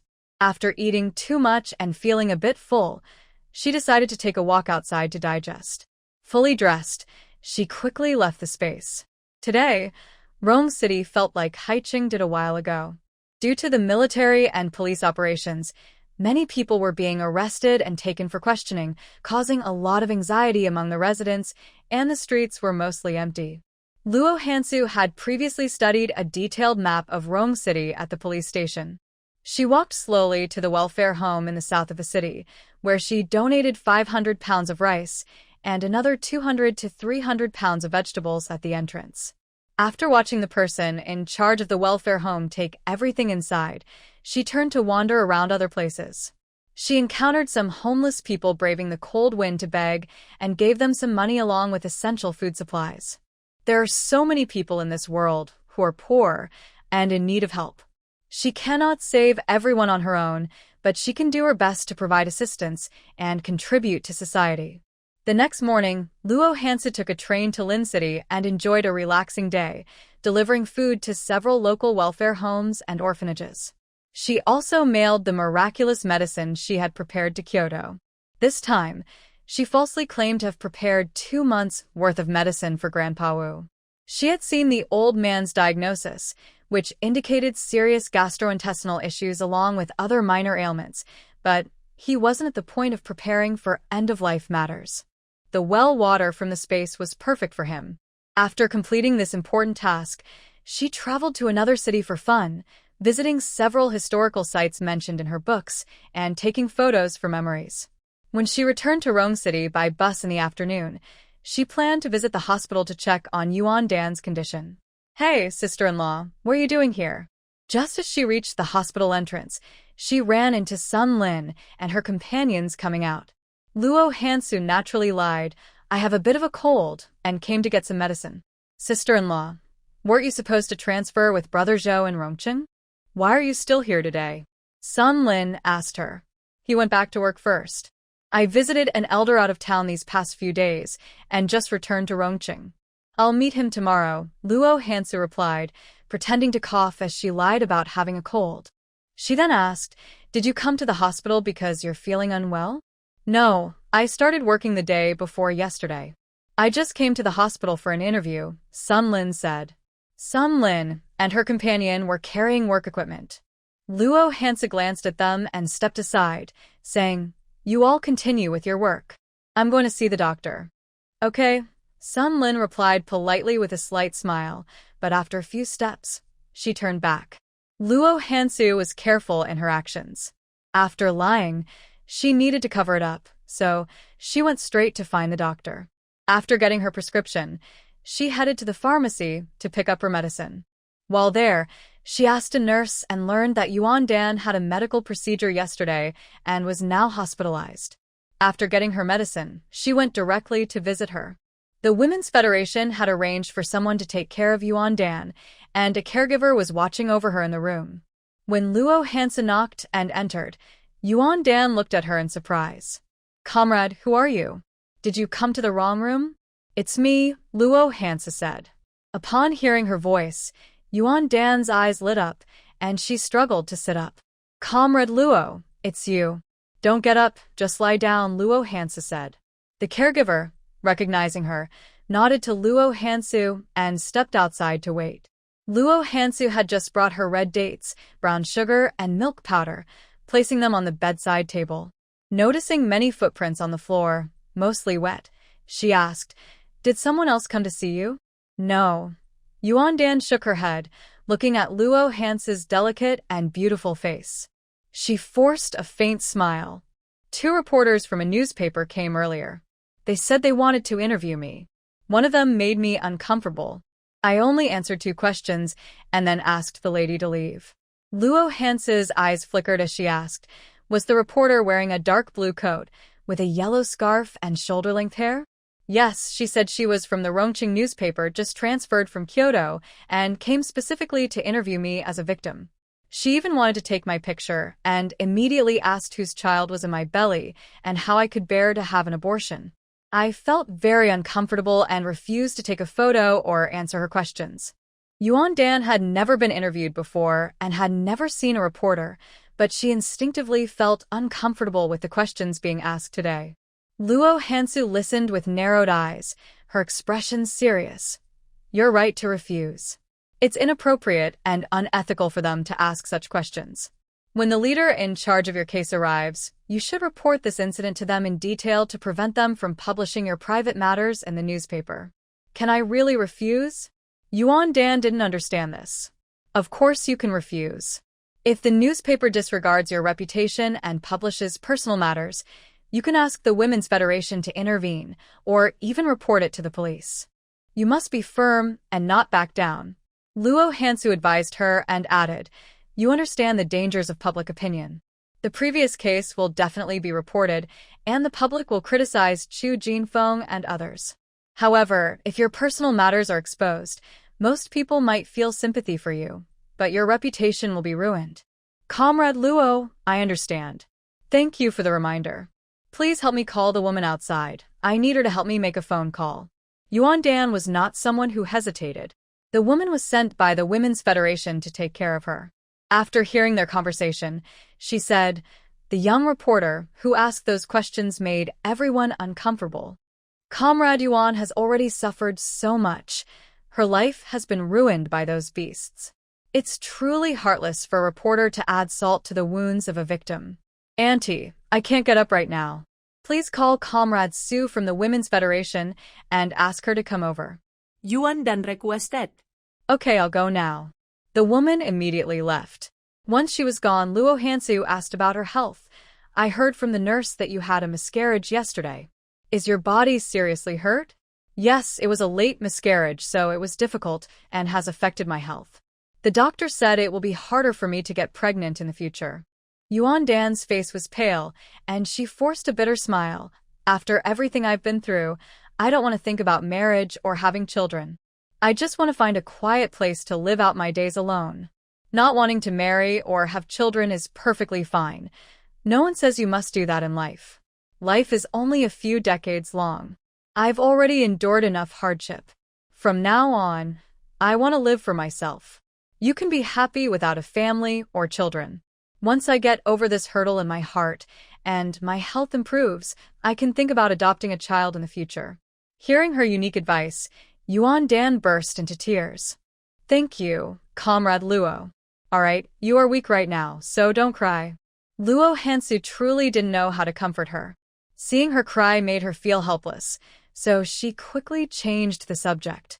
"Have you made a request to the leader handling your case?" "I have. The leader said they would arrange for someone to change my name and issue a new household registration certificate. They also mentioned economic compensation. I can either take the money or choose a job, but all the jobs are in Rongqing. Rongqing has brought me nothing but disaster and pain. I don't want to live here anymore. I want to leave for another place once I recover. I don't want to go back to my hometown either. I want to go somewhere no one knows me, but I don't know where that would be. Yuan Dan had other relatives, but she was too afraid to rely on them, fearing she might fall into the same trap again. She didn't want to see anyone she knew, worried that her humiliating past would be revealed. She just wanted to find a strange place to start over. Would you like to go to Yanqing? Luo Hansu asked her. Yanqing? Yuan Dan had heard of this place but had never been there. There's a saying, a good person should see things through to the end. Luo Hansu felt sympathy for her situation and thought well of her, planning to help her further. My husband works there, and I plan to go tomorrow. If you want to go to Yanqing, we can help arrange it. Because of the life-saving favor, Yuan Dan only trusted her now and immediately requested, I want to go to Yanqing. Please help me, Comrade Luo. First, focus on getting better and completing the paperwork here. Call me when you're ready, and we will arrange things for you there. She would likely need to stay in the hospital for a few more days and had some matters to wrap up. Luo Hansu couldn't stay with her and planned to go to Yanqing as originally intended. Okay. Yuan Dan replied, her eyes filled with gratitude. Thank you, Comrade Luo. I will bring my new household registration certificate later and ask for your help with the registration. I heard from my husband that jobs in Yanqing are not easy to find.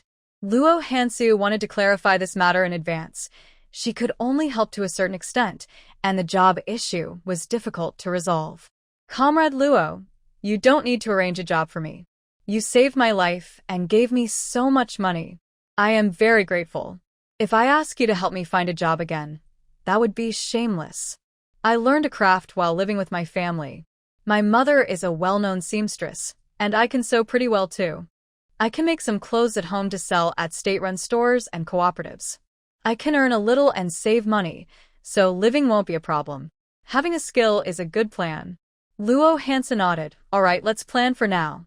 If there are job opportunities in the future, I will contact you. Thank you, Comrade Luo. I will always remember your kindness.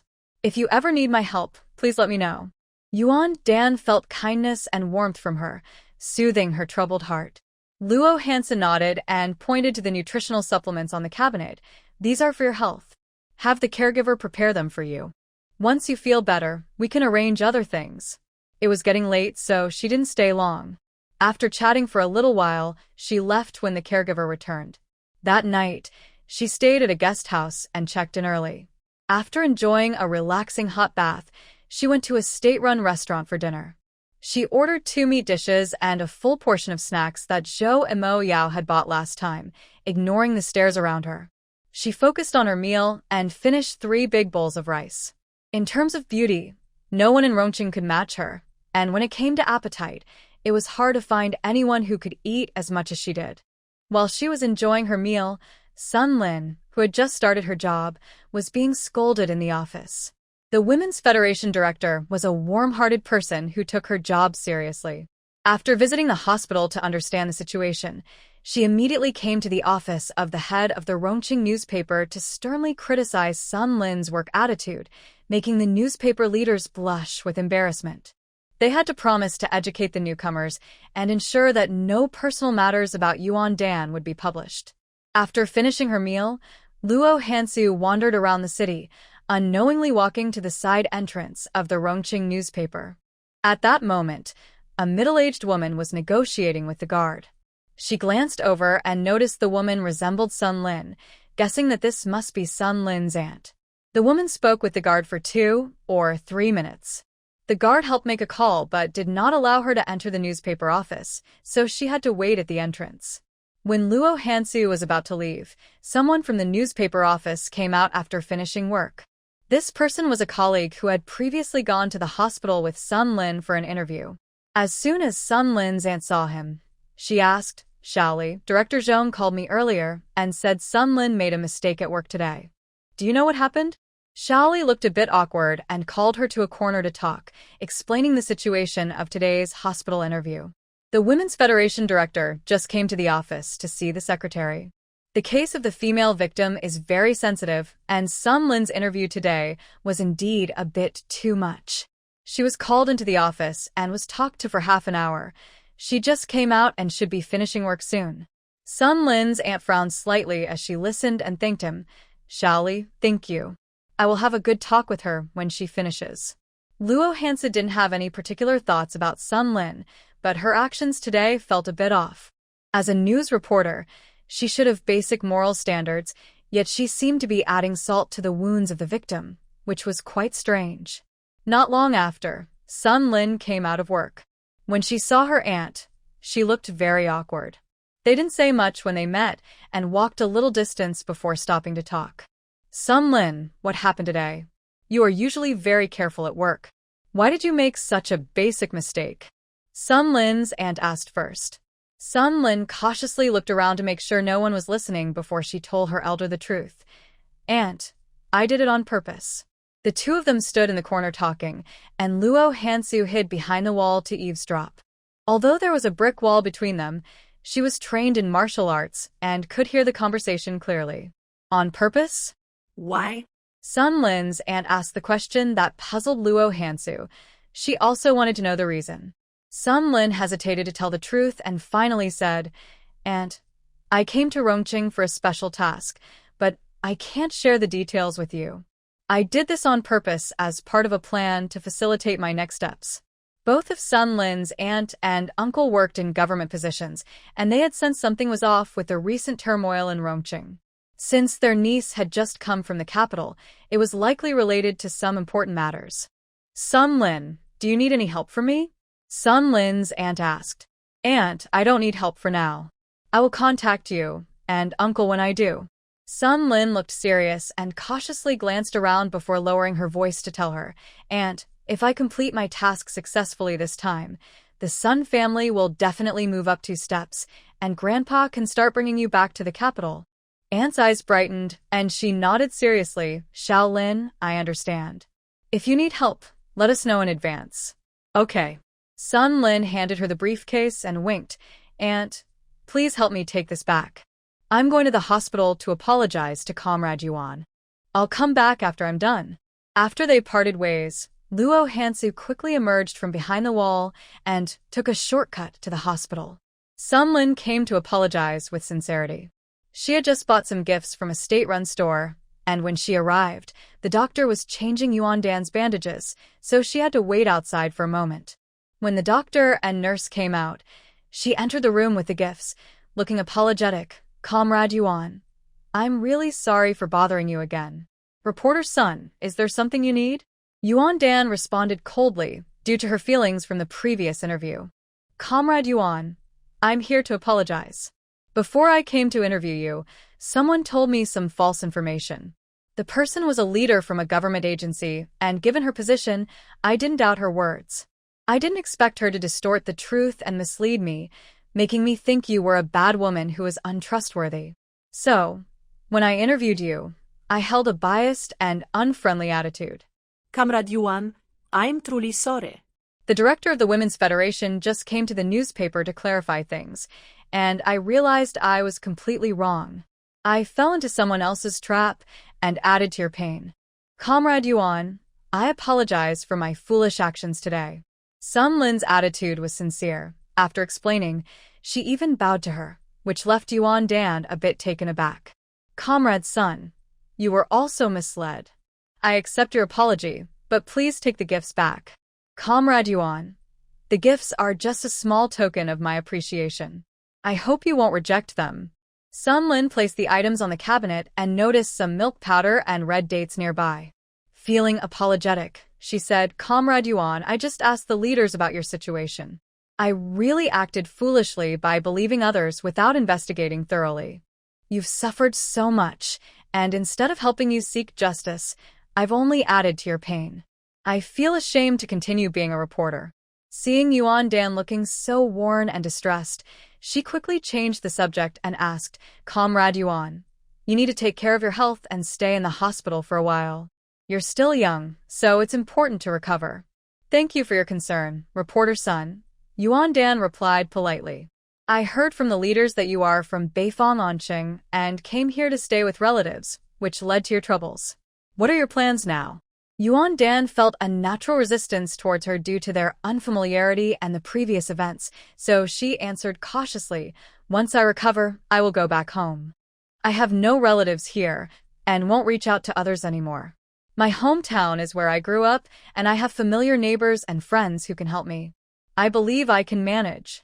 Comrade Yuan, your situation is quite special. You can ask the Women's Federation and the Public Security Bureau for help. They can provide some support, Sun Lin suggested. The leader in charge of my case has already informed me that they will offer some financial assistance, Yuan Dan replied, sharing only what she felt comfortable with and keeping her future plans to herself. Comrade Yuan, I just found out that troublemaker, Chu Jinfeng, has connections. He has a distant cousin who holds a high position in Kyoto. It's because of this relative that he dares to act recklessly in Rongqing. Chu Jinfeng will definitely be punished this time, but his family and relatives might seek revenge on you. You need to protect yourself. I've heard he associates with many criminals. These people are either desperate or have blood on their hands. They can commit any terrible act. You're alone, and after everything you've been through, if they get their hands on you, it could be dangerous. Yuan Dan knew Chu Jinfeng had connections, but she was unsure if he had been arrested or if his family had been affected. She felt a mix of fear and helplessness, her eyes filled with sorrow. Thank you for telling me this, Comrade Sunday. I only have this one life. If they want to take revenge, I can't escape. I'll just take it one day at a time. Comrade Yuan, we live in a society governed by law, where justice is important. You are a victim of their persecution, and when you cannot protect yourself, you can request protection from higher authorities. I heard that you were rescued by military personnel. You can ask the soldiers for protection. They will not refuse you.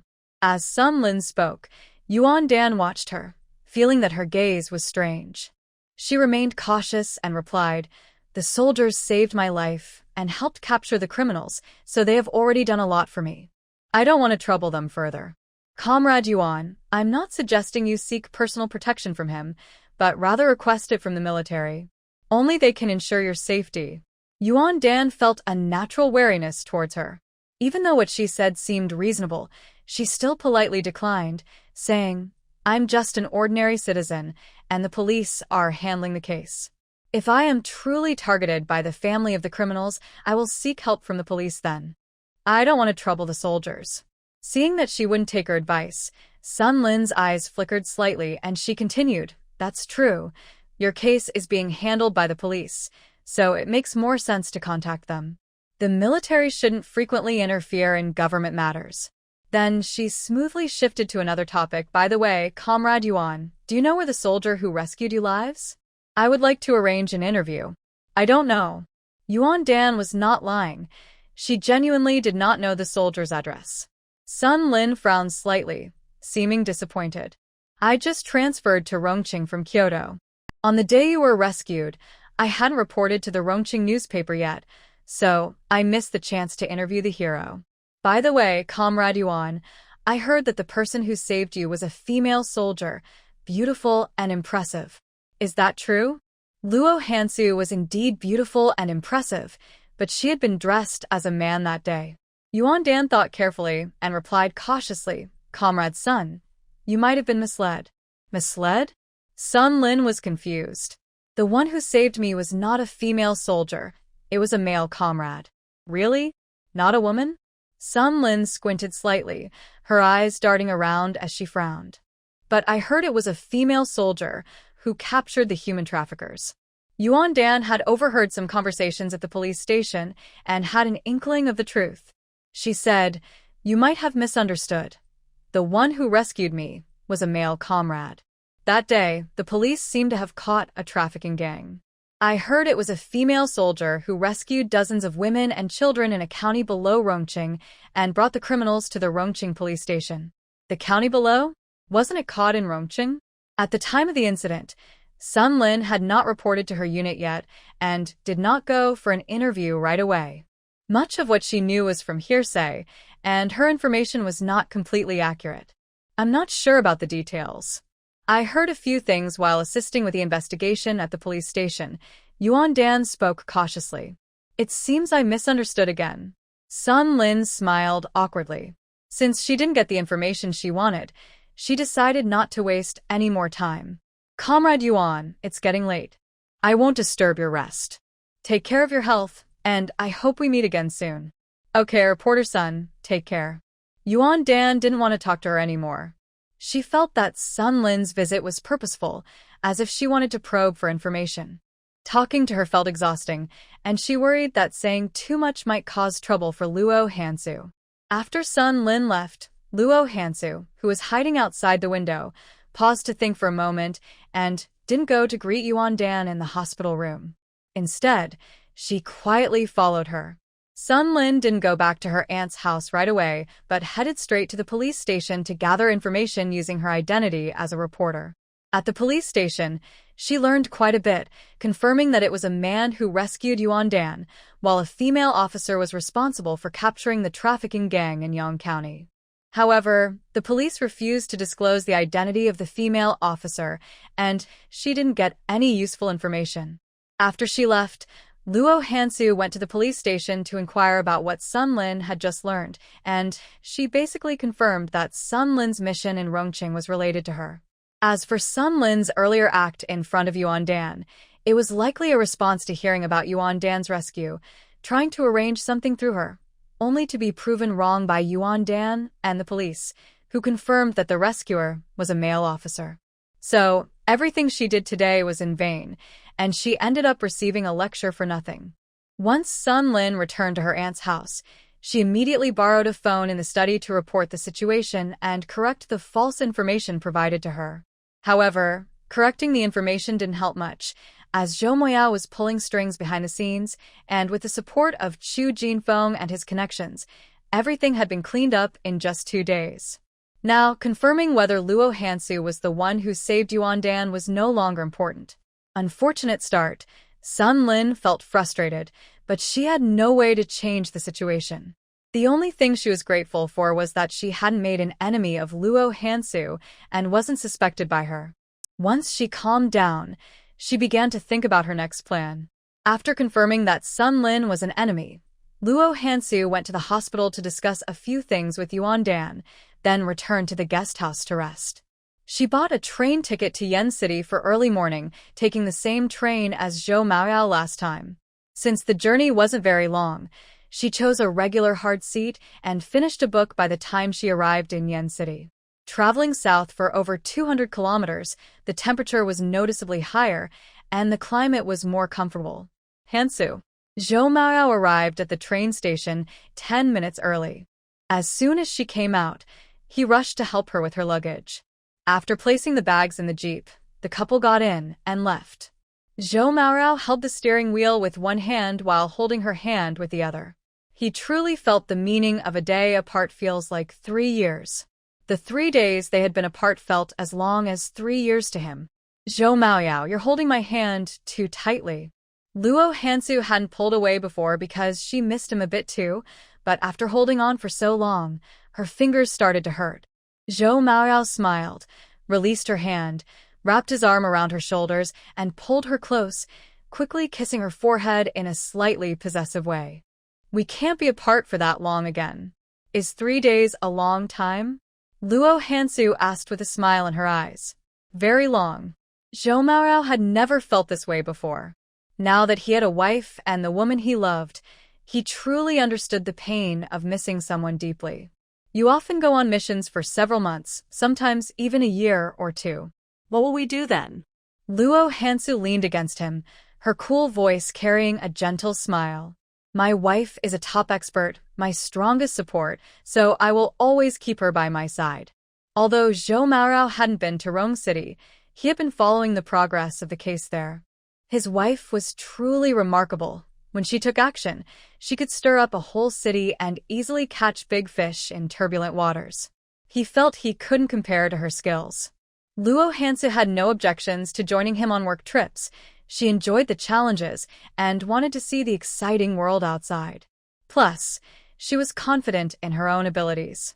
Being recognized by a man made her very happy. Her sparkling eyes were filled with joy as she leaned forward and gently kissed his cheek. Skid. Zhou Imo Yao suddenly slammed on the brakes, causing the tires to screech on the road. Why did you stop? With the sudden stop, Luo Hansu was thrown forward. When she turned to look at him, he pulled her into his arms, and the strong scent of him surrounded her. Zhou Imo Yao was usually gentle, but today his actions were a bit hurried and rough as he held her face and kissed her, saying, Luo Hansu, you must be a fairy sent by heaven to capture my heart. His usual strong self-control crumbled instantly with just a little encouragement from her. Zhou Imo Yao were outside.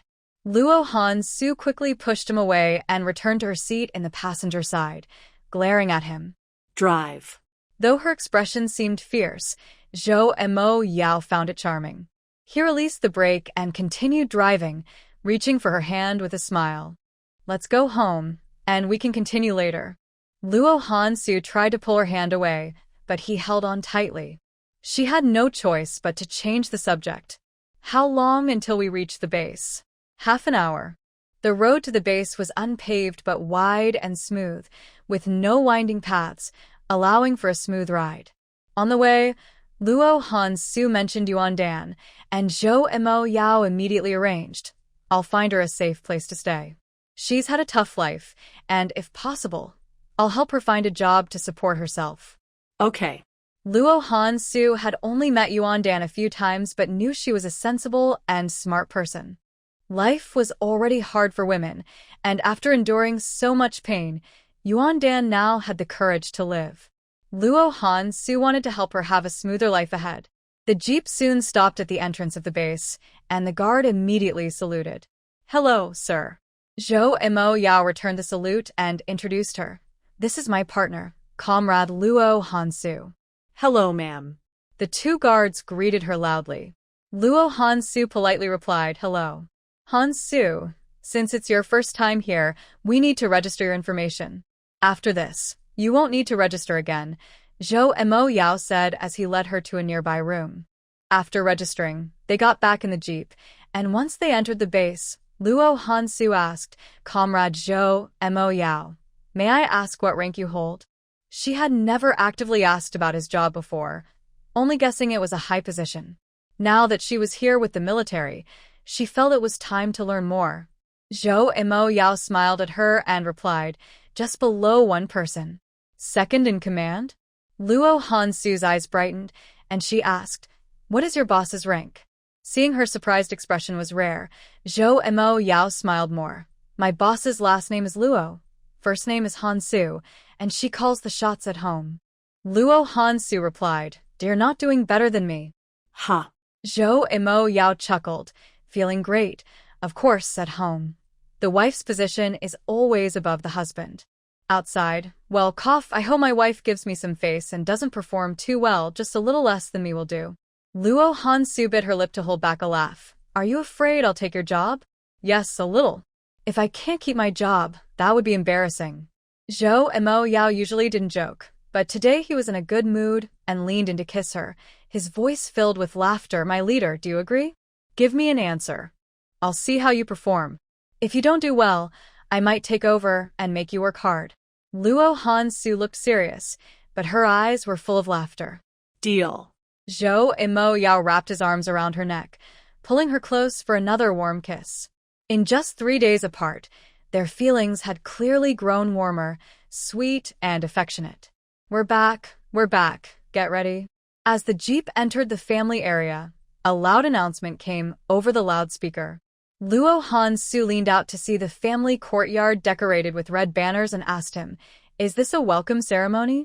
We're going to hold a wedding ceremony in the military later. Today, we won't have the chapel ceremony, but we have a welcome event planned for noon and a banquet in the evening. The evening banquet will be managed by the military wives, with 20 tables set up. The soldiers will come to join us, and we'll toast to everyone. Zhou Imo Yao had arranged this when he returned to work and had personally gone shopping for the wedding items yesterday, leaving the rest to the military wives. When the jeep stopped at their doorstep, snowflakes fell around them, and the women cheered, wishing the newlyweds happiness and a long life together. The snowflakes landing on their heads symbolized a long and happy life together. Zhou Mo Yao saluted everyone to express his thanks, and Luo Hansu smiled, saying, "Thank you, everyone. The bride is so beautiful." A boy around 7 or 8 shouted from the crowd. Zhou Mo Yao quickly stepped in front of his wife and waved at him, "Move aside." Haha, haha. A group of military wives laughed joyfully. Though it was her first time in this unfamiliar environment, Luo Hansu was already influenced by the cheerful atmosphere. She took out a thick stack of red envelopes she had prepared and handed them out to the children. "This is a small gift from Auntie. You can use it to buy candy." "Thank you, Auntie." The children were very polite, showing gratitude without needing their elders to remind them, happily accepting the red envelopes. Each envelope contained $1, which was a significant amount of pocket money for the kids, making them jump with joy.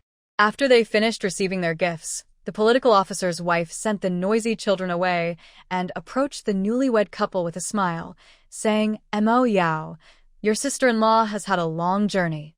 You should take her home to rest. Lunch is ready. We will call you when it's time to eat, and then we can get to know your sister-in-law better." "Okay." Zhou Mo Yao was already picking up the luggage. Luo Hansu politely addressed everyone, "Thank you all for your hard work. It's no trouble at all. Sister-in-law, we will chat more later."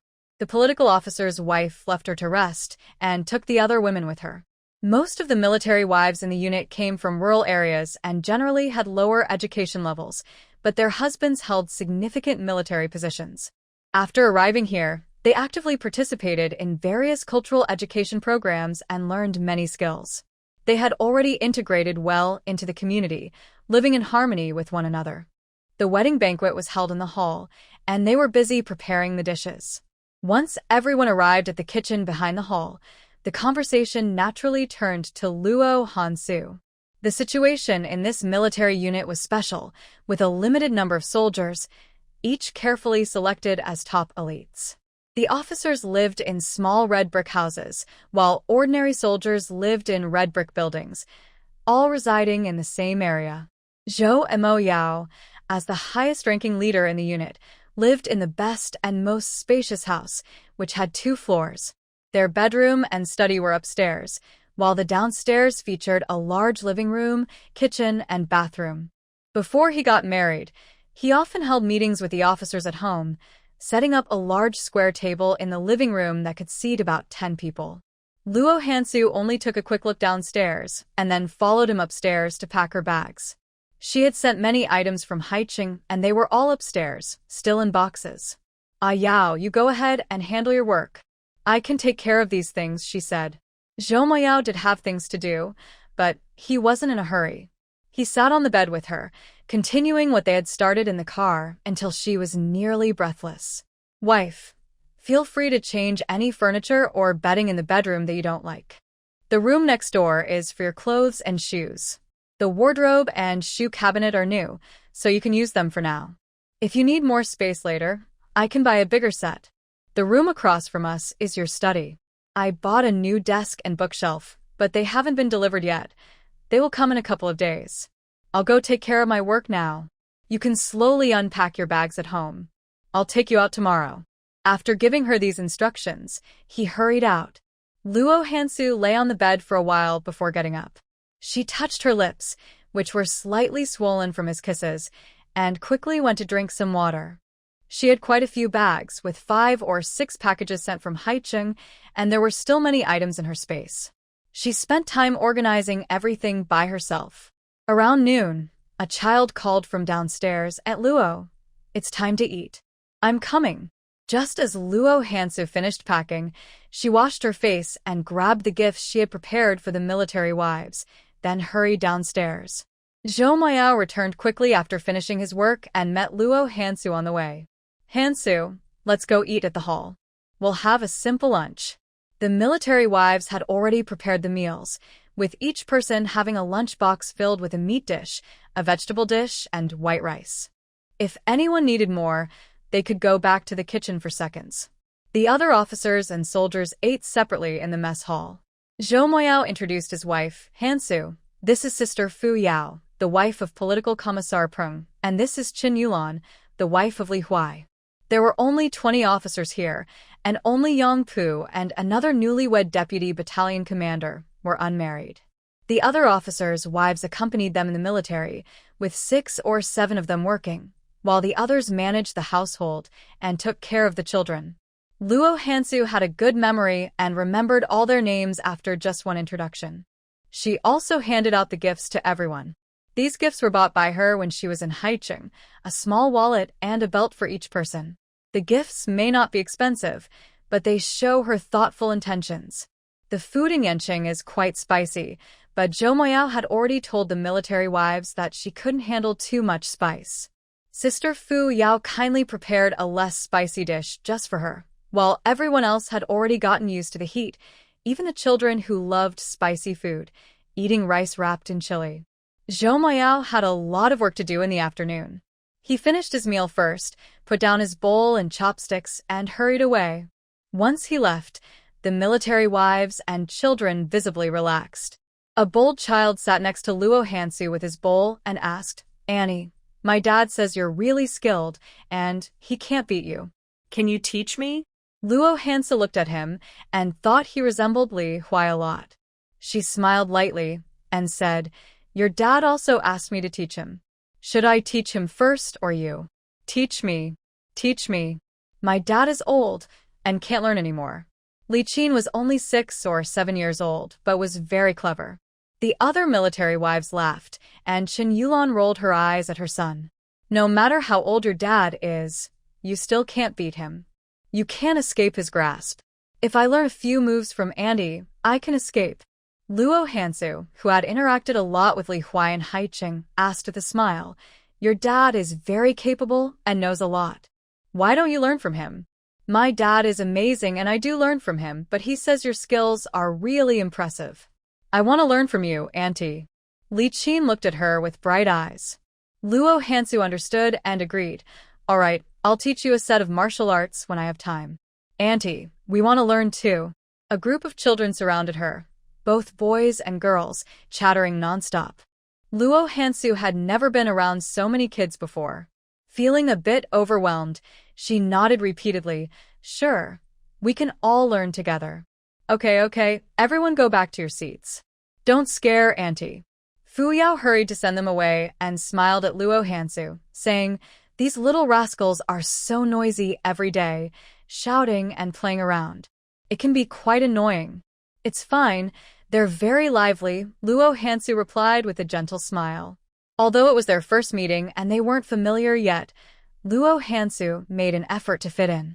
She chatted with them and helped prepare the banquet after the meal, doing her best to contribute in any way she could. Although she came from a big city and was born into a wealthy family, she was not spoiled at all.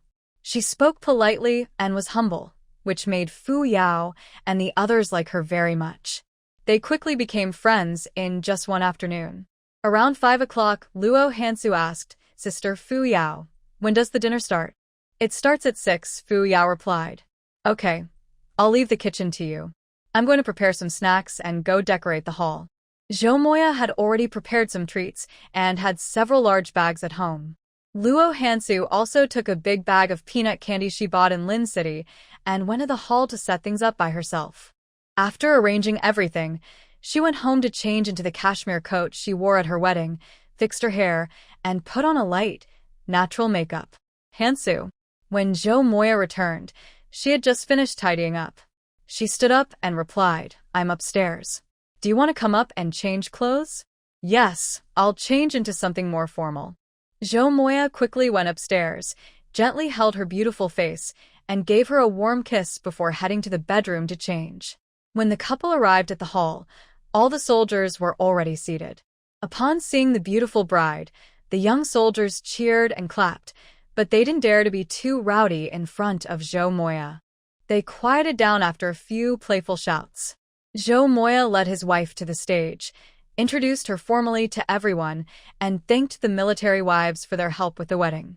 Then, he took her off the stage to meet the leaders of the unit. At 6 o'clock sharp, the banquet began. Zhou Moya personally selected all the dishes and created the menu, which included more meat than vegetables and some elaborate desserts. The table was filled with a rich variety of food. Once all the dishes were served, Zhou Moya and his wife went to each table to toast, and he shared a drink with everyone. He usually didn't drink much, and at their wedding, he only toasted the respected elders, so he didn't drink a lot. But today, he couldn't resist the joy and drank freely. By the time they returned home after the banquet, Zhou Moya was a bit unsteady. Luo Hansu helped him back and then got water ready for him to take a shower. "Hansu, I'm not drunk. I can do it myself." Zhou Moya splashed cold water on his face to clear his head before heading to the shower. You shower at home. I'll help the other wives with the dishes." Luo Hansu didn't want to leave all the work to the military wives. "Okay, I'll boil some water for your bath after I finish washing the dishes." When Luo Hansu arrived, the military wives were cleaning, so she immediately went to help them. After finishing the chores and thanking them politely, she went home. By the time she returned, the hot water was ready. Just after she finished her bath, he carried her into the bedroom, and the lights stayed on until midnight. The next morning, when the wake-up call rang, Luo Hansu sat up instinctively. Zhou Mo Yao pulled her back down, saying, "Hansu, you don't need to get up. Keep sleeping. I'll go do morning exercises and be back by 7:30 to take you to the dining hall for breakfast." Okay. After a long night, Luo Hansu's back was sore, and she lightly tapped his back, saying, "Zhou Mo Yao, you were too much last night." Zhou Mo Yao turned and kissed her softly, smiling. "You smell so good, I couldn't help myself. Do you want to sleep in the study?" Luo Hansu asked lightly. No. Zhou Mo Yao knew her well. She was a bit upset. He quickly promised, "I won't do that again. I'll be more balanced from now on." He had drunk last night and was a bit overexcited, not realizing he might have hurt her. He gently kissed her forehead, saying, "Hansu, I'll go to the hospital later to get you some medicine." Suddenly changing the subject caught Luo Hansu off guard. "What kind of medicine?" Zhou Mo Yao whispered something in her ear. Luo Hansu felt embarrassed and curled up in the blanket, grinding her teeth. No need for medicine. Don't go get any. If he went to get medicine today and someone found out, it would be quite embarrassing. Seeing her shy, Zhou Mo Yao helplessly replied, "Okay, I won't get any medicine. You just rest at home. I'll get up first." After a long night, Luo Hansu felt sore all over. Once he went downstairs, she got up and went to the kitchen to drink some boiled water, having 2 big cups before returning to the bedroom to sleep again. People in the military are used to waking up early. The soldiers do morning exercises, and the military wives also gradually get up to take care of their children, helping them wash their faces, brush their teeth, and get dressed. Then they take the kids to the dining hall for breakfast and send them off to school nearby before returning to do housework. Luo Hansu usually wakes up early, but this morning she slept in for half an hour. Once she felt better, she got up to wash up and changed the bed linens. When Zhou Mo Yao returned from morning exercises, she had cleaned the house and then took her lunchbox to the dining hall with him for breakfast.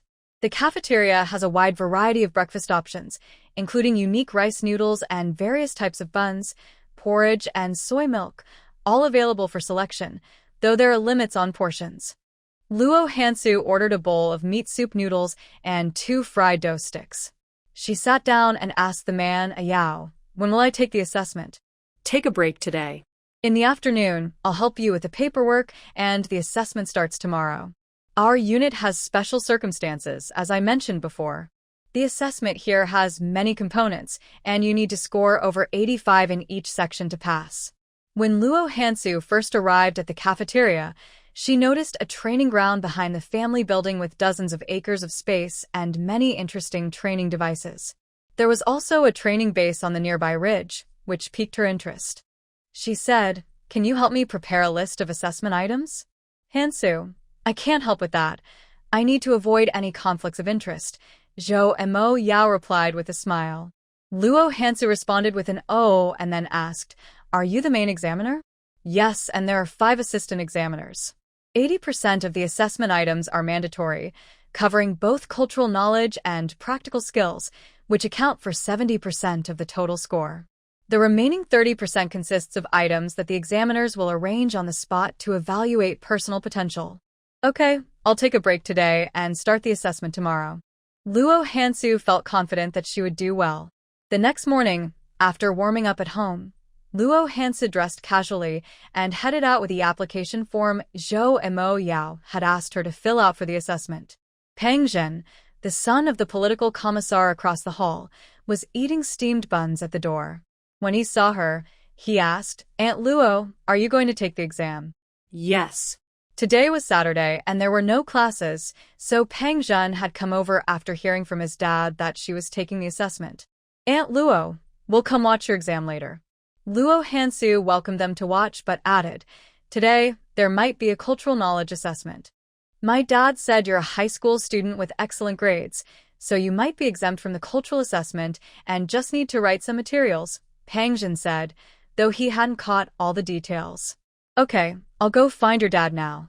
Luo Hansu waved goodbye and jogged to the only office building in the military camp with white walls and black tiles. In the military camp, efficiency is key.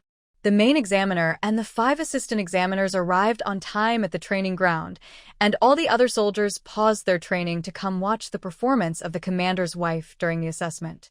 Previously, when Li Huai and the others returned, they praised her skills a lot, and everyone was waiting for her to show her true abilities. The military wives who didn't need to work also brought their children and set up small stools, sitting in their designated viewing area.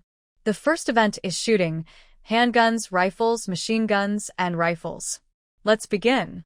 Luo Hansu looked at the machine gun and rifle beside her and honestly said, "Political Commissar Peng, I have only used handguns and rifles. I have no experience with machine guns and rifles. Can I learn and take the test now?" Political Commissar Peng thought about her lack of formal training and discussed it with others before nodding in agreement. He instructed Li Huai, "Go teach her how to operate them. She has 10 minutes to learn." Li Huai was a very qualified instructor, getting straight to the point without any unnecessary words. Luo Hansu listened very carefully. She only needed him to explain once to remember the key points, and then she practiced on site. 5 minutes later, Luo Hansu stood up and said, "Report, I'm ready." Political Commissar Peng raised an eyebrow and glanced at Zhou Moyao, then ordered, "Let's start with the handgun." Bang! Bang! 6 shots were fired in quick succession. Li Huai personally went to check the results and reported loudly, 10 rings, 10 rings, 10 rings, 10 rings, 10 rings, 10 rings. The scene fell silent, and the 5 assistant examiners' eyes lit up, while Zhou Moyao smirked slightly. Political Commissar Peng recorded the scores and ordered, "Now for the rifle shooting." Luo Hansu's rifle shooting results were also excellent, but her posture was not very standard and the examiners deducted some points.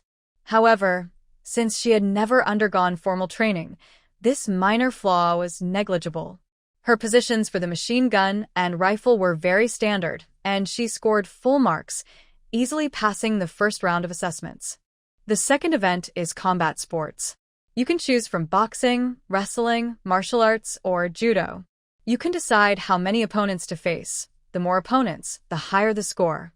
As soon as Political Commissar Peng finished speaking, Luo Hansu decisively said, "Martial arts, 20 opponents." Huh? Political Commissar Peng was taken aback, thinking he misheard. 20? 30 is fine too. Luo Hansu replied loudly, pointing to the officers standing in line with Li Huai and another row of soldiers. "Let them all come at me." "Sister-in-law, are you serious?" The battalion commander beside Li Huai had a complicated expression. "Stop talking and let's go." Li Huai was the first to take off his shirt. He had some understanding of Luo Hansu's abilities and had long wanted to see them for himself. "If we 30 can defeat her, that would be impressive. Come on, everyone," that Comrade Luo just pointed out. "Step up." Political Commissar Peng was getting excited, pointing to another row of soldiers. "Team 2, get ready. If Team 1 gets knocked down, you take their place. We can do a relay fight." Zhou Mo Yao glanced at him, about to speak, but Peng cut him off. Your family. Avoid suspicion, be quiet. Hee hee. The other 5 examiners chuckled softly. 30 officers and soldiers quickly took off their training jackets, forming a line around her without needing any direction, trapping her in the center and leaving no chance for her to escape. Begin. With a command, Luo Hansu quickly turned, leaping into the air and kicking back 3 or 4 people behind her. Before they could react, she cleverly used one person's shoulder to propel herself, performing a few agile flips and stepping onto the shoulders of 2 others, escaping their encirclement to everyone's astonishment. Good. The examiners stood up and applauded. Zhou Mo Yao watched closely. His wife was as light as a swallow, exceptionally skilled at using her agility and body to her advantage.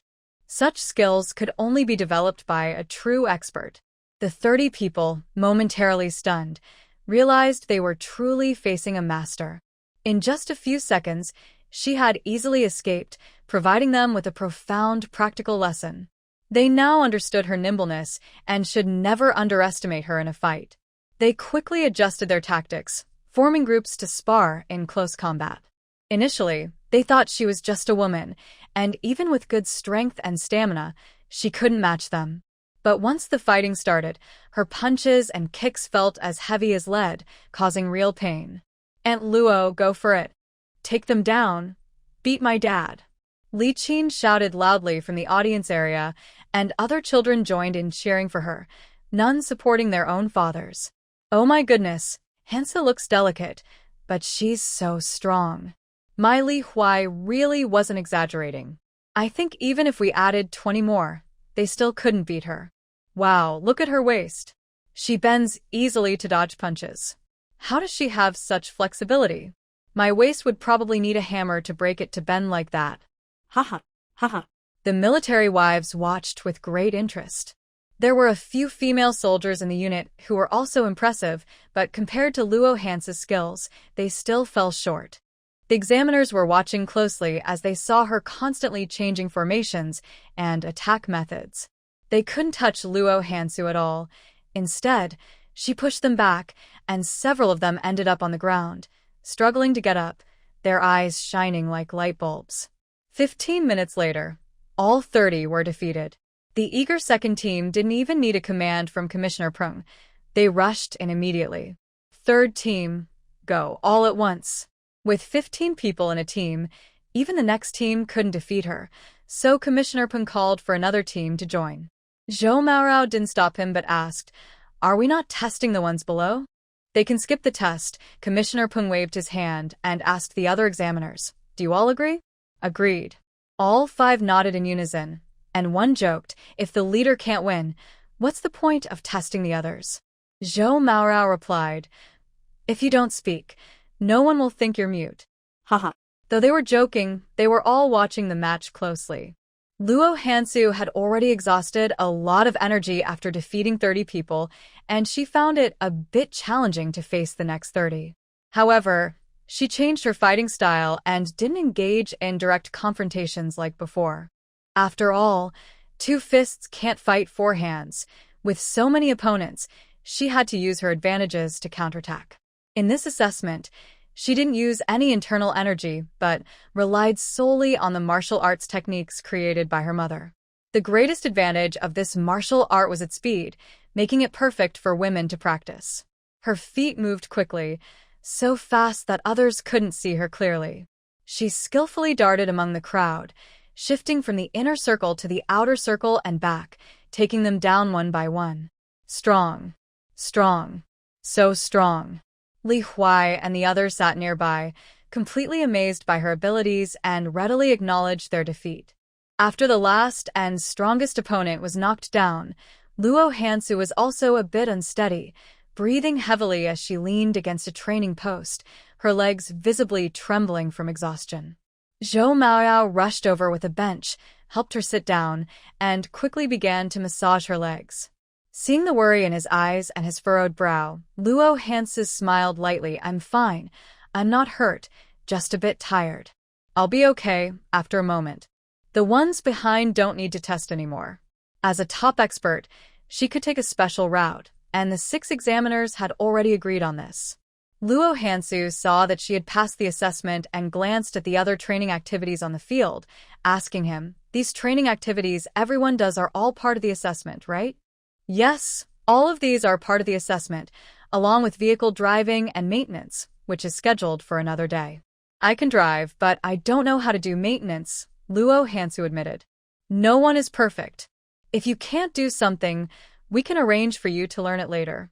Zhou Maorao gave her a massage with just the right amount of pressure, completely unaware of the shocked looks from others, as if they had seen a ghost. Luo Hansu noticed and asked in confusion, "Why are they looking at you like that?" Zhou Maorao turned around, and everyone quickly looked away, moving in perfect unison. "All right, back to training." With a command from Commissioner Peng, the brothers who were sprawled on the ground all got up, some grimacing in pain. Luo Hansu thought the assessment would be very difficult, but she was surprised it was so easy. Once her legs felt better, she immediately followed the examiners to the office to complete her onboarding process. This series of procedures for new recruits was handled by Commissioner Peng. Luo Hansu spent nearly an hour discussing with him in the office and finally got her approval to join the team. After completing the paperwork and receiving her special identification, Commissioner Peng took her to collect her firearm and uniform, instructing her to start basic training with the team from tomorrow. Knock, knock. After finishing her business, Luo Hansu went to Zhou Maoyao's office. She knocked before entering and reported seriously, "Report, sir. The paperwork is done." Zhou Maoyao, who had been focused on his work, relaxed when he saw her. He put down his pen, stood up and walked over with a smile. "Do you want to rest here or go home?" "I don't want to disturb your work. I'll go home to rest." Zhou Maoyao pulled her into the office, closed the door, and hugged her, leaning down to kiss her forehead. Go home and take a nap. "I'll come back to cook lunch. I went to bed early last night, so I'm not tired." She had rested well and felt refreshed today after drinking some water from the space well. Even though she didn't want to sleep, she wanted to go out and asked him, "Yao, we need some supplies at home. Can you arrange a vehicle for me? I want to go to the city to buy some things and stock up on food and dried vegetables, and I also want to send a letter to my parents." "You don't need to go to the city to send a letter. The mailman comes to the gate every day. Just leave any letters or packages at the guard station. There's no need to go to the city every day for daily supplies. There's a service center next to the hospital that has a good selection. You can get grains, meat, and vegetables from the logistics department anytime with the notebook I gave you yesterday." Luo Hansu hadn't asked about these things before, but now that she understood, she decided not to go to the city. "Okay, you keep busy. I'm going to get some food and vegetables, and we'll cook lunch at home. Hansu, if you have any questions about daily life, feel free to ask Sister Fu Yao and the others." "All right, I'm heading back." Luo Hansu turned to leave, but Zhou Maorao stopped her, smiling and pointing to his lips, suggesting she take the initiative. She rarely took the lead in these matters, but she wasn't as shy as before. She stood on her tiptoes and gently kissed his lips. Even though it was a quick peck, Zhou Maoyao was very satisfied. As he watched her leave, the sweetness in his deep eyes was evident. Luo Hansu returned home to drop off her clothes and then called Peng Zhen to take her to the service center and logistics office, where she got 2 large baskets of food. Once home, she started preparing lunch. Her performance at the training ground today impressed not only the soldiers, but also a group of children. Now they all came to her house, sitting around the big table in the living room, eating the dried fruits and candies she offered, chatting excitedly until the sisters called them for lunch. For lunch, she cooked 3 dishes: braised pork with tofu, a big bowl of scrambled eggs with chives, and a bowl of stir-fried bok choy. When she went to the logistics office, she saw they were supplying bok choy, but she didn't take any, opting for meat instead. She picked a basket of bok choy from her space when she got back. Having learned some cooking skills from Zhou Maoyao, Luo Hansu felt she had improved. The 2 of them finished all 3 dishes for lunch, even drinking the last bit of vegetable soup with rice. In the afternoon, she didn't rest at home, but went with the army wives to collect firewood. They usually cooked with firewood, and in winter, they needed more for heating. They had to go into the mountains every few days to gather firewood, but luckily, there was plenty of dry wood not far away, It just required some physical effort to carry it. The original owner grew up in the city, but Luo Hansu's spirit was raised in the mountains. Chopping and splitting wood was easy for her, and she helped them gather firewood for half a month before borrowing a tractor from the army to haul it. Life in the army is simple, repeating the same training every day. It may seem dull, but those involved feel fulfilled and enriched. Luo Hansu has been focusing on improving her internal strength lately, but she still feels a bit lacking in physical fitness. Now, she participates in daily training with everyone, making sure to attend all sessions on time and do her best to complete them. Gradually, she feels her stamina increasing, and her progress in practicing internal strength is speeding up. She enjoys life here. Her comrades are all straightforward and generous. During training, they support each other, and there is no competition or scheming among them. Everyone engages in healthy competition, helping each other improve, and the atmosphere during daily interactions is relaxed and lively. The military spouses in the family area are also easy to get along with. They are kind, genuine, and helpful. Whenever there are small chores at home that need assistance, all she has to do is ask, and they eagerly come to help.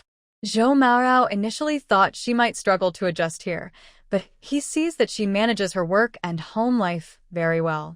She has never complained to him and has quickly adapted to her surroundings, which he finds impressive.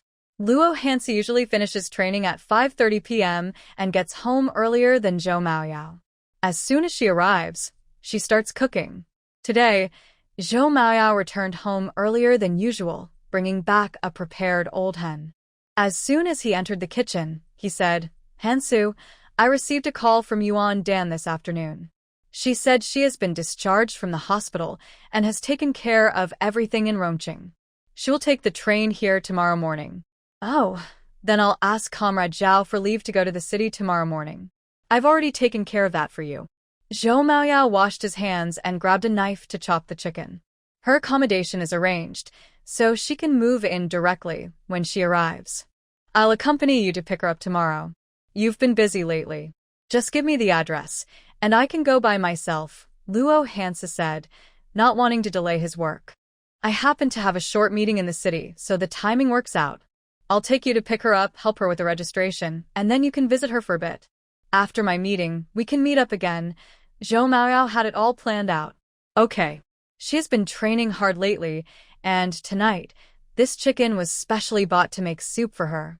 Zhou Maoyao borrowed some lotus seeds and red dates from Comrade Peng next door and tossed them all into the pot to stew. Luo Hansu did rock climbing training in the afternoon, which took a lot of energy, and her stomach was already growling with hunger. She quickly cooked a meat and a vegetable dish and sat down to eat. "I'm hungry. I'll eat first and drink the chicken soup later." Luo Hansu filled 2 large bowls with rice and started eating, saying to him, "I had lunch with Li Huai and the others today, and I ate 4 bowls of rice while they only had 3. You train harder than they do, so you use more energy." Zhou Maoyao kept adding food to her bowl. He made time every day to watch her train. She was very serious and disciplined, training alongside the male soldiers. If she fell behind even a little, she would push herself to catch up, always aiming to match their scores before taking a break. In her, he saw a reflection of himself. He was just as strict during his training, never allowing himself to fall behind. Tonight, she had 3 bowls of rice. After the chicken soup was ready, she filled another bowl and slowly ate it all. After finishing her late-night soup, she felt sleepy. She put the bowl in the kitchen, brushed her teeth, and went to the study to tell him, "Mayao, I'm a bit tired. I'm going to sleep now." Zhou Maoyao looked at his watch and saw it was only 8:30. He quickly got up and asked, "Hansu, are you feeling unwell?" "No, I'm just a bit tired and want to sleep. You have the day off tomorrow. Don't get up for morning exercises. Sleep in a bit.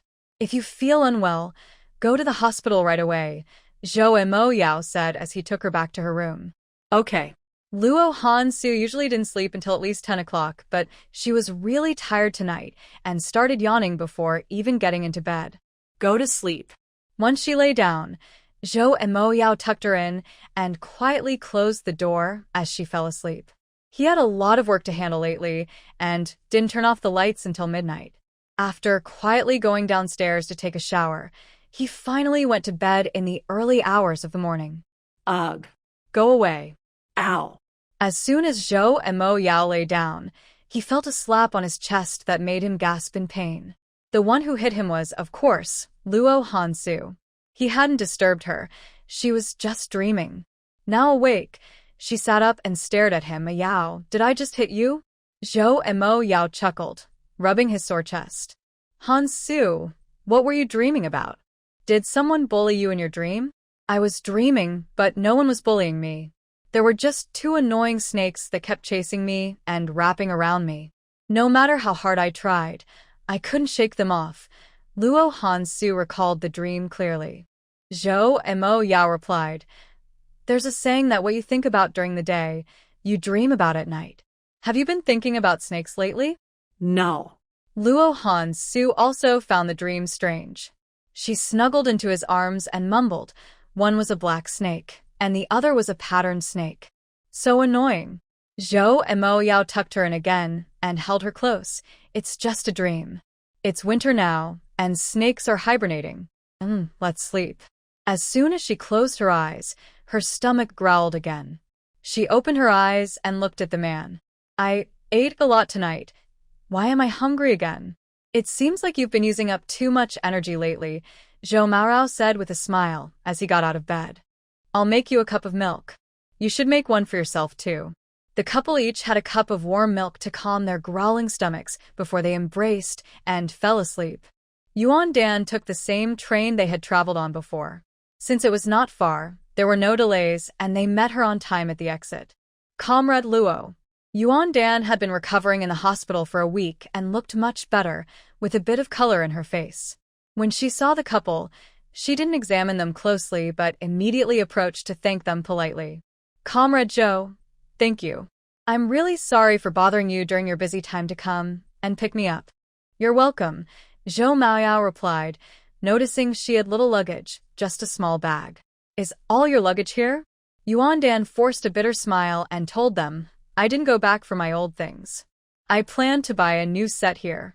The valuable items she had brought to Rongqing had already been taken by her relatives, and the rest were thrown away. The clothes and shoes bought for her by those relatives were unwanted except for what she was wearing. All right, if you don't want those, I'll take you to buy a new set, Luo Hansu said, inviting her to go. Once everyone was seated in the car, Zhou Maoyao started the engine and said to Yuan Dan, Comrade Yuan, Director, he should have talked to you about things in Rongqing, right? Comrade Zhou, Director, he has spoken to me. He said you arranged a place for me and helped me apply for 200 yuan in compensation. Director, he had told Yuan Dan a lot, and she knew that Comrade Zhou was supervising the case. Otherwise, the Chu family wouldn't have fallen so completely and the whole case wouldn't have gone so smoothly. Director, he also advised her on some matters that should not be discussed openly, just to keep them in mind. Yes, I've arranged a small apartment for you in the building behind the Yen City Police Station. It's not very big, only about 30 to 40 square meters, with a small living room, a bedroom, and a little kitchen for cooking. The bathroom and shower are shared. Sitting in the back seat, Yuan Dan felt grateful for the good arrangement. Comrade Zhou, thank you. Thank you very much. Let's take you to register your residency first. I've already spoken to the leaders at the police station and asked them to take good care of you. If you need anything, feel free to reach out to them. Thank you for the trouble, Yuan Dan said again. They drove quickly, and in just 5 minutes, they arrived at the police station. Yuan Dan immediately followed them to handle her residency paperwork. She chose a new name for herself, Tang Yuan, taking her mother's surname, Tang. The name Yuan sounds like her original surname, and she hopes for a fulfilling life ahead. After completing the paperwork, the police officers took them to her new home. The apartment was on the second floor at the far east end, with cement walls and floors. It had simple furniture, and with a few daily necessities, she could move in right away. The police arranged for Tang Yuan to have an identity, falsely claiming that her husband had heroically died while saving someone. This was a government-provided apartment, and they asked the neighbors to look after her, a woman from the north who had faced hardships. They organized everything well, and Tang Yuan felt very grateful. She couldn't offer anything in return, so she bowed to thank them again. Zhou and Mo Yao had to rush to a meeting, so Luo Hansu drove him there and then took Tang Yuan to buy daily supplies. Tang Yuan felt a bit intimidated by Zhou and Mo Yao's presence. Once he left, she spoke to Luo Hansu. Comrade Luo, do you also live in the city? My husband and I are both military personnel, living in the military housing in the suburbs. Luo Hansu took a lollipop from her pocket and gave it to Tang Yuan, also putting one in her own mouth. If you need anything in the future, you can call us at the same number as before. Okay. Now that Tang Yuan was settling here, she only knew this couple. After thinking for a moment, she tentatively asked, Comrade Luo, could you tell me your name? Luo Hansu, with Han meaning cold and Su, like the sweet pastry. Your name is very nice. Tang Yuan finally learned her benefactor's name and smiled lightly. From the way you speak, it seems like you're not from around here. I'm from Haicheng. My husband works here, and I came along with him. I also just arrived in Rongqing and accidentally discovered a trafficking gang, which led me to rescue you. Luo Hansu hadn't mentioned this before, but now that the case was closed, sharing the details wouldn't cause any issues. They chatted briefly and soon arrived at the nearest state-run store. Luo Hansu parked the jeep at the entrance and went inside with her to buy supplies. Seeing her in military uniform, the sales clerk was especially enthusiastic. What can I help you with, comrades?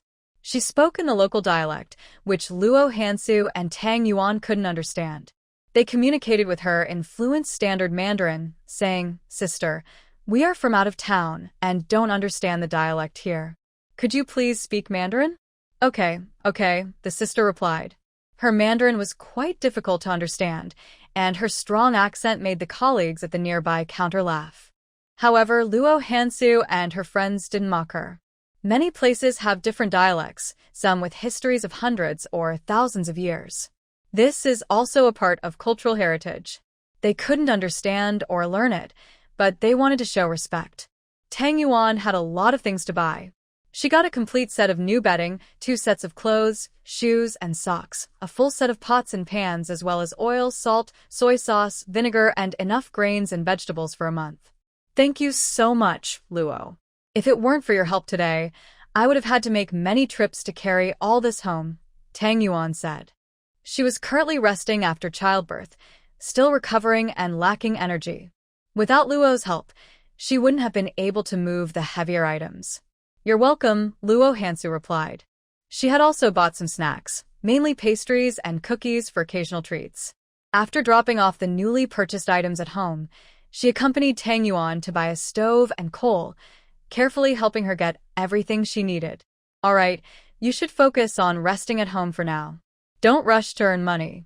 If you need anything, you can ask the police for help, or you can call me or write a letter, Luo Hansu said, leaving her the address of her unit. If it's urgent, call me. If you write, I will reply as soon as I can if I'm at the unit. If I'm not, I might not be able to respond on time. Thank you for your help, Tang Yuan said again. Luo Hansu needed to pick up Zhou and Mo Yao, so she didn't linger and quickly left. Tang Yuan walked her to the downstairs and watched the jeep disappear at the end of the road before slowly heading back home. When Zhou and Mo Yao finished his meeting and came out, Luo Hansu was already waiting at the agreed spot, sitting in the car and eating oranges, having already finished 5 of them. Did you just buy those oranges? Zhou and Mo Yao asked as he got in the car, noticing the 2 large bags of oranges in the back, smiling. Why did you buy so many? They're very sweet. I kept 1 bag for myself and divided the other bag among the families, Luo Hansu said, peeling one and feeding him a piece. She pointed to the trunk. I also bought a basket of eggs, a big bag of fresh vegetables, and 2 fish. We won't need to buy groceries for 3 to 5 days. Zhou and Mo Yao had already given her the bank book, and he didn't handle any household expenses, only making sure she took her nutritional supplements on time. The milk powder is running low. Did you buy any? I forgot. We can still use it for another half month. I'll buy some next time.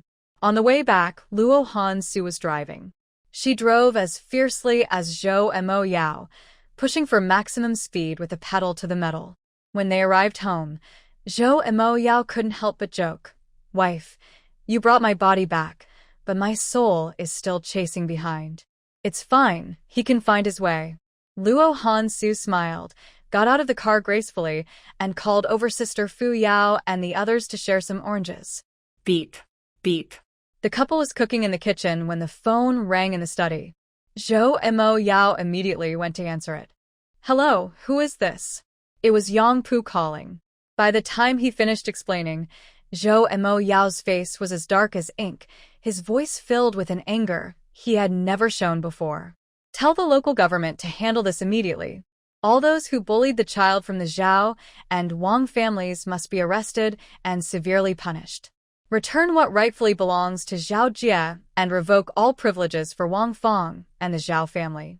Bring Zhao Jie to the army, transfer his household registration, and have Wang Fang sign a document to sever their mother-son relationship. Luo Hansu came over when he was angry, and after he hung up, she asked Yao what happened. Facing her, Zhou and Mo Yao suppressed his anger, but his expression was very grim. Earlier this year, during a mission abroad, a deputy battalion commander was killed. We planned to arrange a job for his widow, Wang Fang, so that her son, Zhao Jie, could continue living and studying in the army. However, both families opposed it, insisting on taking Zhao Jie back. After they returned home, old comrades who were once close would often write to check on them, sending packages, and they always received replies saying everything was fine at home. Yang Pu came from Han City and decided to visit them on a whim while passing by their hometown, only to find that Wang Fang had already remarried with the compensation money, leaving Zhao Jie neglected at the Zhao family, while still collecting benefits for the widow of a martyr. The Zhao family took a large portion of the compensation and received a monthly allowance of 15 yuan for Zhao Jie, but they didn't provide him with food. In the dead of winter, they even forced the 5-year-old to sleep in the sheep pen. When Yang Pu arrived, the child was running a high fever, having gone 2 days without food or water.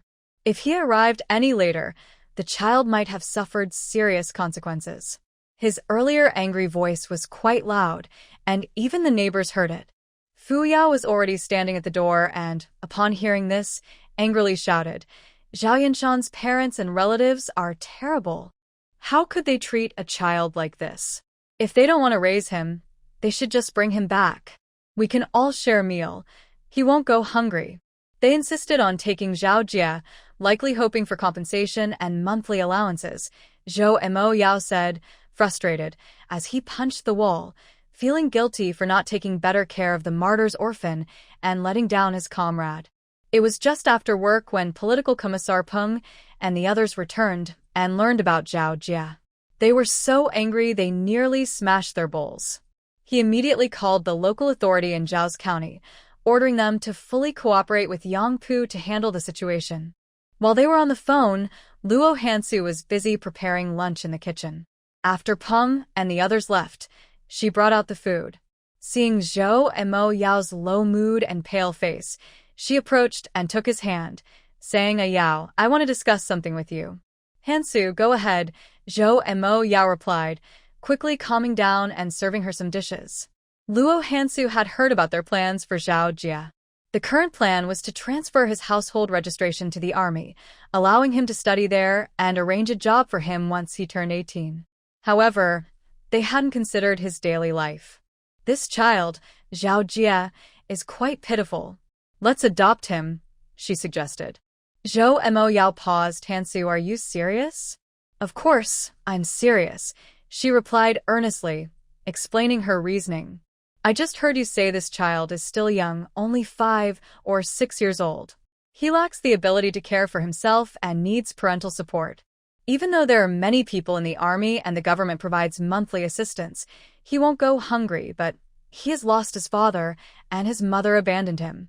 He must have suffered at home during this time. He needs patient guidance to help him psychologically, otherwise it could affect him for life. Moreover, most other families come from rural areas, where they have many children and elderly relatives to care for. Life is tough for them. Our family is different. We have no children to raise, and my parents have stable jobs and good income. It makes the most sense for us to take care of him. Also, We might not have our own children in the future. By adopting a comrade's child, we can give him a loving home, and he can find peace. Zhou Imo Yao had never thought about this before. He and Luo Hansu shared the same view on having children. They weren't eager to have kids to carry on the family line. They were happy just to be together, growing old in love. Hansu, if we had a child, our lives would change, Zhou Imo Yao said. He had never raised a child but knew it was not easy. Raising a child required a lot of effort and responsibility. When Luo Hansu first thought about adopting Zhao Jie, she had already considered these things. With a gentle smile, she said, "Actually, I'm not fully prepared. I've told you before that I don't think I can be a good mother. But Sister Fu Yao and the others are great moms who love their kids and have good ways of teaching. I can learn from them." Zhou Imo Yao put down his chopsticks and held her delicate hand, agreeing with her decision. "All right, let's adopt Zhao Jie. We'll learn to be parents together." Luo Hansu smiled and asked, "What is Zhao Jie like?" "He's like his dad, smart, eager to learn, lively, and brave." Zhou Imo Yao didn't interact much with children and usually didn't play with them. The kids were a bit intimidated by his presence and didn't dare to act up around him. After they agreed on the adoption, they went to find Commissioner Peng. When Commissioner Peng learned they wanted to adopt Zhao Jie, which was suggested by Luo Hansu, he praised her and said he would help them with the adoption paperwork once Yang Pu brought the child back. Zhou Imo Yao quickly called his grandparents and parents, and all four elders supported the decision. They had been thinking about encouraging the couple to adopt a child for a year or two, and now adopting a comrade's orphan was the perfect arrangement. Once Luo Hansu made the decision, she started preparing right away. She tidied up the bed and went to buy fabric and cotton, asking her sisters-in-law to help make some new clothes and shoes. She knew how to sew and was skilled with the sewing machine, but she didn't know the child's height and size. Since she wasn't as familiar with those details as a biological mother would be, she had to ask her sisters-in-law for help. 2 days later, in the evening, Yang Pu returned to the base with the child. Zhou Imo Yao arranged for someone to pick them up from the station and took them directly home. As the jeep came to a stop, a group of military wives and children rushed over, calling out, "Zhao Jie, little Jie." Yang Pu was holding the child in the back seat. As he opened the door to get out, he said, "Little Jie, look, Brother Zhen and the others are here to welcome you.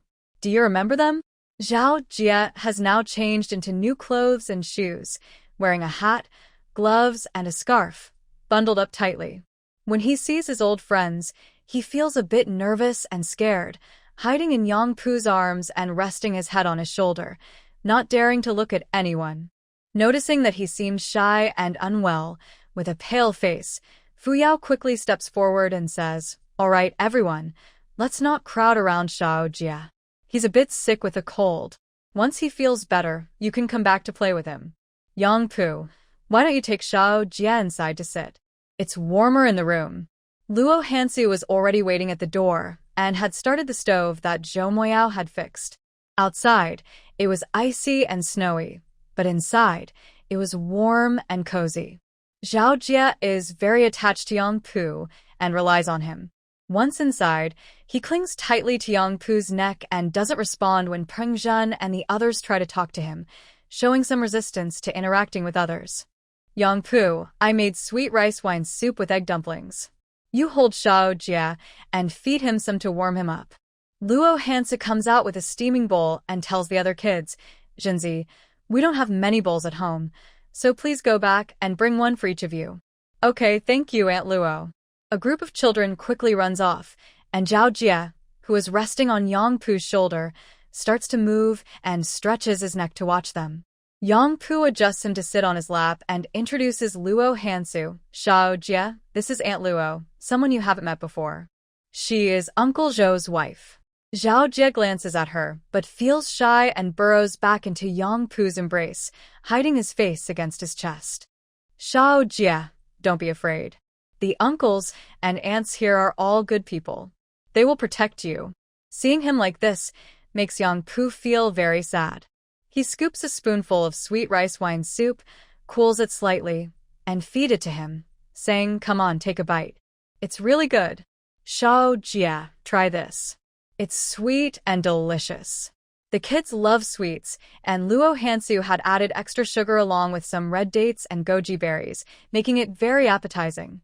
Xiao Jia doesn't dare to look at her, but when Yang Pu offers him the soup, he opens his mouth, probably because he is a bit hungry, and slowly eats while snuggled in his arms.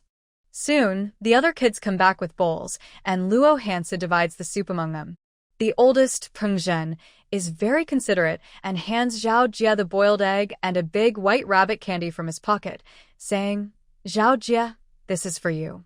"Xiao Jia, I'll give you my lollipop too." Li Qin gave him the candy he usually wouldn't share.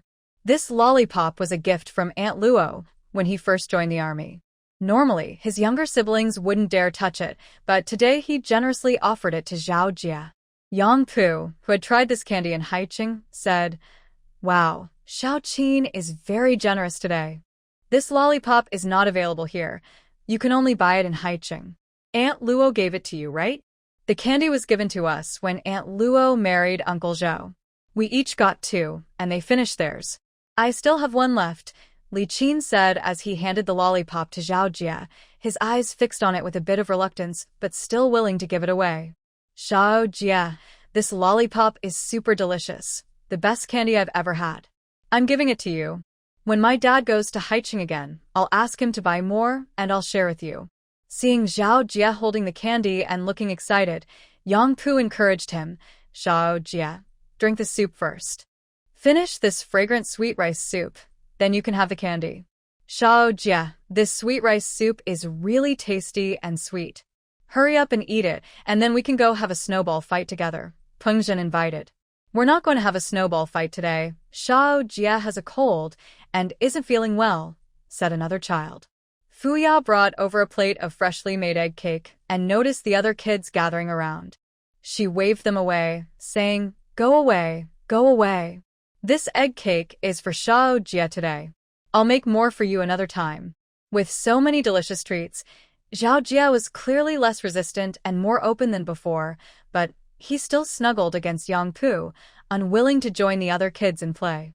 It's been a while since he's seen everyone. At such a young age, he has gone through so much.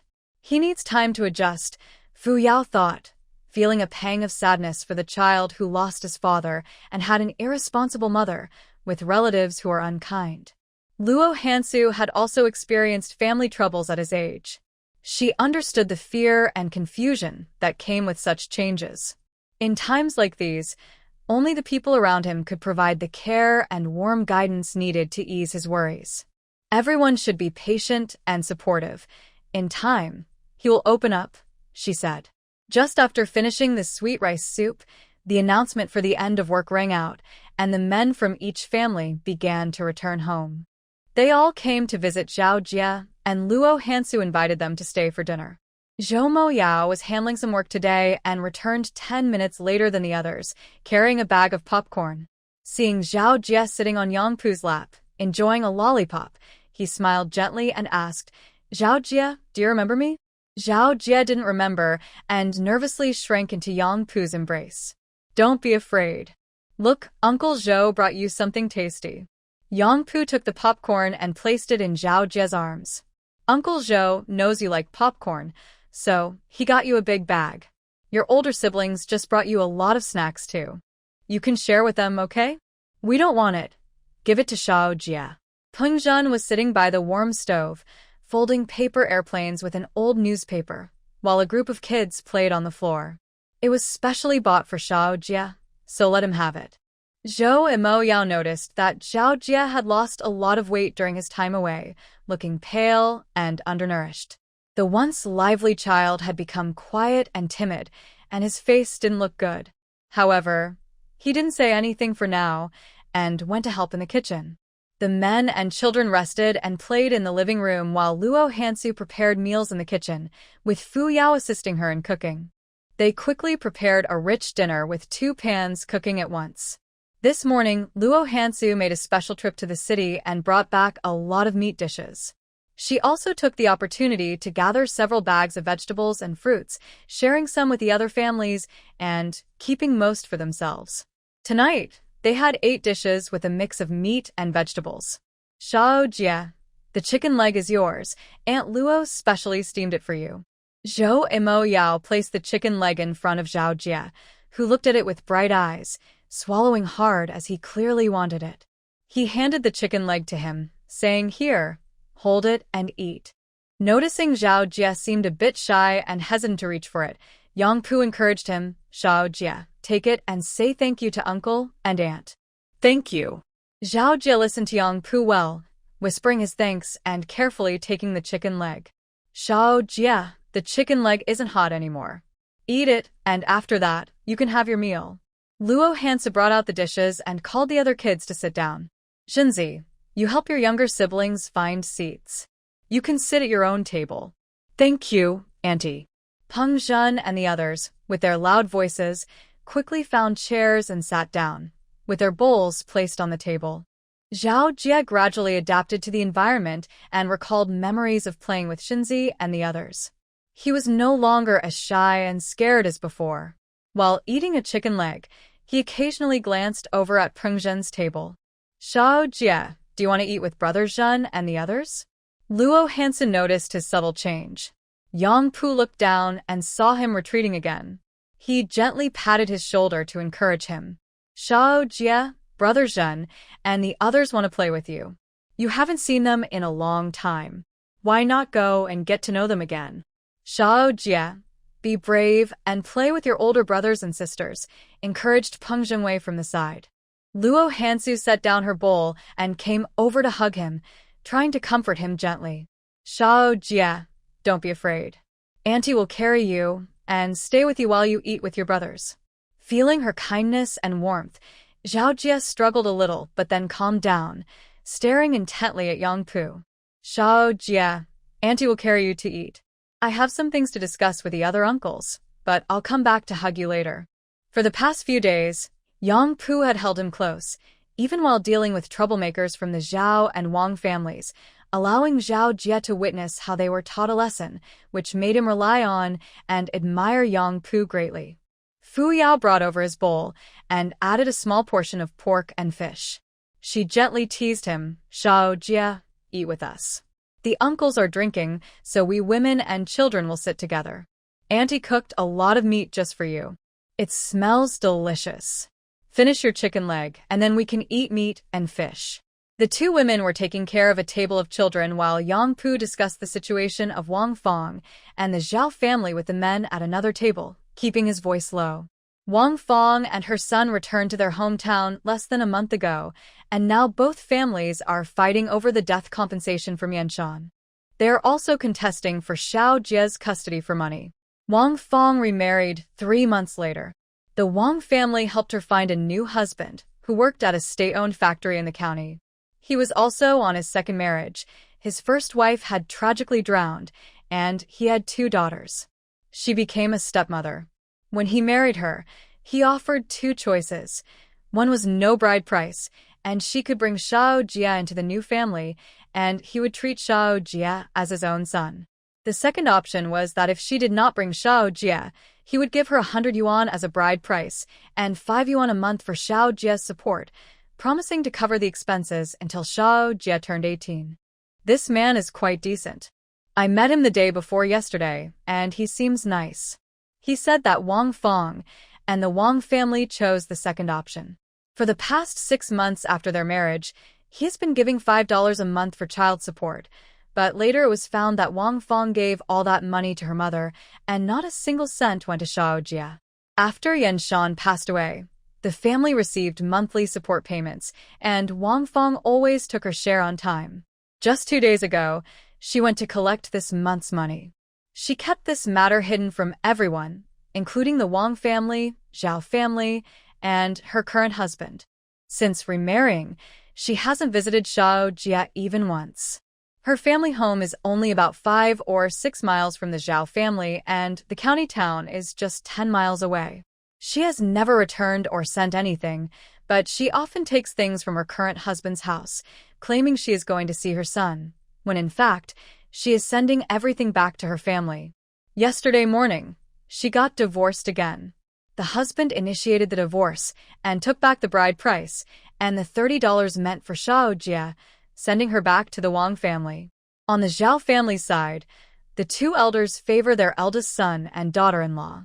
The daughter-in-law is aggressive, selfish, and shameless. She bullies Xiao Jie with her children, often not giving him food, hitting him, and insulting him. The two elders turn a blind eye, even when Xiao Jie is sent to sleep in the sheep pen. The day before yesterday, I gave Yan Shan's elder brother's family a good beating, breaking one of his sister-in-law's fingers, and sent her for re-education through labor for insulting and abusing the martyr's orphan. When Yan Shan sacrificed himself, the two elders pretended to shed a few tears.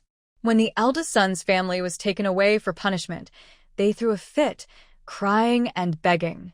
If Yan Shan didn't look so much like his father, I would doubt he was even his biological son.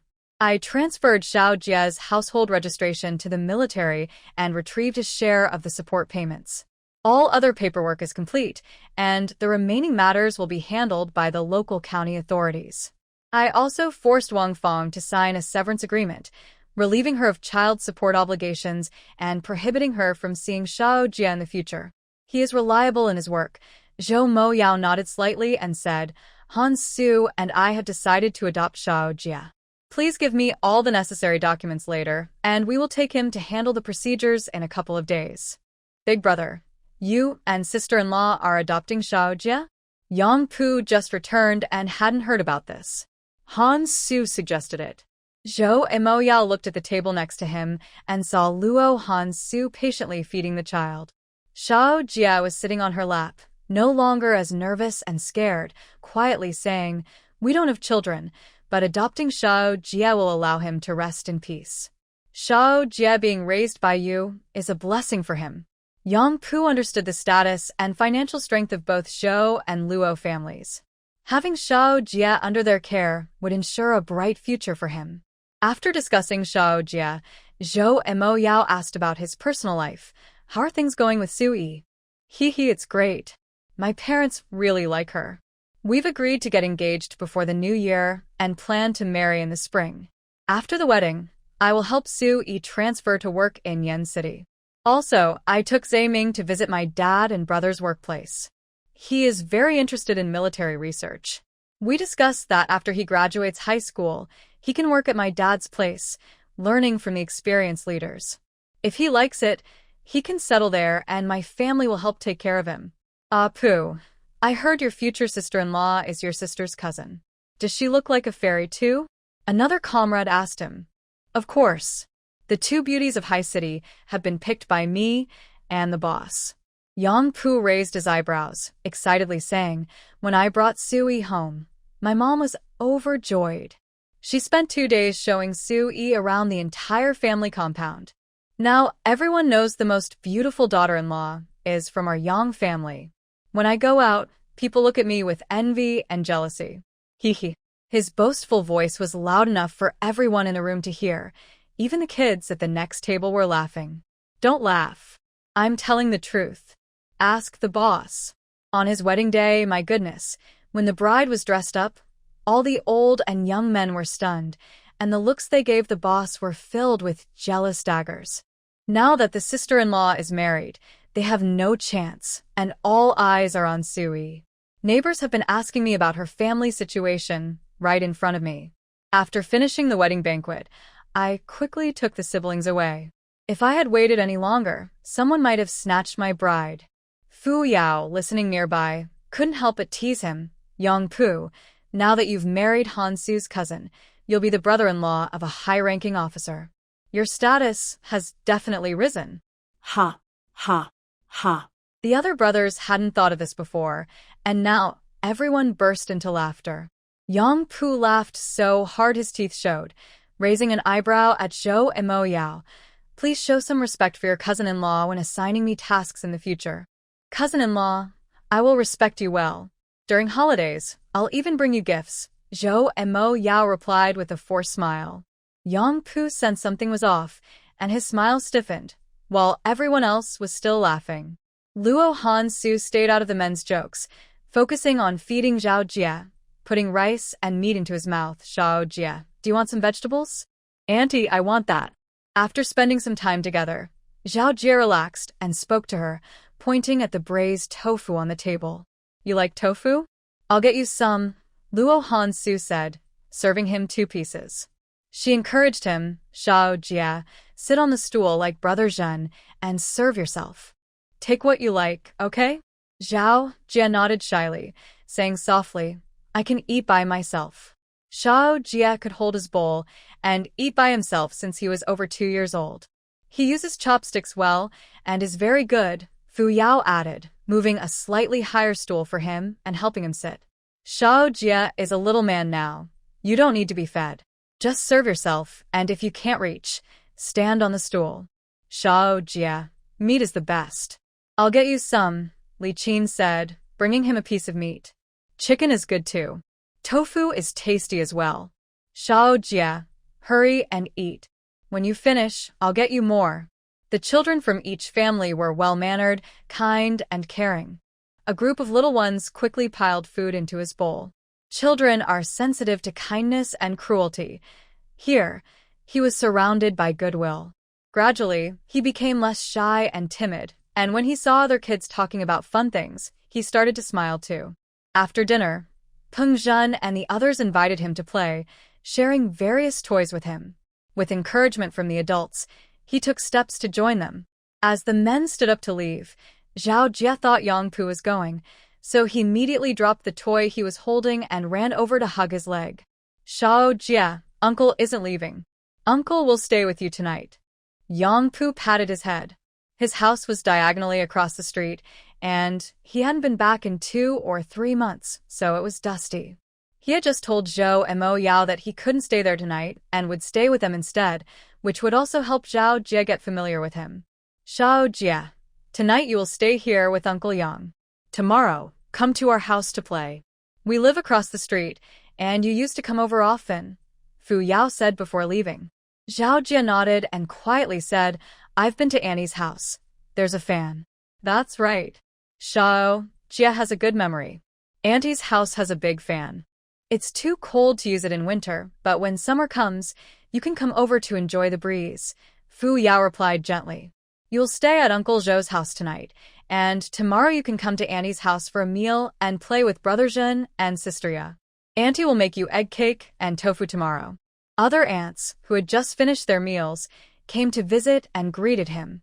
Xiao Jie, come to our house to play tomorrow. Auntie will take you to buy candy. Xiao Jie hid behind Yangpu, still holding onto his leg, but he smiled widely. After sending them off, Luo Hansu began cleaning and arranged for the 2 men, saying, Who wants to take a shower? Take Xiao Jie with you. I have prepared new clothes for him in the guest room closet. Help him take a shower and change. I want a shower. I'll take him, Yangpu said. After Yangpu placed his luggage in the guest room, he took Xiao Jie to get his clothes. Seeing the new outfit she prepared, he smiled and showed it to him. Xiao Jie, Aunt Luo got you a new cotton jacket. It's even nicer than what Uncle bought you. The jacket was olive green and looked similar to a military uniform. Xiao Jie liked it very much and exclaimed, Uncle, it's a military uniform. Xiao Jie, do you like it? Zhou and Mo Yao asked as he entered. I like it, Xiao Jie said, his eyes shining. He pointed to the new clothes in Yangpu's hands and confidently told Zhou and Mo Yao, Uncle, I want to wear this outfit. Sure, after your shower, you can wear the new clothes. If you like this little military outfit, Annie can help you make a couple more sets for you to wear later, Yangpu said. He first took Xiao Jie to shower. Afterward, he brought him out to let Luo Hansu help him get dressed. Luo Hansu checked the child first and noticed many bruises on him. She applied some ointment and quickly dressed him in warm, thick clothes. She also carefully trimmed his nails and helped him put on his shoes and socks, quietly taking care of him. She didn't have much experience with children and wasn't sure about their preferences, so she gently guided him to talk more. While she was tidying up for the child, Zhou and Mo Yao made syrup in the kitchen and poured 4 big bowls. Xiao Jie, get dressed and come out to drink the syrup. Your cold isn't better yet. Have a bowl before you sleep. Auntie, I don't want to take medicine.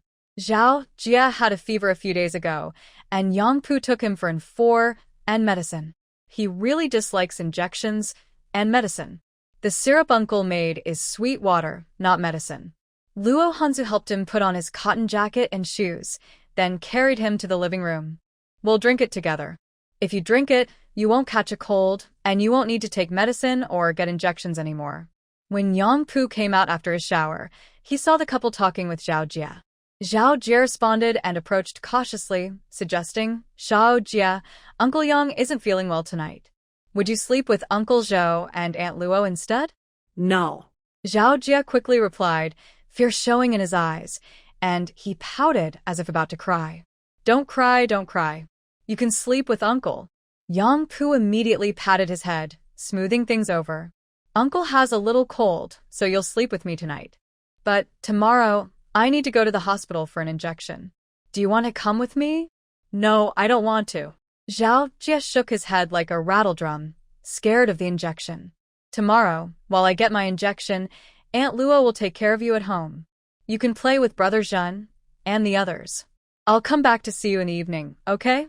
Yang Pu had to get back to training and had a lot of work to do, so he couldn't always keep Zhao Jia with him. Zhao Jia hesitated a bit, and Luo Hansu quickly tried to distract him. Zhao Jia, tomorrow Auntie is going horseback riding. Do you want to come with me? Horseback riding? Zhao Jia's eyes lit up, and his voice got louder. Ride a horse? Sit on its back and run? Yes. Auntie took Brother Zhen and the others riding today, and tomorrow I'll take you. Do you want to play? Luo Hansu was skilled at horseback riding, and Zhou Imo Yao had prepared a horse for her. She was getting familiar with it and had taken the kids from the compound to enjoy riding. I want to. Zhao Jia seemed excited. Great. Tomorrow during the day, Auntie will take you riding. We'll have lunch with Uncle Yang at the cafeteria, and then we'll cook dinner together at home. After discussing this, once he finished his syrup, Yang Pu took him back to the room to sleep, and Zhou Imo Yao and the others went upstairs to rest after finishing their chores. After having a child, Luo Hansu made some adjustments to her routine. She skipped morning training to wash clothes and made fresh dumplings. When morning exercises ended, Luo Hansu immediately called Zhao Jia to get up. Zhao Jia, it's time for breakfast. Zhao Jia had slept well the night before and was a bit groggy when she woke him up. He sat there dazed as she helped him get dressed, taking a moment to fully wake up. Auntie, I need to use the bathroom. Oh, you need to go? I'll carry you to the toilet. It was Luo Hansu's first time helping a child use the bathroom, and she felt a bit flustered. Luckily, Zhao Jia was about 5 or 6 years old and could manage on his own, needing only a little assistance. When Zhou Imo Yao and the others returned, Zhao Jia had already finished in the bathroom, washed his face, brushed his teeth, and changed into his favorite little military outfit. The first day went well. He should adjust to you all quickly. Yang Pu helped serve breakfast, giving Zhao Jia a small portion of dumplings. Xiaoji, come. Auntie made delicious dumplings. After you finish, we'll go horseback riding. Horseback riding? I want to ride a horse. Excited by the idea, Zhao Jia quickly climbed onto a stool to sit down. Although he was small, he was very agile. Luo Hansu smiled and handed him a spoon. Hurry up and eat. We'll set off as soon as you're done. He was noticeably more lively today than yesterday, less timid and nervous. When Luo Hansu took his hand to go outside, he no longer looked longingly at Yang Pu but happily followed her out. When he saw Fu Yao and the others, he excitedly announced that he was going to ride a horse. Last night, a light snow had fallen, and it was a bit cold. Luo Hansu dressed him warmly, making sure he had a scarf, hat, mask, and gloves. After leading the horse out of the stable, she took him to play and ride.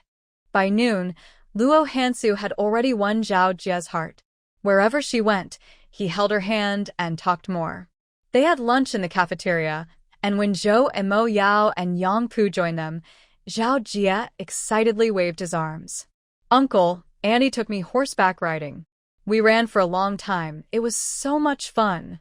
Yang Pu had seen Luo Hansu confidently riding with him earlier, but didn't recognize her since everyone was in the same training outfit. Xiao Jia, did you learn how to ride? Yang Pu asked as she sat across from him with her plate. No, I can't ride. Auntie can. Luo Hansu just brought some food and gave a small portion to Xiao Jia, saying, Xiao Jia, eat your meal first. You're still young and can't learn to ride a horse yet. When you grow up a bit more, I'll teach you. Uncle, Auntie said that when I grow as big as Brother Zhen, I can learn to ride a horse, Xiao Jia remembered. Just eat more so you can grow taller. Later, Auntie will teach you. Uncle can't ride a horse either. Many uncles in the army can't ride. Auntie is the best at riding, and Uncle Zhou can ride too. They can teach you later. Zhou and Mo Yao had just bought some food and added 2 eggs, giving each of them a perfectly fried egg. Xiao Jia, after you finish eating, take a nap at Auntie's house. In the afternoon, Auntie will take you to school to watch a movie with Brother Zhen and the others. The couple had discussed that since Xiao Jia was almost 6 and had attended kindergarten here, they planned to continue sending him to kindergarten. They would arrange for him to start elementary school in the second half of next year. There were many old friends at school that he used to play with, and children easily become familiar with each other. They would let him meet them first, and then send him to school next week. After getting familiar with Luo Hansu, Xiao Jia didn't cling to Yang Pu as much. After finishing his meal, he obediently went home with her for a nap. The movie arranged by the school was about the war, which children love to watch. Luo Hansu sat with them on a small stool, and after the movie, she let Xiao Jia play games with other kids until school was over, and then they all went home together.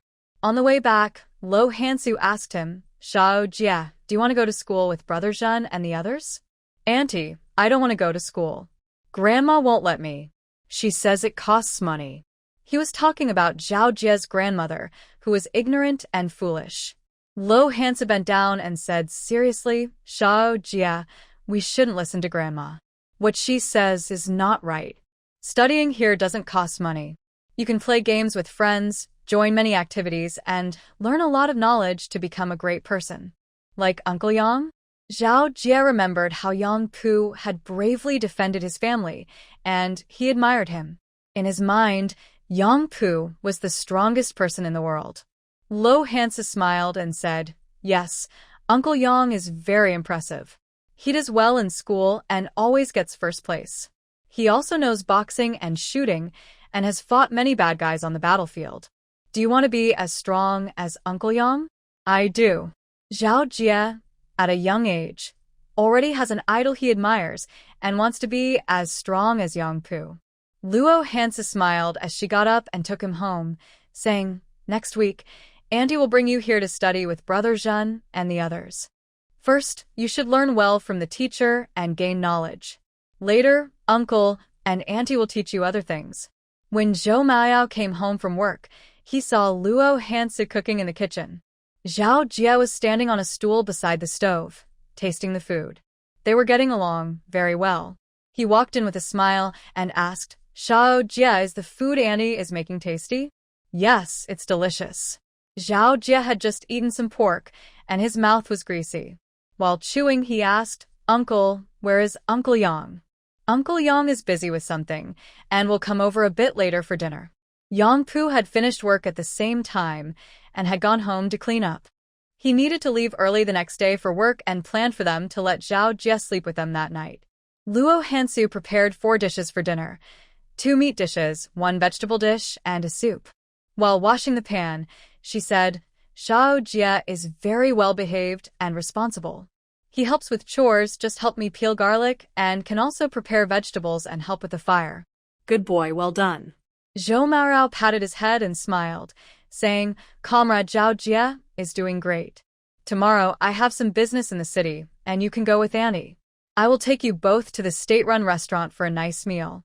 Praising from the elder made Xiao Jia happy, and he gradually returned to his lively self. Yang Pu arrived 10 minutes later, and as soon as he got there, they started dinner. While they were eating, he discussed with Xiao Jia, Uncle has to go out for work tomorrow, and will leave early. He will be back the day after tomorrow in the morning. Would you like to sleep with Aunt Luo tonight? Okay. Luo Hansu answered for him. They had taken a nap together earlier and had spent the whole day together, which brought them closer. Seeing Xiao Jia hesitate to respond, Zhou Maorao guided him with another topic. Shao Jie, I mentioned before that tomorrow I will take you and Annie to the state-run restaurant for a meal. If you sleep with us tonight, it will be easier to go to the city together. Zhao Jie understood and caught the main point, asking, Uncle, if I sleep with Aunt Luo, do I also have to sleep with you? Zhou Maorao replied, Of course, Uncle and Auntie are married, so we sleep in the same bed. Can I just sleep with Annie and not with you? Zhao Jie quietly made his request. No, you cannot. Zhou and Mo Yao glanced at him. This kid was indeed just like his dad, clever and quick-witted. Yang Pu held a bowl nearby, stifling laughter, but he didn't laugh out loud. He kept winking at Zhou and Mo Yao, his eyes full of teasing. Luo Hansu also smiled, serving some food to the man, and said to Zhao Jie, Little Jie, since you just came to your uncle and aunt's house, stay with us for a few nights. After a while, you can sleep in your own room. Like Brother Zhen, Brother Qin, and Sister Ye, they all sleep alone. They don't sleep with their parents. You are a brave and independent little friend, so you will also sleep alone from now on. I sleep alone at home, and I have a little lamb that sleeps with me. Zhao Jie blurted out. He was still young and didn't understand what it meant to be sent to sleep in the sheep pen, but when Luo Hansu and the others heard this, their faces darkened. You won't sleep with the little lamb anymore. Our little Jie is a person, not livestock. You will sleep in your own room. Uncle and Auntie have prepared a bed for you, and you'll sleep on a comfortable bed at night.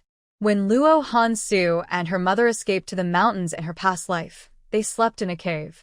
At first, there was no bed, and her mother took the risk to gather some straw from a nearby farm to make a makeshift bed in the cold cave until they could buy warm bedding after the danger passed.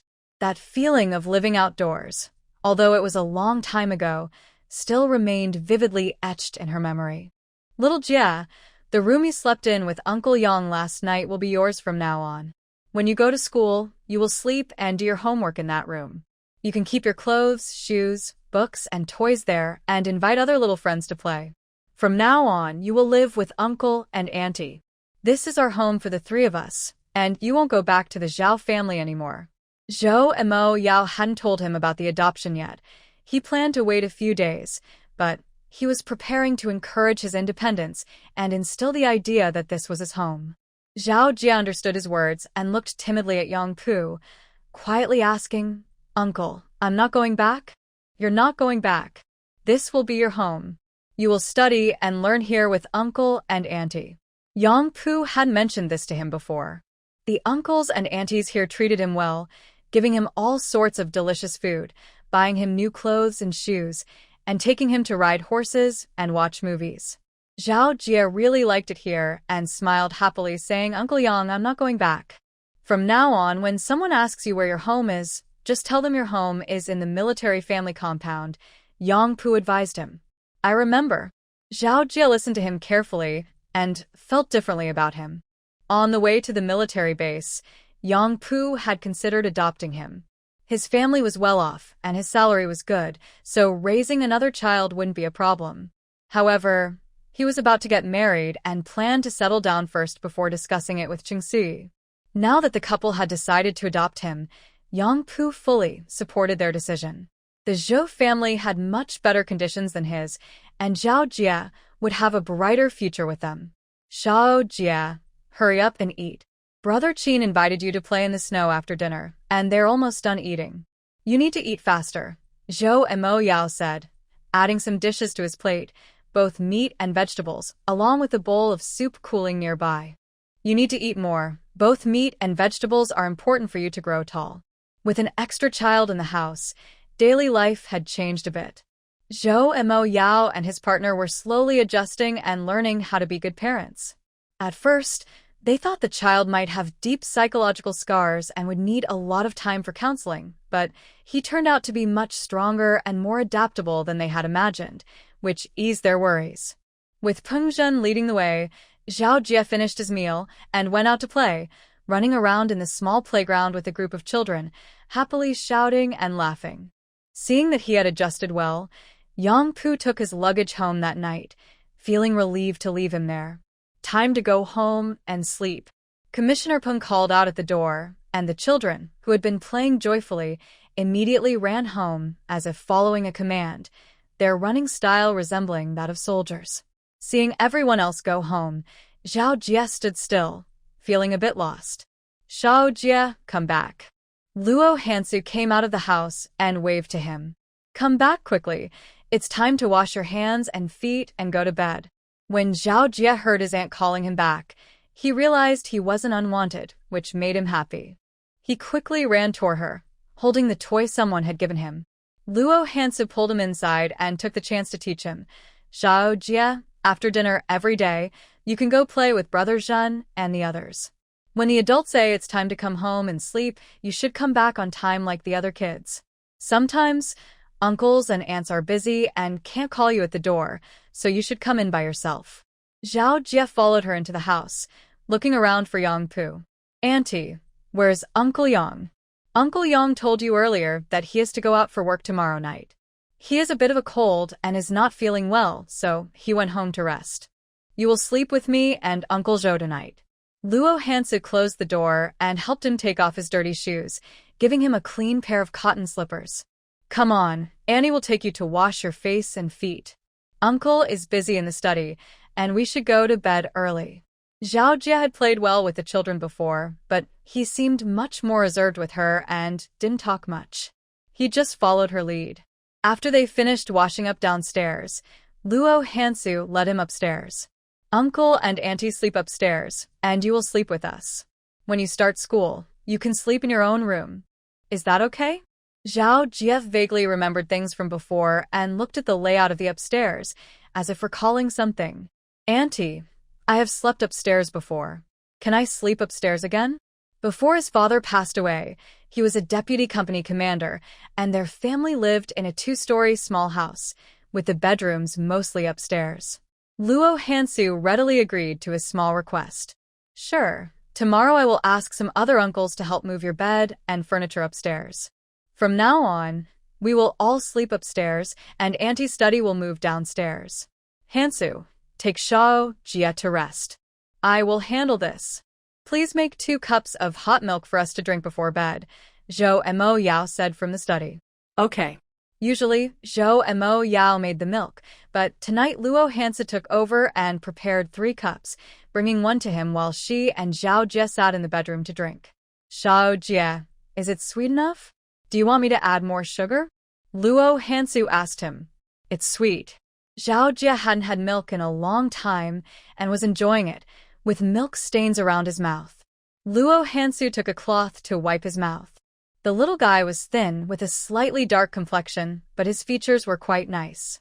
She had seen a group photo of the military officers from last year, and his father was tall and slim.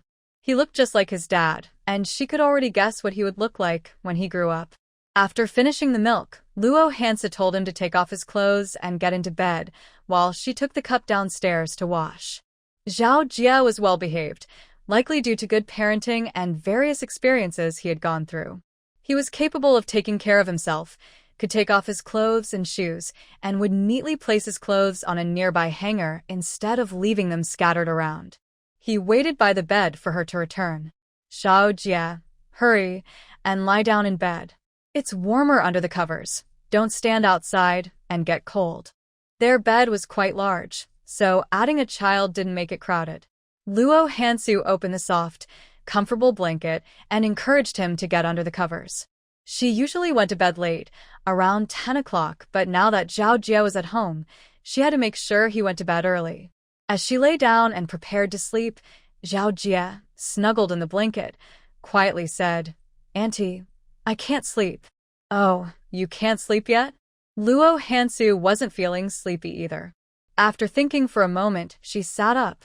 Zhao Jie, if you can't sleep now, let's play a game for a little while. What game? Zhao Jie peeked out. You sit up and I'll show you a magic trick. What is magic? Zhao Jie didn't understand, but quickly sat up.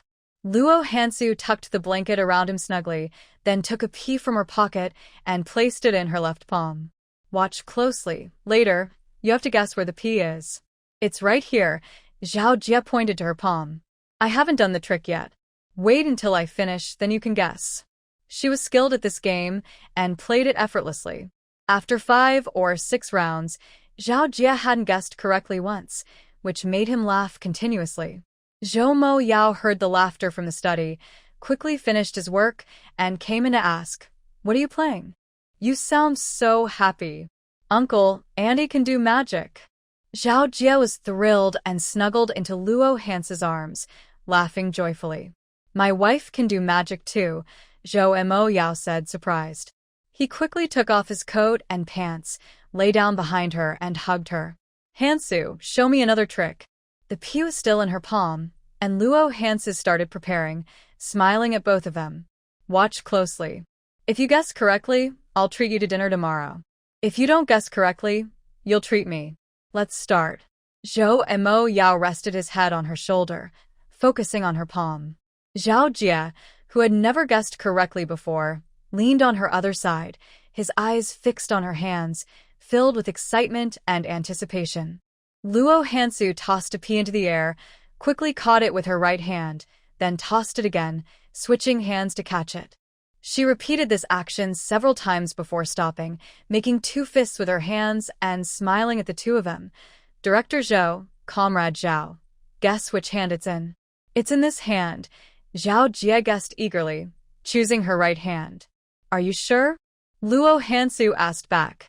Zhao Jie hesitated, but remembering she caught the pea with her right hand last, he jumped up and confidently said, "Yes, I'm sure it's this one."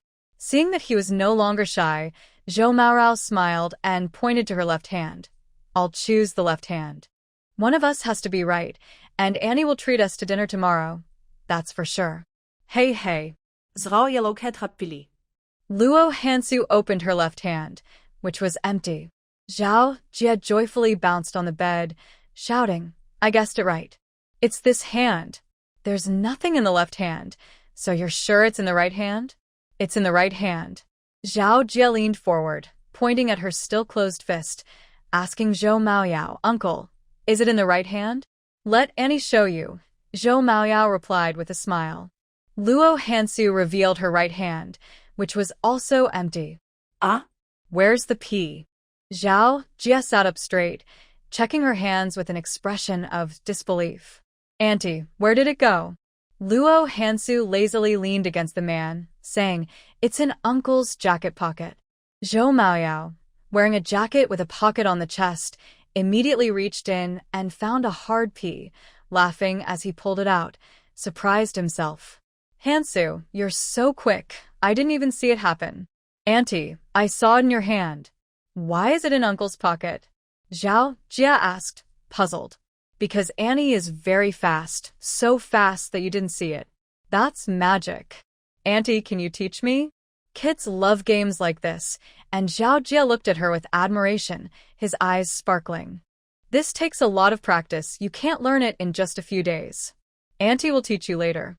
Luo Hansu patted his head, noticing it was getting late, and said, "All right, let's stop playing for now. It's time to rest and sleep. We're going to the city in the morning, and Uncle will treat us to dinner." "All right, Zhao Jie, lie down and sleep. Auntie will teach you more later," Zhou Mo Yao said as he prepared to turn off the light. Zhao Jie quickly snuggled into the blanket and said, "Auntie, I want to sleep on the edge." "Zhao Jie, you don't need to sleep on the edge. You might fall off at night. Sleep next to Annie," Luo Hansu said as she pulled him closer and tucked him in. The couple then lay down together, with their bodies nestled in the warmth of the man's embrace. Zhao Jie felt excited and happy that night, but soon sleepiness took over. He fell asleep within 10 minutes, and his breathing became steady. "Wife, he's asleep," Zhou Mo Yao said, noticing Zhao Jie's breathing pattern. He began to nuzzle her from behind. Feeling him against her, Luo Hansu instinctively tensed up and turned slightly to whisper, "Ayao, can we take a break tonight? Are you very tired?" Zhou Mo Yao turned her over and held her tightly, his breathing a bit heavy. "I rode horses this morning, so my legs are a bit tired." The training had been intense during the day, and he always wanted to be active at night. Thankfully, they had some space to relax, or it would have been tough to handle. "All right, we'll rest tonight," Zhou Mo Yao said, prioritizing her comfort. He reached out to massage her thigh. Just relax, let me help you. No, it's fine. A good sleep will be enough. His hands were rough and calloused, and when they touched her skin, it felt tingly, like an electric current. What was meant to be soothing often turned into something more. Zhou Imo Yao chuckled softly. Don't worry, I said we're resting tonight. I won't bother you. We can catch up later. Okay, I'm a bit sleepy now.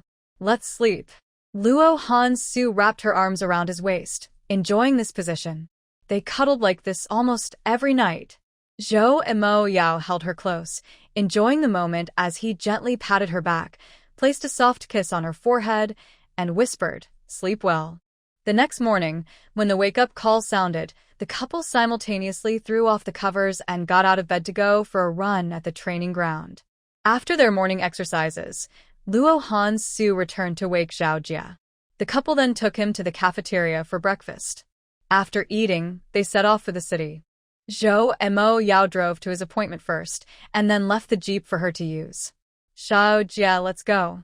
Auntie will take you to the state-run store. We'll buy a backpack, some stationery, and a few toys you like. Zhao Jia sat in the front passenger seat, feeling cheerful and understanding. He said to her, Auntie, I don't want toys. Buying toys costs money. Brother Zhen gave me some toys, and I can play with those. Luo Hansu started the car, holding the steering wheel with one hand and gently ruffling his hair with the other. How about this? Auntie will buy you some ping-pong balls and badminton rackets. You can play with them and share with the older kids. Auntie, I've never played before. I don't know how. Zhao Jia usually played with slingshots and stones, so he had never tried these nice things. The other kids in the neighborhood hadn't played with them either. I'll teach you later, Luo Hansu said. Growing up in a well-off family, Luo Hansu often played ball with her siblings when she was younger. However, they had all been busy with work and studies for years and hadn't touched a racket in a long time. The jeep stopped in front of a state-run store. Luo Hansu picked him up and walked into the store with him. She was beautiful and stylish, leaving a strong impression on everyone who saw her. The last time she visited, the salespeople recognized her and greeted her with smiles, speaking in slightly awkward Mandarin. Comrade, what do you need today? I want to buy a backpack for the child and some stationery. Luo Hansu approached the counter and lifted Zhao Jia so he could choose for himself. Zhao Jia, pick a pencil case you like and a backpack. Comrade, is this your son?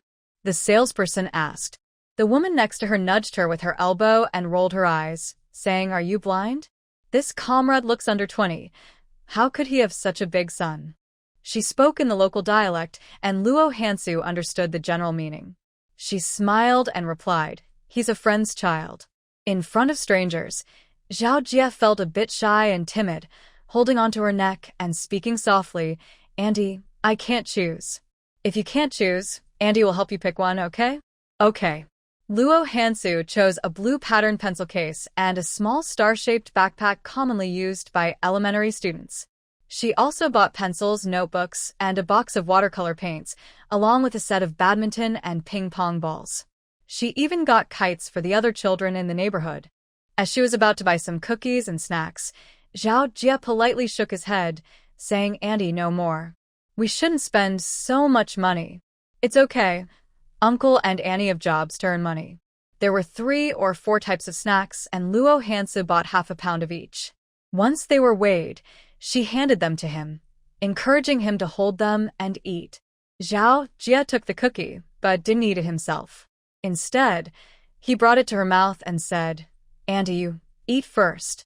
Seeing how considerate he was at such a young age, Luo Hansu smiled brightly. Zhao Jia, you can eat too. There are plenty more here. Auntie can just hold on to it.